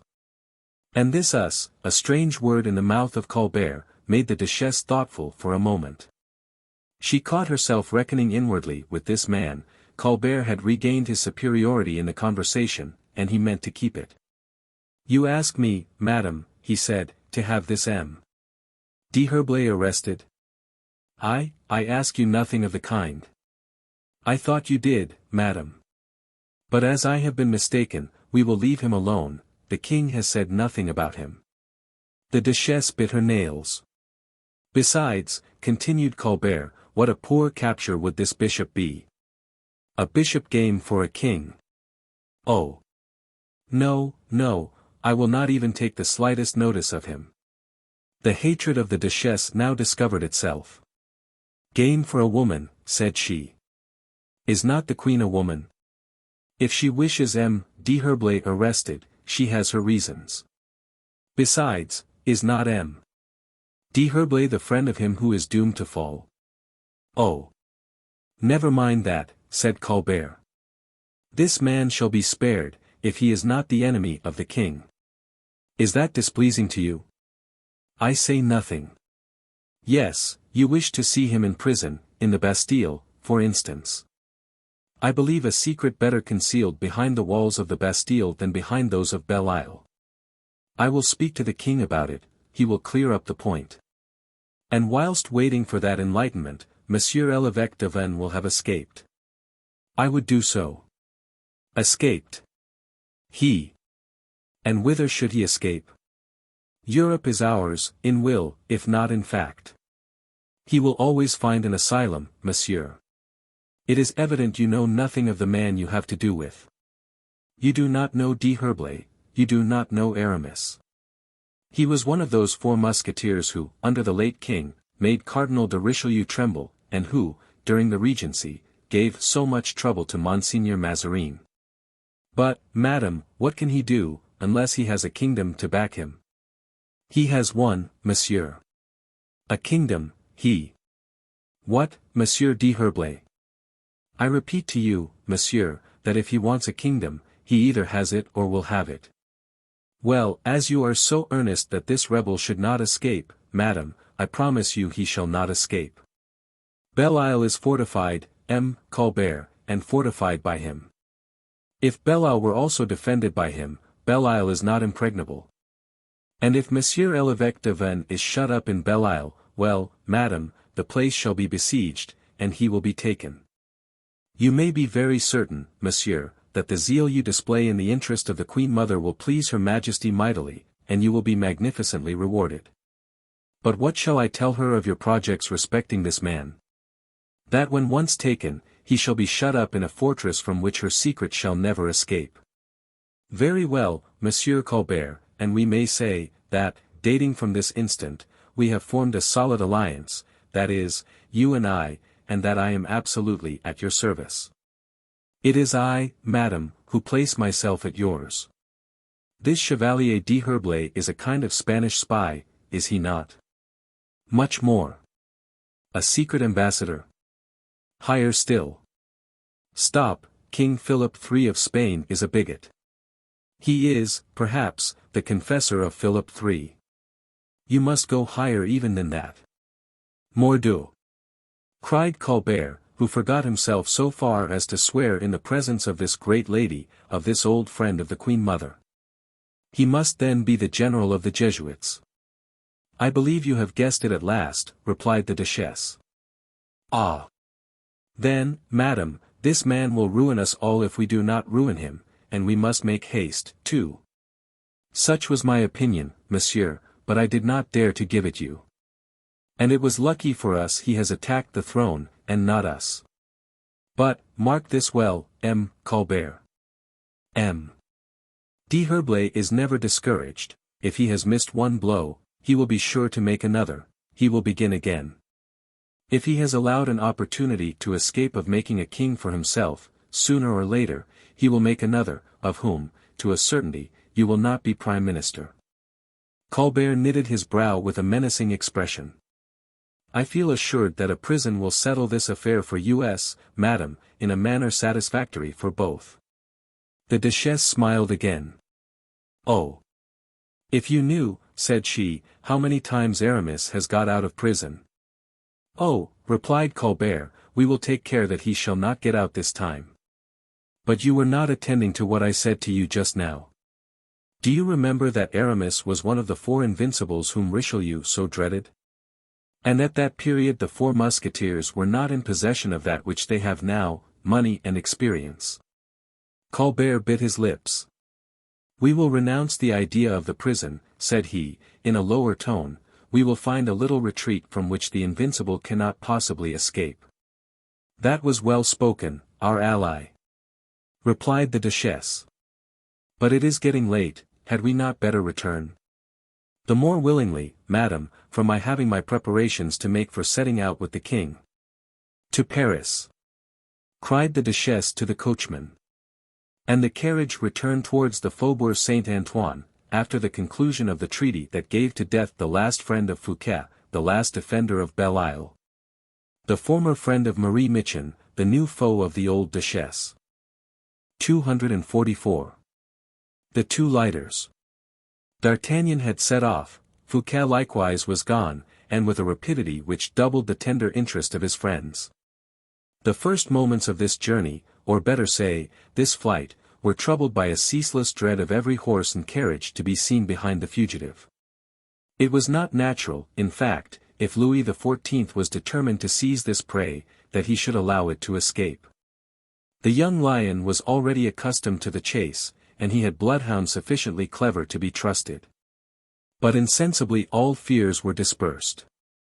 The surintendant, by hard travelling, placed such a distance between himself and his persecutors, that no one of them could reasonably be expected to overtake him. As to his position, his friends had made it excellent for him. Was he not travelling to join the king at Nantes, and what did the rapidity prove but his zeal to obey?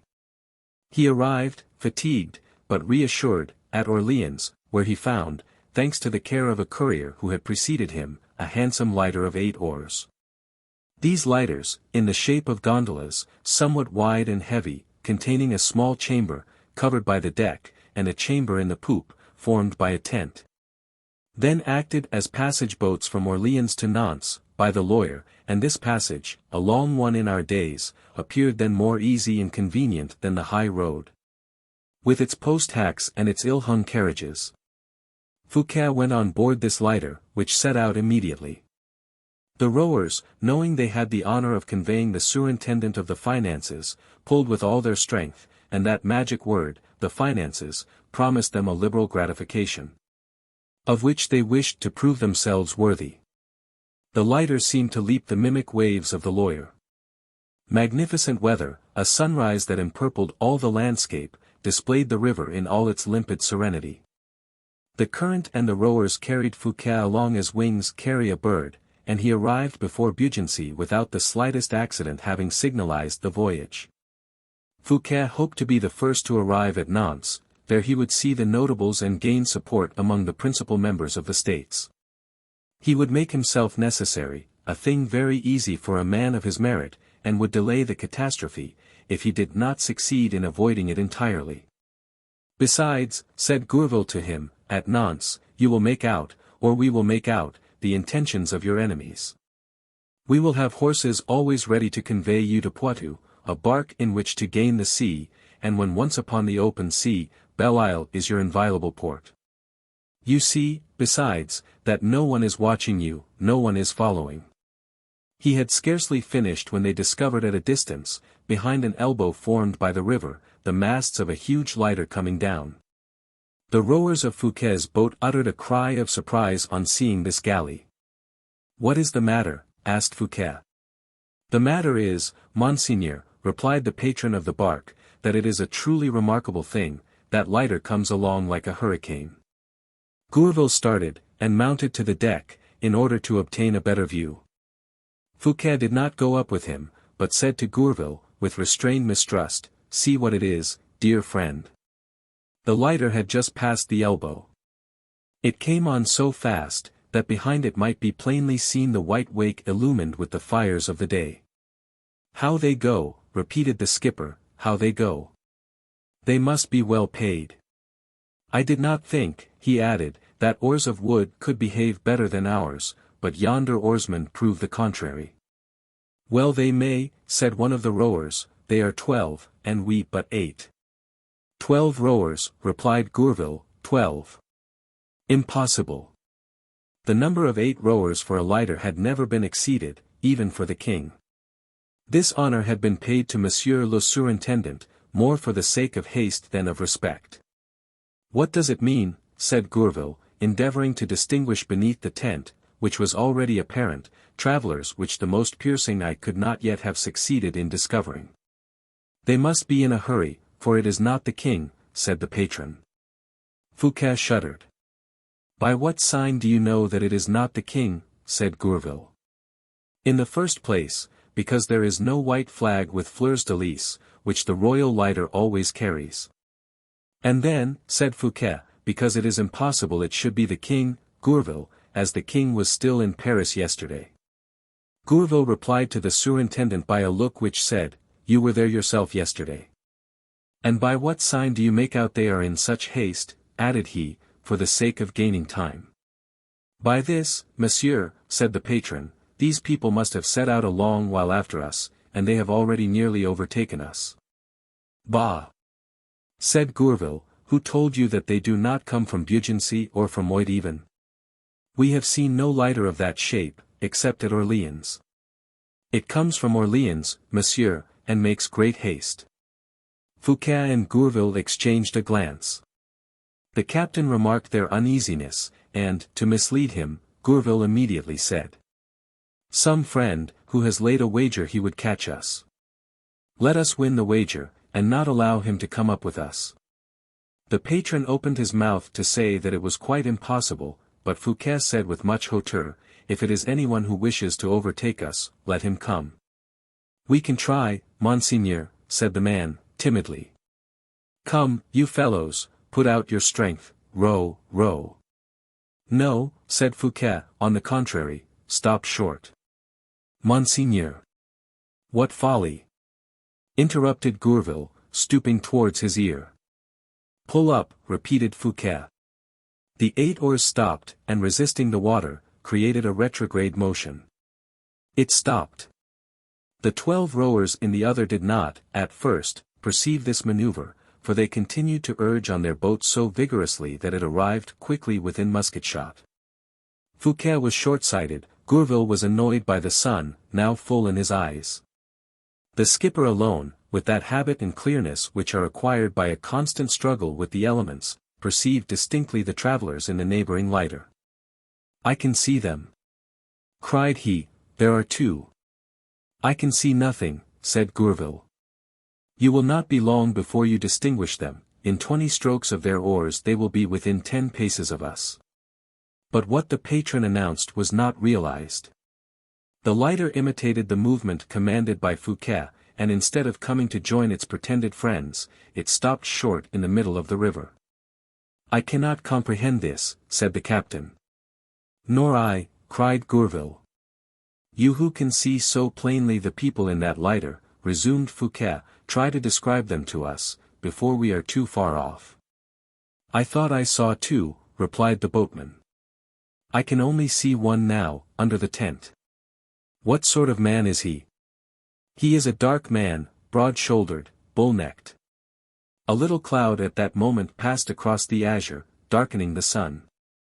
Gourville, who was still looking, with one hand over his eyes, became able to see what he sought, and all at once, jumping from the deck into the chamber where Fouquet awaited him, "Colbert," said he, in a voice broken by emotion. "Colbert," repeated Fouquet. "Too strange. But no, it is impossible. I tell you I recognized him, and he, at the same time, so plainly recognized me, that he has just gone into the chamber on the poop. Perhaps the king has sent him on our track. In that case he would join us, instead of lying by. What is he doing there? He is watching us, without a doubt." "I do not like uncertainty," said Fouquet, "let us go straight up to him." "Oh! Monseigneur, do not do that, the lighter is full of armed men." "He wishes to arrest me, then, Gourville. Why does he not come on?" "Monseigneur, it is not consistent with your dignity to go to meet even your ruin. But to allow them to watch me like a malefactor. Nothing yet proves that they are watching you, Monseigneur. Be patient. What is to be done, then? Do not stop, you are only going so fast to appear to obey the king's order with zeal. Redouble the speed. He who lives will see. That is better. Come," cried Fouquet, "since they remain stock-still yonder, let us go on." The captain gave the signal, and Fouquet's rowers resumed their task with all the success that could be looked for from men who had rested. Scarcely had the lighter made 100 fathoms, than the other, that with the 12 rowers, resumed its rapid course. This position lasted all day, without any increase or diminution of distance between the 2 vessels. Towards evening Fouquet wished to try the intentions of his persecutor. He ordered his rowers to pull towards the shore, as if to effect a landing. Colbert's lighter imitated this maneuver, and steered towards the shore in a slanting direction. By the merest chance, at the spot where Fouquet pretended to wish to land, a stableman, from the Château of Languilles, was following the flowery banks leading 3 horses in halters. Without doubt the people of the 12-oared lighter fancied that Fouquet was directing his course to these horses ready for flight, for 4 or 5 men, armed with muskets, jumped from the lighter onto the shore, and marched along the banks, as if to gain ground on the horsemen. Fouquet, satisfied of having forced the enemy to a demonstration, considered his intention evident, and put his boat in motion again. Colbert's people returned likewise to theirs, and the course of the 2 vessels was resumed with fresh perseverance. Upon seeing this, Fouquet felt himself threatened closely, and in a prophetic voice, "Well, Gourville," said he, whisperingly, "what did I say at our last repast, at my house? Am I going, or not, to my ruin? Oh! Monseigneur! These 2 boats, which follow each other with so much emulation, as if we were disputing, Colbert and I, a prize for swiftness on the lawyer, do they not aptly represent our fortunes, and do you not believe, Gourville, that one of the two will be wrecked at Nantes?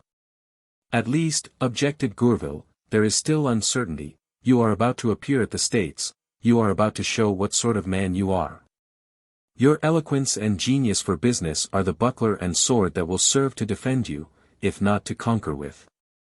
The Bretons do not know you. And when they become acquainted with you your cause is won. Oh! Let him, Colbert, look to it well, for his lighter is as much exposed as yours to being upset. Both go quickly, his faster than yours, it is true, we shall see which will be wrecked first. Fouquet, taking Gourville's hand, my friend, said he, everything considered, remember the proverb, first come, first served. Well. Colbert takes care not to pass me. He is a prudent man is Colbert. He was right, the two lighters held their course as far as Nantes, watching each other. When the surintendant landed, Gourville hoped he should be able to seek refuge at once, and have the relays prepared. But, at the landing, the second lighter joined the first, and Colbert, approaching Fouquet, saluted him on the quay with marks of the profoundest respect, marks so significant, so public, that their result was the bringing of the whole population upon La Fosse. Fouquet was completely self-possessed, he felt that in his last moments of greatness he had obligations towards himself. He wished to fall from such a height that his fall should crush some of his enemies. Colbert was there, so much the worse for Colbert. The surintendant, therefore, coming up to him, replied, with that arrogant semi-closure of the eyes peculiar to him, what? Is that you, Colbert? To offer you my respects, Monseigneur, said the latter. Were you in that lighter? Pointing to the one with 12 rowers. Yes, Monseigneur. Of 12 rowers, said Fouquet. What luxury, Colbert. For a moment I thought it was the Queen Mother. Monseigneur. And Colbert blushed. This is a voyage that will cost those who have to pay for it dear, Monsieur l'Intendant, said Fouquet. But you have, happily, arrived. You see, however, added he, a moment after, that I, who had but 8 rowers, arrived before you. And he turned his back towards him, leaving him uncertain whether the maneuvers of the second lighter had escaped the notice of the first. At least he did not give him the satisfaction of showing that he had been frightened.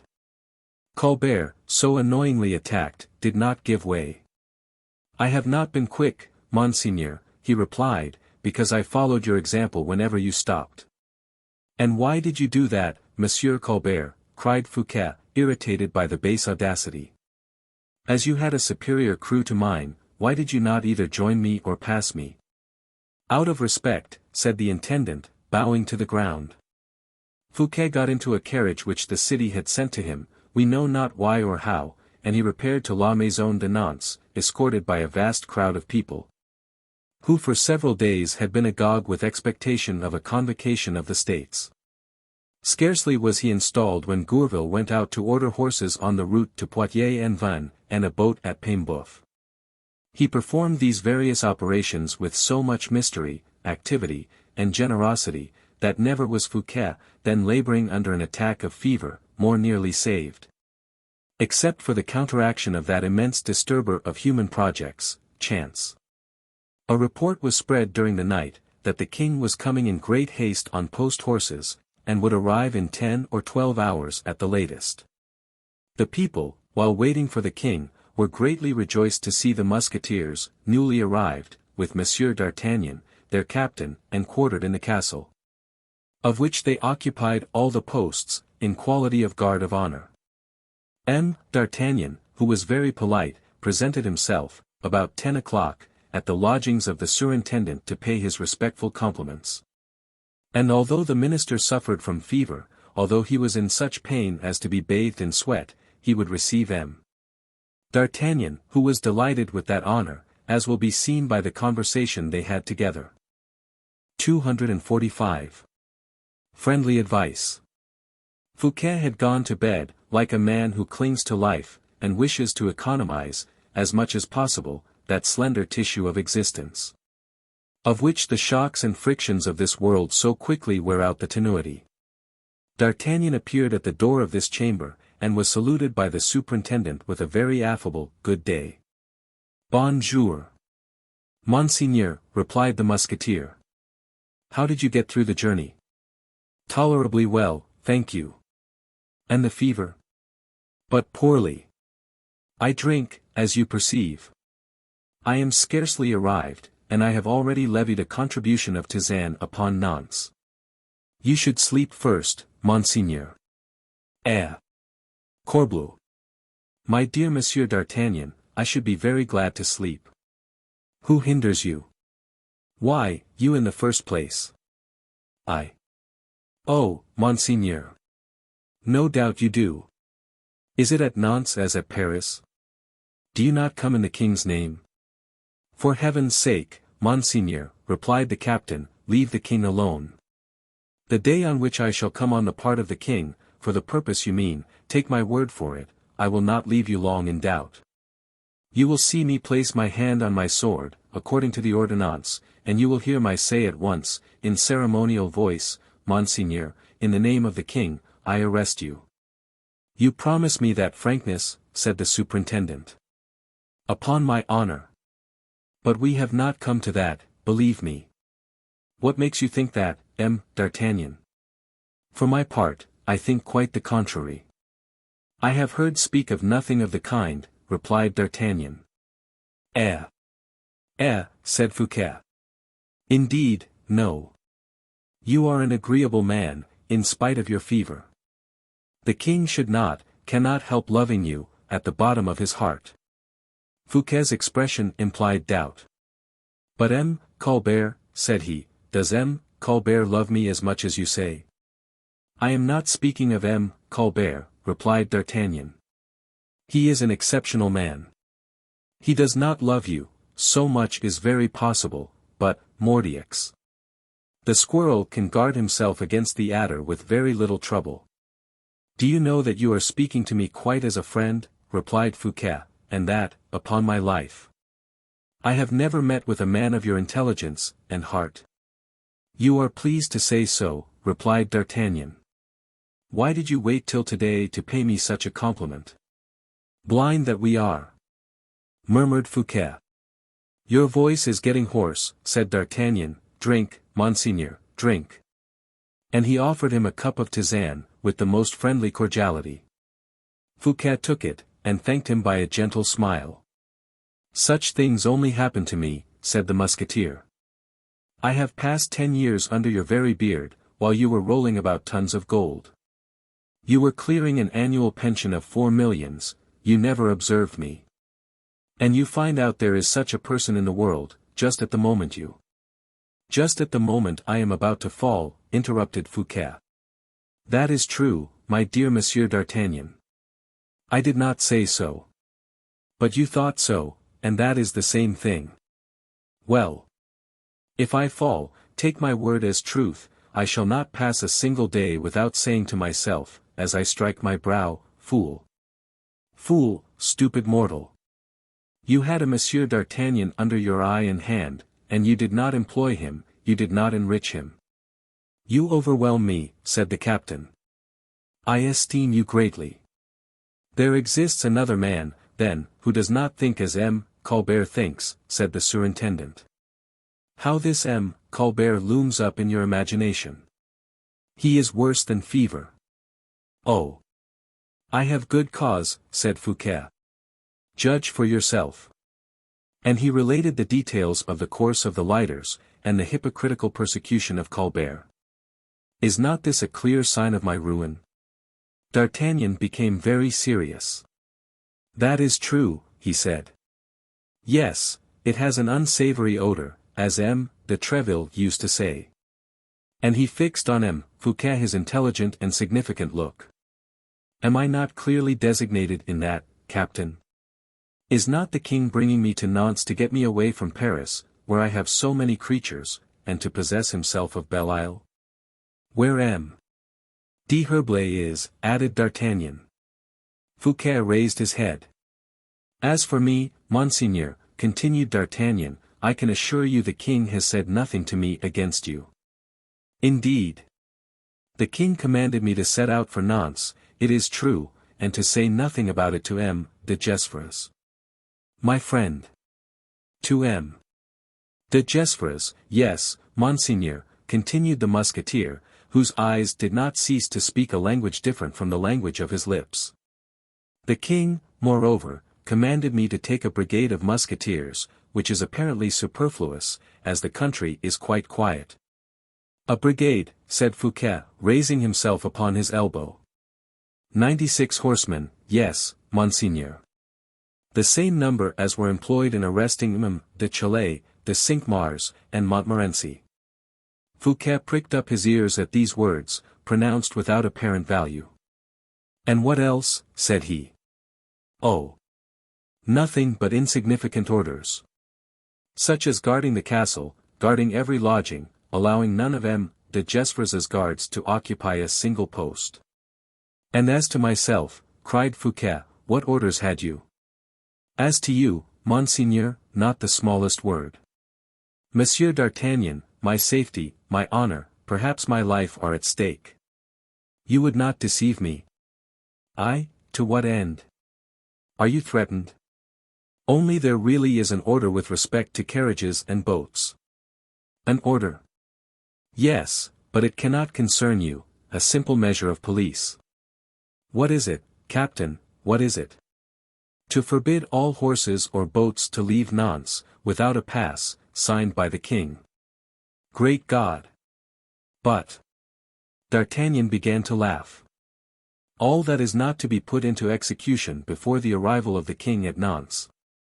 So that you see plainly, Monseigneur, the order in no wise concerns you. Fouquet became thoughtful, and D'Artagnan feigned not to observe his preoccupation.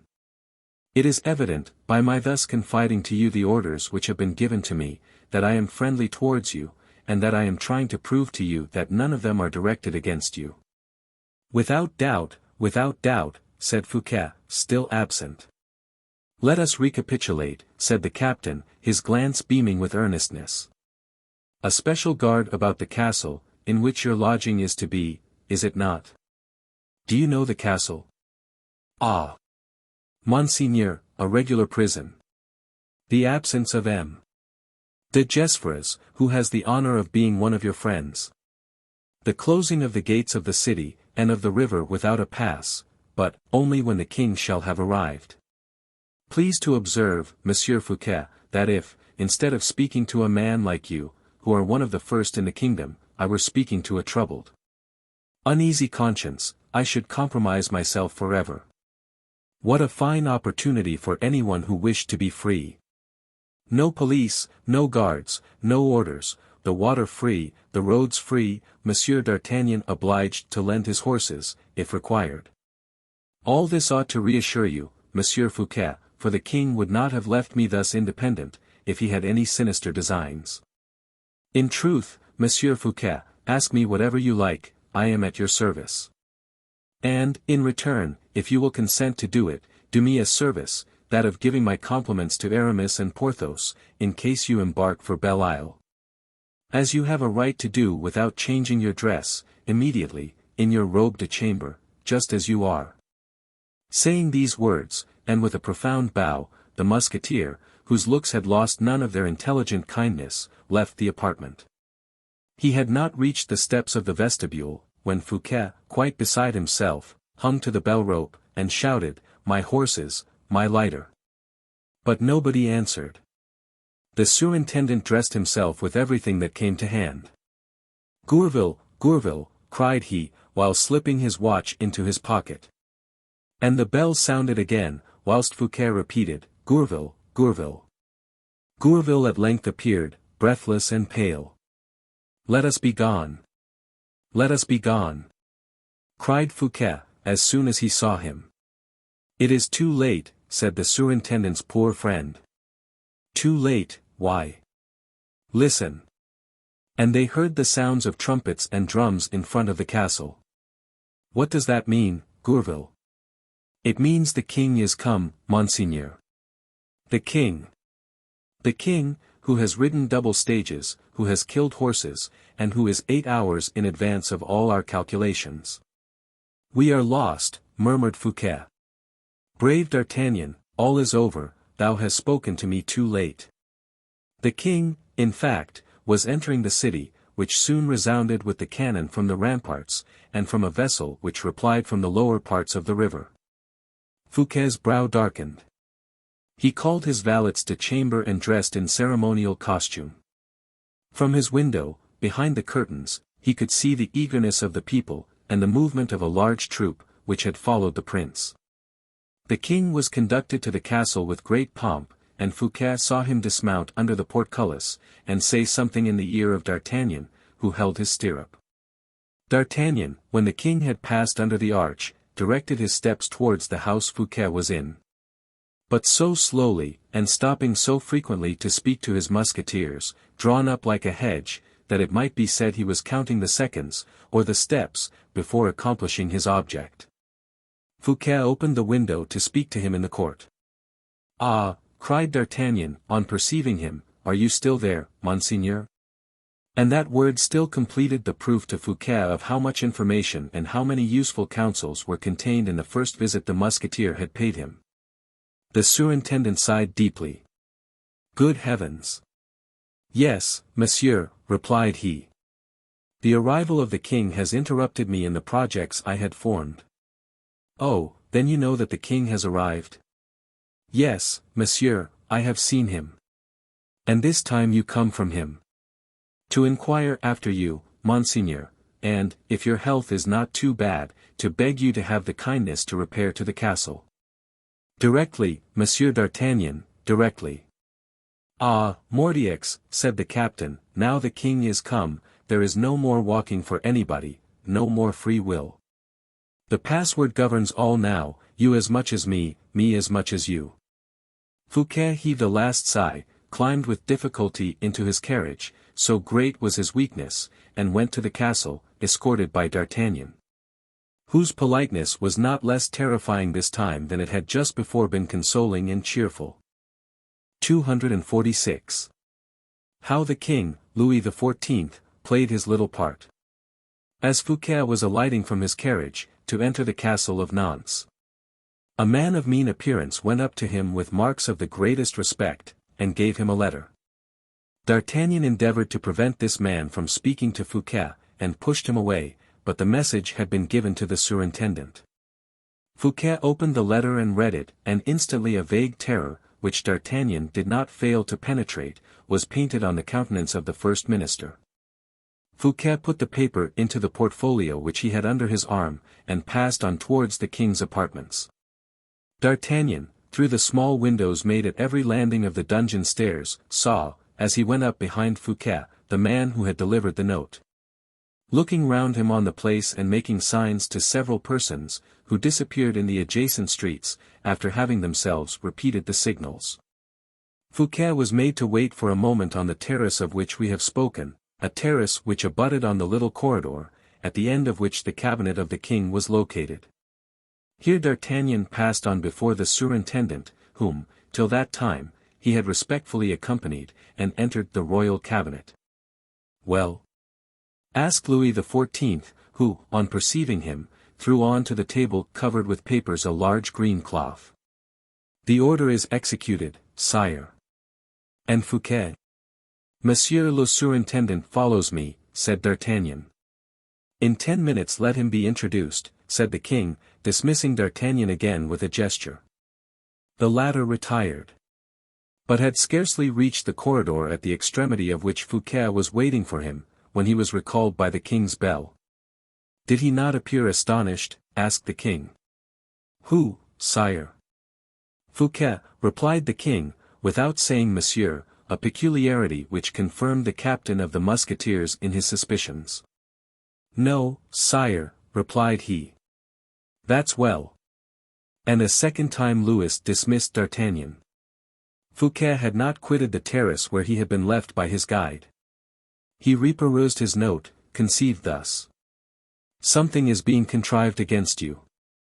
Perhaps they will not dare to carry it out at the castle, it will be on your return home." The house is already surrounded by musketeers. Do not enter. A white horse is in waiting for you behind the esplanade. Fouquet recognized the writing and zeal of Gourville. Not being willing that, if any evil happened to himself, this paper should compromise a faithful friend, the surintendant was busy tearing it into 1,000 morsels. Spread about by the wind from the balustrade of the terrace. D'Artagnan found him watching the snowflake fluttering of the last scraps in space. "Monsieur," said he, "the king awaits you." Fouquet walked with a deliberate step along the little corridor, where MM. de Brienne and Rose were at work, whilst the Duc de Saint-Aignan, seated on a chair, likewise in the corridor, appeared to be waiting for orders, with feverish impatience, his sword between his legs. It appeared strange to Fouquet that MM. Brienne, Rose, and de Saint-Aignan, in general so attentive and obsequious, should scarcely take the least notice, as he, the surintendant, passed. But how could he expect to find it otherwise among courtiers, he whom the king no longer called anything but Fouquet? He raised his head, determined to look everyone and everything bravely in the face, and entered the king's apartment, where a little bell, which we already know, had already announced him to his majesty. The king, without rising, nodded to him, and with interest. "Well. How are you, Monsieur Fouquet?" said he. "I am in a high fever," replied the surintendant, "but I am at the king's service." "That is well, the states assemble tomorrow, have you a speech ready?" Fouquet looked at the king with astonishment. "I have not, sire," replied he, "but I will improvise one. I am too well acquainted with affairs to feel any embarrassment. I have only one question to ask, will your majesty permit me?" "Certainly. Ask it." "Why did not your majesty do his first minister the honor of giving him notice of this in Paris?" "You were ill, I was not willing to fatigue you." "Never did a labor, never did an explanation fatigue me, sire, and since the moment is come for me to demand an explanation of my king." "Oh, Monsieur Fouquet. An explanation? An explanation, pray, of what?" "Of your majesty's intentions with respect to myself." The king blushed. "I have been calumniated," continued Fouquet, warmly, "and I feel called upon to adjure the justice of the king to make inquiries." "You say all this to me very uselessly, Monsieur Fouquet. I know what I know. Your majesty can only know the things that have been told to you. And I, on my part, have said nothing to you, whilst others have spoken many, many times." "What do you wish to say?" said the king, impatient to put an end to this embarrassing conversation. "I will go straight to the facts, sire, and I accuse a certain man of having injured me in your majesty's opinion."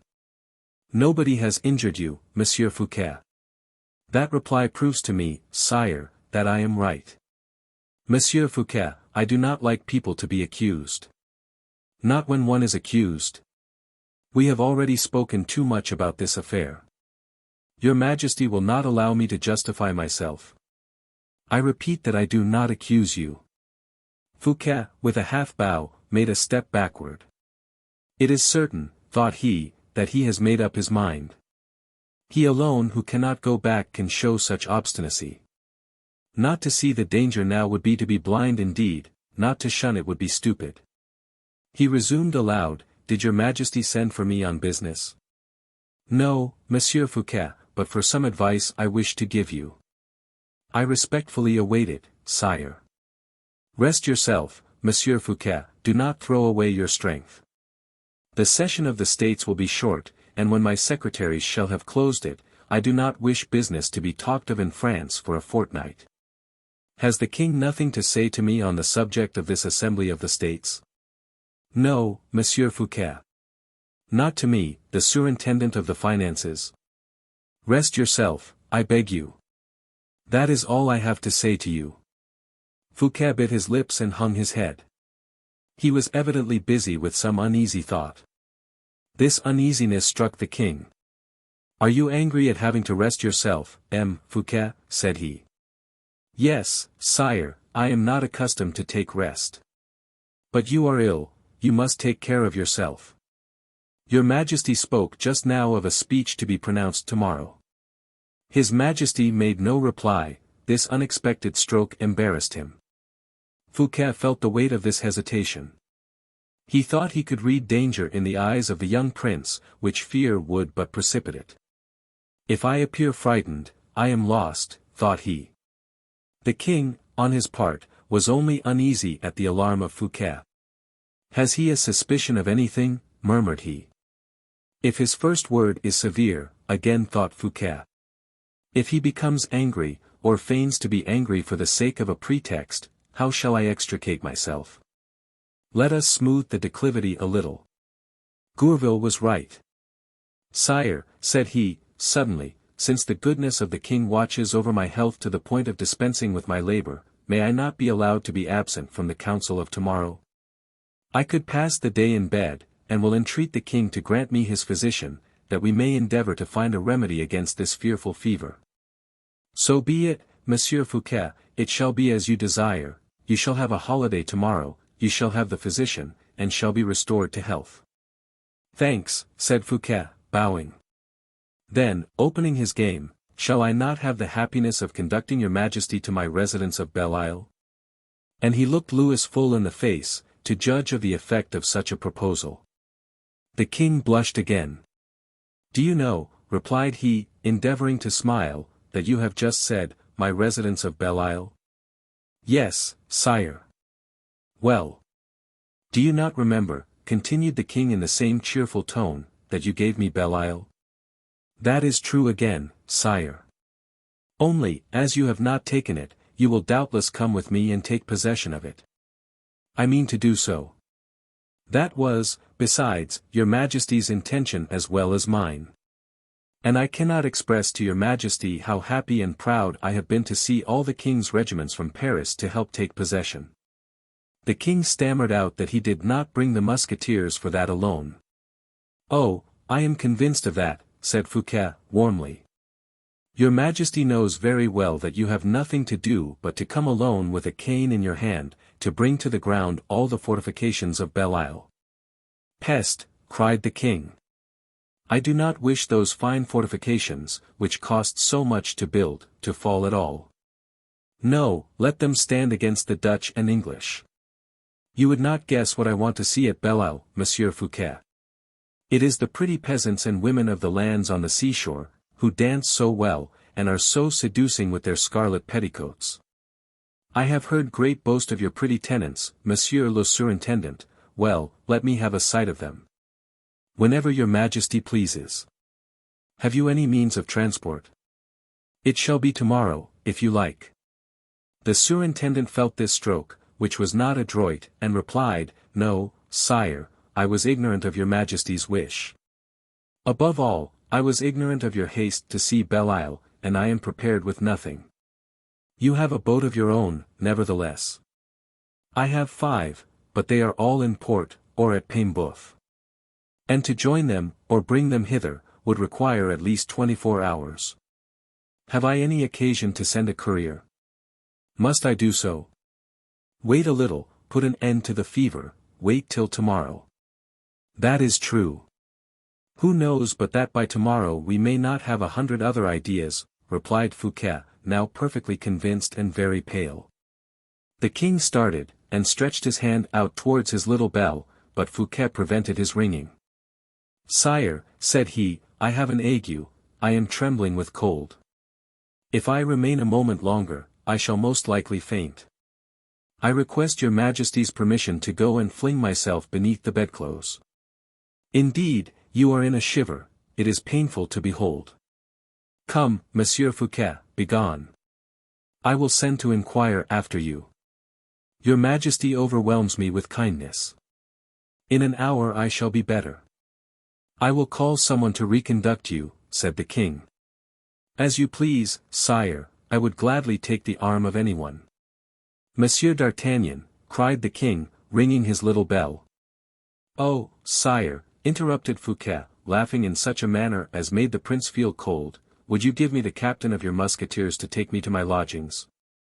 An equivocal honor that, sire. A simple footman, I beg.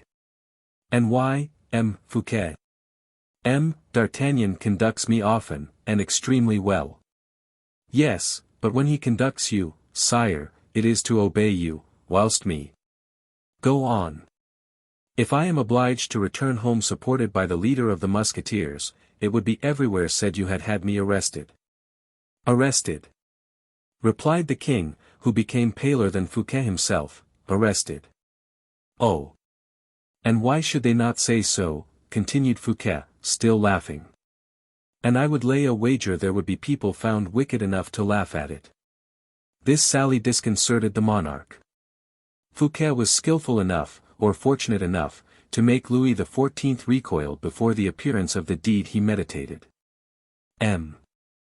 D'Artagnan, when he appeared, received an order to desire a musketeer to accompany the surintendant. Quite unnecessary, said the latter, sword for sword.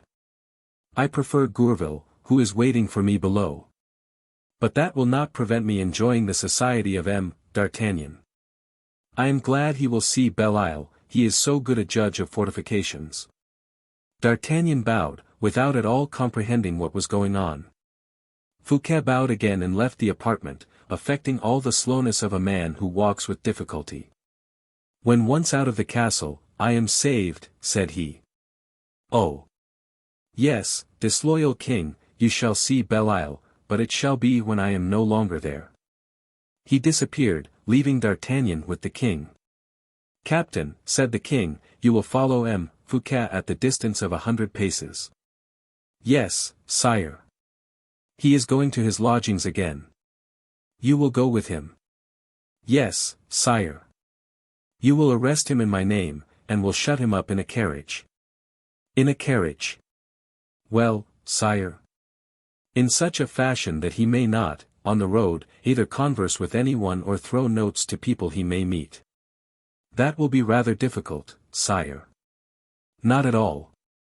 Pardon me, sire, I cannot stifle Fouquet, and if he asks for liberty to breathe, I cannot prevent him by closing both the windows and the blinds. He will throw out at the doors all the cries and notes possible. The case is provided for, Monsieur d'Artagnan, a carriage with a trellis will obviate both the difficulties you point out. A carriage with an iron trellis, cried D'Artagnan, but a carriage with an iron trellis is not made in half an hour, and your majesty commands me to go immediately to Fouquet's lodgings. The carriage in question is already made. Ah! That is quite a different thing, said the captain. If the carriage is ready made, very well, then, we have only to set it in motion. It is ready, and the horses harnessed. Ah! And the coachman, with the outriders, is waiting in the lower court of the castle. D'Artagnan bowed. There only remains for me to ask your majesty whither I shall conduct Fouquet. To the castle of Angers, at first. Very well, sire. Afterwards we will see. Yes, sire. Monsieur d'Artagnan, one last word. You have remarked that, for making this capture of Fouquet, I have not employed my guards, on which account de Gesvres will be furious. Your majesty does not employ your guards, said the captain, a little humiliated, because you mistrust de Gesvres, that is all. That is to say, monsieur, that I have more confidence in you. I know that very well, sire. And it is of no use to make so much of it. It is only for the sake of arriving at this, monsieur, that if, from this moment, it should happen that by any chance whatever Fouquet should escape, such chances have been, monsieur. Oh! Very often, sire, but for others, not for me. And why not with you? Because I, sire, have, for an instant, wished to save Fouquet. The king started. Because, continued the captain, I had then a right to do so, having guessed your majesty's plan, without you having spoken to me of it, and that I took an interest in Fouquet. Now, was I not at liberty to show my interest in this man? In truth, monsieur, you do not reassure me with regard to your services. If I had saved him then, I should have been perfectly innocent. I will say more, I should have done well, for Fouquet is not a bad man. But he was not willing, his destiny prevailed. He let the hour of liberty slip by. So much the worse. Now I have orders, I will obey those orders, and M. Fouquet you may consider as a man arrested. He is at the castle of Angers, this very M. Fouquet. Oh. You have not got him yet, Captain. That concerns me, everyone to his trade, sire, only, once more, reflect. Do you seriously give me orders to arrest M. Fouquet, sire? Yes, 1,000 times, yes. In writing, sire, then. Here is the order. D'Artagnan read it, bowed to the king, and left the room. From the height of the terrace he perceived Gourville, who went by with a joyous air towards the lodgings of M. Fouquet. 247. The White Horse and the Black Horse. That is rather surprising, said D'Artagnan, Gourville running about the streets so gaily, when he is almost certain that M. Fouquet is in danger. When it is almost equally certain that it was Gourville who warned M. Fouquet just now by the note which was torn into 1,000 pieces upon the terrace, and given to the winds by Monsieur le Surintendant. Gourville is rubbing his hands. That is because he has done something clever. Whence comes M. Gourville? Gourville is coming from the Rue aux Herbes. Whither does the Rue aux Herbes lead? And D'Artagnan followed, along the tops of the houses of Nantes, dominated by the castle, the line traced by the streets, as he would have done upon a topographical plan. Only, instead of the dead, flat paper, the living chart rose in relief with the cries, the movements, and the shadows of men and things. Beyond the enclosure of the city, the great verdant plains stretched out, bordering the Loire, and appeared to run towards the pink horizon, which was cut by the azure of the waters and the dark green of the marshes. Immediately outside the gates of Nantes 2 white roads were seen diverging like separate fingers of a gigantic hand. D'Artagnan, who had taken in all the panorama at a glance by crossing the terrace, was led by the line of the Rue aux Herbes to the mouth of one of those roads which took its rise under the gates of Nantes. One step more, and he was about to descend the stairs, take his trellised carriage, and go towards the lodgings of M. Fouquet. But chance decreed at the moment of plunging into the staircase that he was attracted by a moving point then gaining ground upon that road. What is that? Said the musketeer to himself. A horse galloping, a runaway horse, no doubt. What a rate he is going at. The moving point became detached from the road, and entered into the fields. A white horse, continued the captain, who had just observed the color thrown luminously against the dark ground, and he is mounted. It must be some boy whose horse is thirsty and has run away with him. These reflections, rapid as lightning, simultaneous with visual perception, D'Artagnan had already forgotten when he descended the first steps of the staircase. Some morsels of paper were spread over the stairs, and shone out white against the dirty stones. Eh! Said the captain to himself, here are some of the fragments of the note torn by M. Fouquet. Poor man! He has given his secret to the wind will have no more to do with it, and brings it back to the king. Decidedly, Fouquet, you play with misfortune.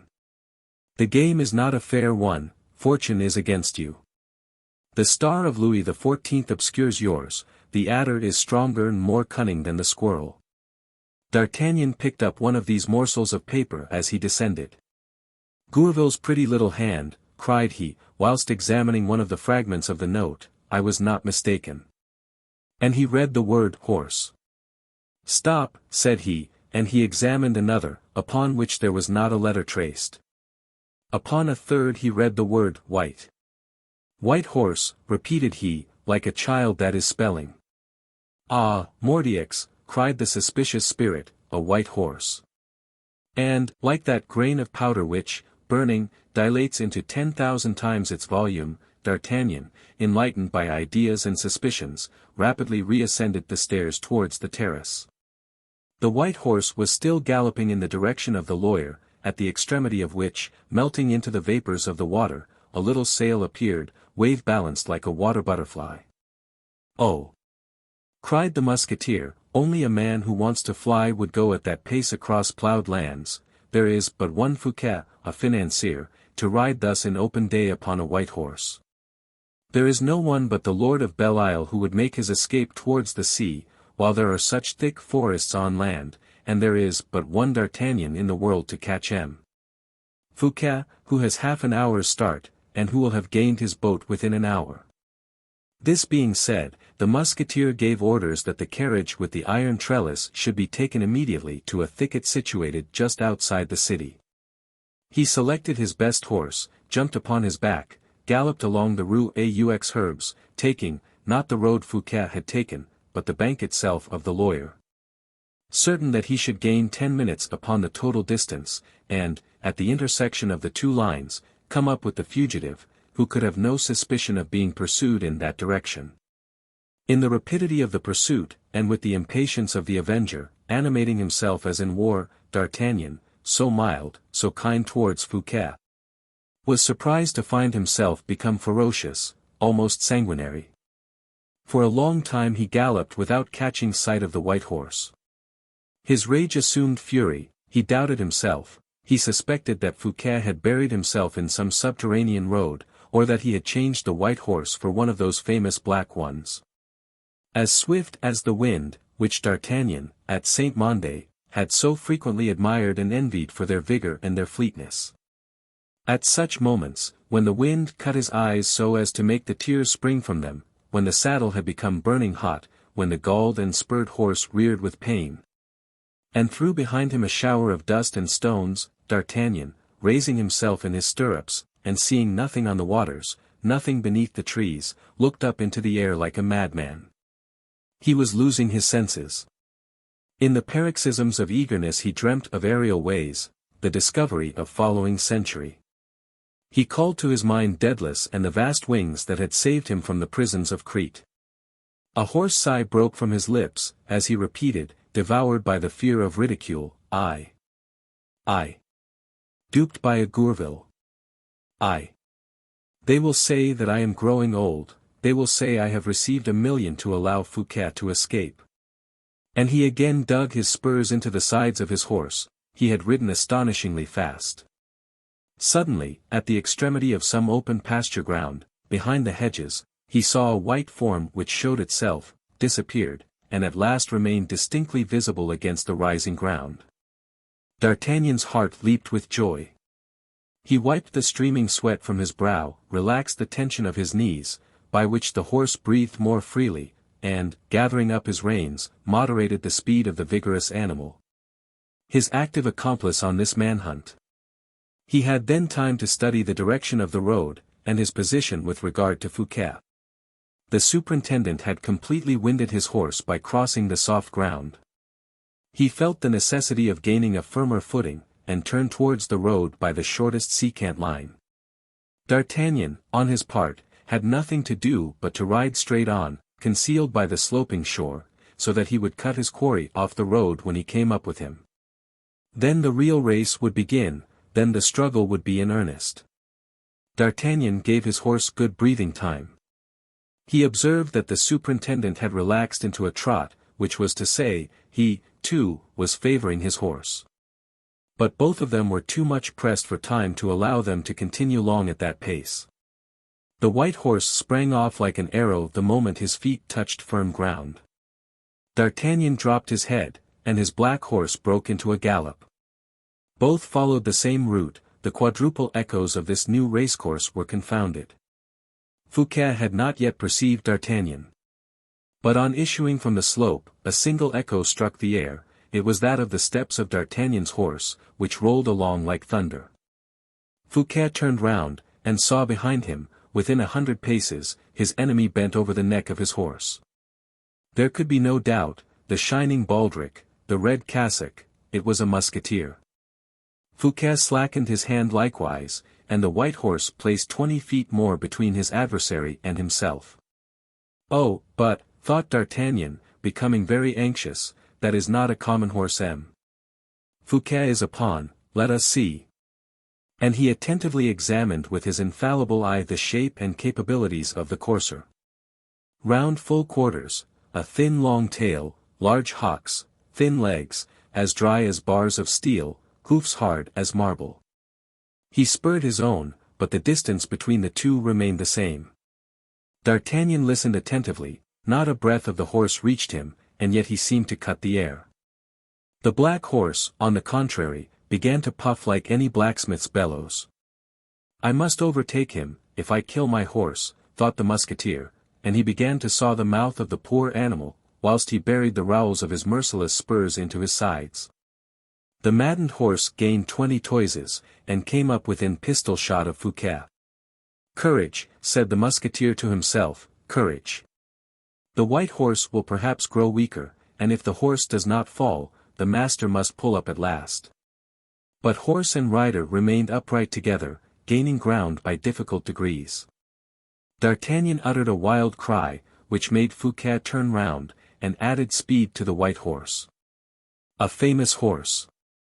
A mad rider," growled the captain. "Hola! Mordioux! Monsieur Fouquet! Stop! In the king's name!" Fouquet made no reply. "Do you hear me?" shouted D'Artagnan, whose horse had just stumbled. "Pardieu," replied Fouquet, laconically, and rode on faster. D'Artagnan was nearly mad, the blood rushed boiling to his temples and his eyes. "In the king's name," cried he again, "stop, or I will bring you down with a pistol shot." "Do," replied Fouquet, without relaxing his speed. D'Artagnan seized a pistol and cocked it, hoping that the double click of the spring would stop his enemy. "You have pistols likewise," said he, "turn and defend yourself." Fouquet did turn round at the noise, and looking D'Artagnan full in the face, opened, with his right hand, the part of his dress which concealed his body, but he did not even touch his holsters. There were not more than 20 paces between the two. "Mordioux," said D'Artagnan, "I will not assassinate you. If you will not fire upon me, surrender." "What is a prison?" "I would rather die," replied Fouquet. "I shall suffer less." D'Artagnan, drunk with despair, hurled his pistol to the ground.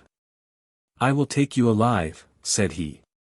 And by a prodigy of skill which this incomparable horseman alone was capable, he threw his horse forward to within 10 paces of the white horse. Already his hand was stretched out to seize his prey. "Kill me!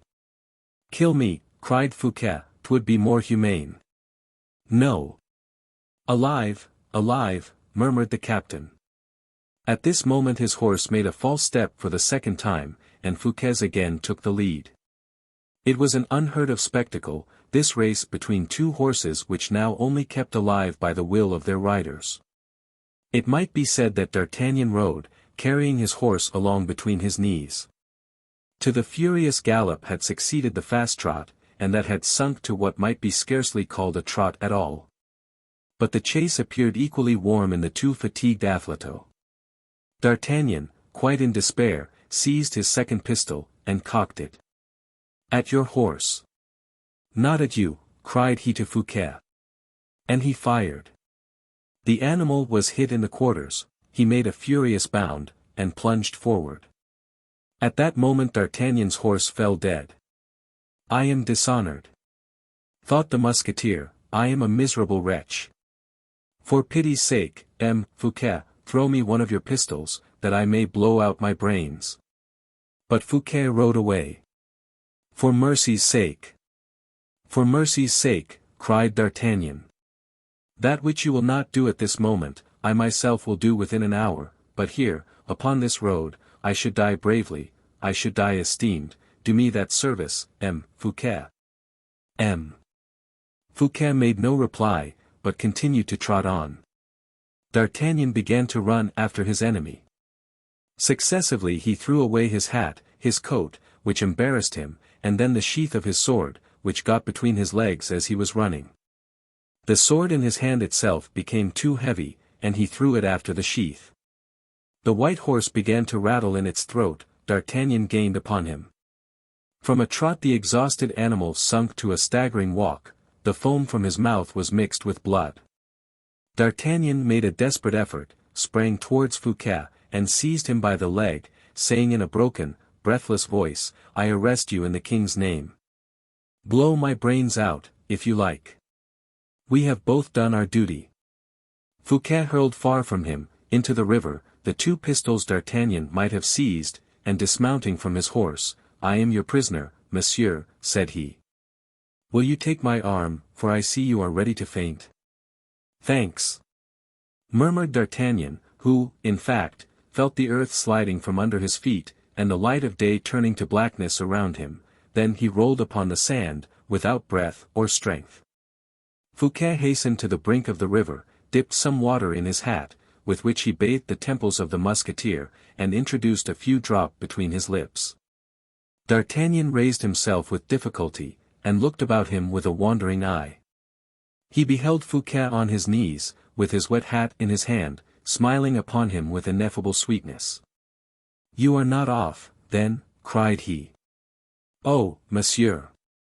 The true king of royalty, in heart, in soul, is not Louis of the Louvre, or Philippe of Sainte Marguerite, it is you, proscribed, condemned.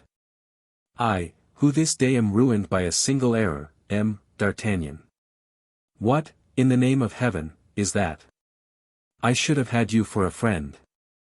But how shall we return to Nantes? We are a great way from it." "That is true," said D'Artagnan, gloomily. "The white horse will recover, perhaps, he is a good horse. Mount, Monsieur D'Artagnan. I will walk till you have rested a little." "Poor beast! And wounded, too," said the musketeer. "He will go, I tell you, I know him. But we can do better still, let us both get up, and ride slowly." "We can try," said the captain. But they had scarcely charged the animal with this double load, when he began to stagger, and then with a great effort walked a few minutes, then staggered again. And sank down dead by the side of the black horse, which he had just managed to come up to. "We will go on foot, destiny wills it so, the walk will be pleasant," said Fouquet, passing his arm through that of D'Artagnan. "Mordioux!" cried the latter, with a fixed eye, a contracted brow, and a swelling heart, "what a disgraceful day." They walked slowly the 4 leagues which separated them from the little wood behind which the carriage and escort were in waiting. When Fouquet perceived that sinister machine, he said to D'Artagnan, who cast down his eyes, ashamed of Louis XIV, "There is an idea that did not emanate from a brave man, Captain D'Artagnan. It is not yours." "What are these gratings for?" said he. "To prevent your throwing letters out." "Ingenious! But you can speak, if you cannot write," said D'Artagnan. "Can I speak to you?" "Why, certainly, if you wish to do so." Fouquet reflected for a moment, then looking the captain full in the face, "One single word," said he, "will you remember it?" "I will not forget it." "Will you speak it to whom I wish?" "I will." "Saint-Mandé," articulated Fouquet, in a low voice. "Well. And for whom?" "For Madame de Belliere or Pelisson." "It shall be done." The carriage rolled through Nantes, and took the route to Angers. 248. In which the squirrel falls, in which the adder flies. It was 2 o'clock in the afternoon. The king, full of impatience, went to his cabinet on the terrace, and kept opening the door of the corridor, to see what his secretaries were doing. M. Colbert, seated in the same place M. de Saint-Aignan had so long occupied in the morning, was chatting in a low voice with M. de Brienne. The king opened the door suddenly, and addressed them. "What is it you are saying?" "We were speaking of the first sitting of the States," said M. de Brienne, rising. "Very well," replied the king, and returned to his room. 5 minutes after, the summons of the bell recalled Rose, whose hour it was. "Have you finished your copies?" asked the king. "Not yet, sire." "See if M. D'Artagnan has returned." "Not yet, sire." "It is very strange," murmured the king. "Call M. Colbert." Colbert entered. He had been expecting this all the morning. "Monsieur Colbert," said the king, very sharply. "You must ascertain what has become of M. D'Artagnan." Colbert in his calm voice replied, "Where does your majesty desire him to be sought for?" Monsieur. "Do you not know on what I have sent him?" replied Louis, acrimoniously. "Your majesty did not inform me." Monsieur, there are things that must be guessed. And you, above all, are apt to guess them. I might have been able to imagine, sire, but I do not presume to be positive. Colbert had not finished these words when a rougher voice than that of the king interrupted the interesting conversation thus begun between the monarch and his clerk. D'Artagnan! Cried the king, with evident joy. D'Artagnan, pale and in evidently bad humor, cried to the king, as he entered, "Sire, is it your majesty who has given orders to my musketeers?" "What orders?" said the king. "About M. Fouquet's house." "None," replied Louis. "Ha," said D'Artagnan, biting his mustache, "I was not mistaken, then, it was Monsieur here," and he pointed to Colbert. "What orders?" "Let me know," said the king. "Orders to turn the house topsy-turvy, to beat M. Fouquet's servants, to force the drawers, to give over a peaceful house to pillage." "Mordioux! These are savage orders." "Monsieur," said Colbert, turning pale. "Monsieur," interrupted D'Artagnan, "the king alone, understand, the king alone has a right to command my musketeers. But, as to you, I forbid you to do it, and I tell you so before his majesty, gentlemen who carry swords do not sling pens behind their ears." "D'Artagnan! D'Artagnan," murmured the king. "It is humiliating," continued the musketeer, "my soldiers are disgraced. I do not command riders, thank you, nor clerks of the intendant, Mordioux." "Well. But what is all this about?" said the king with authority. "About this, sire, monsieur, who could not guess your majesty's orders, and consequently could not know I was gone to arrest M. Fouquet. Monsieur, who has caused the iron cage to be constructed for his patron of yesterday, has sent M. de Ronquerolles 23 to the lodgings of M. Fouquet, and, under the pretense of securing the surintendant's papers, they have taken away the furniture. My musketeers have been posted round the house all the morning, such were my orders. Why did anyone presume to order them to enter? Why, by forcing them to assist in this pillage, have they been made accomplices in it? Mordioux! We serve the king, we do, but we do not serve M. Colbert. Monsieur d'Artagnan, said the king, sternly, take care, it is not in my presence that such explanations, and made in such a tone, should take place. I have acted for the good of the king, said Colbert, in a faltering voice.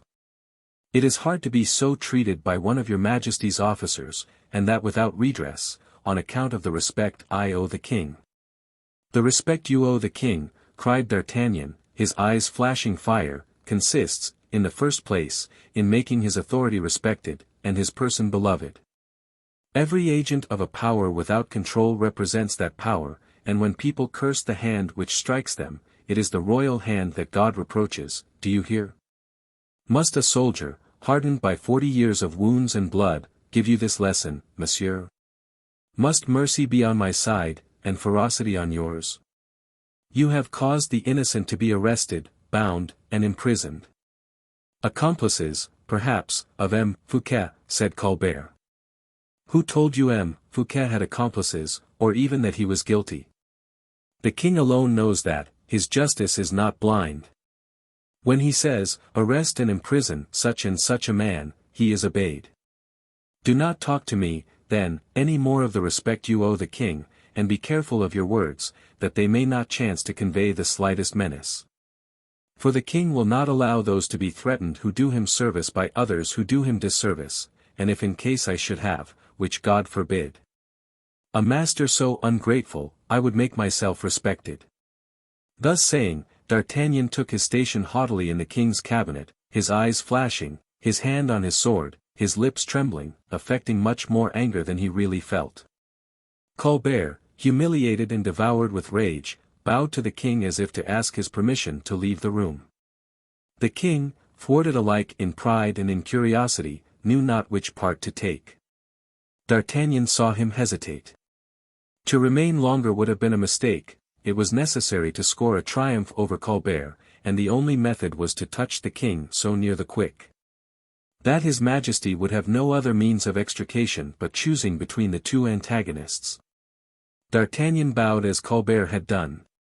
But the king, who, in preference to everything else, was anxious to have all the exact details of the arrest of the surintendant of the finances from him who had made him tremble for a moment, the king, perceiving that the ill humor of D'Artagnan would put off for half an hour at least the details he was burning to be acquainted with, Louis, we say, forgot Colbert, who had nothing new to tell him, and recalled his captain of the Musketeers. In the first place, said he, let me see the result of your commission, monsieur, you may rest yourself hereafter. D'Artagnan, who was just passing through the doorway, stopped at the voice of the king, retraced his steps, and Colbert was forced to leave the closet. His countenance assumed almost a purple hue, his black and threatening eyes shone with a dark fire beneath their thick brows. He stepped out, bowed before the king, half drew himself up in passing D'Artagnan, and went away with death in his heart. D'Artagnan, on being left alone with the king, softened immediately, and composing his countenance, "Sire," said he, "you are a young king. It is by the dawn that people judge whether the day will be fine or dull.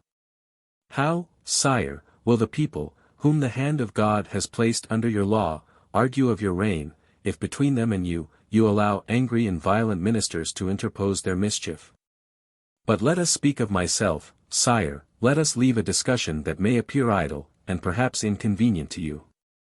Let us speak of myself. I have arrested M. Fouquet."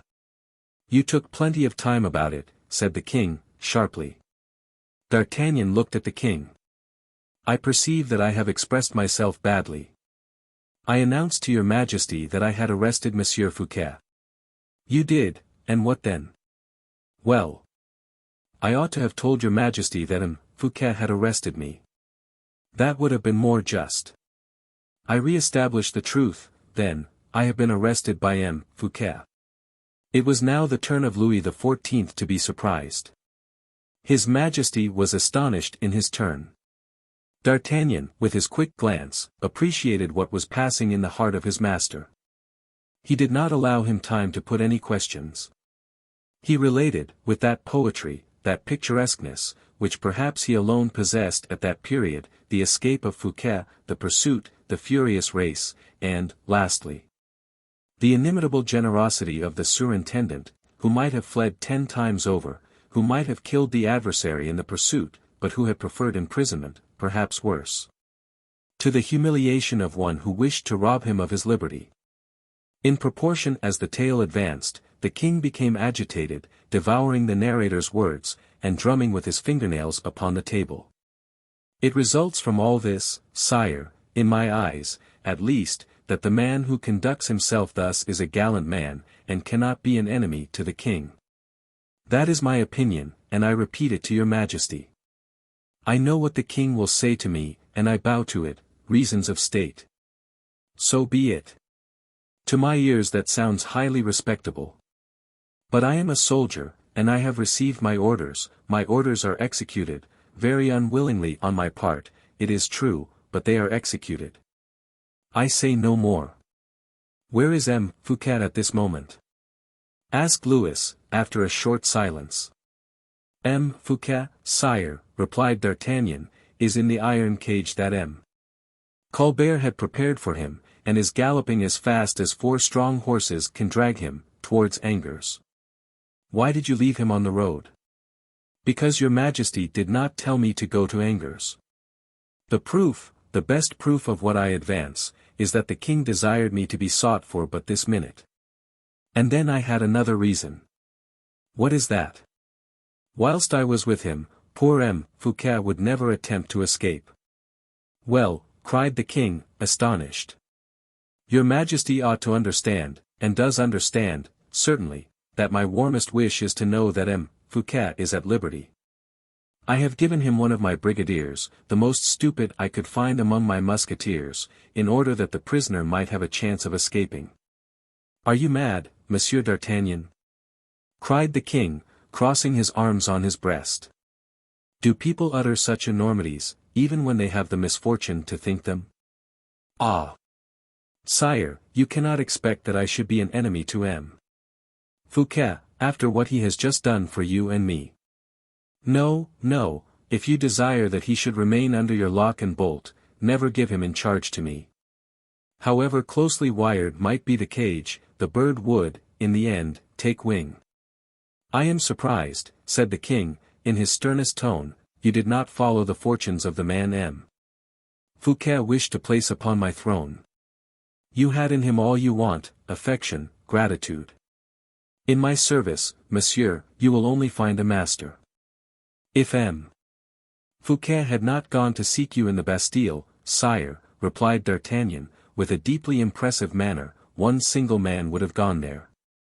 And I should have been that man, you know that right well, sire. The king was brought to a pause. Before that speech of his captain of the Musketeers, so frankly spoken and so true, the king had nothing to offer. On hearing D'Artagnan, Louis remembered the D'Artagnan of former times.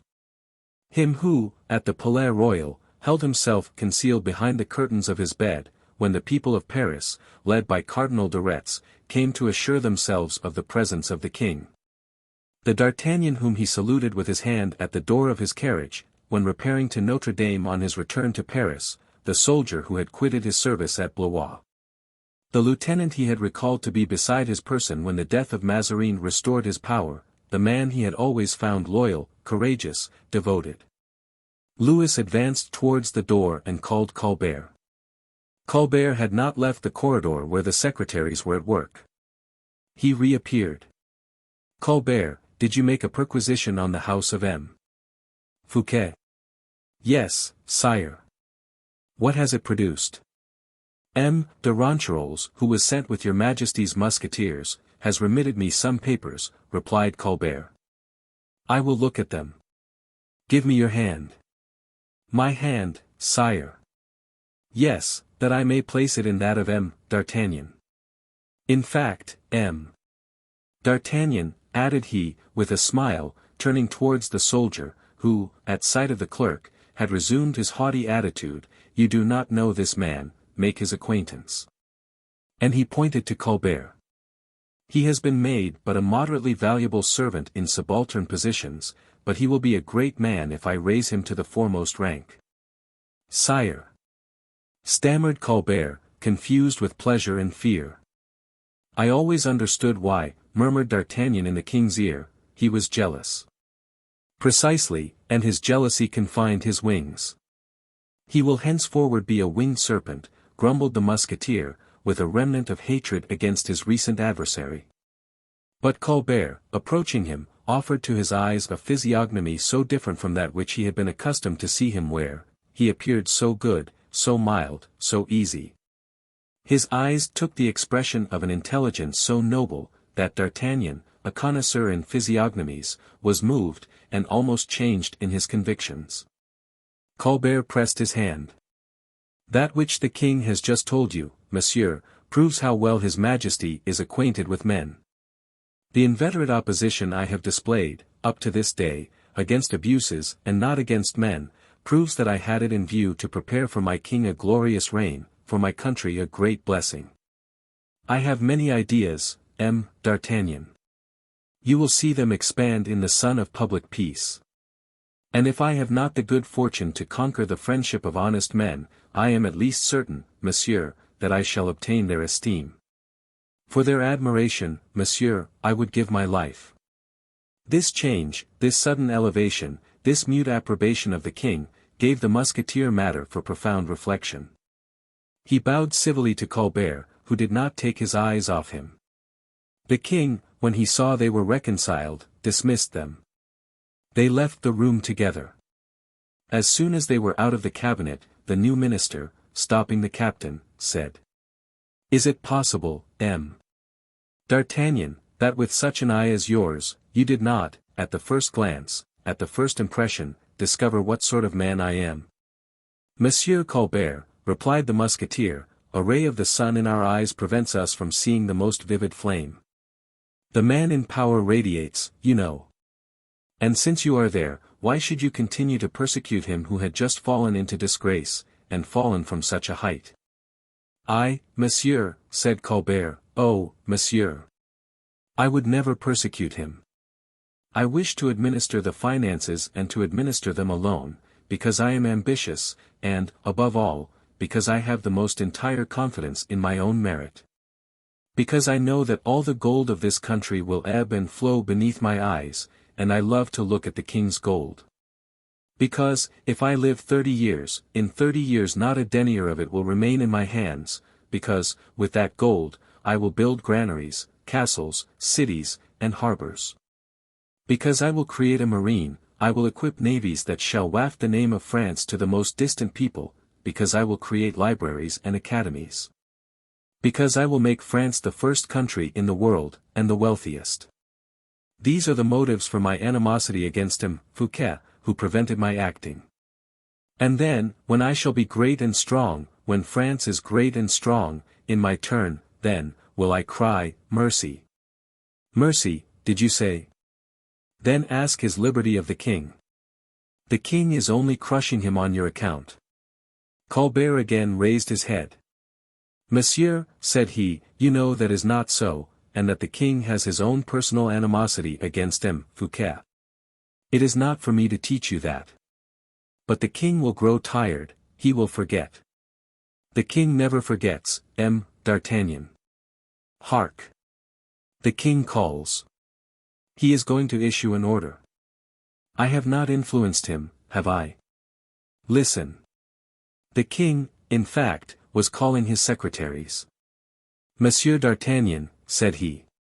I am here, sire. Give 20 of your musketeers to M. de Saint-Aignan, to form a guard for M. Fouquet. D'Artagnan and Colbert exchanged looks. And from Angers, continued the king, they will conduct the prisoner to the Bastille, in Paris. You were right, said the captain to the minister. Saint-Aignan, continued the king, you will have anyone shot who shall attempt to speak privately with M. Fouquet, during the journey. But myself, sire, said the duke. You, monsieur, you will only speak to him in the presence of the musketeers. The duke bowed and departed to execute his commission. D'Artagnan was about to retire likewise, but the king stopped him. Monsieur, said he, you will go immediately, and take possession of the isle and fief of Belle-Île-en-Mer. Yes, sire. Alone. You will take a sufficient number of troops to prevent delay, in case the place should be contumacious. A murmur of courtly incredulity rose from the group of courtiers. That shall be done, said D'Artagnan. I saw the place in my infancy, resumed the king, and I do not wish to see it again. You have heard me. Go, monsieur, and do not return without the keys. Colbert went up to D'Artagnan. A commission which, if you carry it out well, said he, will be worth a marechal's baton to you. Why do you employ the words, if you carry it out well? Because it is difficult. Ah! In what respect? You have friends in Belle-Île, Monsieur d'Artagnan. And it is not an easy thing for men like you to march over the bodies of their friends to obtain success. D'Artagnan hung his head in deepest thought, whilst Colbert returned to the king. A quarter of an hour after, the captain received the written order from the king, to blow up the fortress of Belle-Île, in case of resistance. With power of life and death over all the inhabitants or refugees, and an injunction not to allow one to escape. Colbert was right, thought D'Artagnan, for me the baton of a Marechal of France will cost the lives of my two friends. Only they seem to forget that my friends are not more stupid than the birds, and that they will not wait for the hand of the fowler to extend over their wings. I will show them that hand so plainly, that they will have quite time enough to see it. Poor Porthos! Poor Aramis!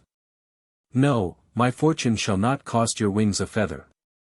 Having thus determined, D'Artagnan assembled the royal army, embarked it at Paimboeuf, and set sail, without the loss of an unnecessary minute.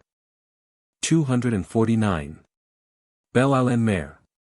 At the extremity of the mole, against which the furious sea beats at the evening tide, two men, holding each other by the arm, were conversing in an animated and expansive tone, without the possibility of any other human being hearing their words, borne away, as they were, one, by the gusts of wind. With the white foam swept from the crests of the waves. The sun had just gone down in the vast sheet of the crimsoned ocean, like a gigantic crucible. From time to time, one of these men, turning towards the east, cast an anxious, inquiring look over the sea. The other, interrogating the features of his companion, seemed to seek for information in his looks. Then, both silent, busied with dismal thoughts, they resumed their walk. Everyone has already perceived that these two men were our proscribed heroes, Porthos and Aramis, who had taken refuge in Belle-Isle, since the ruin of their hopes. Since the discomfiture of the colossal schemes of M. D'Herblay. It is of no use your saying anything to the contrary, my dear Aramis, repeated Porthos, inhaling vigorously the salt breeze with which he charged his massive chest. It is of no use, Aramis. The disappearance of all the fishing boats that went out 2 days ago is not an ordinary circumstance. There has been no storm at sea. The weather has been constantly calm, not even the lightest gale, and even if we had had a tempest, all our boats would not have foundered. I repeat, it is strange. This complete disappearance astonishes me, I tell you. True, murmured Aramis. You are right, friend Porthos, it is true, there is something strange in it. And further, added Porthos, whose ideas the ascent of the Bishop of Vannes seemed to enlarge. And, further, do you not observe that if the boats have perished, not a single plank has washed ashore? I have remarked it as well as yourself. And do you not think it strange that the two only boats we had left in the whole island, and which I sent in search of the others? Aramis here interrupted his companion by a cry. And by so sudden a movement, that Porthos stopped as if he were stupefied. What do you say, Porthos? What, you have sent the 2 boats? In search of the others? Yes, to be sure I have, replied Porthos, calmly. Unhappy man! What have you done? Then we are indeed lost, cried the bishop. Lost, what did you say? Exclaimed the terrified Porthos. How lost, Aramis? How are we lost? Aramis bit his lips. Nothing. Nothing. Your pardon, I meant to say. What? That if we were inclined, if we took a fancy to make an excursion by sea, we could not. Very good. And why should that vex you? A precious pleasure, ma foi. For my part, I don't regret it at all. What I regret is certainly not the more or less amusement we can find at Belle-Isle. What I regret, Aramis, is Pierrefonds. Bracieux, Le Vallon, beautiful France. Here, we are not in France, my dear friend, we are, I know not where. Oh! I tell you, in full sincerity of soul, and your affection will excuse my frankness, but I declare to you I am not happy at Belle-Isle. No, in good truth, I am not happy. Aramis breathed a long, but stifled sigh. Dear friend, replied he, that is why it is so sad a thing you have sent the 2 boats we had left in search of the boats which disappeared 2 days ago. If you had not sent them away, we would have departed. Departed? And the orders, Aramis? What orders? Parbleu!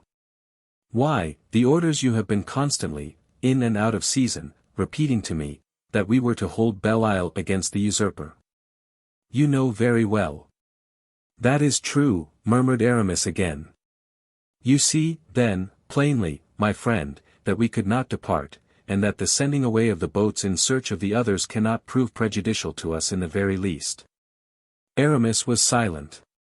And his vague glances, luminous as that of an albatross, hovered for a long time over the sea, interrogating space, seeking to pierce the very horizon.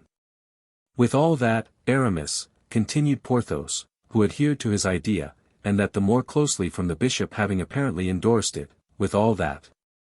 You give me no explanation about what can have happened to these unfortunate boats. I am assailed by cries and complaints whichever way I go. The children cry to see the desolation of the women, as if I could restore the absent husbands and fathers.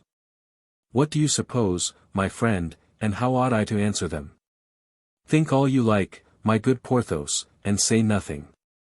This reply did not satisfy Porthos at all.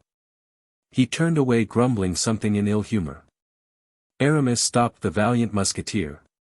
"Do you remember," said he, in a melancholy tone, kneading the two hands of the giant between his own with affectionate cordiality, "do you remember, my friend, that in the glorious days of youth, do you remember, Porthos, when we were all strong and valiant, we, and the other too, if we had then had an inclination to return to France? Do you think this sheet of salt water would have stopped us?" "Oh," said Porthos, "but 6 leagues. If you had seen me get astride of a plank, would you have remained on land, Porthos?" "No, pardieu. No, Aramis.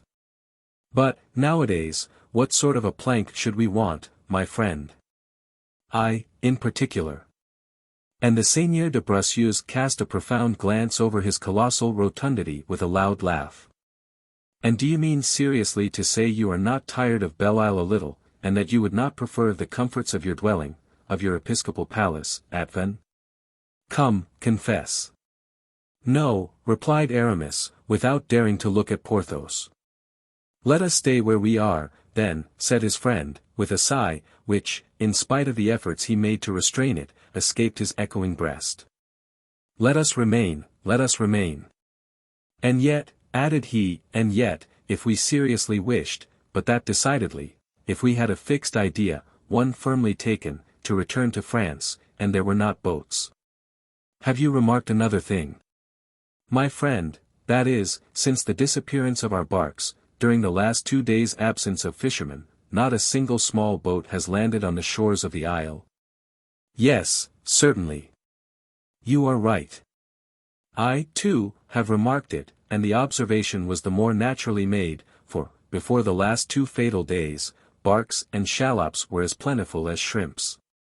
"I must inquire," said Aramis, suddenly, and with great agitation. "And then, if we had a raft constructed? But there are some canoes, my friend, shall I board one?" "A canoe, a canoe. Can you think of such a thing, Porthos? A canoe to be upset in?" "No, no," said the Bishop of Vannes, "it is not our trade to ride upon the waves. We will wait, we will wait." And Aramis continued walking about with increased agitation. Porthos, who grew tired of following all the feverish movements of his friend, Porthos, who in his faith and calmness understood nothing of the sort of exasperation which was betrayed by his companion's continual convulsive starts, Porthos stopped him. "Let us sit down upon this rock," said he. "Place yourself there, close to me, Aramis, and I conjure you, for the last time, to explain to me in a manner I can comprehend, explain to me what we are doing here." "Porthos," said Aramis, much embarrassed, "I know that the false king wished to dethrone the true king. That is a fact, that I understand." "Well." "Yes," said Aramis. "I know that the false king formed the project of selling Belle-Île to the English." "I understand that, too." "Yes. I know that we engineers and captains came and threw ourselves into Belle-Île to take direction of the works, and the command of 10 companies levied and paid by M. Fouquet, or rather the 10 companies of his son-in-law. All that is plain." Aramis rose in a state of great impatience. He might be said to be a lion importuned by a gnat. Porthos held him by the arm. "But what I cannot understand, what, in spite of all the efforts of my mind, and all my reflections, I cannot comprehend, and never shall comprehend, is, that instead of sending us troops, instead of sending us reinforcements of men, munitions, provisions, they leave us without boats, they leave Belle-Île without arrivals, without help. It is that instead of establishing with us a correspondence, whether by signals, or written or verbal communications, all relations with the shore are intercepted. Tell me, Aramis, answer me, or rather, before answering me, will you allow me to tell you what I have thought? Will you hear what my idea is, the plan I have conceived?" The bishop raised his head. "Well, Aramis," continued Porthos, "I have dreamed, I have imagined that an event has taken place in France. I dreamt of M. Fouquet all the night, of lifeless fish, of broken eggs, of chambers badly furnished, meanly kept. Villainous dreams, my dear D'Herblay, very unlucky, such dreams. Porthos, what is that yonder? Interrupted Aramis, rising suddenly, and pointing out to his friend a black spot upon the empurpled line of the water. A bark, said Porthos. Yes, it is a bark. Ah! We shall have some news at last.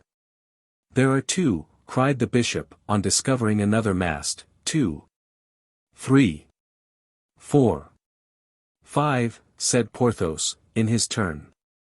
6, 7. Ah! Mon Dieu! Mon Dieu! It is a fleet. Our boats returning, probably, said Aramis, very uneasily, in spite of the assurance he affected. They are very large for fishing boats, observed Porthos, and do you not remark, my friend, that they come from the lawyer? They come from the lawyer, yes. And look. Everybody here sees them as well as ourselves. Look, women and children are beginning to crowd the jetty. An old fisherman passed. Are those our barks, yonder? Asked Aramis. The old man looked steadily into the eye of the horizon. No, Monseigneur, replied he, they are lighter boats, boats in the king's service. Boats in the royal service? Replied Aramis, starting. How do you know that? Said he. By the flag.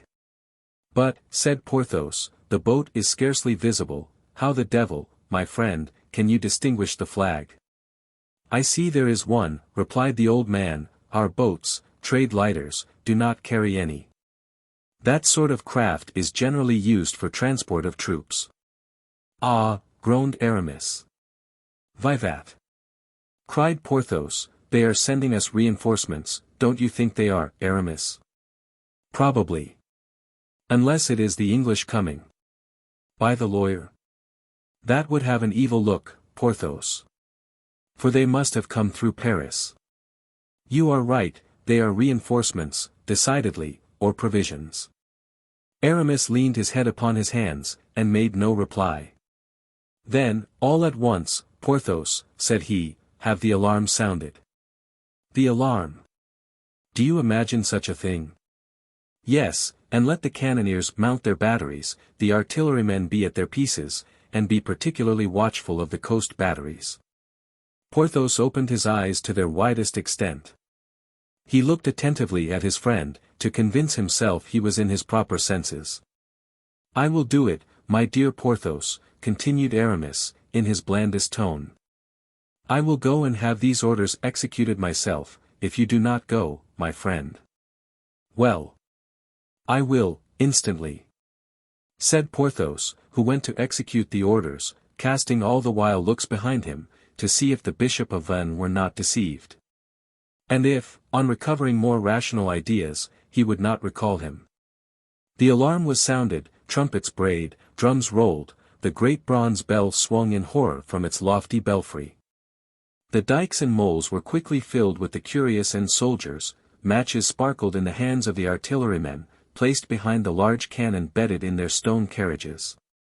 When every man was at his post, when all the preparations for defense were made, permit me, Aramis, to try to comprehend, whispered Porthos, timidly, in Aramis's ear.